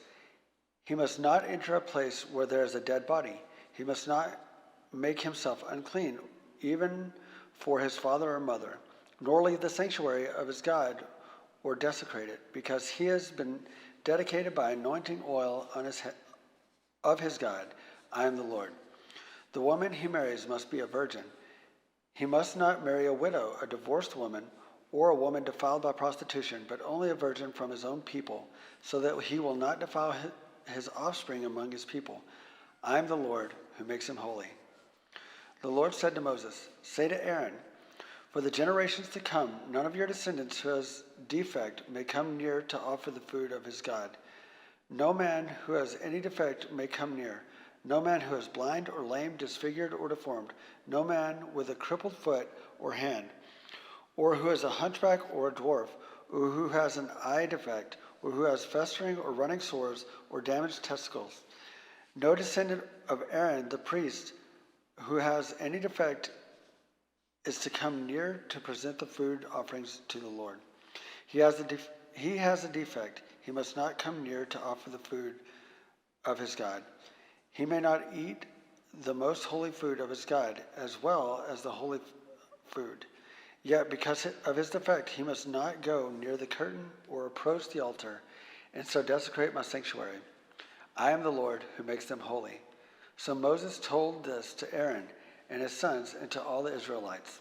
Chapter 22. The Lord said to Moses, tell Aaron and his sons to treat with respect the sacred offerings the Israelites consecrate to me, so they will not profane my holy name. I am the Lord.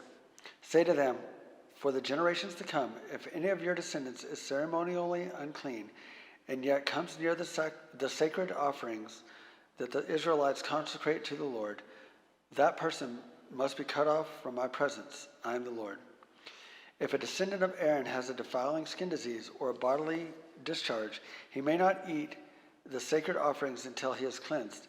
He will also be unclean if he touches something defiled by a corpse or by anyone who has an emission of semen, or if he touches any crawling thing that makes him unclean, or any person who makes him unclean, whatever the uncleanness may be.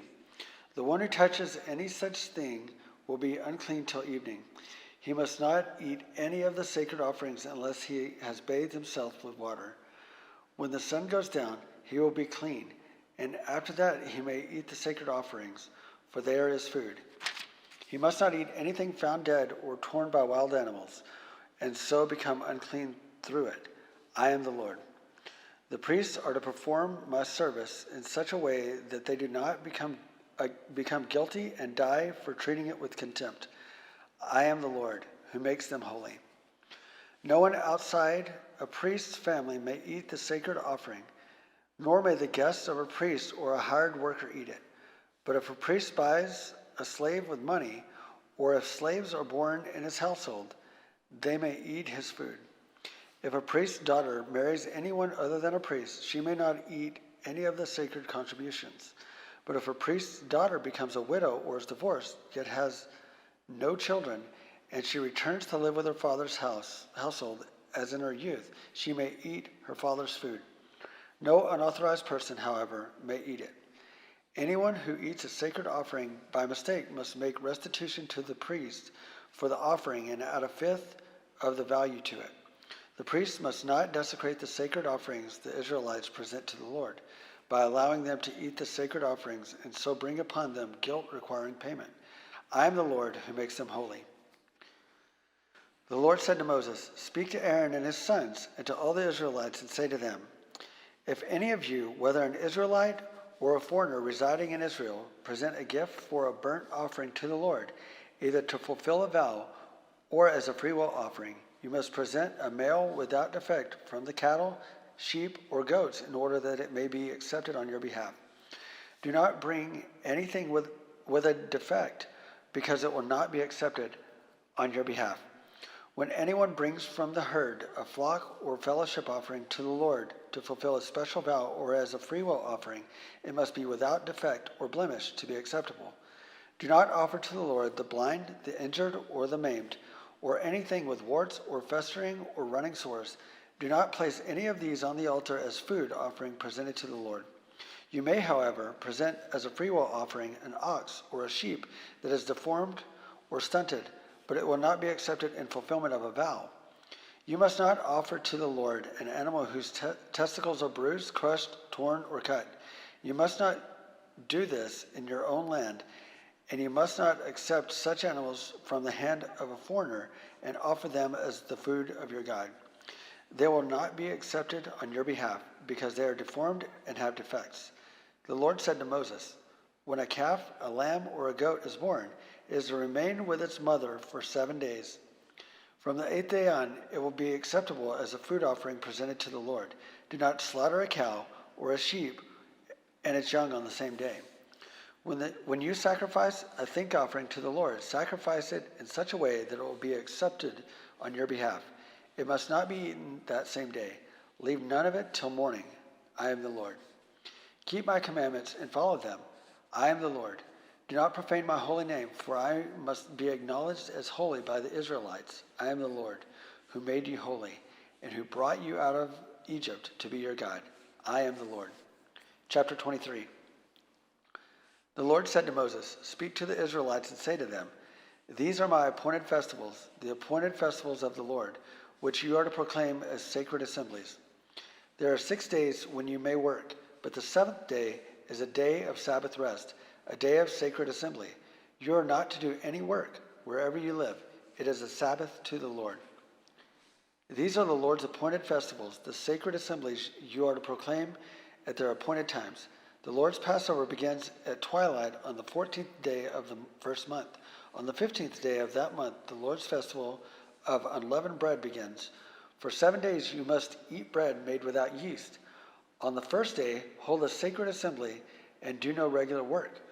For 7 days, present a food offering to the Lord. And on the 7th day, hold a sacred assembly and do no regular work. The Lord said to Moses, "Speak to the Israelites and say to them, when you enter the land I am going to give you, and you reap its harvest, bring to the priest a sheaf of the first grain you harvest. He is to wave the sheaf before the Lord, so it will be accepted on your behalf. The priest is to wave it on the day after the Sabbath. On the day that you wave the sheaf, you must sacrifice a burnt offering to the Lord, a lamb a year old without defect, together with its grain offerings of 2/10 of an ephah of the finest flour mixed with olive oil, a food offering presented to the Lord, a pleasing aroma, and its drink offering of a quarter of a hin of wine. You must not eat any bread or roasted or new grain until the very day you bring this offering to your God. This is to be a lasting ordinance for the generations to come, wherever you live. From the day after the Sabbath, the day you brought the sheaf of the wave offering, count off 7 full weeks. Count off the 50 days up to the day after the 7th Sabbath, and then present an offering of new grain to the Lord.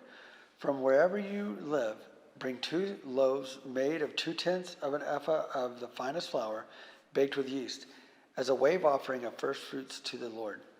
Present with this bread 7 male lambs, each a year old and without defect, 1 young bull and 2 rams.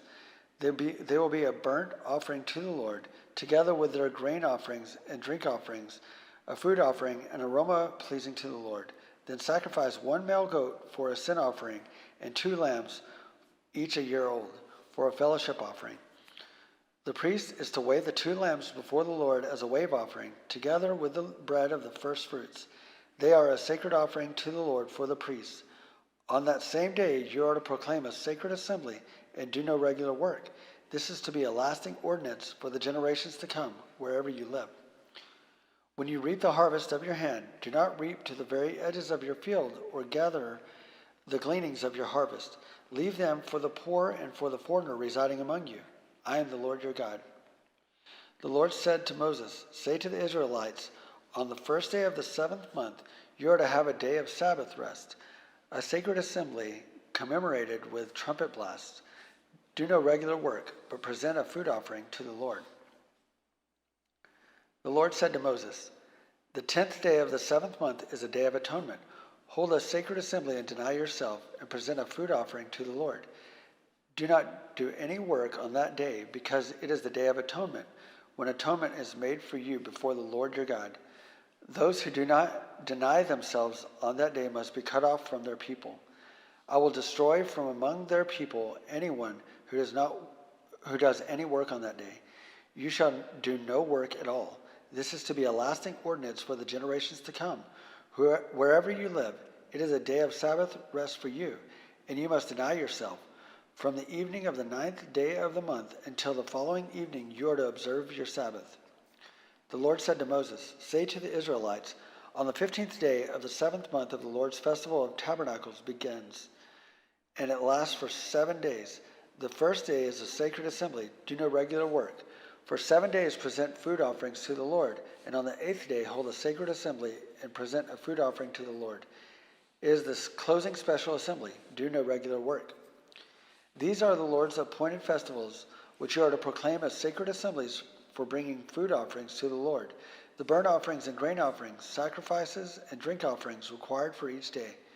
These offerings are in addition to those for the Lord's Sabbath, and in addition to your gifts and whatever you have vowed, and all the free will offerings you give to the Lord. So beginning with the 15th day of the 7th month, after you have gathered the crops of the land, celebrate the festival to the Lord for 7 days. The first day is a day of Sabbath rest, and the 8th day also is a day of Sabbath rest. On the first day, you are to take branches from luxuriant trees, from palms, willows, and other leafy trees, and rejoice before the Lord your God for 7 days. Celebrate this as a festival to the Lord for 7 days each year. This is to be a lasting ordinance for the generations to come. Celebrate it in the 7th month. Live in temporary shelters for 7 days. All native-born Israelites are to live in such shelters, so your descendants will know that I had the Israelites live in temporary shelters when I brought them out of Egypt. I am the Lord your God. So Moses announced to the Israelites the appointed festivals of the Lord. Chapter 24. The Lord said to Moses, command the Israelites to bring you clear oil of pressed olives for the light, so that the lamps may be kept burning continually. Outside the curtain that shields the Ark of the Covenant in the tent of meeting, Aaron is to tend the lamps before the Lord from evening till morning continually. This is to be a lasting ordinance for the generations to come. The lamps on the pure gold lampstands before the Lord must be tended continually. Take the finest flour and bake 12 loaves of bread, using 2/10 of an ephah for each loaf. Arrange them in 2 stacks, 6 in each stack, on the table of pure gold before the Lord. By each stack, put some pure incense as a memorial proportion to represent the bread and to be food offerings to present to the Lord.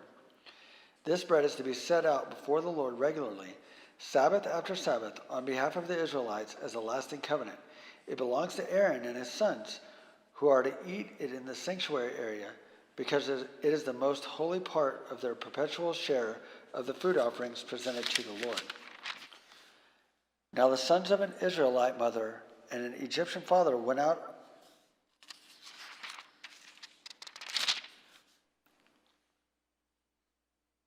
among the Israelites, and a fight broke out of the camp between him and the Israelites. The son of the Israelite woman blasphemed the name with a curse, so they brought him to Moses. His mother's name was Shelemith, the daughter of Dibri the Danite. They put him in custody until the will of the Lord should be made clear to them. Then the Lord said to Moses, take the blasphemer outside the camp. All those who heard him are to lay their hands on his head, and the entire assembly is to stone him. Say to the Israelites, anyone who curses their God will be held responsible. Anyone who blasphemes the name of the Lord is to be put to death. The entire assembly must stone them, whether foreigner or native born. When they blaspheme the name, they are to be put to death. Anyone who takes the life of a human being is to be put to death. Anyone who takes the life of someone's animal must take restitution, life for life. Anyone who injures their neighbor is to be injured in the same manner, fracture for fracture, eye for eye, tooth for tooth. The one who has inflicted the injury must suffer the same injury. Whoever kills an animal must make restitution, but whoever kills a human being is to be put to death. You are to have the same law for the foreigner and the native born. I am the Lord your God. Then Moses spoke to the Israelites, and they took the blasphemer outside the camp and stoned him. The Israelites did as the Lord commanded Moses. Chapter 25. The Lord said to Moses at Mount Sinai, speak to the Israelites and say to them, when you enter the land I am going to give you, the land itself must observe a Sabbath to the Lord. For 6 years sow your fields, and for 6 years prune your vineyards and gather their crops. But in the 7th year, the land is to have a year of Sabbath rest, a Sabbath to the Lord. Do not sow your fields or prune your vineyards. Do not reap what grows of itself or harvest the grapes of your untended vines. The land is to have a year of rest. Whatever the land yields during the Sabbath year will be your food for you, for yourself, your male and female servants, and your hired worker and temporary resident who live among you, as well as your livestock and the wild animals in your land. Whatever the land produces may be eaten. Count off 7 Sabbath years, 7 times 7 years, so that the 7 Sabbath years amount to a period of 49 years. Then have the trumpet sounded everywhere on the 10th day of the 7th month. On the Day of Atonement, sound the trumpet throughout your land. Consecrate the 50th year and proclaim liberty throughout the land to all its inhabitants. It shall be a jubilee for you. Each of you is to return to your family property and to your own clan. The 50th year shall be a jubilee for you. Do not sow and do not reap what grows of itself or harvest the untended vines, for it is a jubilee and is to be holy for you. Eat only what is taken directly from the fields. In this year of Jubilee, everyone is to return to their own property. If you sell land to any of your own people or buy land from them, do not take advantage of each other. You are to buy from your own people on the basis of the number of years since the Jubilee, and they are to sell to you on the basis of the number of years left for harvesting crops. When the years are many, you are to increase the price. And when the years are few, you are to decrease the price, because what is really being sold to you is the number of crops. Do not take advantage of each other, but fear your God. I am the Lord your God. Follow my decrees and be careful to obey my laws, and you will live safely in the land. Then the land will yield its fruit, and you will eat your fill and live there in safety. You may ask, what will we eat in the 7th year if we do not plant or harvest our crops? I will send you such a blessing in the 6th year that the land will yield enough for 3 years. While you plant during the 8th year, you will eat from the old crop and will continue to eat from it until the harvest of the 9th year comes in. The land must not be sold permanently, because the land is mine, and you reside in my land as foreigners and strangers. Throughout the land that you hold as a possession, you must provide for the redemption of the land. If one of your fellow Israelites becomes poor and sells some of their property, their nearest relative is to come and redeem what they have sold. If, however, there is no one to redeem it for them, but later on they prosper and acquire sufficient means to redeem it themselves, they are to determine the value for the years since they sold it and refund the balance to the one of whom they sold it. They can then go back to their own property, but if they do not acquire the means to repay, what was sold will remain in the possession of the buyer until the year of Jubilee. It will be returned in the Jubilee, and they can go back to their property. Anyone who sells a house in a walled city retains the right of redemption a full year after its sale. During that time, the seller may redeem it. If it is not redeemed before a full year has passed, the house in the walled city shall belong permanently to the buyer and the buyer's descendants. It is not to be returned in the Jubilee, but houses in villages without walls around them are to be considered as belonging to the open country. They can be redeemed, and they are to be returned in the Jubilee. The Levites always have the right to redeem their houses in the Levitical towns which they possess. So the property of the Levites is redeemable, that is, a house sold in any town they hold, and it is to be returned in the Jubilee, because the houses in the towns of the Levites are the property among the Israelites, or their property among the Israelites. But the pasture land belonging to their towns must not be sold. It is their permanent possession. If any of your fellow Israelites become poor and are unable to support themselves among you, help them as you would a foreigner and a stranger, so they can continue to live among you. Do not take interest or any profit from them, but fear your God, so that they may continue to live among you. You must not lend them money at interest or sell them food at a profit. I am the Lord your God, who brought you out of Egypt to give you the land of Canaan and to be your God. If any of your fellow Israelites become poor and sell themselves to you, do not make them work as slaves. They are to be treated as hired workers or temporary residents among you. They are to work for you until the year of Jubilee. Then they and their children are to be released, and they will go back to their own clans and to the property of their ancestors, because the Israelites are my servants, whom I brought out of Egypt. They must not be sold as slaves. Do not rule over them ruthlessly, but fear your God. Your male and female slaves are to come from the nations around you. From them you may buy slaves. You may also buy some of the temporary residents living among you and members of their clans born in your country, and they will become your property. You can bequeath them to your children as inherited property and can make them slaves for life, but you must not rule over your fellow Israelites ruthlessly. If a foreigner residing among you becomes rich, and any of your fellow Israelites become poor and sell themselves to the foreigner or to the member of the foreigner's clan, they retain the right of redemption after they have sold themselves. One of their relatives may redeem them. An uncle or a cousin or any blood relative in the clan may redeem them. Or if they prosper, they may redeem themselves. They and their buyers are to count the time from the year they sold themselves up to the year of Jubilee. The price for their release is to be based on the rate paid to a hired worker for that number of years. If many years remain, they must pay for their redemption a larger share of the price paid for them. If only a few years remain until the year of Jubilee, they are to compute that and pay for their redemption accordingly. They are to be treated as workers hired from year to year. You must see to it that those to whom they owe service do not rule over them ruthlessly. Even if someone is not redeemed in any of these ways, they and their children are to be released in the year of Jubilee. For the Israelites belong to me as servants. They are my servants, whom I brought out of Egypt. I am the Lord your God.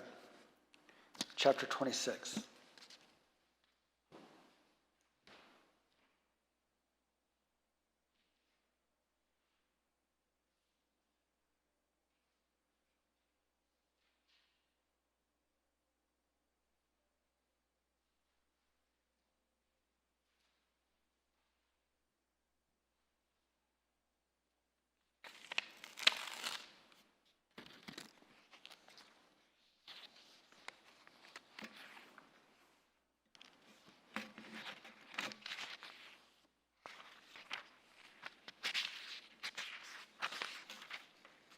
Chapter 26. Do not make idols or set up an image or a sacred stone for yourselves, and do not place a carved stone in your land to bow down before it. I am the Lord your God. Observe my Sabbaths and have reverence for my sanctuary. I am the Lord. If you follow my decrees and are careful to obey my commands, I will send you rain in its season, and the ground will yield its crops and the trees in their fruit. Your threshing will continue until grape harvest, and the grape harvest will continue until planting, and you will eat all the food you want and live in safety in your land. I will grant peace in the land, and you will lie down, and no one will make you afraid. I will remove wild beasts from the land, and the sword will not pass through your country. You will pursue your enemies, and they will fall by the sword before you. 5 of you will chase 100, and 100 of you will chase 10,000, and your enemies will fall by the sword before you. I will look on you with favor and make you fruitful and increase your numbers, and I will keep my covenant with you. You will still be eating last year's harvest when you will have to move it out to make room for the new. I will put my dwelling place among you, and I will not abhor you. I will walk among you and be your God, and you will be my people. I am the Lord your God, who brought you out of Egypt so that you would no longer be slaves of the Egyptians. I broke the bars of your yoke and enabled you to walk with heads held high. But if you will not listen to me and carry out all these commands, and if you reject my decrees and abhor my laws and fail to carry out all my commands, and so violate my covenant, then I will do this to you. I will bring you sudden terror, wasting diseases and fever that will destroy your sight and sap your strength. You will plant seed in vain, because your enemies will eat it. I will set my face against you, so that you will be defeated by your enemies.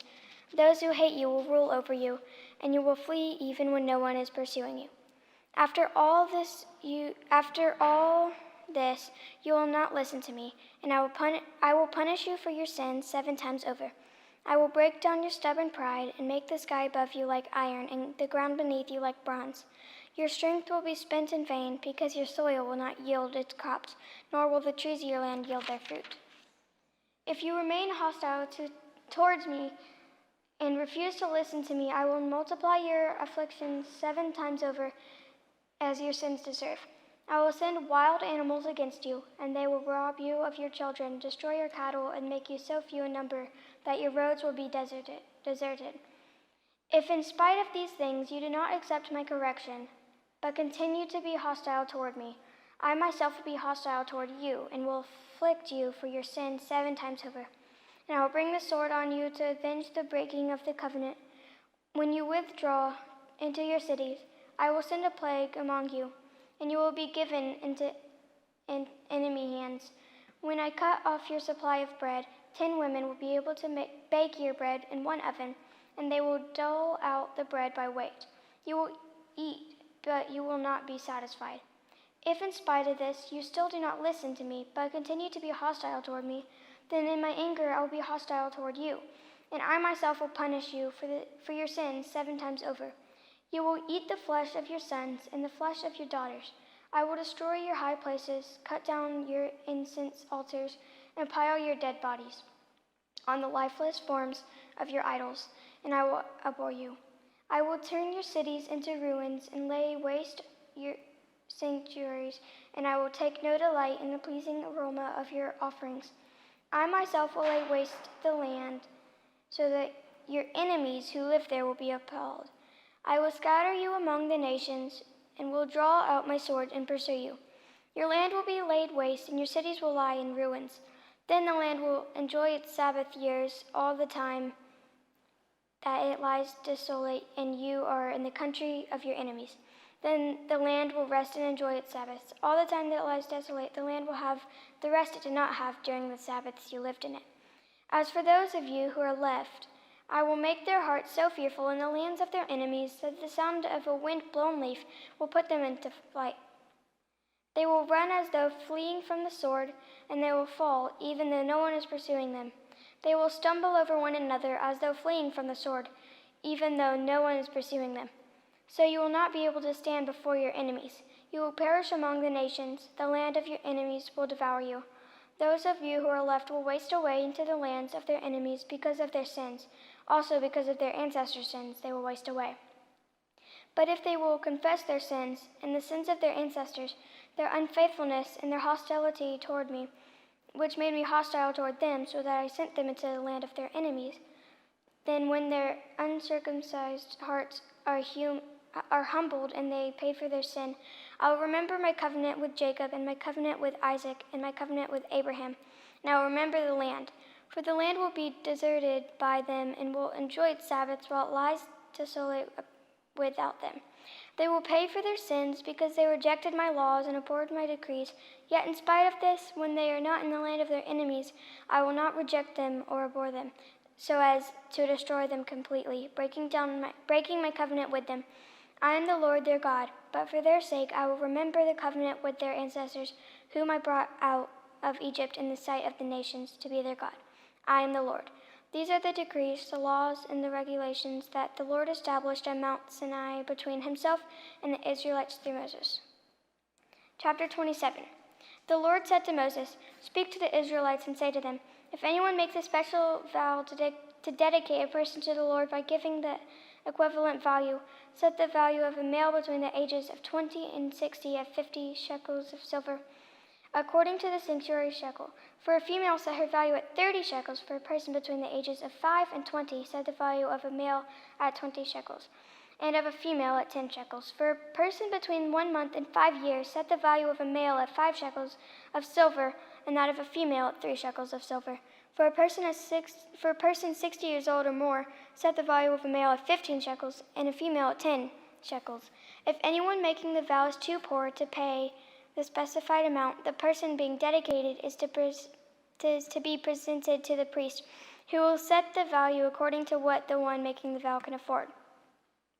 If what they vowed is an animal that is acceptable as an offering to the Lord, such as an animal given to the Lord becomes holy.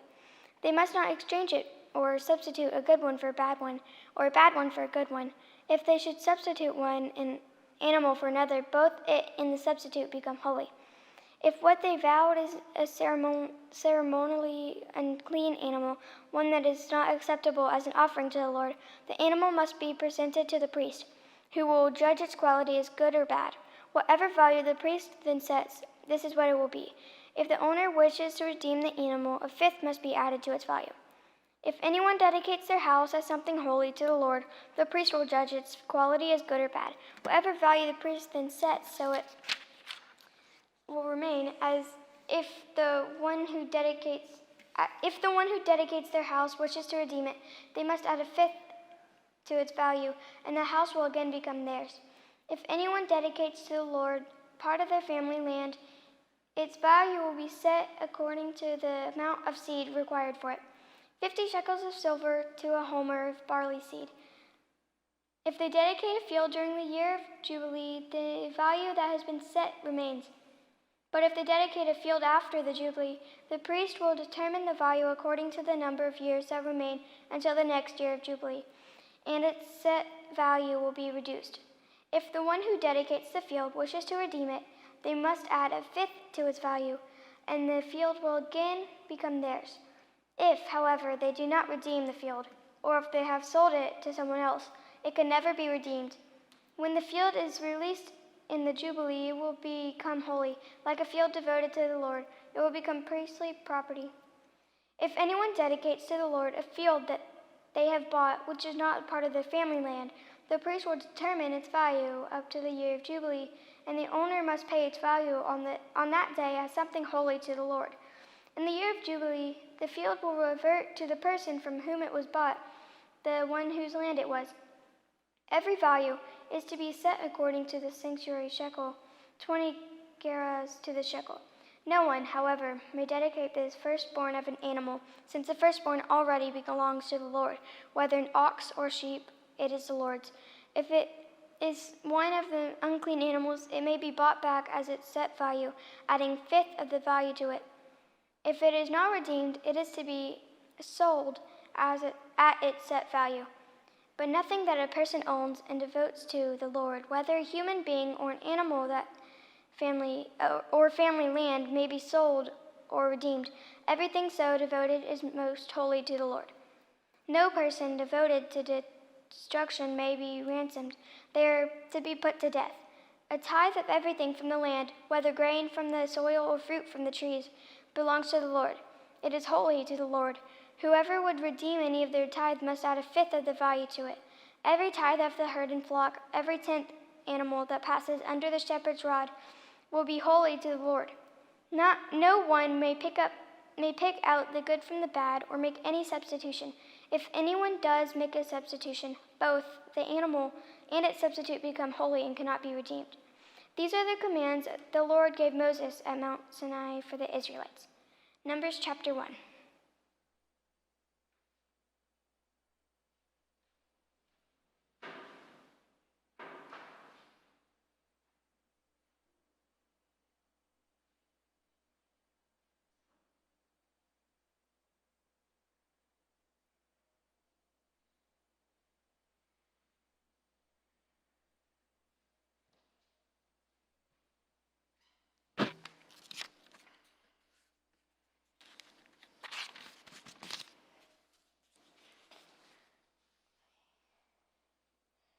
Numbers 1. The Lord spoke to Moses in the tent of meeting in the desert of Sinai on the first day of the second month of the second year after the Israelites came out of Egypt. He said, "Take a census of the whole Israelite community by their clans and families, listing every man by name, one by one. You and Aaron are to count according to their divisions all the men in Israel who are 20 years old or more and able to serve in the army. One man from each tribe, each of them the head of his family, is to help you. These are the names of the men who are to assist you. From Reuben, Eliezer son of Shedeur. From Simeon, Shalumiel son of Surshadai. From Judah, Nahshon son of Amminadab. From Issachar, Nathaniel son of Zur. From Zebulun, Elab son of Helon. From the sons of Joshua, from Ephraim, Elishmiah son of Ammihud. From Manasseh, Gamaliel, son of Pedahsur. From Benjamin, Abidan, son of Jedion. From Dan, Ahiezer, son of Ammishaddai. From Asher, Pagiel, son of Ochran. From Gad, Elisaph, son of Deal. From Naphtali, Ahira, son of Enan. These were the men appointed from the community to the leaders of their ancestral tribes. These were the heads of the clans of Israel. Moses and Aaron took these men whose names had been specified, and they called the whole community together the first day of the second month. The people registered their ancestry by their clans and families, and the men 20 years old or more were listed by name, one by one, as the Lord commanded Moses. And so he counted them in the desert of Sinai. From the descendants of Reuben, the firstborn son of Israel, all the men 20 years old or more who were able to serve in the army were listed by name, one by one, according to the records of their clans and families. The number from the tribe of Reuben was 46,500. From the descendants of Simeon, all the men 20 years old or more who were able to serve in the army were counted and listed by name, one by one, according to the records of their clans and families. The number from the tribe of Simeon was 59,300. From the descendants of Gad, all the men 20 years old or more who were able to serve in the army were listed by name, according to the records of their clans and families. The number from the tribe of Gad was 45,650. From the descendants of Judah, all the men 20 years old or more who were able to serve in the army were listed by name, according to the records of their clans and families. The number from the tribe of Judah was 74,600. From the descendants of Issachar, All the men 20 years old or more who were able to serve in the army were listed by name, according to the records of their clans and families. The number from the tribe of Issachar was 54,400. From the descendants of Zebulun, all the men 20 years old or more who were able to serve in the army were listed by name, according to the records of their clans and families. The number from the tribe of Zebulun was 57,400. From the sons of Joseph, from the descendants of Ephraim, all the men 20 years old or more who were able to serve in the army were listed by name, according to the records of their clans and families. The number from the tribe of Ephraim was 40,500. From the descendants of Manasseh, all the men 20 years old or more who were able to serve in the army were listed by names according to the records of their families and clans. The numbers from the tribe of Manasseh was 32,200. From the descendants of Benjamin, all the men 20 years old or more who were able to serve in the army were listed by name, according to the records of their clans and families. The number from the tribe of Benjamin was 35,400. From the descendants of Dan, all the men 20 years old or more who were able to serve in the army were listed by name, according to the records of their clans and families. The number from the tribe of Dan was 62,700. From the descendants of Asher, all the men 20 years old or more who were able to serve in the army were listed by name according to the records of their clans and families. The number from the tribe of Asher was 41,500. From the descendants of Naphtali, all the men 20 years old or more who were able to serve in the army were listed by name according to the records of their clans and families. The number from the tribe of Naphtali was 53,400. These were the men counted by Moses and Aaron and the 12 leaders of Israel, each one representing his family. All the Israelites 20 years old or more who were able to serve in Israel's armies were counted according to their families. The total number was 603,550. The ancestral tribe of the Levites, however, was not counted along with the others. The Lord had said to Moses, "You must not count the tribe of Levi, or include them in the census of the other Israelites. Instead, appoint the Levites to be in charge of the tabernacle of the covenant law, over all its furnishings and everything belonging to it. They are to carry the tabernacle and all its surroundings. They are to take care of it and encamp around it. Whenever the tabernacle is to move, the Levites are to take it down, and whenever the tabernacle is to be set up, the Levites shall do it. Anyone else who approaches it is to be put to death. The Israelites are to set up their tents by divisions, each of them in their own camp under their standard. The Levites, however, are to set up their tents around the tabernacle of the covenant law, so that my wrath will not fall on the Israelites' community. The Levites are to be responsible for the care of the tabernacle and the covenant law. The Israelites did all of this just as the Lord commanded Moses." Numbers 2. The Lord said to Moses and Aaron, "The Israelites are to camp around the tent of meeting some distance from it, each of them under their standard and holding the banners of their family. On the east, towards the sunrise, the divisions of the camp of Judah are to encamp under their standard. The leader of the people of Judah is Nahshon, son of Amminadab.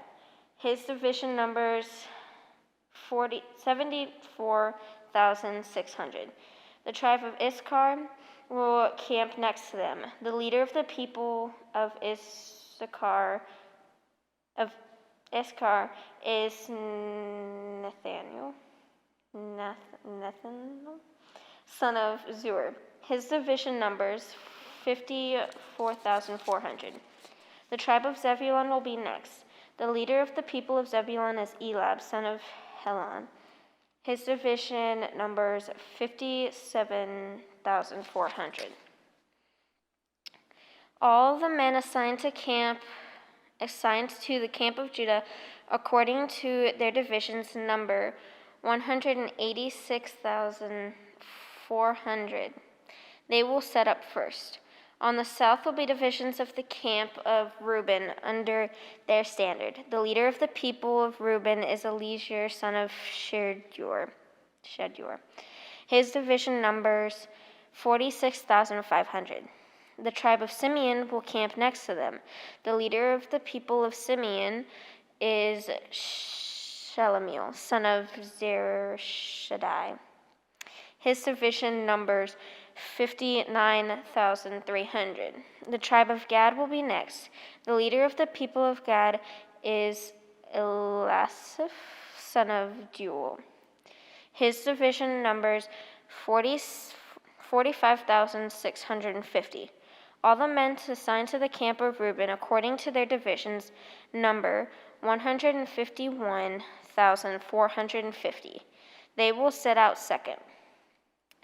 Then the tent of meetings and the camp of the Levites will set out in the middle of the camps. They will set out in the same order as they in camp, each in their own place under their own standard. On the west will be the divisions of the camp of Ephraim under their standards. The leader of the people of Ephraim is Elishama, son of Ammihud. His division numbers 40,500. The tribe of Manasseh will be next to them. The leader of the people of Manasseh is Gamaliel, son of Pedazur. His division numbers 32,200. The tribe of Benjamin will be next. The leader of the people of Benjamin is Abidan, son of Gideoni. His division numbers 35,400. All the men assigned to the camp of Ephraim, according to their division numbers, 108,100. They will set out third. On the north will be the divisions of the camp of Dan under their standard. The leader of the people of Dan is Ahiezer, son of Ammishaddai. His division numbers 62,700. The tribe of Asher will camp next to them. The leader of the people of Asher is Pagiel, son of Ochran. His division numbers 41,500. The tribe of Naphtali will be next. The leader of the people of Naphtali is Ahira, son of Enan. His division numbers 53,400. All the men assigned to the camp of Dan number 157,600. They will set out last under their standards. These are the Israelites counted according to their families. All the men in the camps by their divisions, number 603,550. The Levites, however, were not counted along with the other Israelites, as the Lord commanded Moses. So the Israelites did everything the Lord commanded Moses. That is the way they encamped under their standards, and that is the way they set out, each of them with their clan and family.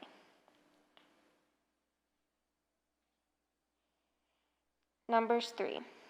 This is the account of the family of Aaron and Moses at the time the Lord spoke to Moses at Mount Sinai. The number of the sons of Aaron were Nab the firstborn, and Apu, Eleazar, and Ithamar. Those were the names of Aaron's sons, the anointed priests, who were ordained to serve as priests. Nadab and Abihu, however, died before the Lord when they made an offering with unauthorized fire before him in the desert of Sinai. They had no sons.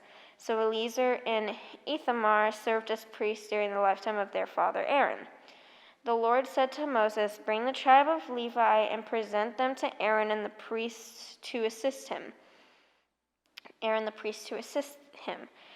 are to perform duties for him and for the whole community at the tent of meeting by doing the work of the tabernacle. They are to take care of all the furnishings of the tents of meeting, fulfilling the obligations of the Israelites by doing the work of the tabernacle. Give the Levites to Aaron and his sons. They are the Israelites who are to be given wholly to him. Appoint Aaron and his sons to serve as priests. Everyone else who approaches the sanctuary is to be put to death." The Lord also said to Moses, "I have taken the Levites from among the Israelites in place of the first male offspring of every Israelite woman. The Levites are mine, for all the firstborn are mine. When I struck down all the firstborn in Egypt, I set apart for myself every firstborn in Israelite, whether human or animal. They are to be mine. I am the Lord." The Lord said to Moses in the desert of Sinai, "Count the Levites by their families and their clans. Count every male a month old or more." So Moses counted them, and as he was commanded by the Lord, by the word of the Lord. These were the names of the sons of Levi: Gershon, Keoth, and Merari. These were the names of the Gershonite clans: Libni and Shimei. The Kohathite clans: Amram, Izhar, Hebron. The Merarite clans: Mahli and Mushi. These were the Levite clans according to their families. To Gershon belonged the clans of the Libnites and Shematites. These were the Gershonite clans. The number of all the males a month old or more who were counted was 750. The Gershonite clans were to camp on the west before the tabernacle. The leader of the families of the Gershonite were Elisaph, son of Leo. At the tent of meeting, the Gershonites were responsible for the care of the tabernacle and tent, its coverings. The curtain at the entrance of the tent of meetings. The curtains of the courtyard, the curtain at the entrance of the courtyard surrounding the tabernacle and altar, and the ropes and everything related to their use. The Kohath belonged to the clans of the Amorites, Izharites, Hebronites, and Ulitites. These were the Kohathite clans. The numbers of all the males a month old or more was 8,600.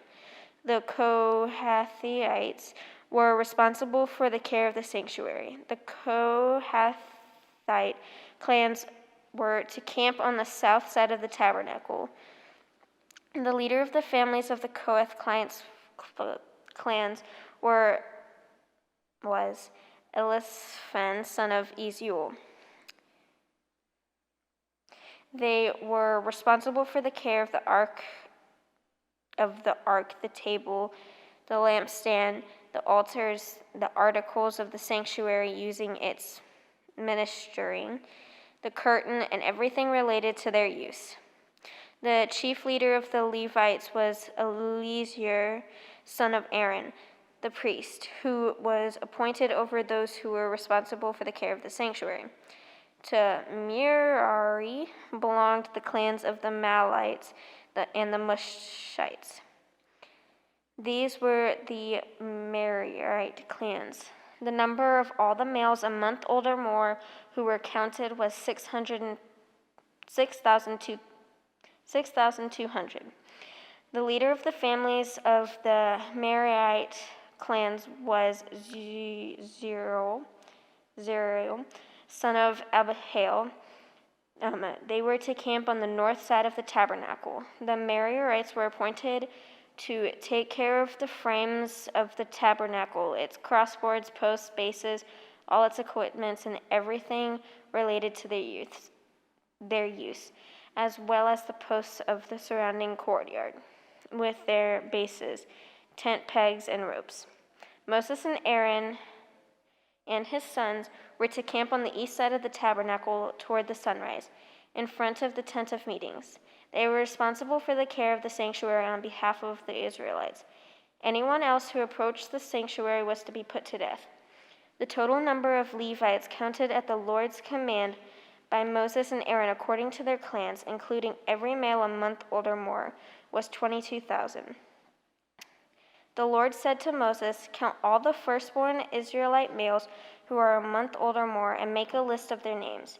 Take the Levites for me in place of all the firstborn of the Israelites, and the livestock of all the Levites, in place of all the firstborn of the livestock of the Israelites. I am the Lord." So Moses counted all the firstborn of the Israelites as the Lord commanded him.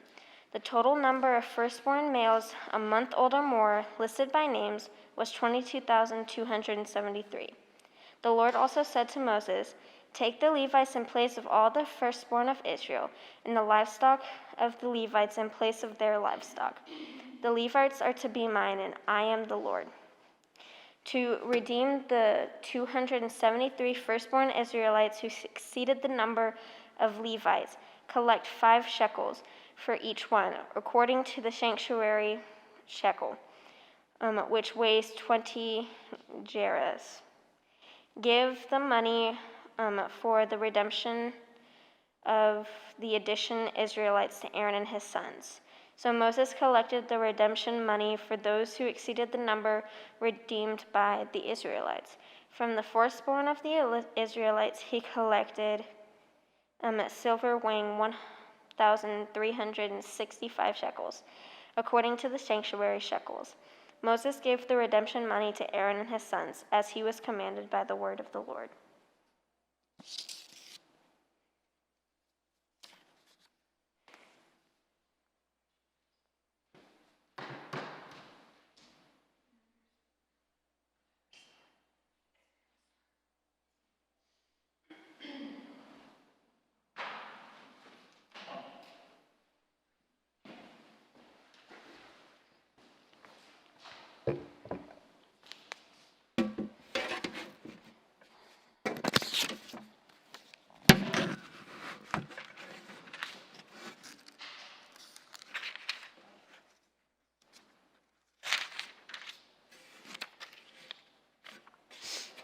Numbers chapter 4. The Lord said to Moses and Aaron, "Take a census of the Kohathite branch of the Levites by their clans and families. Count all the men from 30 to 50 years of age who come to serve in the work of the tent of meeting. This is the work of the Kohathites at the tent of meeting, the care of the most holy things. When the camp is to move, Aaron and his sons are to go in and take down the shielding curtain and put it over the Ark of the Covenant law. Then they are to cover the curtain with a durable leather, spread a cloth of solid blue over that, and put the poles in place. Over the table of the presence, they are to spread a blue cloth and put on it the plates, dishes, and bowls, and the jars for drink offerings. The bread that is continually there is to remain on it. They are to spread a scarlet cloth over them. Cover that with the durable leather and put the poles in place. They are to take a blue cloth and cover the lampstand that is for light, together with its lamps, its wick trimmers and trays, and all its jars for the olive oil used to supply it. Then they are to wrap it and all its accessories in a covering of a durable leather and put it on a carrying frame. Over the gold altar, they are to spread a blue cloth and cover that with the durable leather and put the poles in place. They are to take all the articles used for ministering in the sanctuary, wrap them in a blue cloth, cover them with the durable leather, and put them on a carrying frame. They are to remove the ashes from the bronze altar and spread a purple cloth over it. Then they are to place on it all the utensils used for ministering at the altar, including the fire pans, meat, forks, shovels, and sprinkling bowls. Over it, they are to spread a covering of the durable leather and put the poles in place. After Aaron and his sons have finished covering the holy furnishings and all the holy articles, and when the camp is ready to move, only then are the Kohathites to come and do the carrying. But they must not touch the holy things, or they will die. The Kohathites are to carry those things that are in the tent of the meeting. Eleazar, son of Aaron, the priest, is to have charge of the oil for the light, the fragrant incense, the regular grain offering, and the anointing oil.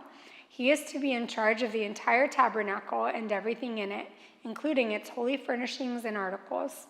The Lord said to Moses and Aaron, "See that the Kohathite tribal clans are not destroyed from among the Levites, so that they may live and not die. When they come near the most holy things, do this for them. Aaron and his sons are to go into the sanctuary and assign to each man his work and what he is to carry. But the Kohathites must not go in to look at the holy things, even for a moment, or they will die." The Lord said to Moses, "Take a census also of the Gershonites by their families and clans. Count all the men from 30 to 50 years of age who come to serve in the work at the tent of the meeting. This is the service of the Gershonite clans in their carrying and their other work. They are to carry the curtains of the tabernacle, that is, the tent of meeting, its covering, and its outer covering of durable leather, the curtains for the entrance to the tent of meeting, the curtains for the courtyard surrounding the tabernacle and altar, the curtains for the entrance to the courtyard, the ropes, and all the equipment used in the service of the tent. The Gershonites are to do all that needs to be done with these things. All their service, whether carrying or doing other work, is to be done under the direction of Aaron and his sons. You shall assign them as their responsibility all they are to carry. This is the service of the Gershonite clans at the tent of meeting.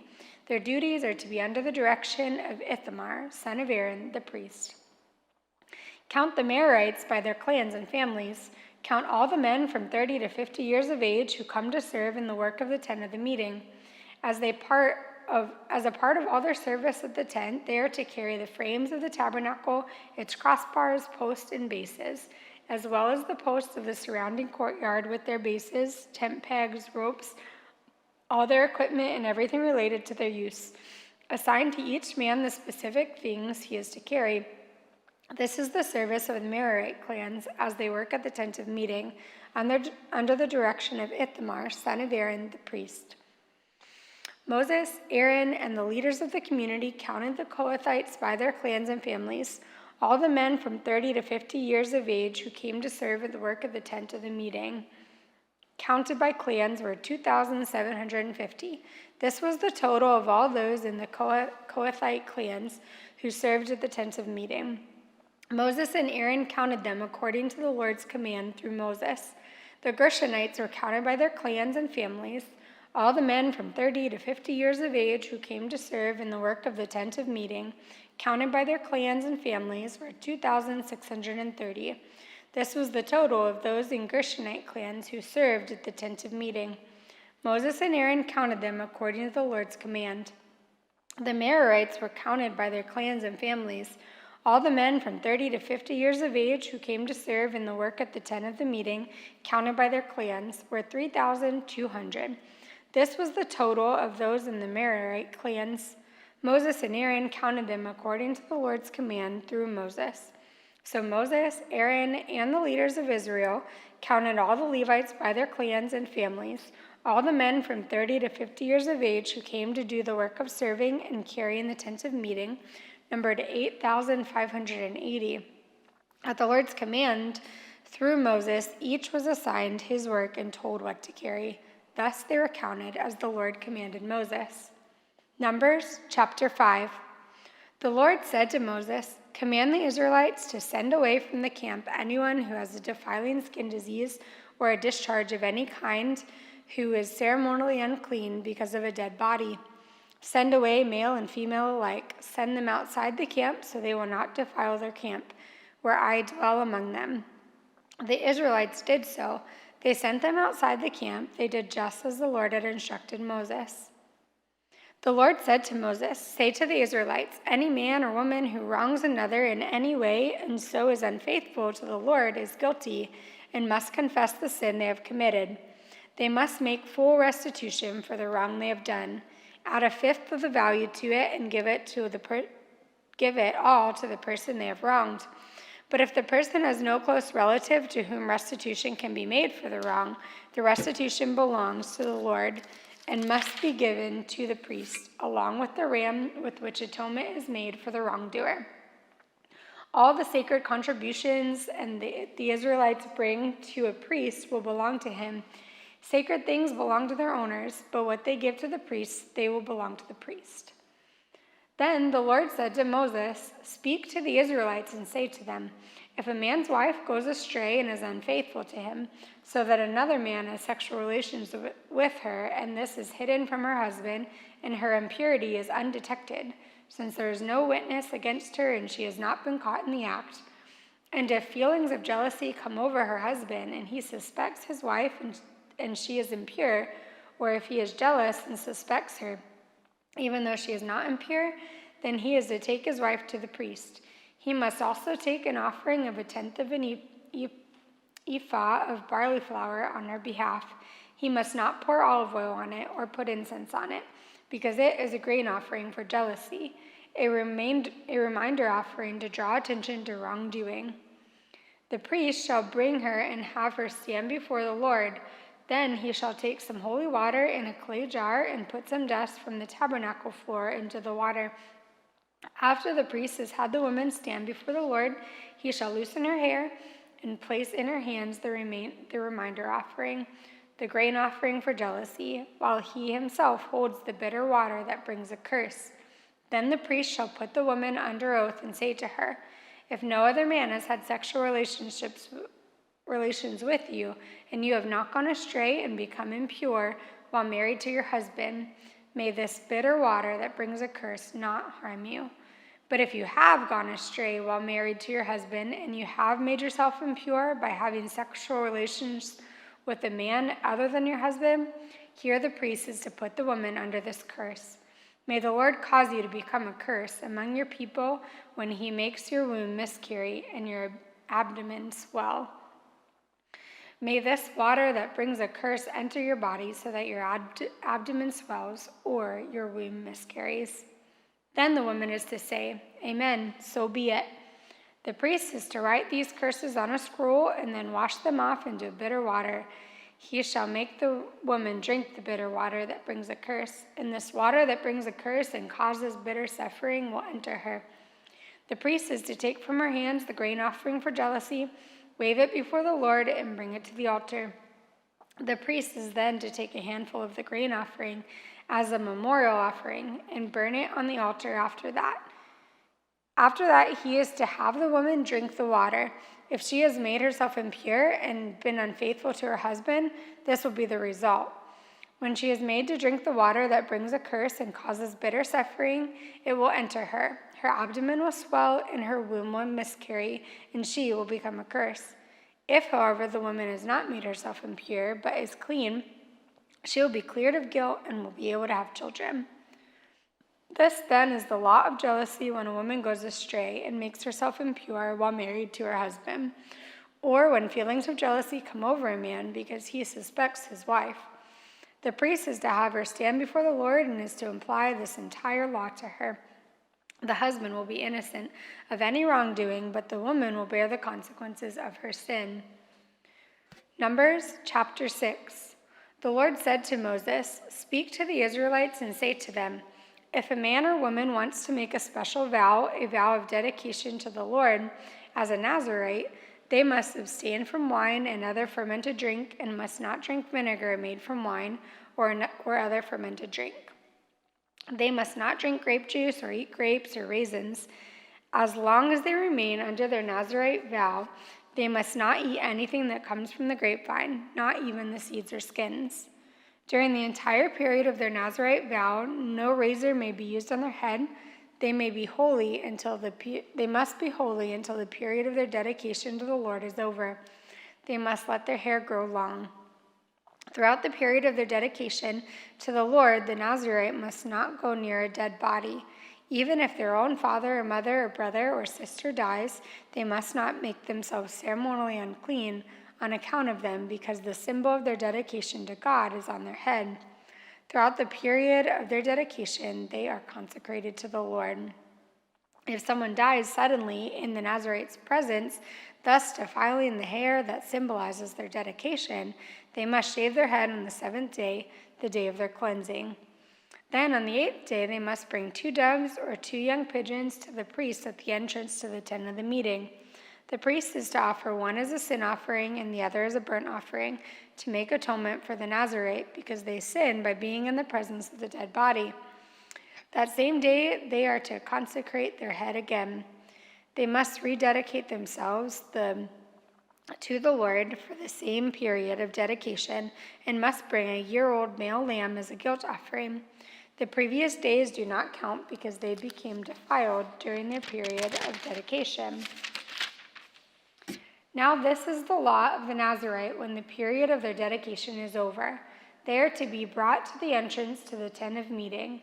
There they are to present their offerings to the Lord, a year-old male lamb without defect for a burnt offering, a year-old ewe lamb without defect for a sin offering, a ram without defect for a fellowship offering, together with their grain offerings and drink offerings, and a basket of bread made with the finest flour and without yeast, thick loaves with olive oil mixed in, and thin loaves brushed with olive oil.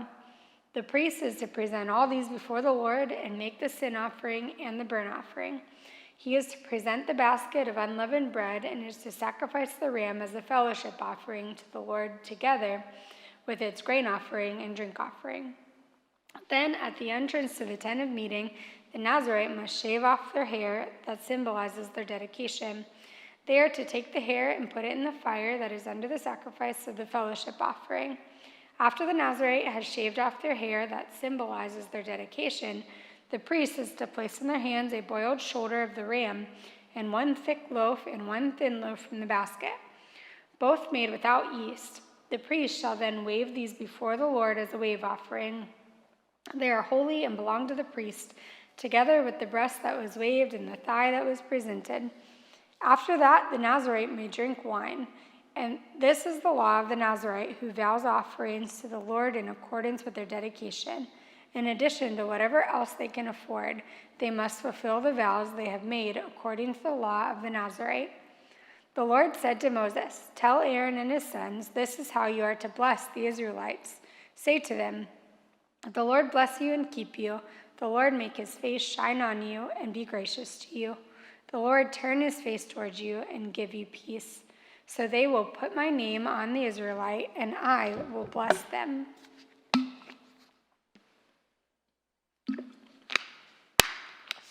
Numbers 7. When Moses finished setting up the tabernacle, he anointed and consecrated it all and its furnishings. He also anointed and consecrated the altar and all its utensils. Then the leaders of Israel, the heads of families who were the tribal leaders in charge of those who were counted, made offerings. They brought as their gifts before the Lord 6 covered carts and 12 oxen, an ox from each leader and a cart from every 2. These they presented before the tabernacle. The Lord said to Moses, "Accept these from them, that they may be used in the work at the tent of the meeting. Give them to the Levites as each man's work requires." So Moses took the carts and oxen and gave them to the Levites. He gave 2 carts and 4 oxen to the Gershonites as their work required, and he gave 4 carts and 8 oxen to the Merarites as their work required. They were all under the direction of Ithamar, son of Aaron, the priest. But Moses did not give any to the Kohathites because they were to carry on their shoulders the holy things for which they were responsible. When the altar was anointed, the leaders brought their offerings for its dedication and presented them before the altar. For the Lord had said to Moses, "Each day 1 leader is to bring his offering for the dedication of the altar." The one who brought his offering on the first day was Nahshon, son of Amminadab, of the tribe of Judah. His offering was 1 silver plate weighing 130 shekels, and 1 silver sprinkling bowl weighing 70 shekels, both according to the sanctuary shekel, each filled with the finest flour mixed with olive oil as a grain offering. 1 gold dish weighing 10 shekels, filled with incense. 1 young bull, 1 ram, and 1 male lamb, a year old, for a burnt offering. 1 male goat for a sin offering, and 2 oxen, 5 rams, 5 male goats, and 5 male lambs a year, a year old to be sacrificed as a fellowship offering. This was the offering of Nahshon, son of Amminadab. On the second day, Nathaniel, son of Zuar, the leader of Issachar, brought his offering. The offering he brought was 1 silver plate weighing 130 shekels, and 1 silver sprinkling bowl weighing 70 shekels, both according to the sanctuary shekel, each filled with its finest flour mixed with olive oil, as a grain offering, 1 gold dish weighing 10 shekels, filled with incense, 1 young bull, 1 ram, 1 male lamb, a year old for a burnt offering, 1 male goat for a sin offering, and 2 oxen, 5 rams, 5 male goats, and 5 male lambs a year old to be sacrificed as a fellowship offering. This was the offering of Nathaniel, son of Zuar. On the third day, Eliab, son of Helon, the leader of the people of Zebulun, brought his offering. His offering was 1 silver plate weighing 130 shekels, and 1 silver sprinkling bowl weighing 70 shekels, both according to the sanctuary shekel, each filled with the finest flour mixed with olive oil as a grain offering, 1 gold dish weighing 10 shekels filled with incense, 1 young bull, 1 ram, and 1 male lamb a year old for a burnt offering, 1 male goat for a sin offering, and 2 oxen, 5 rams, 5 male goats, and 5 male lambs a year to be sacrificed as a fellowship offering. This was the offering of Eliab, son of Helon. On the fourth day, Eleazar, son of Shador, the leader of the people of Reuben, brought his offering. His offering was 1 silver plate weighing 130 shekels and 1 silver sprinkling bowl weighing 70 shekels, both according to the sanctuary shekel, each filled with the finest flour mixed with olive oil as a grain offering, 1 gold dish weighing 10 shekels filled with incense, 1 young bull, 1 ram, and 1 male lamb, a year old for a burnt offering, 1 male goat for a sin offering, and 2 oxen, 5 rams, 5 male goats, and 5 male lambs a year old to be sacrificed as a fellowship offering. This was the offering of Eleazar, son of Shador. On the fifth day, Shamuel, son of Shirashadai, the leader of the people of Simeon, brought his offering. His offering was 1 silver plate weighing 130 shekels and 1 silver sprinkling bowl weighing 70 shekels, both according to the sanctuary shekel, each filled with the finest flour mixed with olive oil as a grain offering, 1 gold dish weighing 10 shekels filled with incense, 1 young bull, 1 ram, and 1 male lamb a year old for a burnt offering, 1 male goat for a sin of offering, and 2 oxen, 5 rams, 5 male goats, and 5 male lambs a year old to be sacrificed as a fellowship offering. This was the offering of Shomuel, son of Shirashadai. On the sixth day, Elisaph, son of Duel, the leader of the people of Gad, brought his offering. His offering was 1 silver plate weighing 130 shekels and 1 silver sprinkling bowl weighing 20 shekels, both according to the sanctuary shekel, each filled with the finest flour mixed with olive oil as a grain offering, 1 gold dish weighing 10 shekels filled with incense, 1 young bull, 1 ram, and 1 male lamb, a year old for a burnt offering, 1 male goat for a sin offering, and 2 oxen, 5 rams, 5 male goats, and 5 male lambs a year old to be sacrificed as a fellowship offering. This was the offering of Elisaph, son of Joel. On the seventh day, Elishama, son of Ammihud, the leader of the people of Ephraim, brought his offering. His offering was 1 silver plate weighing 130 shekels and 1 silver sprinkling bowl weighing 70 shekels, both according to the sanctuary shekel, each filled with the finest flour mixed with olive oil as a grain offering, 1 gold dish weighing 10 shekels filled with incense, 1 young bull, a ram, and 1 male lamb, a year old for the burnt offering, 1 male goat for a sin offering, and 2 oxen, 5 rams, 5 male goats, and 5 male lambs a year old to be sacrificed as a fellowship offering. This was the offering of Elishama, son of Ammihud. On the 8th day, Gamaliel, son of Petahazar, the leader of the people of Manasseh, brought his offering. His offering was 1 silver plate weighing 130 shekels and 1 silver sprinkling bowl weighing 70 shekels, both according to the sanctuary shekel, each filled with the finest flour mixed with olive oil as a grain offering, 1 gold dish weighing 10 shekels filled with incense, 1 young bull, 1 ram, and 1 male lamb, a year old, for burnt offering, 1 male goat for a sin offering, and 2 oxen, 5 rams, 5 male goats, and 5 male lambs, a year old, to be sacrificed as a fellowship offering. This was the offering of Gamaliel, son of Pedahzur. On the 9th day, Abidan, son of Gedoni, the leader of the people of Benjamin, brought his offering. His offering was 1 silver plate weighing 130 shekels and 1 silver sprinkling bowl weighing 70 shekels, both according to the sanctuary shekel, each filled with the finest flour mixed with olive oil as a grain offering, 1 gold dish weighing 10 shekels filled with incense, 1 young bull, 1 ram, and 1 male lamb, a year old, for a burnt offering, 1 male goat for a sin offering, and 2 oxen, 5 rams, 5 male goats, and 5 male lambs, a year old, to be sacrificed as a fellowship offering. This was the offering of Abidan, son of Gideoni. On the 10th day, Ahiezer, son of Ammishaddai, the leader of the people of Dan, brought his offering. His offering was 1 silver plate weighing 130 shekels and 1 silver sprinkling bowl weighing 70 shekels, both according to the sanctuary shekel, each filled with the finest flour mixed with olive oil as a grain offering, 1 gold dish weighing 10 shekels filled with incense, 1 young bull, 1 ram, and 1 male lamb, a year old, for a burnt offering, 1 male goat for a sin offering, and 2 oxen, 5 rams, and 5 male goats, and 5 male lambs, a year old, to be sacrificed as a fellowship offering.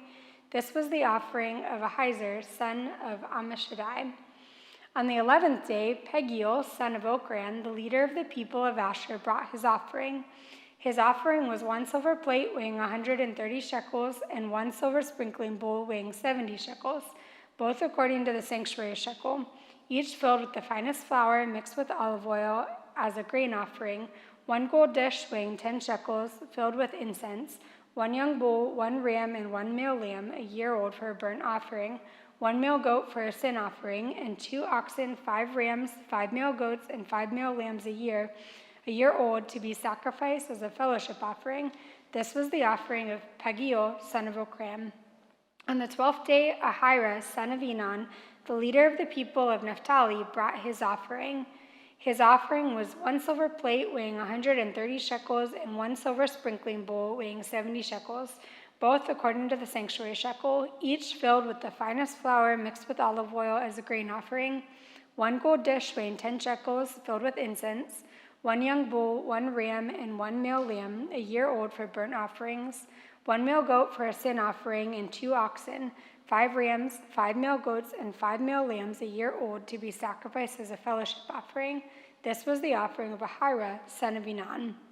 These were the offerings of the Israelite leaders for the dedication of the altar when it was anointed: 12 silver plates, 12 silver sprinkling bowls, and 12 gold dishes. Each silver plate weighed 130 shekels, and each sprinkling bowl 70 shekels. Although together the silver dishes weighed 2,400 shekels, according to the sanctuary shekel. The 12 gold dishes filled with incense weighed 10 shekels, each according to the sanctuary shekel.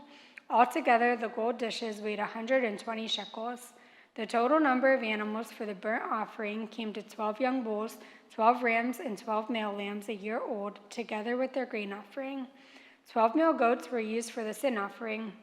The total number of animals for the sacrifice of the fellowship offering came to 24 oxen, 60 rams, 60 male goats, and 60 male lambs, a year old.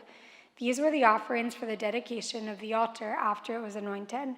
When Moses entered the tent of meeting to speak with the Lord, he heard the voice speaking to him from between the 2 cherubim above the atonement cover on the Ark of the Covenant law. In this way, the Lord spoke to him. Numbers chapter 8.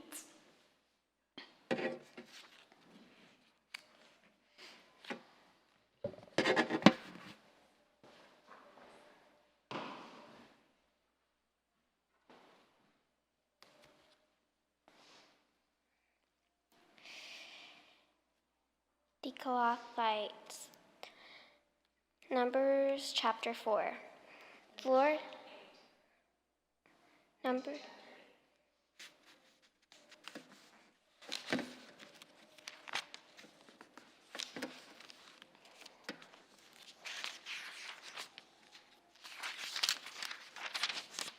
Numbers chapter 8, setting up the lamps. The Lord said to Moses, "Speak to Aaron and say to him, when you set up the lamps, see that all 7 light up the area in front of the lampstand."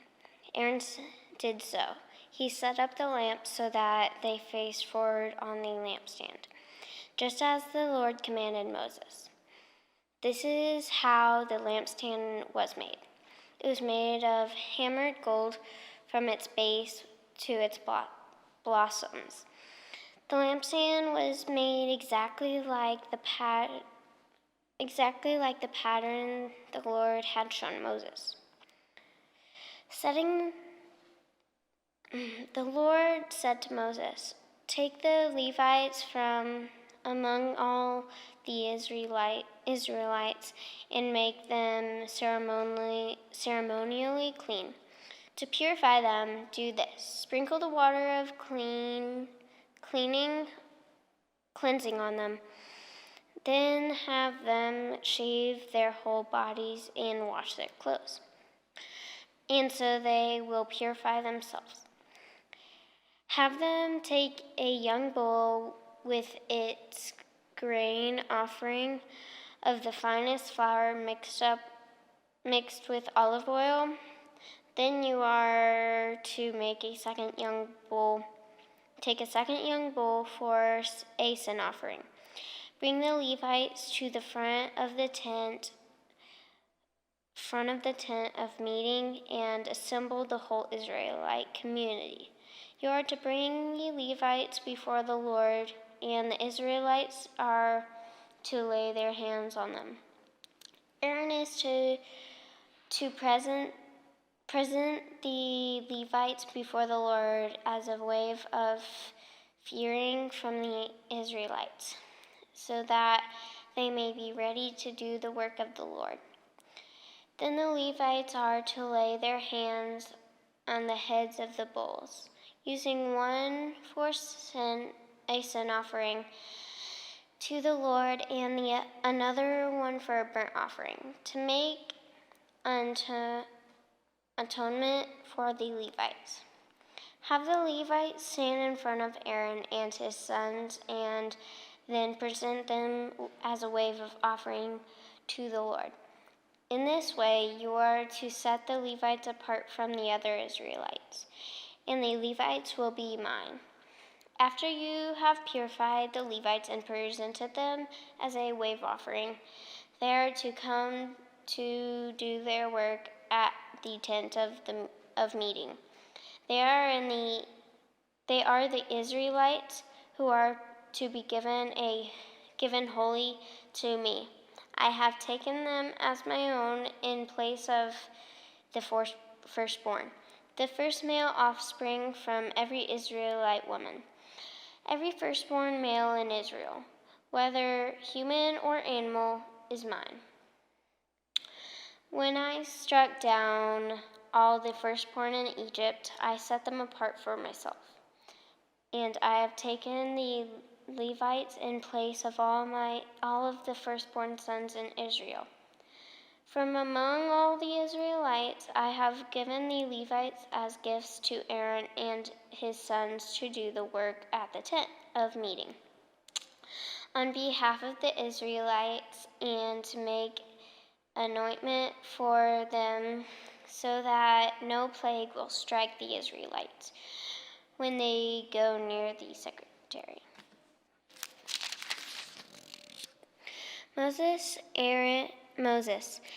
Aaron and the whole Israelite community did with the Levites just as the Lord commanded Moses. The Levites purified themselves and washed their clothes. Then Aaron presented them as a wave offering before the Lord and made anointment for them to purify them. After that, the Levites came to do their work at the tent of meeting, under the supervision of Aaron and his sons. They did with the Levites just as the Lord commanded Moses. The Lord said to Moses, This applies to the Levites. Men 25 years old or more shall come to take part in the work at the tent of meeting. But at the age of 50, they must retire from their regular service and work no longer. They must assist their brothers in performing their duties at the tent of meeting, but they themselves must not do the work. This then is how you are to assign the responsibilities of the Levites. Chapter 9, the Passover.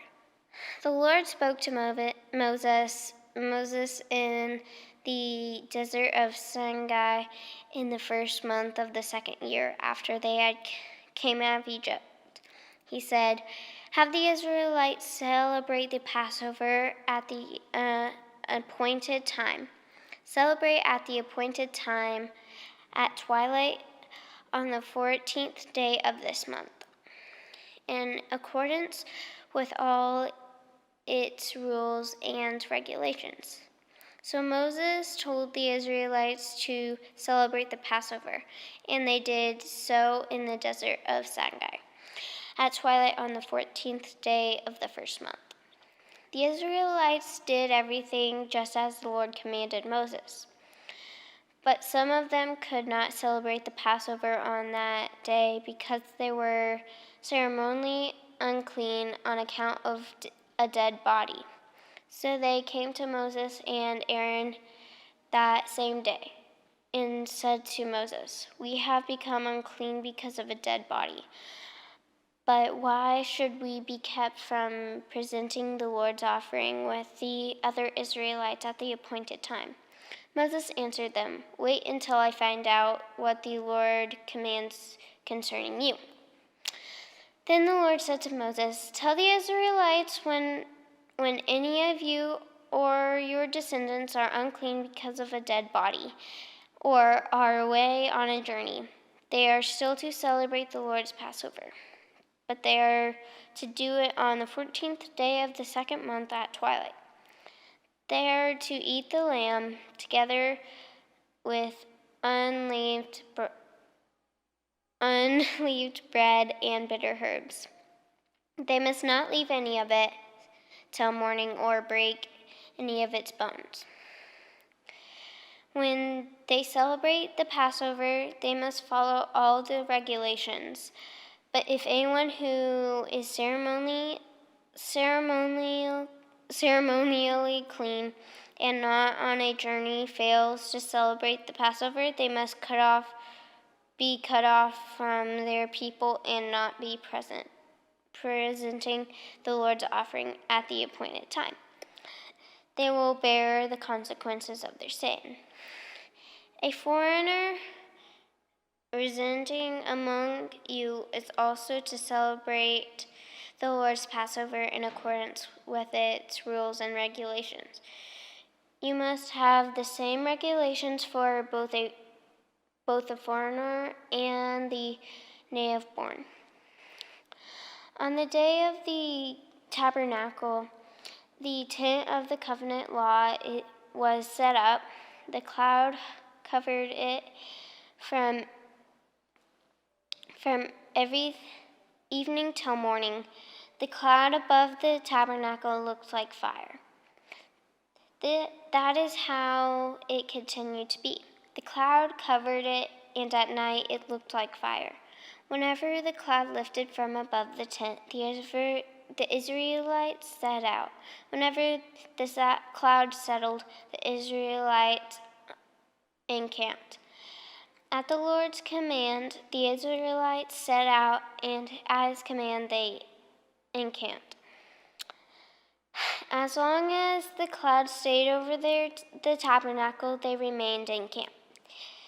When the cloud remained over the tabernacle a long time, the Israelites obeyed the Lord's order and did not set out. Sometimes the cloud was over the tabernacle only a few days. At the Lord's command, they would encamp, and then at his command, they would set out. Sometimes the cloud stayed only from evening till morning. And when it lifted in the morning, they set out. Whenever by day or by night, whenever the cloud lifted, they set out. Whenever the cloud stayed over the tabernacle for 2 days or a month or a year, the Israelites would remain in the camp and not set out. But when it lifted, they would set out. At the Lord's command, they encamped, and at the Lord's command, they set out. They obeyed the Lord's order in accordance with his command through Moses. Chapter 10.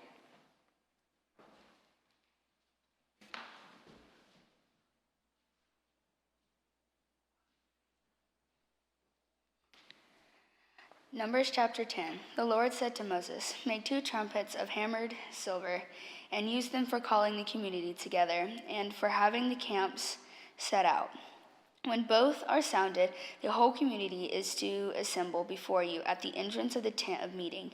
If only one is sounded, the leaders, the heads of the clans of Israel, are to assemble before you. When a trumpet blast is sounded, the tribes camping on the east are to set out. At the sound of the second blast, the camps on the south are to set out. The blast will be the signal for setting out. To gather the assembly, blow the trumpets, but not with the signal for setting out. The sons of Aaron, the priests, are to blow the trumpets. This is to be a lasting ordinance for you and the generations to come. When you go into battle in your own land against an enemy who is oppressing you, sound a blast on the trumpets, when you will be remembered by the Lord your God and rescued from your enemies. Also at your time of rejoicing, your appointed festivals and new moon feast, you are to sound the trumpets over your burnt offerings and fellowship offerings, and they will be a memorial for you before your God. I am the Lord your God. On the 12th day of the second month of the second year, the cloud lifted from above the tabernacle of the covenant law. Then the Israelites set out from the desert of Sinai and traveled from place to place until the cloud came to rest in the desert of Paran. They set out this first time at the Lord's command through Moses. The divisions of the camp of Judah went first. Under their standard, Nahshon, son of Abinadab, was in command. Nathaniel, son of Zur, was over the division of the tribe of Issachar, and Eliab, son of Helon, was over the division of the tribe of Zebulun. Then the tabernacle was taken down, and the Geshurites and the Merarites who carried it set out. The divisions of the camp of Reuben went next. Under their standard, Elizur, son of Shedeur, was in command. Shemaliel, son of Zurshaddai, was over the division of the tribe of Simeon, and Elisaphat, son of Deuel, was over the division of the tribe of Gad. Then the Kohathites set out, carrying the holy things. The tabernacle was to be set up before they arrived. The divisions of the camp of Ephraim went next. Under their standard, Elishama, son of Amminahud, was in command. Gamaliel, son of Pedahzur, was over the division of the tribe of Manasseh, and Abidan, son of Gedoni, was over the division of the tribe of Benjamin. Finally, as the rear guard for all units, the divisions of camp of Dan set out under their standard. Ahiezer, son of Amminashadai, was in command. Pagiel, son of Ochran, was over the division of the tribe of Asher. And Ahio, son of Enon, was over the divisions of the tribe of Naphtali. This was the order of march for the Israelite divisions as they set out. And Moses said to Hobab, son of Reuel the Midianite, Moses' father-in-law, "We are setting out for the place about which the Lord said, 'I will give it to you.' Come with us, and we will treat you well. For the Lord has promised good things to Israel." He answered, "No, I will not go. I am going back to my own land and my own people." But Moses said, "Please do not leave us. You know where we should camp in the wilderness, and you can be our eyes. If you come with us, we will share with you whatever good things the Lord gives us." So they set out from the mountain of the Lord and traveled for 3 days. The ark of the covenant of the Lord went before them during those 3 days to find them a place to rest. The cloud of the Lord was over them by day, and they set out from the camp. Whenever the ark set out, Moses said, "Rise up, Lord. May your enemies be scattered. May your foes flee before you." Whenever it came to rest, he said, "Return, Lord, to the countless thousands of Israel." Numbers chapter 11. Now the people complained about their hardships in the hearing of the Lord, and when he heard from them, his anger was aroused. Then fire from the Lord burned among them and consumed some of the outskirts of the camp. When the people cried out to Moses, he prayed to the Lord, and the fire died down. So that place was called Taberah, because fire from the Lord had burned among them. The rabble with them began to crave other food. And again, the Israelites started wailing and said, "If only we had meat to eat. We remember the fish we ate in Egypt at no cost, also the cucumbers, melons, leeks, onions, and garlic. But now we have lost our appetite, but we never see anything but this manna." The manna was like coriander seed and looked like resin. The people went around gathering it and then ground it in a hand mill or crushed it in a mortar. They cooked it in a pot or made it into loaves, and it tasted like something made with olive oil. When the dew settled on the camp at night, the manna also came down. Moses heard the people of every family wailing at the entrance of their tents. The Lord became exceedingly angry, and Moses was troubled. He asked the Lord, "Why have you brought this trouble on your servant? What have I done to displease you, that you put the burden of all these people on me? Did I conceive all these people? Did I give them birth? Why do you tell me to carry them in my arms as a nurse carries an infant to the land you promised on oath to their ancestors? Where can I get meat for all these people? They keep wailing to me, give us meat to eat. I cannot carry all these people by myself. The burden is too heavy for me.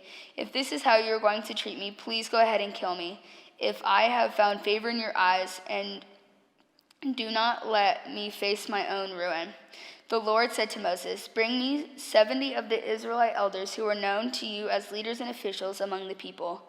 Have them come to the tent of meeting, that they may stand there with you. I will come down and speak with you there, and I will take some of the power of the Spirit that is on you and put it on them. They will share the burden of the people with you, so that you will not have to carry it alone. Tell the people, consecrate yourselves in preparation for tomorrow when you will eat meat. The Lord heard you when you wailed, 'If only we had meat to eat, we were better off in Egypt.' Now the Lord will give you meat, and you will eat it. You will not eat it for just 1 day, or 2 days, or 5, 10, or 20 days, but for the whole month, until it comes out of your nostrils, and you loathe it. Because you have rejected the Lord who is among you, and have wailed before him, saying, 'Why did we ever leave Egypt?' But Moses said, 'Here I am among 600 and 1,000 men on foot, and you say, I will give them meat to eat for a whole month. Would they have enough if flocks and herds were slaughtered for them? Would they have enough if all the fish in the sea were caught for them?' The Lord answered Moses, 'Is the Lord's arm too short? Now you will see whether or not what I say will come true for you.' So Moses went out and told the people what the Lord had said. He brought together 70 of their elders and had them stand around the tent.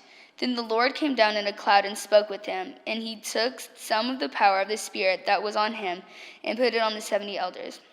When the Spirit rested on them, they prophesied, but did not do so again.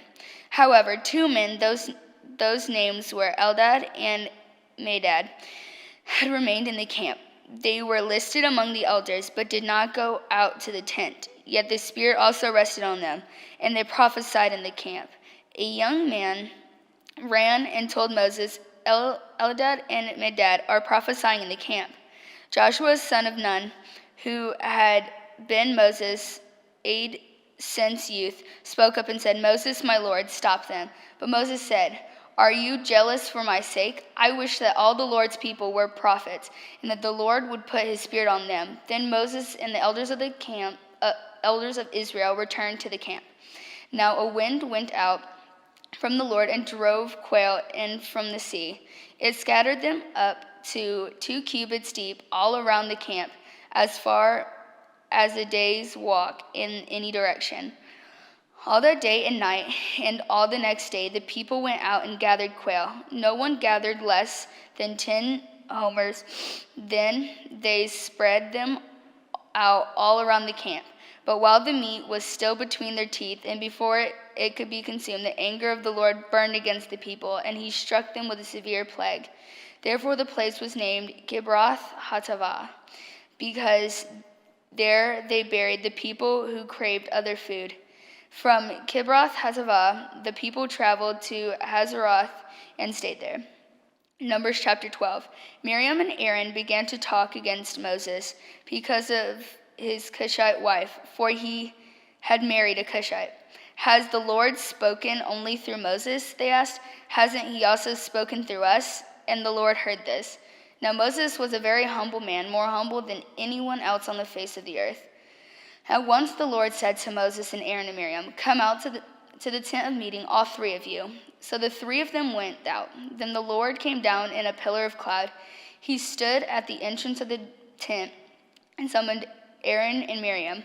When the 2 of them stepped forward, he said, "Listen to my words. When there is a prophet among you, I, the Lord, reveal myself to them in visions. I speak to them in dreams. But this is not true of my servant Moses. He is faithful in all my house. With him I speak face to face, clearly and not in riddles. He sees the form of the Lord. Why then were you not afraid to speak against my servant Moses?" The anger of the Lord burned against them, and he left them. When the cloud lifted from above the tent, Miriam's skin was leprous. It became as white as snow. Aaron turned toward her and saw that she had a defiling skin disease, and he said to Moses, "Please, my Lord, I ask you not to hold it against us the sin we have so foolishly committed. Do not let her be like a stillborn infant coming from its mother's womb, with its flesh have eaten away." So Moses cried out to the Lord, "Please, God, heal her." The Lord replied to Moses, "If her father had spit in her face, would she not have been in disgrace for 7 days? Confine her outside the camp for 7 days. After that, she can be brought back." So Miriam was confined outside the camp for 7 days, and the people did not move on till she was brought back. After that, the people left Hazereth and encamped in the desert of Paran. Numbers 13. The Lord said to Moses, "Send some men to explore the land of Canaan, which I am giving to the Israelites. From each ancestral tribe, send one of the leaders." So at the Lord's command, Moses sent them out from the desert of Paran. All of them were leaders of the Israelites. These are their names. From the tribe of Reuben, Shamaru, son of Zakur. From the tribe of Simeon, Shaphat, son of Hori. From the tribe of Judah, Caleb, son of Jephunneh. From the tribe of Issachar, Igal, son of Joseph. From the tribe of Ephraim, Hoshea, son of Nun. From the tribe of Benjamin, Paliti, son of Raphu. From the tribe of Zebulun, Gadiel, son of Sodi. From the tribe of Manasseh, a tribe of Joseph, Gadi, son of Susi. From the tribe of Dan, Amiel, son of Gamali. From the tribe of Asher, Sethur, son of Michael. From the tribe of Naphtali, Nabi, son of Vashti. From the tribe of Gad, Gul, son of Makai. These are the names of the men Moses sent to explore the land. Moses gave Hoshea, son of Nun, the name Joshua. When Moses sent them to explore Canaan, he said, "Go up through the Negev and go on into the hill country. See what the land is like, and whether the people who live there are strong or weak, few or many. What kind of land do they live in? It is good or bad? What kind of towns do they live in? Are they unwalled or fortified? How is the soil? Is it fertile or poor? Are there trees in it or not? Do your best to bring back some of the fruit of the land. It was the season for the first ripe grapes. So they went up and explored the land from the desert of Zin as far as Rehob toward Lebo Hamath. They went up through the Negev and came to Hebron, where Ahiman, Shishai, and Talmai, the descendants of Anak, lived. Hebron had been built 7 years before Zion in Egypt. When they reached the valley of Eshcol, they cut off a branch bearing a single cluster of grapes.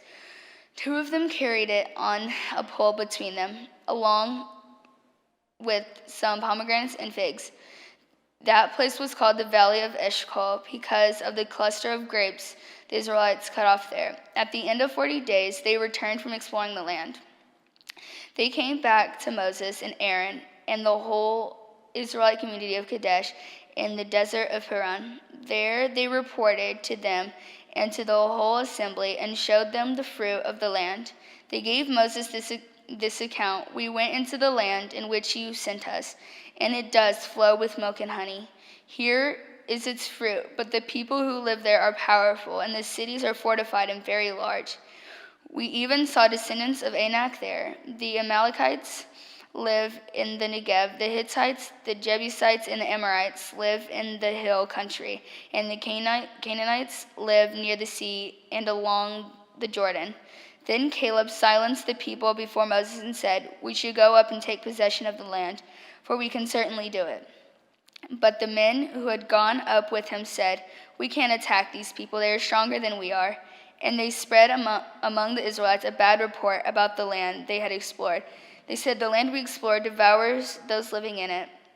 Of the people we saw there are of great size. We saw the Nephilim there, the descendants of Anak come from Nephilim. We seemed like grasshoppers in our own eyes, and we looked the same to them." Numbers 14. That night, all the members of the community raised their voices and wept loud. All the Israelites grumbled against Moses and Aaron, and the whole assembly said to them, if only we had died in Egypt or in this wilderness. Why is the Lord bringing us to a land only to let us fall by the sword? Our wives and children will be taken as plunder. Wouldn't it be better for us to go back to Egypt?" And they said to each other, "We should choose a leader and go back to Egypt." Then Moses and Aaron fell face down in front of the whole Israelite assembly gathered there. Josiah, son of Nun, and Caleb, son of Jephunneh, who were among those who had explored the land, tore their clothes and said to the entire Israelite assembly, "The land we passed through and explored is exceedingly good. If the Lord is pleased with us, he will lead us into that land, a land flowing with milk and honey, and will give it to us. Only do not rebel against the Lord, and do not be afraid of the people of the land, because we will devour them. Their protection is gone, but the Lord is with us. Do not be afraid of them." But the whole assembly talked about stoning them. Then the glory of God appeared in the tent of meeting to all the Israelites. Then the Lord said to Moses, "How long will these people treat me with contempt? How long will they refuse to believe in me, in spite of all the signs I have performed among them? I will strike them down with a plague and destroy them, but I will make you into a nation greater and stronger than they." Moses said to the Lord, "Then the Egyptians will hear about it. By your power you brought these people up from among them, and they will tell the inhabitants of this land about it. They have already heard that you, Lord, are with these people, and that you, Lord, have been seen face to face, that your cloud stays over them, and that you will go before them in a pillar of cloud by day and a pillar of fire by night. If you put all these people to death, leaving none alive, the nations who have heard this report about you will say, 'The Lord was not able to bring these people into the land he promised them on oath, so he slaughtered them in the wilderness.' Now may the Lord's strength be displayed, just as you have declared. The Lord is slow to anger, abounding in love, and forgiving sin, and rebellion. Yet he does not leave the guilty unpunished. He punishes the children for the sin of the parents to the third and fourth generation. In accordance with your great love, forgive the sin of these people, just as you have pardoned them from the time they left Egypt until now. The Lord replied, I have forgiven them, as you asked. Nevertheless, as surely as I live, and as surely as the glory of the Lord fills the whole earth, not one of those who saw my glory and the signs I performed in Egypt and in the wilderness, but who disobeyed me and tested me 10 times, not one of them will ever see the land I promised on oath to their ancestors. No one has treated me with contempt will ever see it. But because my servant Caleb has a different spirit and follows me wholeheartedly, I will bring him into the land he went to, and his descendants will inherit it. Since the Amalekites and the Canaanites are living in the valleys, turn back tomorrow and set out toward the desert along the route to the Red Sea. The Lord said to Moses and Aaron, how long will the wicked community grumble against me?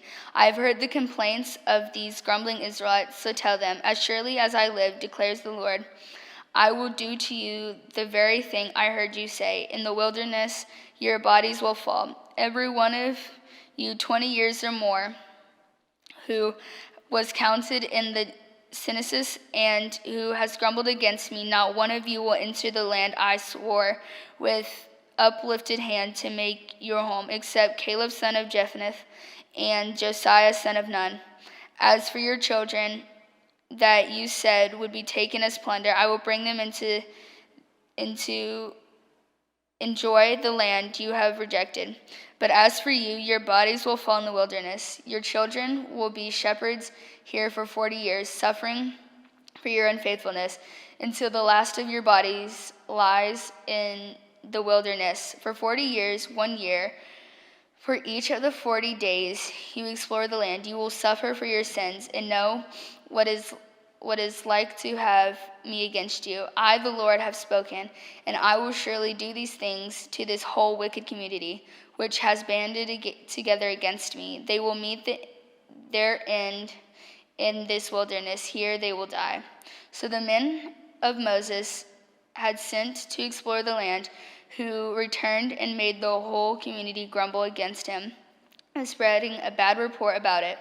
These men who were responsible for spreading the bad report about the land were struck down and died of a plague before the Lord. Of the men who went to explore the land, only Joshua son of Nun and Caleb son of Jephunneh survived. When Moses reported this to the Israelites, they mourned bitterly. Early the next morning, they set out for the highest point in the hill country, saying, now we are ready to go up to the land the Lord promised. Surely we have sinned. But Moses said, why are you disobeying the Lord's command? They will not succeed. Do not go up, because the Lord is not with you. You will be defeated by your enemies. For the Amalekites and the Canaanites will face you there, because you have turned away from the Lord. He will not be with you, and you will fall by the sword. Nevertheless, in their presumption, they went up toward the highest point of the hill country. Through neither Moses nor the ark of the Lord's covenant moved from the camp. When the Amalekites and the Canaanites who lived in that country came down and attacked them and beat them down all the way to Hormah. Numbers 15, chapter 15.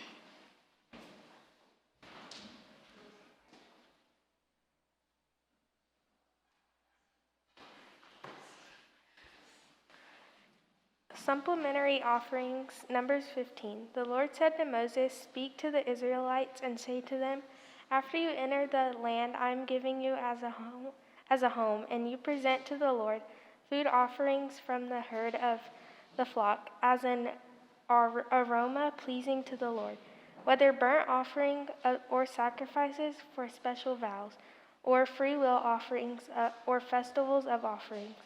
Then the person who brings an offering shall present to the Lord a grain offering of 1/10 of an ephah of the finest flour mixed with 1/4 of hin of olive oil, With each lamb for the burnt offering or the sacrifice, prepared a quarter of a hin of wine as a drink offering. With the ram, prepare a grain offering of 2/10 of an ephah of the finest flour mixed with a third of hin of olive oil and a third of hin wine as a drink of offering. Offer it as an aroma pleasing to the Lord. When you prepare a young bull as a burnt offering or sacrifice for a special vow or a fellowship offering to the Lord, bring with the bull a grain offering of 3/10 of an ephah of the finest flour mixed with half a hin of olive oil, and also bring half of hin of wine as a drink offering. This will be a food offering and aroma pleasing to the Lord. Each bull or ram, each lamb or young goat is to be prepared in this manner. Do this for each one, for as many as you prepare. Everyone who is native born must do these things in this way when they present a food offering as an aroma pleasing to the Lord. For the generations to come, whenever a foreign or anyone else living among you presents a food offering as an aroma pleasing to the Lord, they must do exactly as you do. The community is to have the same rules for you, and for the regioner residing among you. This is a lasting ordinance for the generations to come. You and the foreigners shall be the same before the Lord. The same laws and regulations will apply both to you and to the foreigners residing among you. The Lord said to Moses, "Speak to the Israelites and say to them, when you enter the land to which I am taking you, and you eat the food of the land, present a portion as an offering to the Lord. Present a loaf from the first of your ground meal and present it as an offering from the threshing floor. Throughout the generations to come, you are to give this offering to the Lord from the first of your ground meal. Offerings for unintentional sins. Now, if you as a community unintentionally fail to keep any of these commands the Lord gave Moses, any of the Lord's command to you, though through him from the day the Lord gave them, and continuing through the generations to come. And if this is done unintentionally without the community being aware of it, then the whole community is to offer a young bull for a burnt offering as an aroma pleasing to the Lord, along with its prescribed grain offering and drink offering, a male goat for a sin offering. The priest is to make an atonement for the whole Israelite community, and then they will be given, for it was not intentional, and they have presented to the Lord for their wrong a food offering and a sin offering. The whole Israelite community and the foreigners residing among them will be forgiven, because all the people were involved in the unintentional wrong. But if just one person sins unintentionally, that person must bring a year-old female goat for a sin offering. The priest is to make atonement before the Lord for the only one erred by sinning unintentionally, and when atonement has been made, that person will be forgiven. One and the same law applies to everyone who sins unintentionally, whether a native-born Israelite or a foreigner residing among you. But anyone who sins definitely, whether native-born or foreigners, blasphemes the Lord and must be cut off from the people of Israel, because they have despised the Lord's word and broken his commands. They must surely be cut off. Their guilt remains on them." The Sabbath breaker put to death. While the Israelites were in the wilderness, a man was found gathering food on the Sabbath day. Those who found him gathering wood brought to him Moses and Aaron and the whole assembly, and they kept him in custody, because it was not clear what should be done to him. Then the Lord said to Moses, "The man must die. The whole assembly must stone him outside the camp." So the assembly took him outside the camp and stoned him to death. as the Lord commanded Moses. Tassels on garments. The Lord said to Moses, "Speak to the Israelites and say to them, throughout the generations to come, you are to make tassels on the corners of your garments with a blue cord on each tassel. You will have these tassels to look at, and so you will remember all the commands of the Lord, that you may obey them and not prostitute yourselves by chasing after the lust of your own hearts and eyes. Then you will remember to obey all my commands and will be consecrated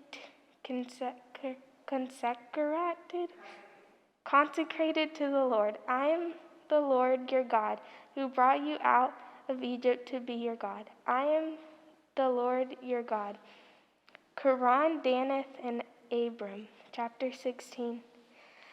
Quran, son of Ezra, the son of Kohath, the son of Levi, and certain Reubenites, Danath and Arabiam, son of Elba, and On, son of Peleth, became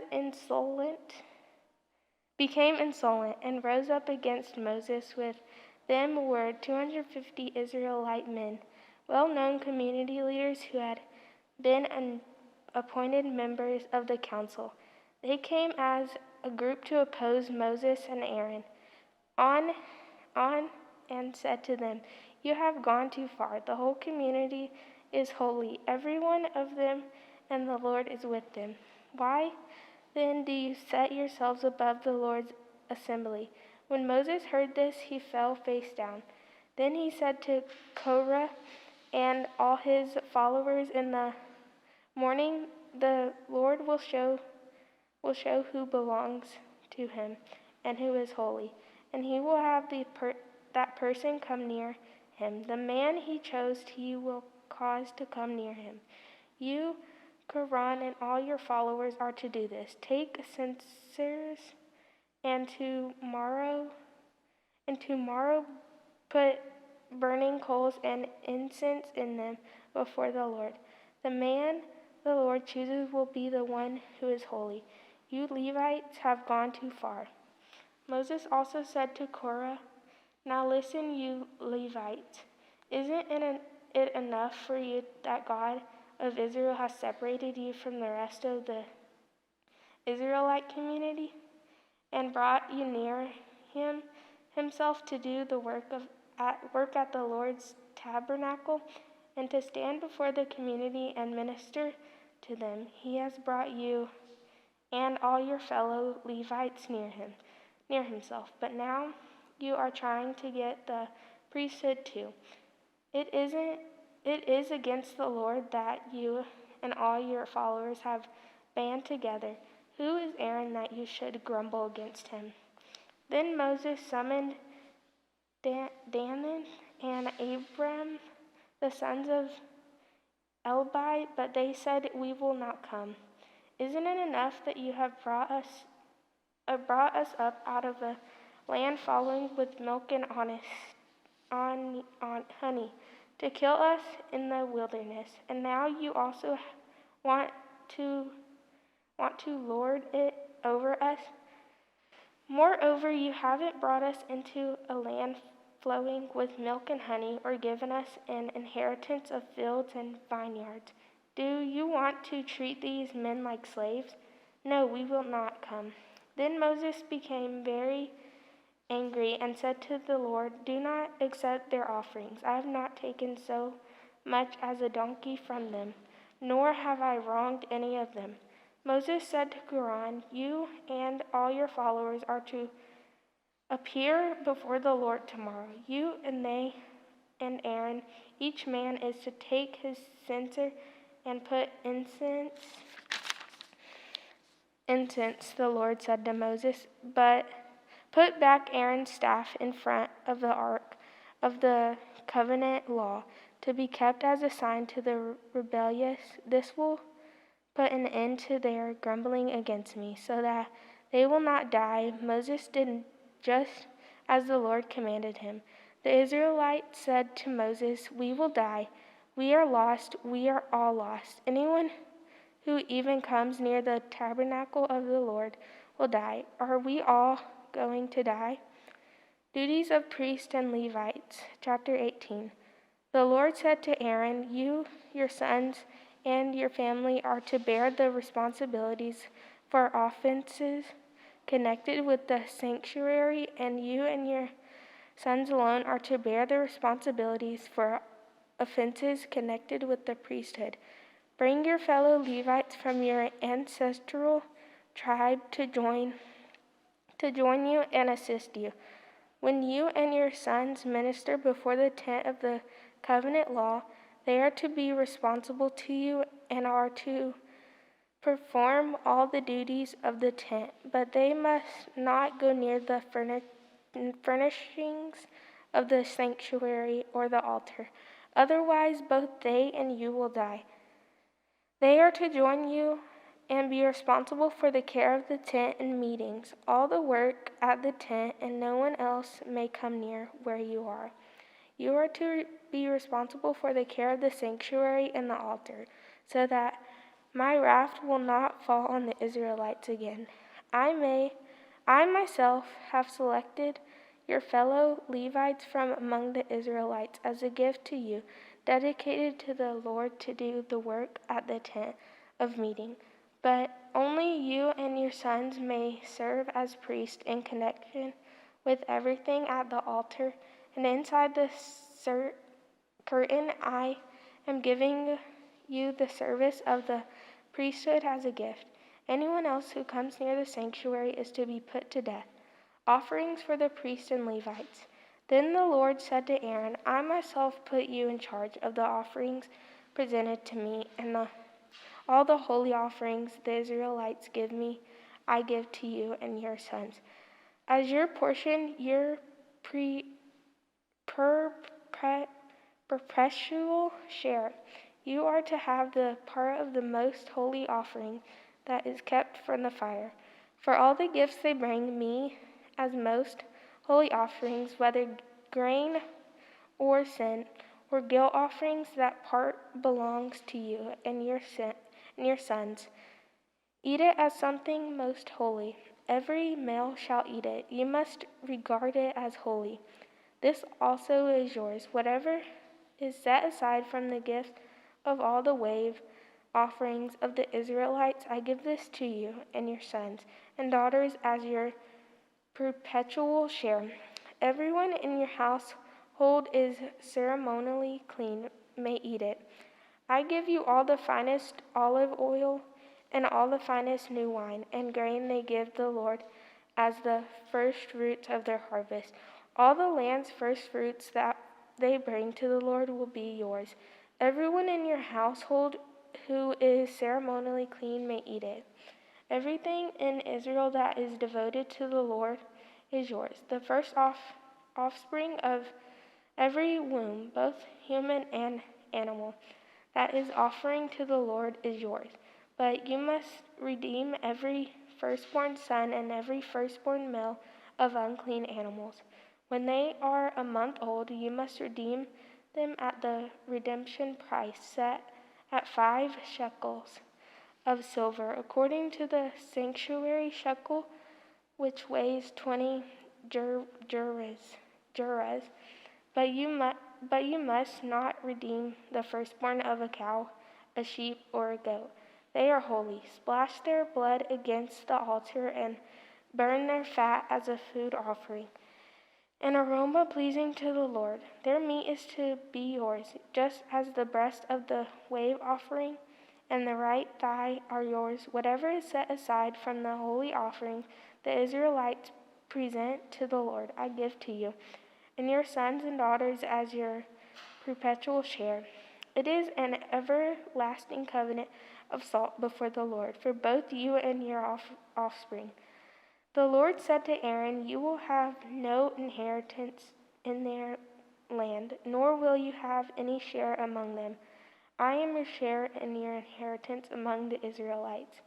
I give to you the Levites, all the tithes in Israel, as their inheritance in return for the work they do while serving at the tent of the meeting. From now on, the Israelites must not go near the tent of meetings, or they will bear the consequences of their sin and will die. It is the Levites who are to do the work at the tent of meeting and bear the responsibilities for an offense they commit against it. This is a lasting ordinance for the generations to come. They will receive no inheritance among the Israelites. Instead, I give to the Levites as their inheritance the tithes that the Israelites present as an offering to the Lord.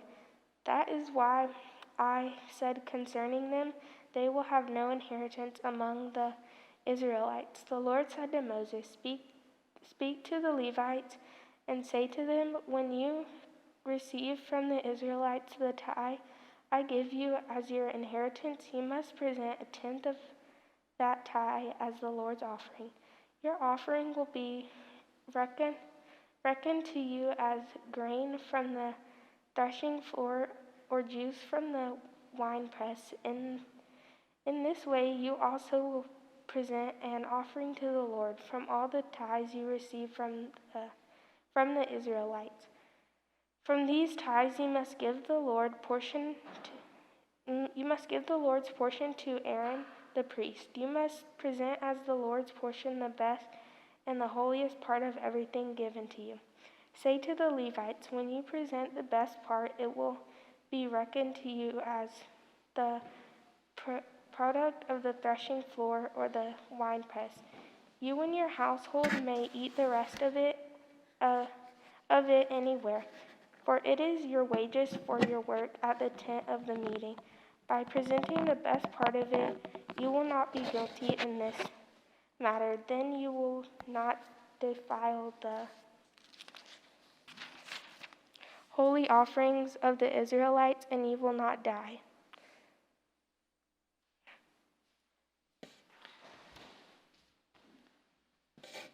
Numbers chapter 19. The Lord said to Moses and Aaron, This is a requirement of the law that the Lord has commanded.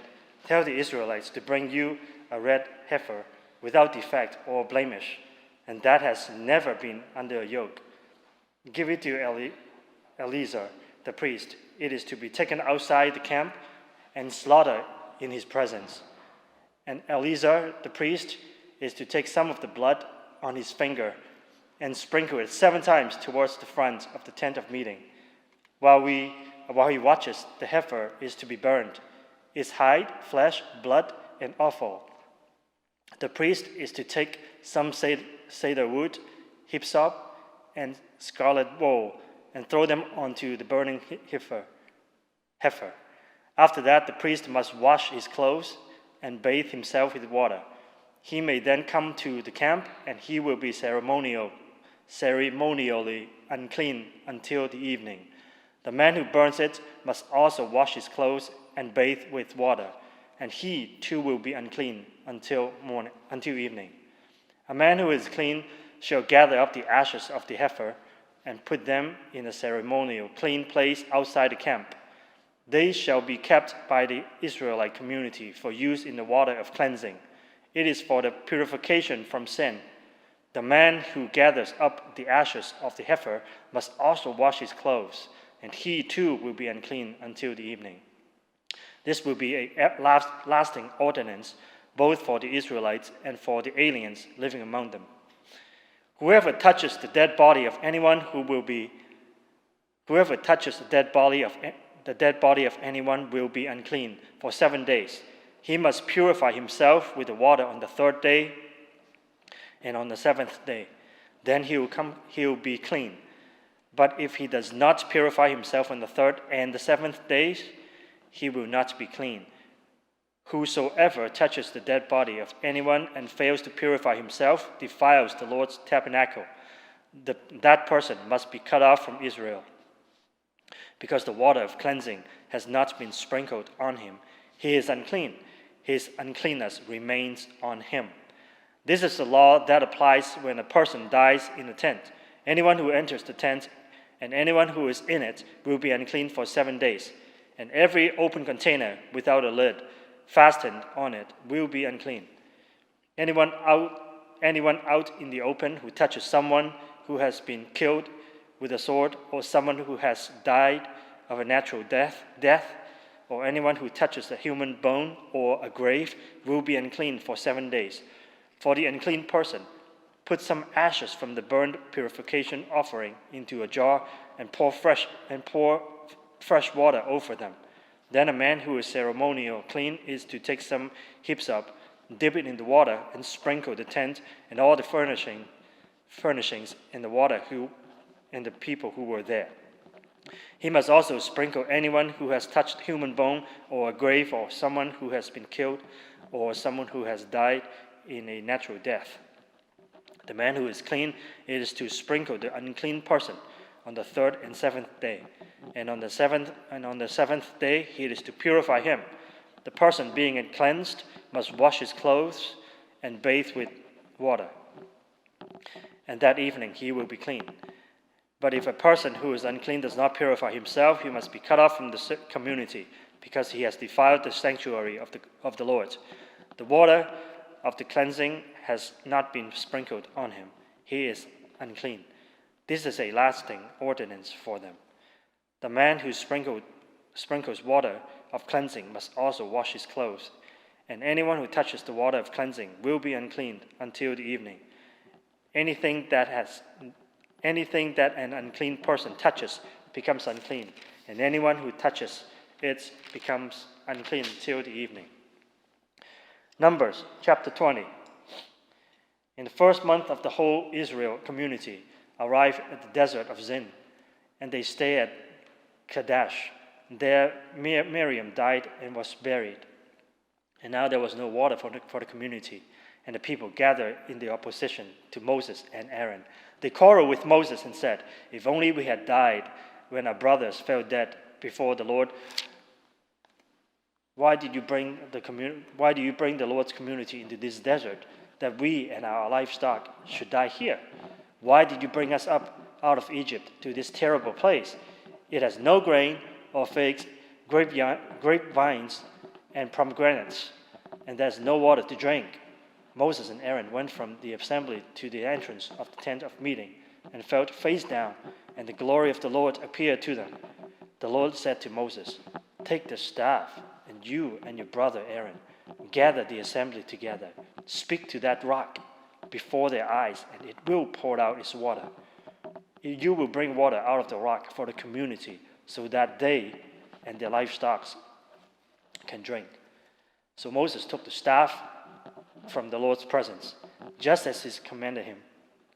He and Aaron gathered the assembly together in front of the rock, and Moses said to them, "Listen, you rebels, must we bring you water out of this rock?" Then Moses raised his arm and struck the rock twice with his staff. Water gushed out, and the community and the livestock drank. But the Lord said to Moses and Aaron, "Because you did not trust in me enough to honor me as a holy in the sight of the Israelites, you will not bring this community into the land I give them." These were the waters of Meribah, where the Israelites quarreled with the Lord, where he showed himself holy among them. Moses sent messengers from Kadesh to the king of Edom, saying, "This is what your brother Israel said. You know about all the hardships that have come upon us. Our forefathers went down into Egypt, and we lived there many years, and the Egyptians mistreated us and our fathers. But when we cried out to the Lord, he heard our cry, and he sent an angel and brought us out of Egypt. Now we're here at Kadesh, a town on the edge of your territory. Please let us pass through your country. We will not go through any field or vineyard or drink water from any well.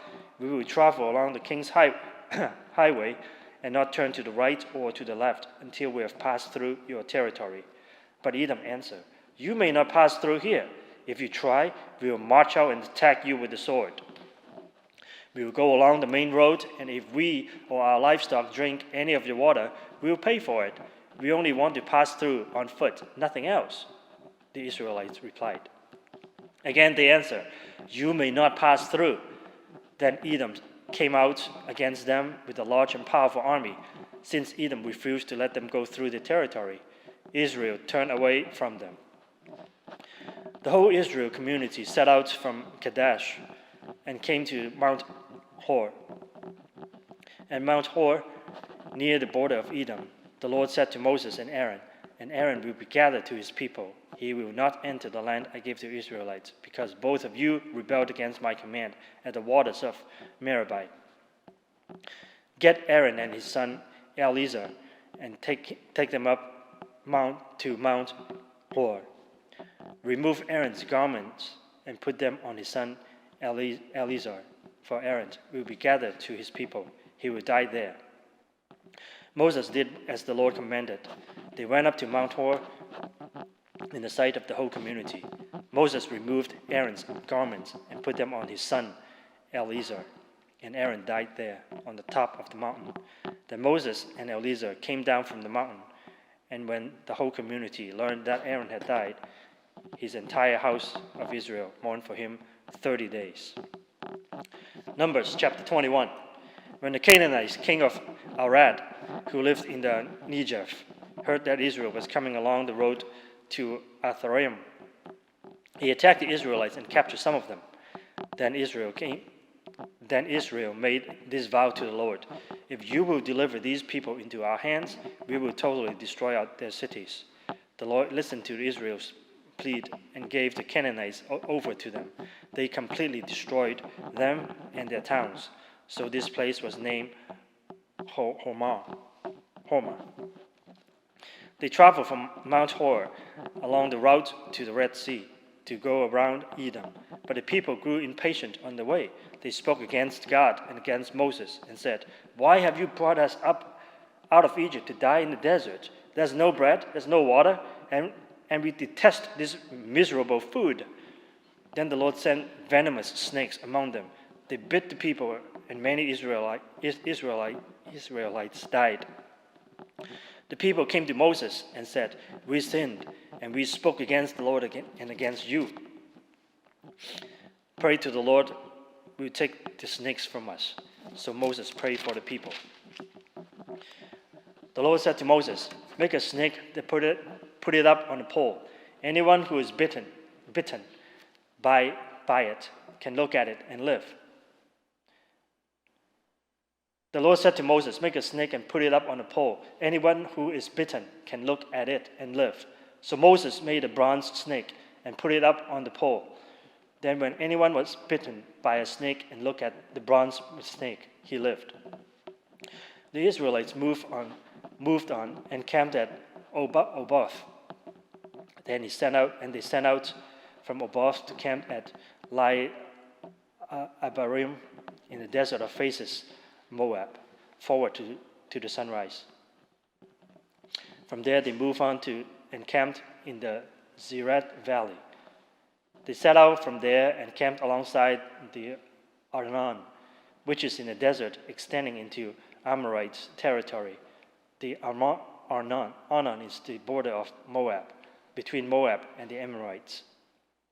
That is why the book of Wars of the Lord says, "We have in Sophai and the ravens, and Arnon and the slopes of the ravens, that leads to the site of Ar, and lie along the border of Moab." From there they continue on to Beer. The well there, the Lord said to Moses, "Gather the people together, and I will give them water." Then Israel sang a song, "Spring up a well, sing about it, about the well that princes dug." And the nobles of the people sang, the nobles of the scepters and staffs. Then they went from the desert to Mattanah, from Mattanah to Nahaliel, from Nahaliel to Bamoth, and from Bamoth to the valley in Moab, where the top of the Pisgah overlooks the wasteland. Israel sent messengers to say to Sihon, king of Amorites, "Let us pass through your country. We will not turn aside into any field or vineyard or drink water from any well. We will travel along the king's highway until we have passed through your territory." But Sihon would not let Israel pass through his territory. He mustered his entire army and marched out into the desert against Israel. When he reached Jahaz, he fought with Israel. Israel, however, put him to the sword and took over his land, and from Arnon to Jabbok, but only as far as Ammonites, because their borders was fortified. Israel captured all the cities of Amorites and occupied them, including Heshbon and all its surrounding settlements. Heshbon was the city of Sihon, king of Amorites, who had fought against the former king of Moab and had taken from him all his land as far as Arnon. This is why the poets say, "Come to Heshbon and let it be rebuilt. Let Sihon city be restored. Fire went out from Heshbon, a blaze from the city of Sihon. It consumed Ar of Moab, the citizens of Arnon's heights. Woe to you, O Moab!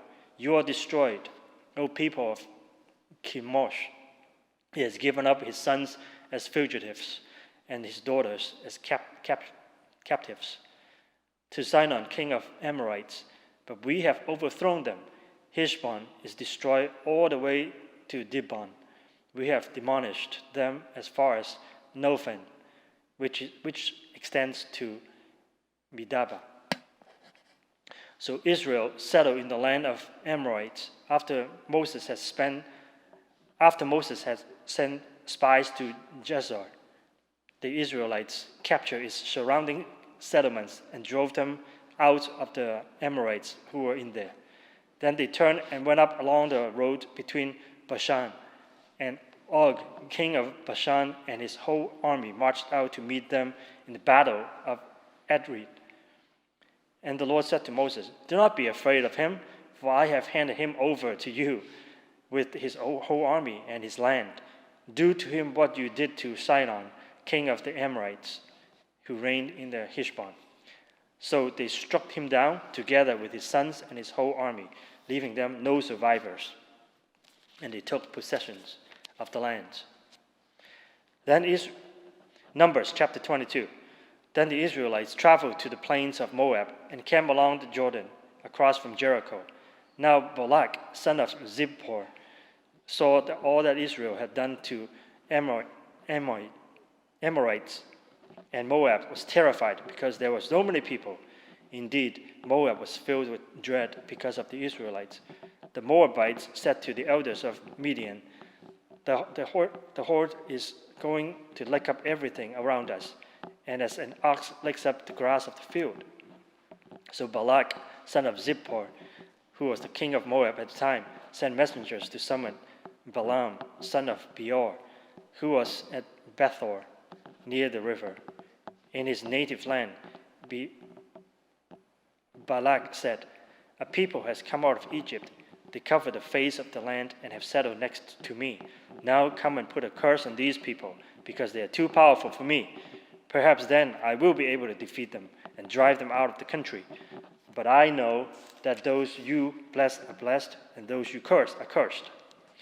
The elders of Moab and Midian left, taking with them the fee for divination. When they came to Balaam, they told him what the Balak had said. "Spend the night there," Balaam said to them. "I will bring you back the answer the Lord gives me." So the Moabite prince stayed with him. God came to Balaam and said, "Who are these men with you?" Balaam said to God, "Balak, son of Zippor, king of Moab, send me this message. A people that has come out of Egypt covers the face of their land. Now come and put a curse on them for me. Perhaps then I will be able to fight them and drive them away." But God said to Balaam, "Do not go with them. You must not put a curse on those people, because they are blessed." The next morning, Balaam got up and said to Balak's princes, "Go back to your own country, for the Lord has refused to let me go with you." So the Moabites' prince returned to Balak and said, "Balaam refused to come with us." Then Balak sent other princes, more numerous and more distinguished than the first. They came to Balaam and said, "This is what Balak, son of Zippor, says. Do not let anything keep you from coming to me, because I will reward you handsomely and do whatever you ask or whatever you say. Come and put a curse on these people for me." But Balaam answered them, "Even if Balak gave me his palace filled with silver and gold, I could not do anything great or small to go beyond the commandment of the Lord my God. Now stay here tonight, as the others did, and I will find out what else the Lord will tell me." That night, God came to Balaam and said to him, "Since these men have come to summon you, go with them, but do only what I tell you." So Balaam got up in the morning and saddled his donkey and went with the prince of Moab. But God was very angry when he went. And the angel of the Lord stood in the road to oppose him. Balaam was riding on his donkey, and his 2 servants were with him. When the donkey saw the angel of the Lord standing on the road and drawn sword in his hand, she turned off the road into a field. Balaam beat her to get her back to the road.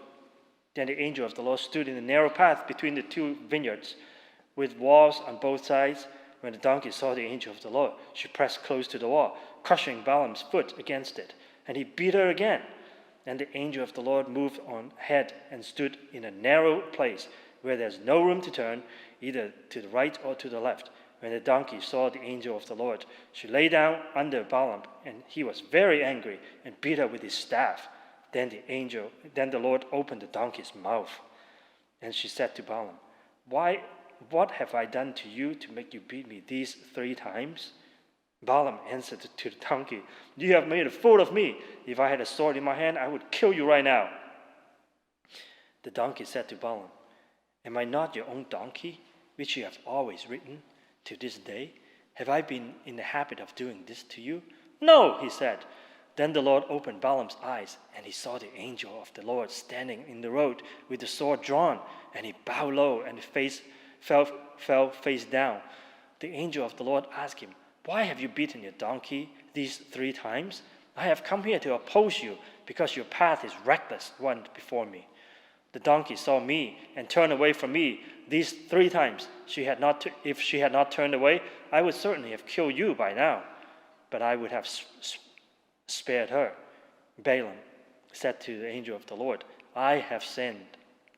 I did not realize that you were standing in the road to oppose me. Now, if you are displeased, I will go back." The angel of the Lord said to Balaam, Go with the men, but speak only what I tell you." So Balaam went with the prince to Balak. When Balak heard that Balaam was coming, he went out to meet him at the Moabite town on the Arnon border, at the edge of his territory. Balak said to Balaam, "Did I not send you an urgent summons? Why didn't you come to me? Am I really not able to reward you?" "Well, I have come to you now," Balaam replied. "But can I say just anything? I must speak only what God puts in my mouth."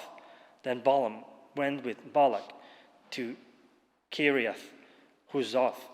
Balak sacrificed cattle and sheep and gave some to Balaam and the prince who were with him. The next morning, Balak took Balaam up to the Bamoth Baal, and from there he saw part of the people.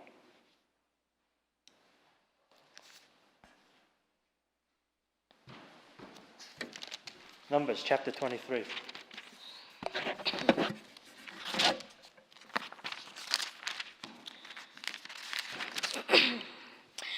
Balaam said, "Build me 7 altars here, and prepare 7 bulls and 7 rams for me." Balak did as Balaam said, and the 2 of them offered a bull and a ram on each altar. Then Balaam said to Balak, "Stay here beside your offering while I go aside. Perhaps the Lord will come to meet with me. Whatever he reveals to me, I will tell you." Then he went off to a barren height. God met with him, and Balaam said, "I have prepared 7 altars, and on each altar I have offered a bull and a ram." The Lord put a word in Balaam's mouth and said, "Go back to Balak and give him this word."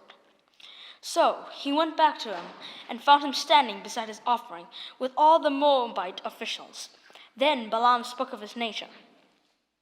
Then Balaam spoke of his message. Balak brought me from Aram, the king of Moab, from the eastern mountains. Come, he said, curse Job for me. Come, denounce Israel. How can I curse those whom God has not cursed?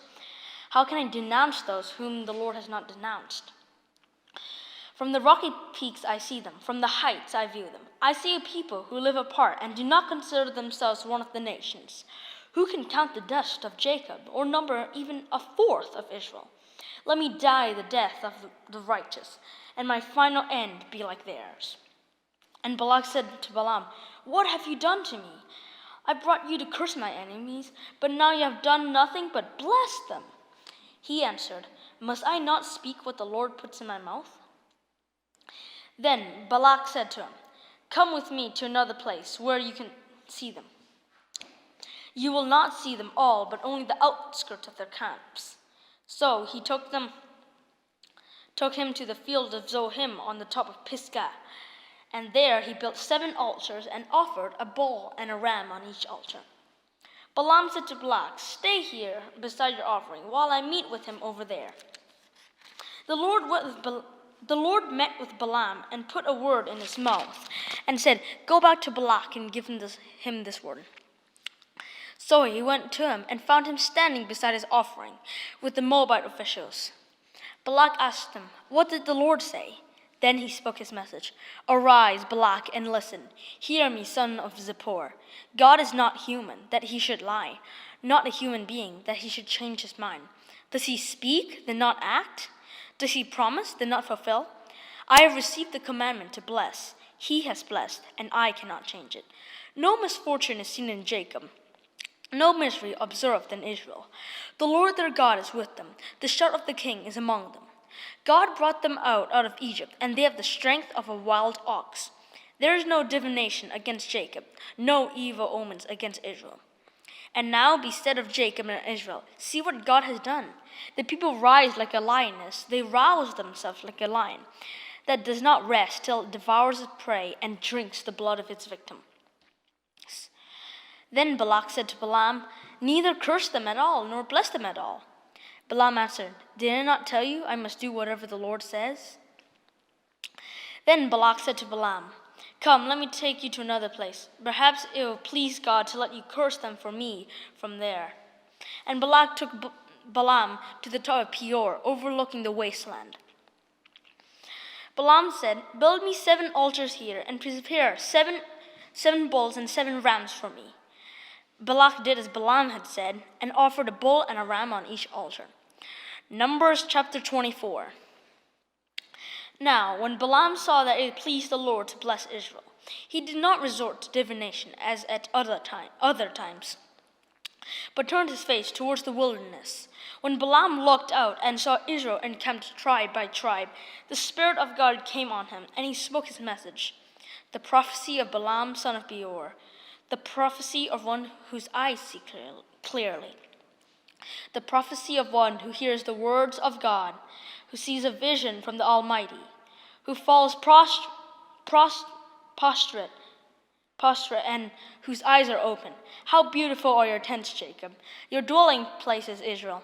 Like valleys they spread out, like gardens beside a river, like aloes planted by the Lord, like cedars beside the water. Water will flow from their buckets. Their seed will have abundant water. Their king will be greater than Agag. Their kingdom will be exalted. God brought them out of Egypt. They have the strength of a wild ox. They devour hostile nations and break their bones in pieces, and with arrows they pierce them. Like a lion they crouch down and lie down. Like a lioness, who dares to rouse them? May those who bless you be blessed, and those who curse you be cursed. Then Balaam's anger burned against Balaam. He struck his hands together and said to him, I summoned you to curse my enemies, but you have blessed them these 3 times. Now leave at once and go home. I said that I would reward you handsomely, but the Lord has kept you from being rewarded. Balaam answered Balak, Did I not tell the messengers you sent me? Even if Balak gave me all the silver and gold in his palace, I cannot do anything of my own accord, good or bad, to go beyond the command of the Lord. And I must say only what the Lord says. Now I am going back to my people, but come, let me warn you of what this people will do to your people in the days to come. Then he spoke his message, the prophecy of Balaam son of Beor, the prophecy of one whose eyes see clearly, the prophecy of one who hears the words of God, who has the knowledge from the Most High, who sees a vision from the Almighty, who falls prostrate and whose eyes are opened. I see him now, but not now. I behold him, but not near. A star will come out of Jacob. A scepter will rise out of Israel. He will crush the foreheads of Moab, the skulls of all the people of Sheth. Edom will be conquered.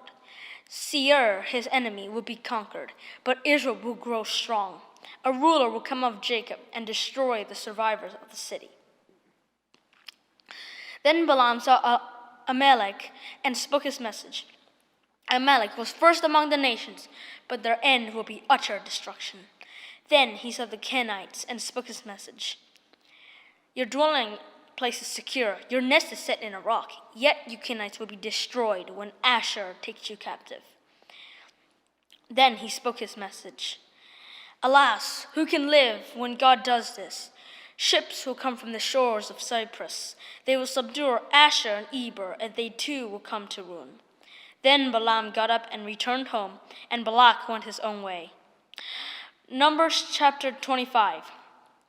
While Israel was staying in Shittim, the men began to indulge in sexual immorality with Moabite women, who invited them to sacrifices to their gods.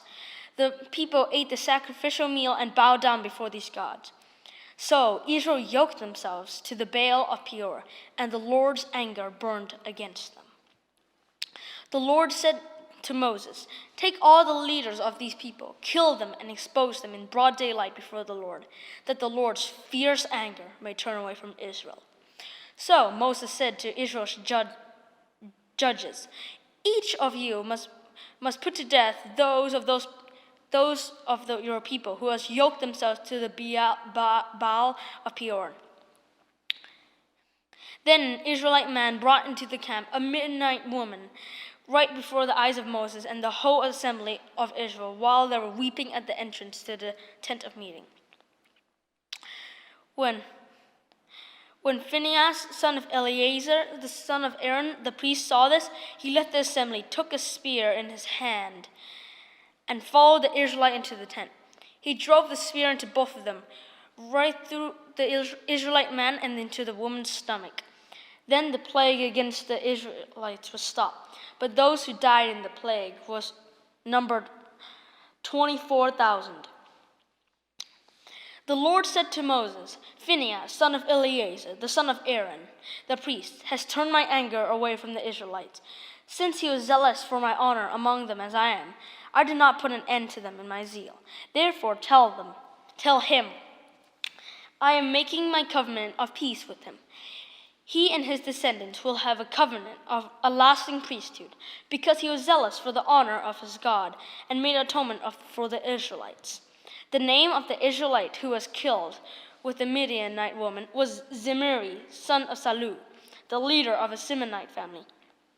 And the name of the Midianite woman who was put to death was Kozobi, daughter of Zur, a tribal chief of a Midianite family. The Lord said to Moses, "Treat the Midianites as enemies and kill them. They treated you as enemies when they deceived you in the Peor incident involving their sister Cosbi, the daughter of a Midianite leader, the woman who was killed when the plague came as a result of that incident." Numbers chapter 26. After the plague, the Lord said to Moses and Eleazar, the son of Aaron, the priest, "Take a census of the whole Israelite community by families, all those 20 years old or more who were able to serve in the armies of Israel."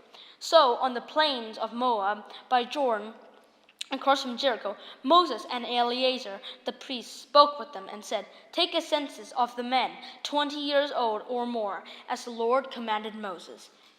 These were the Israelites who came out of Egypt, the descendants of Reuben. The firstborn of Israel were through Hanok, the Hanokite clan, through Palu, the Paluite clan, through Hezron, the Hezronite clan, through Carmi, the Carmite clan. These were the clans of Reuben. Those numbered were 43,730. The sons of Palu were Eliab. The sons of Eliab were Nemuel, Dathan, and Abiram. The same Dathan and Abiram were the community officials who rebelled against Moses and Aaron and were among Korah's followers when they rebelled against the Lord. The earth swallowed up his mouth. The earth opened its mouth and swallowed them along with Korah, whose followers died when the fire devoured 250 men. They served as a warning sign. The line of Korah, however, did not die out. The descendants of Simeon by their clans were through Nemuelite clan, through Jamin, the Jaminite clan, through Jahin, the Jachinite clan, through Zerah, the Zerahite clan, through Zahu, the Shahulite clan. These were the clans of Simeon, those who were numbered 22,200. The descendants of Gad by their clans were through Zephon, the Zephonite clan, through Haggai, the Haggite clan, through Shuni, the Shunite clan, through Ozni, the Oznite clan, through Erdi, the Erite clan, through Ordi, the Orite clan, through Ariel, the Arielite clan. These were the clans of Gad. Those numbered were 40,500. Er and Onan were the sons of Judah, but they died in Canaan. The descendants of Judah by their clans were through Shelah, the Shelite clan, through Perez, the Perezite clan, through Zerah, the Zerite clan. The descendants of Perez were through Hezron, the Hezronite clan, through Hamul, the Hamulite clan. These were the clans of Judah. Those numbered 76,500. The descendants of Issachar by their clans were through Tola, the Tolite clan, through Pua, the Pualite clan, through Jashub, the Jashub clan, through Shimron, Shimronite clan. These were the clans of Issachar. Those numbered were 64,300. The descendants of Zebulun by their clans were through Sered clan, Seredite clan, through Elon, the Elonite clan, through Jahil, the Jahilite clan. These were the clans of Zebulun. Those numbered were 60,500. The descendants of Joseph by their clans through Manasseh and Ephraim were the descendants of Manasseh through Machir, the Machirite clan. Machir was the father of Gilead. Through Gilead, the Gileadite clan. These were the descendants of Gilead.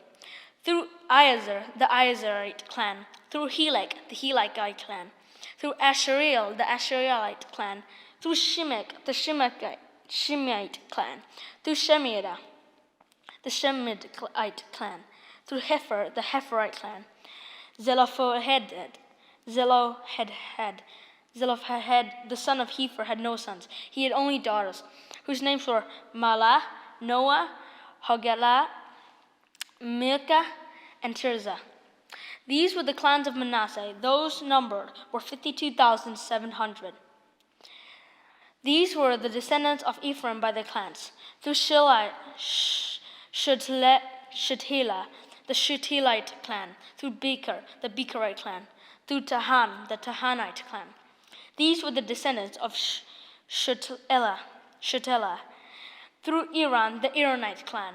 These were the clans of Ephraim. Those numbered were 32,500. These were the descendants of Joseph by their clans. The descendants of Benjamin by their clans were through Bela, the Belite clan, through Ashbel, the Ashbelite clan, through Ahiram, the Ahiramite clan, through Shubham, the Shubhamite clan, through Hufam, the Hufhamite clan. The descendants of Bela through Ard and Naaman were through Ard, the Ardite clan, through Naaman, the Naamite clan.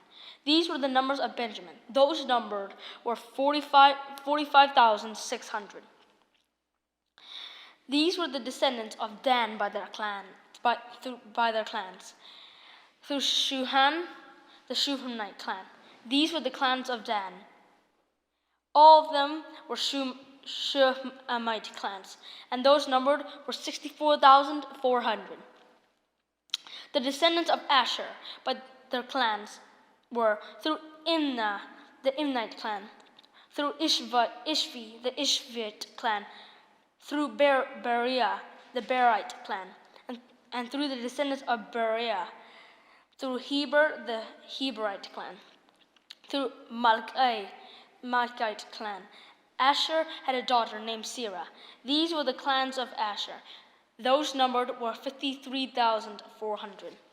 The descendants of Naphtali by their clans were through Jahiel, the Jahielite clan, through Guni, the Gunite clan, through Jezer, the Jezreelite clan, through Shillem, the Shilmite clan.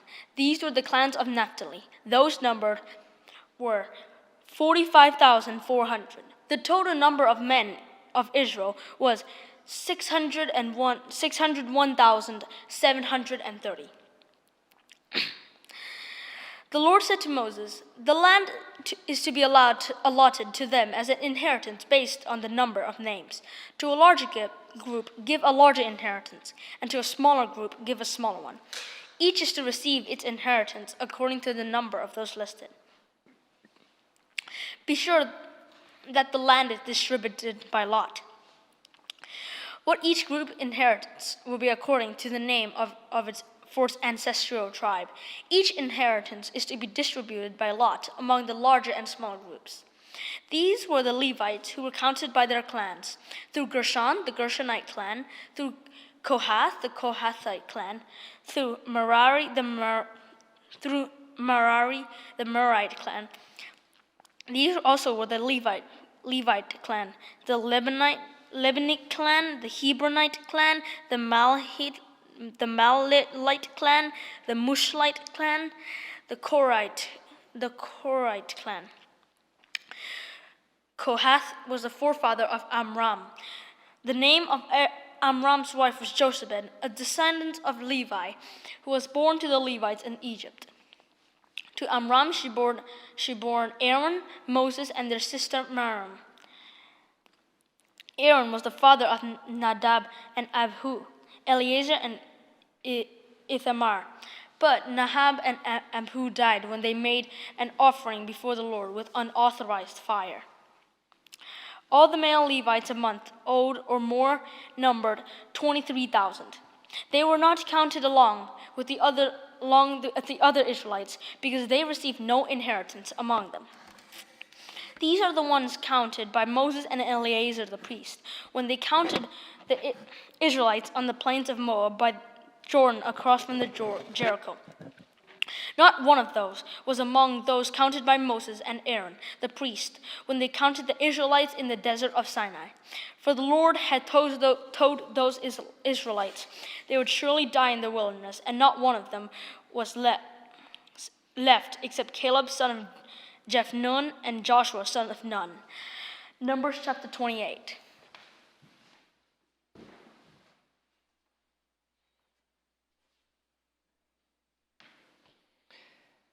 Numbers chapter 27. The daughters of Zelophehad, son of Hepher, the son of Gilead, the son of Machir, the son of Manasseh, belonged to the clans of Manasseh, son of Joseph.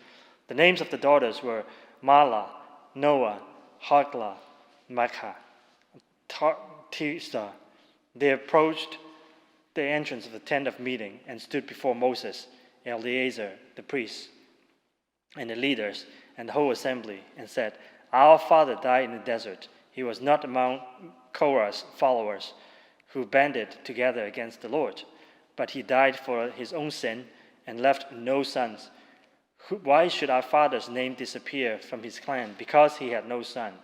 Give us property among our father's relatives." So Moses brought their case before the Lord, and the Lord said to him, "What Zelophehad's daughters are saying is right. You must certainly give them property as an inheritance among their father's relatives, and turn their father's inheritance over to them. Say to the Israelites, if a man dies and leaves no son, turn to his inheritance over to his daughter. If he has no daughter, give his inheritance to his brothers. If he has no brothers, give his inheritance to his father's brothers. If his father had no brothers, give his inheritance to the nearest relative in his clan, that he may possess it. This is to be legal requirements for the Israelites, as the Lord commanded Moses. Then the Lord said to Moses, go up this mountain in the Abarim range and see the land I have given the Israelites. After you have seen it, you too will be gathered to your people, as your brother Aaron was. For when the community rebelled at the waters in the desert of Zin, both of you disobeyed my command and honored me as holy before their eyes. These were the waters of Meribah Kadesh in the desert of Zin. Moses said to the Lord, may the Lord, the God of the spirits of all mankind, appoint a man over this community to go out and come in before them, one who will lead them out and bring them in, so the Lord's people will not be like sheep without a shepherd. So the Lord said to Moses, take Joshua, son of Nun, a man in whom is the Spirit, and lay your hand on him. Have him stand before Eleazar, the priest, and the entire assembly, and commission him in their presence. Give him some of your authority, so the whole Israelite community will obey him. He is to stand before Eleazar, the priest, who will obtain decisions for him by inquiring of the Urim before the Lord. And his command, he and his entire community of the Israelites would go out, and at his command they will come in. Moses did as the Lord commanded him. He took Joshua and had him stand before Eleazar the priest and the whole assembly. Then he laid his hands on him and commissioned him, and as the Lord instructed through Moses. Numbers chapter 28. The Lord said to Moses, give this command to the Israelites and say to them, see that you present to me at the appointed time the food for my offering made by fire, as an aroma pleasing to me. Say to them, this is the offering made by fire, that you are to present to the Lord 2 lambs a year old without defect, as a regular burnt offering each day. Prepare 1 lamb in the morning and the other at twilight, together with grain offering of 1/10 of an ephah of fine flour mixed with 1/4 of hin of oil from pressed olives. This is the regular burnt offering institute at Mount Sinai as the pleasing aroma, an offering made to the Lord by fire. The accompanying drink offering is to be 1/4 of hin of fermented drink with each lamb. Pour out the drink offering to the Lord at the sanctuary. Prepare the 2nd lamb at twilight, along with the same kind of grain offering and drink offering that you prepare in the morning. This is an offering made by fire, an aroma pleasing to the Lord. On the Sabbath day, make an offering of 2 lambs, a year old without defect, together with his drink offering, and a grain offering of 2/10 of an ephah of fine flour mixed with oil. This is the burnt offering for every Sabbath, in addition to the regular burnt offering and his drink offering. On the 1st of every month, present to the Lord the burnt offering of the 2 young bulls, 1 ram, and 7 male lambs a year old, and all without defect. With each bull there is to be a grain offering of the 3/10 of an ephah of fine flour mixed with oil.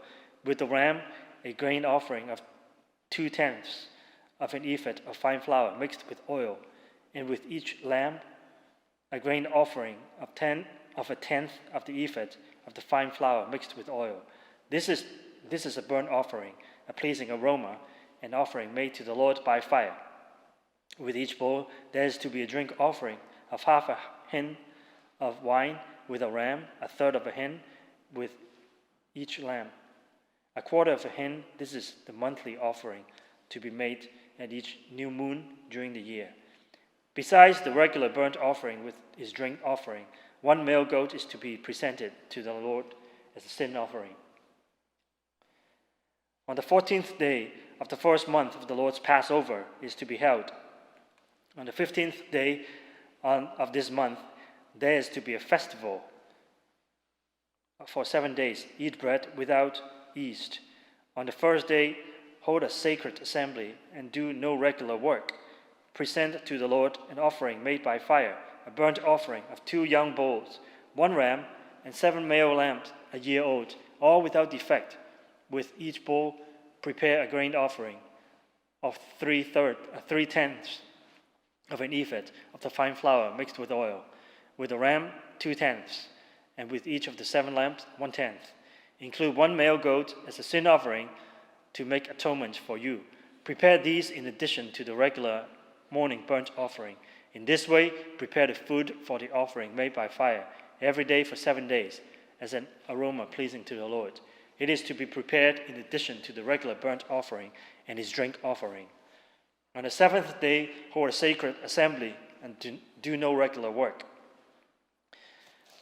On the day of first fruits, when you present to the Lord an offering of new grain during the Feast of Weeks, hold a sacred assembly and do not do any regular work. Present a burnt offering of 2 young bulls, 1 ram, and 7 male lambs a year old as an aroma pleasing to the Lord. With each bull there is to be a grain offering of 3/10 of an ephah of fine flour mixed with oil. With the ram, 2/10, and with each of the 7 lambs, 1/10. Include 1 male goat to make atonement for you. Prepare these together with the drink offerings in addition to the regular burnt offering and his grain offering. Be sure the animals are all without defect. Numbers chapter 29. On the first day of the 7th month, hold a sacred assembly and do no regular work.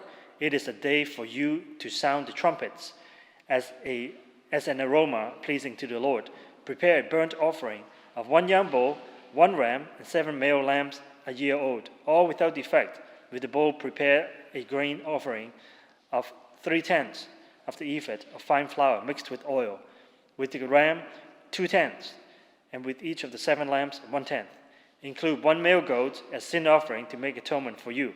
These are in addition to the monthly and daily burnt offerings with their grain offerings and drink offerings as specified.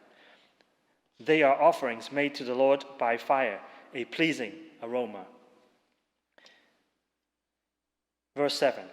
On the 10th day of this 7th month, hold a sacred assembly. You must deny yourselves and do no work.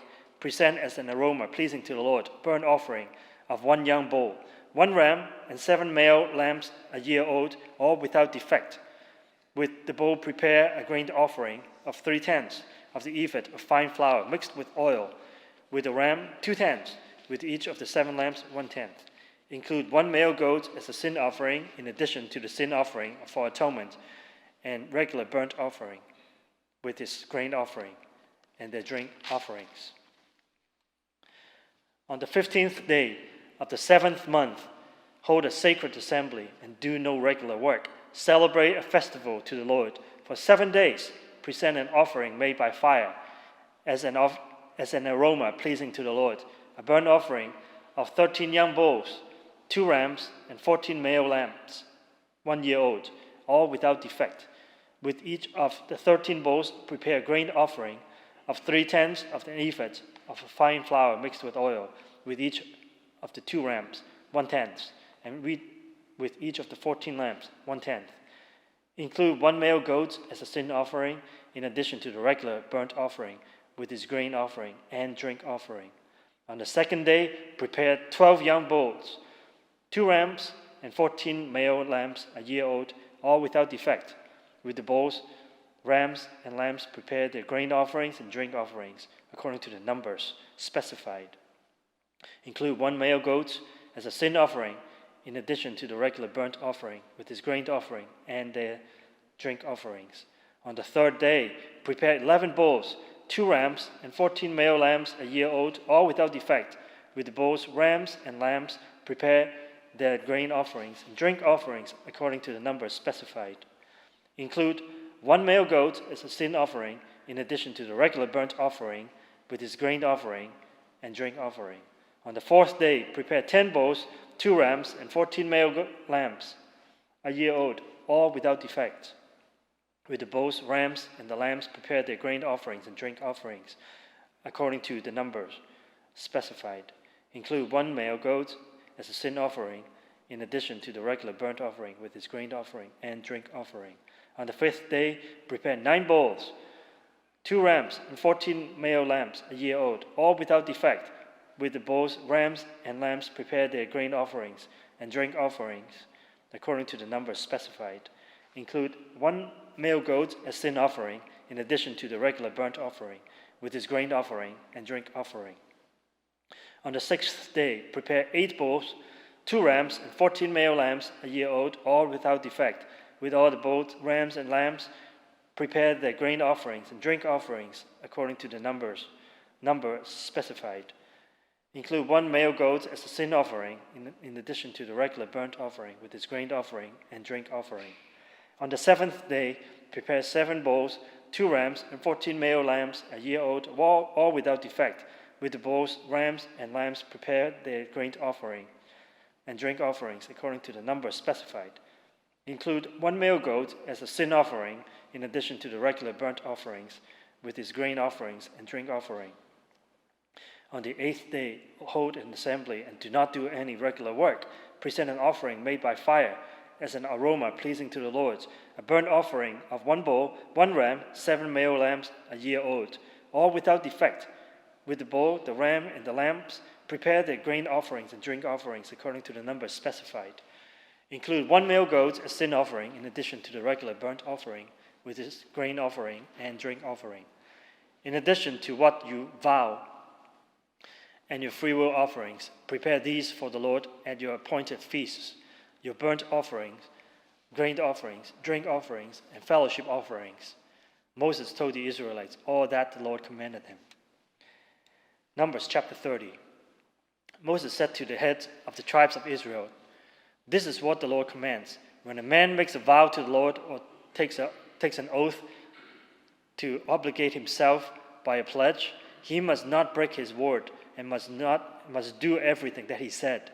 When a young woman is still living with in her father's house, makes a vow to the Lord or obligates herself by a pledge, and her father hears about her vow or pledge but says nothing to her, then all her vows and every pledge by which she obligates herself will stand. But if her father forbids her when he hears about it, none of her vows or pledges by which she obligated herself will stand. The Lord will release her because her father had forbidden her. If she marries after she makes a vow, or after her lips utter a rash promise by which she obligates herself, and her husband hears about it, but says nothing to her, then her vows or the pledges by which she obligates herself will stand. But if her husband forbids her when he hears about it, he nullifies the vow that obligates her or the rash promise by which she obligates herself, and the Lord will release her. Any vow or obligation taken by the widow or divorced woman will be binding on her. If a woman living with her husband makes a vow or obligates herself by a pledge under oath, and her husband hears about it, but says nothing to her and does not forbid her, then all her vows or the pledges by which she obligates herself will stand. But if her husband nullifies them when he hears about them, then none of the vows or the pledges that came from her lips will stand. Her husband has nullified them, and the Lord will release her. Her husband may confirm or nullify any vow she makes or any sworn pledge to deny herself. But if her husband says nothing to her about it from day to day, then he confirms that all her vows or the pledges binding on her. He confirms them by saying nothing to her when he hears about them. If, however, he nullifies them sometime after he hears about them, then he is responsible for her guilt. These are the regulations the Lord gave Moses, and concerning the revelation These are the regulations the Lord gave Moses concerning relationships between a man and his wife, and between a father and his young daughter still living in his house. Numbers chapter 31. The Lord said to Moses, "Take vengeance on the Midianites for the Israelites. After that, you will be gathered to your people." So Moses said to the people, "Arm some of your men and go to war against the Midianites and carry out the Lord's vengeance on them. Send into battle 1,000 men from each of the tribes of Israel. So 12,000 men armed for battle, 1,000 from each tribe, were supplied from the clan of Israel. Moses sent them into battle, 1,000 from each tribe, along with Phinehas, son of Eleazar, the priest, who took with him articles from the sanctuary and the trumpets for signaling. They fought against Midian, as the Lord commanded Moses, and killed every man. Among the victims were Ephi, Rakim, Zor, Hur, Reba, the 5 kings of Midian. They also killed Balaam, son of Beor, with the sword. And the Israelites captured the Midianites' women and children and took all the Midianite herds, flocks, and goods and plunder. They burned all the towns where the Midianites had settled, as well as all the camps. They took all the plunders and spoils, including the people and animals, and brought the captive spoils and plunder to Moses and Eleazar the priest and the Israelites' assembly at the camp on the plains of Moab by the Jordan across from Jericho. Moses, Eleazar the priest, and all the leaders of the community went to meet them outside of the camp. Moses was angry with the officers of the army, the commanders of the thousands and the commanders of the hundreds who returned from the battle. Have you allowed all the women to live?" he asked them. They were the ones who followed Balaam's advice and were the means turning the Israelites away from the Lord in what happened at Peor, so that the plague struck the Lord's people. Now kill all the boys and kill every woman who had slept with a man, but save for yourselves every girl who has never slept with a man. All of you who have killed anyone or touched anyone who was killed must stay outside of the camp 7 days. On the 3rd and the 7th day, you must purify yourselves and your captives. Purify every garment as well as everything made of leather, goat hair, or of wood. Then Eleazar the priest said to the soldiers who had gone into the battle, "This is the requirement of the Lord, of the law that the Lord gave Moses. Gold, silver, bronze, iron, tin, lead, and anything else that can withstand fire must be put through the fire, and then it will be clean. And it must also be purified with the water of cleansing. But whatever cannot withstand fire must be put through the water. On the 7th day, wash your clothes, and you will be clean. But you may come into the camp. Then you may come into the camp." The Lord said to Moses, "You and Eleazar the priest and the family heads of the community are to count all the people and animals that were captured. Divide the spoils between the soldiers who took part in the battle and the rest of the community. From the soldiers who fought in the battle, set apart as tribute for the Lord, 1 out of every 500, whether persons, cattle, donkeys, sheep, or goats. Take this tribute from their half share and give it to Eleazar the priest as the Lord's part from the Israelites' half. Select 1 out of every 50, whether persons, cattle, donkeys, sheep, goats, or any other animals. Give them to the Levites, who are responsible for the care of the Lord's tabernacle." So Moses and Eleazar the priest did as the Lord commanded Moses. The plunder remaining from the spoils that the soldiers took was 675,000 sheep, 72,000 cattle, 61,000 donkeys, and 32,000 women who had never slept with a man. The half share of those who fought in the battle were 337,500 sheep, of which the tributes for the Lord was 675. 36,000 cattle, of which the tribute for the Lord was 72. 30,500 donkeys, of which the tribute for the Lord was 61. 16,000 people, of which the tribute was for the Lord was 32. Moses gave the tribute to Eleazar the priest as the Lord's part, and the Lord commanded Moses. The half belonging to the Israelites, which Moses set apart from that of the fighting men. The community's half was the 337,500 sheep, 36,000 cattle, 30,500 donkeys, and 16,000 people. From the Israelites' half, Moses selected one out of every 50 persons and animals, as the Lord commanded him, and gave them to the Levites, who were responsible for the care of the Lord's tabernacle. Then the officers who were over the units of the army, and the commanders of the thousands and commanders of the hundreds, went to Moses and said to him, "You servants have counted the soldiers under our command, but not one is missing. So we have brought as an offering to the Lord the gold articles such as acquired armlets, bracelets, signet rings, earrings, necklace, and make atonements for ourselves before the Lord."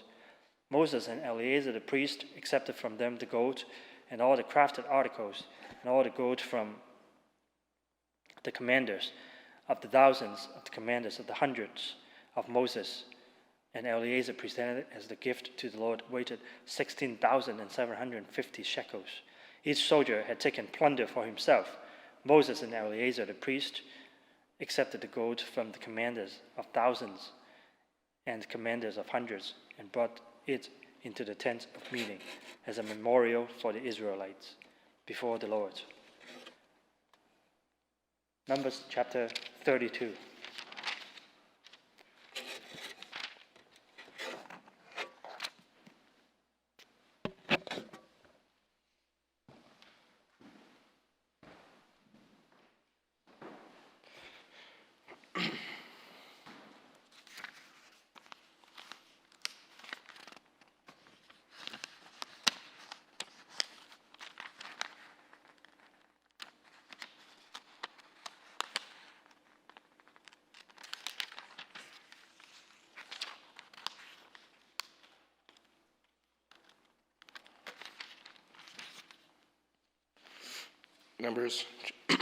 Numbers chapter 32.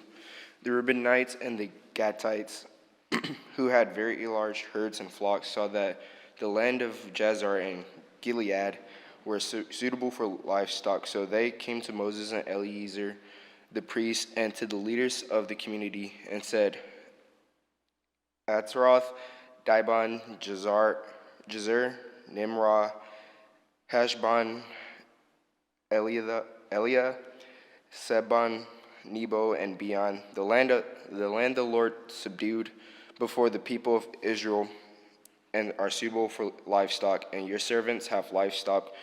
If we have found favor in your eyes, they said, let this land be given to your servants as your possession. Do not make us cross the Jordan. Moses said to the Gadites and Reubenites, should your fellow Israelites go to war while you sit here? Why do you discourage the Israelites from crossing over into the land the Lord has given them? This is what your fathers did when I sent them from Kadesh Barnea to look over the land. After they went up to the valley of Eshcol and viewed the land, they discouraged the Israelites from entering the land the Lord had given them. The Lord's anger was aroused that day, and he swore this oath, because they have not followed me wholeheartedly. Not one of these who are 20 years old or more, when they come up out of Egypt, will see the land I promised an oath to Abraham, Isaac, and Jacob. Not one except Caleb, son of Jephunneh, and the Kenizzite, and Joshua, son of Nun, for they followed the Lord wholeheartedly. The Lord's anger burned against Israel, and he made them wander in the wilderness 40 years, until the whole generation of those who had done evil in this sight was gone. And here you are, a brood of sinners, standing in the place of your fathers and making the Lord even more angry with Israel. If you turn away from following him, he will again leave all these people in the wilderness, and you will be the cause of their destruction. Then they came up to him and said, "We would like to build pens here for our livestock, and cities for our women and children. But we will arm ourselves for battle and go ahead of the Israelites until we have brought them to their place. Meanwhile, our women and children will live in fortified cities for protection from the inhabitants of the Lord. We will not return to our homes until each of the Israelites has received their inheritance. We will not receive any inheritance with them on the other side of the Jordan because our inheritance has come to us on the east side of the Jordan." Then Moses said to them, "If you will do this, if you will arm yourselves before the Lord for battle, and if all of you who are armed cross over the Jordan before the Lord until he has driven his enemies out before him, then when the land is subdued before the Lord, you may return and be free from our obligations to the Lord and to Israel. And this land will be your possession before the Lord. But if you fail to do this, you will be sinning against the Lord, and you may be sure that your sin will find you out. Build cities for your women and children and pens for your flocks, but do what you have promised." The Gadites and Reubenites said to Moses, "We, your servants, will do as our Lord commands. Our children and wives, our flocks and herds will remain here in the cities of Gilead. But your servants, every man who is armed for battle, will cross over to fight before the Lord, just as our Lord says." Then Moses gave orders about them to Eleazar the priest and Joshua son of Nun and the family heads of the Israelite tribes. He said to them, if the Gadites and Reubenites, every man armed for battle, cross over the Jordan with you before the Lord, then when the land is subdued before you, you must give them the land of Gilead as their possession. But if they do not cross over with you armed, they must accept their possession with you in Canaan. The Gadites and Reubenites answered, "Your servants will do what the Lord has said. We will cross over before the Lord into Canaan armed, but the property we inherit will be on this side of Jordan." Then Moses said to the Gadites, the Reubenites, and the half-tribe of Manasseh, son of Joseph, the kingdom of Sihon, king of the Amorites, and the king of Og, king of Bashan, the whole land with its cities and the territory around them.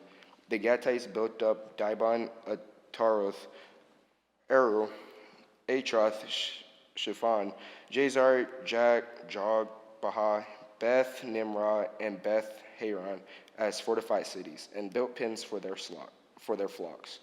And the Reubenites rebuilt Heshbon, Elilah, and Kiriathaim, as well as Nebo and Bel-Meon. These names were changed, and Sibmah, they gave names to the cities they rebuilt.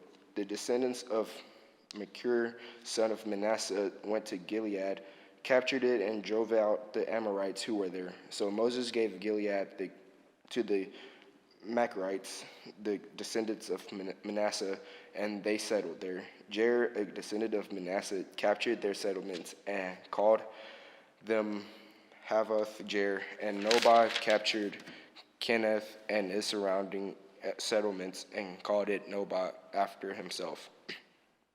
Numbers chapter 23. Here are the stages and journey of the Israelites when they came out of Egypt by divisions under the leadership of Moses and Aaron. At the Lord's command, Moses returned the stages in their journey. This is the journey by stages. The Israelites set out from Ramesses on the 15th day of the first month, the day after the Passover. They marched out defiantly in full view of the Egyptians who were burying all their firstborn, whom the Lord had struck down among them, for the Lord had brought judgment on their gods. The Israelites left Ramesses and camped at Succoth. They left Succoth and camped at Etham on the edge of the desert. They left Etham, turned back to Pi Hiroth to the east of Bel-Zephon, and camped near Migdol. They left Pi Hiroth and passed through the sea into the desert. And when they had traveled from 3 days in the desert of Etham, they camped at Merah. They left Marah and went to Elim, where they were 12 springs and 20 palm trees, and they camped there. They left Elim and camped by the Red Sea. They left the Red Sea and camped in the desert of Sin. They left the desert of Sin and camped at Dophkah.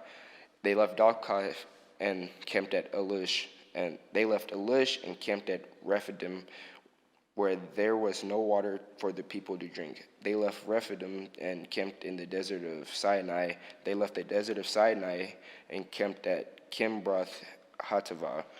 They left Kimbroth Hattaavah and camped at Hazeroth.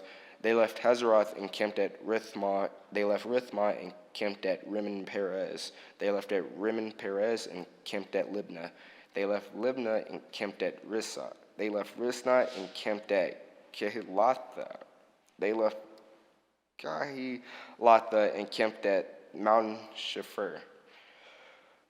They left Mount Shepher and camped at Heradah.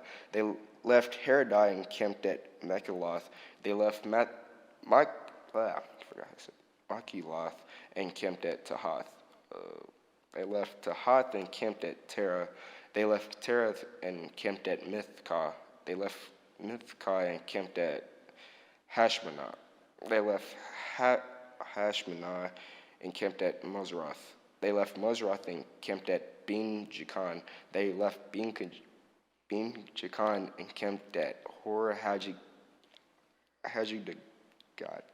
They left Hor-Haggidgad and camped at Jotbathah. They left Jotbathah and camped at Abranah. They left Abranah and camped at Ezion-Geber. They left Ezion-Geber and camped at Kadesh in the desert of Zin. They left Kadesh and camped at Mount Hor and on the border of Edom. At the Lord's command, Aaron the priest went up Mount Hor when he died on the first day of the 5th month on the 40th year after the Israelites came out of Egypt. Aaron was 123 years old when he died on Mount Hor. The Canaanite king of Arad, who lived in the Negev of Canaan, heard that the Israelites were coming.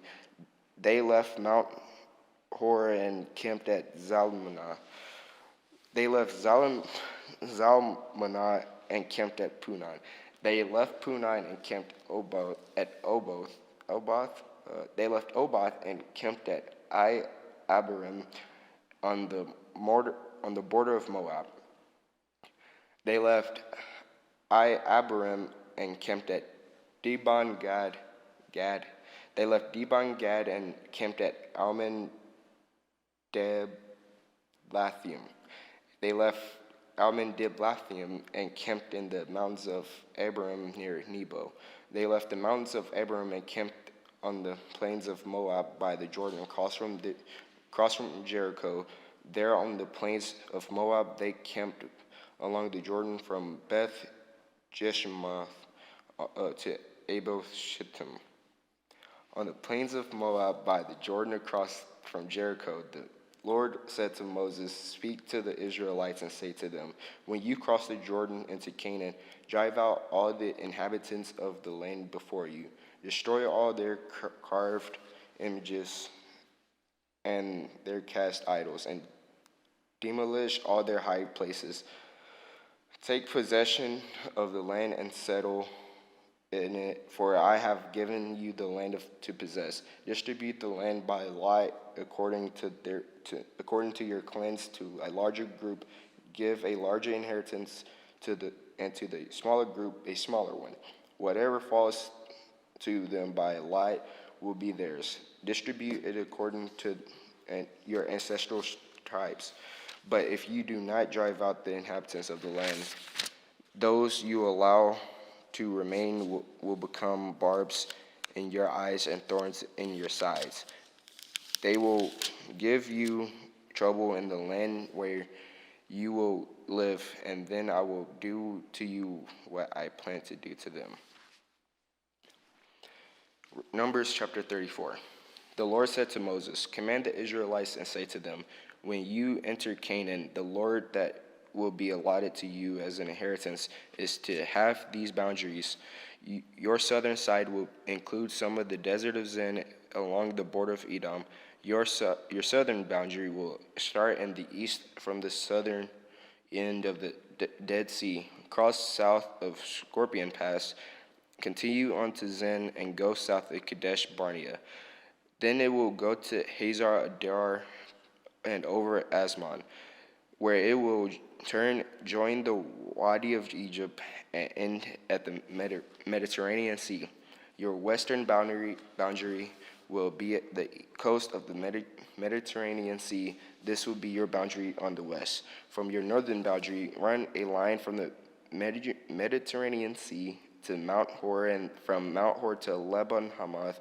Then the boundary will go to Zedad, continue to Zephron, and end at Hazar Nanad. This will be your north boundary on the north. This will be your boundary on the north. From your eastern boundary, run a line from Hazar and Enan to Shepham. The boundary will go down from Shepham to Riblah on the east side of Ain and continue along the slopes east of the Sea of Galilee. Then the boundary will go down along the Jordan and end at the Dead Sea. This will be your land with its boundaries on every side. Moses commanded the Israelites, assign this land by lot as an inheritance.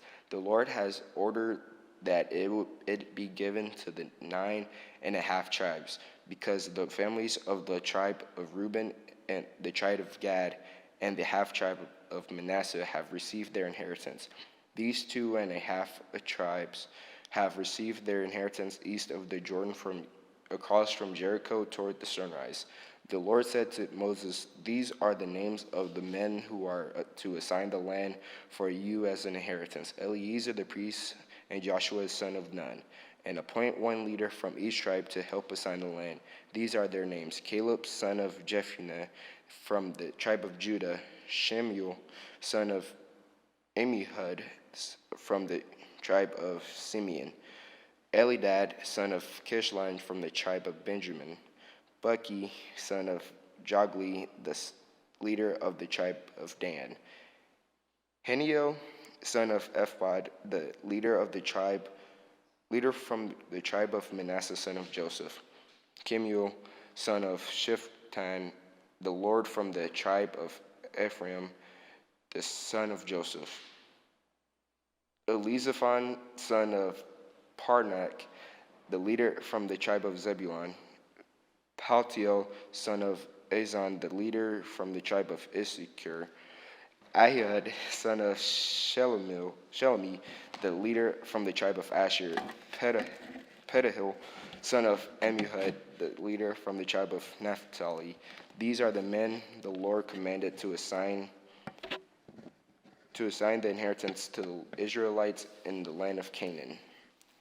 Numbers chapter 35.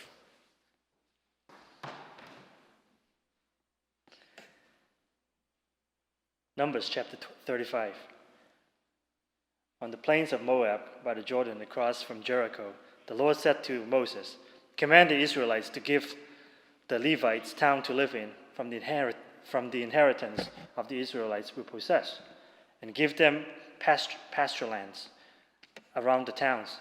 Then they will have towns to live in and the pasture lands for their cattle, flocks, and all their other livestock.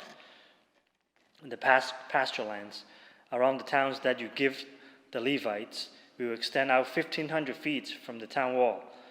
Outside the town, measure 3,000 feet on the east side, 3,000 on the south side, 3,000 on the west, and 3,000 on the north. With the town in the center, they will have this area as the pasture land for the towns. Six of the towns you give to the Levites will be cities of refuge, to which a person who has killed someone may flee. In addition, give them 42 other towns. In all, you must give the Levites 48 towns, together with their pasture lands. The towns you give the Levites from the land and Israelites possess are to be given to the proportion to the inheritance of each tribe. Take many towns from a tribe that has many, but few from the one that has few. Then the Lord said to Moses, "Speak to the Israelites and say to them, if you cross the Jordan into Canaan, select some towns to be your cities of refuge, to which a person who has killed someone accidentally may flee. They will be places of refuge from the avenger, so that the person accused of murder may not die before the stands trial, before the assembly. These 6 towns you give will be your cities of refuge. Give 3 of this side of the Jordan and 3 in the Canaan, the cities of refuge. These 6 towns will be a place for refuge for Israelites, aliens, and any other people living among them, so that anyone who has killed another accidentally may flee there.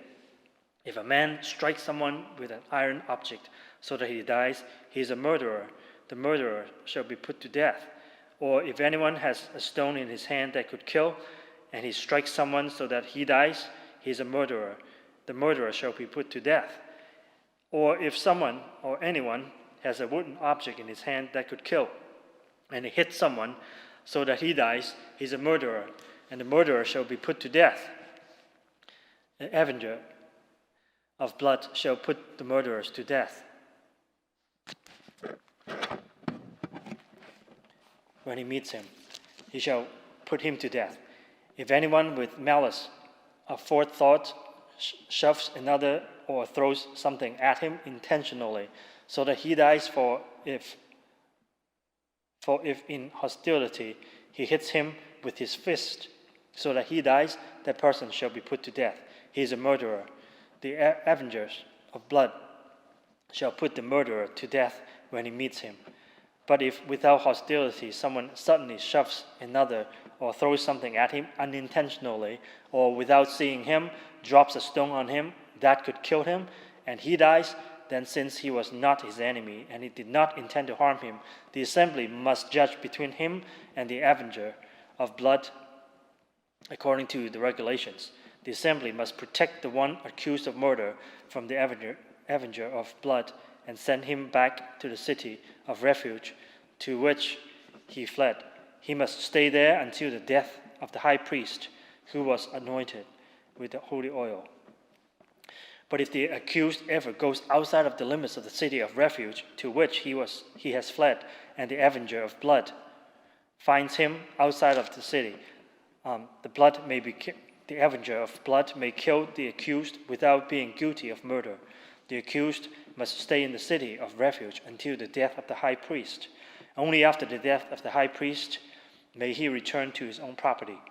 These are to be legal requirements for you throughout the generations to come, wherever you live. Anyone who kills a person is to be put to death as a murderer only on the testimony of witnesses. If no one is to be put to death on the testimony of only one witness, do not accept a ransom for the life of the murderer who deserves to die. He must surely be put to death. Do not accept a ransom for anyone who has fled to the city of refuge, and so allow him to go back and live on his own land before the death of the high priest. Do not pollute the lands where you are. Bloodshed pollutes the land, and atonement cannot be made for the land on which blood has been shed, except by the blood of the one who shed it. Do not defile the land where you live and where I dwell, for I, the Lord, dwell among the Israelites. Numbers chapter 36. The family heads of the clan of Gilead, son of Machir, the son of Manasseh, who were from the clans of the descendants of the Joseph, came to speak before Moses and the leaders. The heads of the Israelite families, they said, when the Lord commands my Lord to give the land as an inheritance to the Israelites by lot, he ordered you to give the inheritance to our brother Zelophehad, to his daughters, and now suppose they marry men from other Israel tribes, then their inheritance will be taken from our ancestral inheritance and added to that of the tribe they marry into. So part of the inheritance allotted to us will be taken away. When the year of Jubilee for the Israelites comes, their inheritance will be added to that of the tribes into which they marry, and the property will be taken from the tribe inheritance of our forefathers. Then at the Lord's command, Moses gave this order to the Israelites. What a tribe of the descendants of Joseph is staying is right. This is what the Lord commands for Zephaniah of daughter. They may marry anyone they please as long as they marry within the tribe of the clan of their father. No inheritance in Israel is to pass from tribe to tribe, for every Israelite shall keep their tribal land inherit from his forefathers. Every daughter who inherits land in any Israel tribe must marry someone in her father's tribal clan, so that every Israelite will possess the inheritance of his fathers. No inheritance may pass from tribe to tribe. For each Israelite tribe is to keep the land it inherits. So Zelophehad's daughters did the Lord commanded Moses. Zelophehad's daughters, Mahlah, Tirzah, Holag, Milcah, and Noah, married the cousins on the father's side. They married within the clan of the descendants of Manasseh, son of Joseph, and the inheritance remained in the father's clan and tribe. These are the commands and the regulations of the Lord gave through Moses to the Israelites on the plains of Moab by the Jordan across from Jericho. The book of Deuteronomy, chapter 1. These are the words of Moses spoke to all Israel in the desert east of the Jordan. That is, in the Arabah opposite Serb, between Paran or Tophel, Laban, Hazorath, and Dizohab. It takes 7 days to go from Harab to Kadesh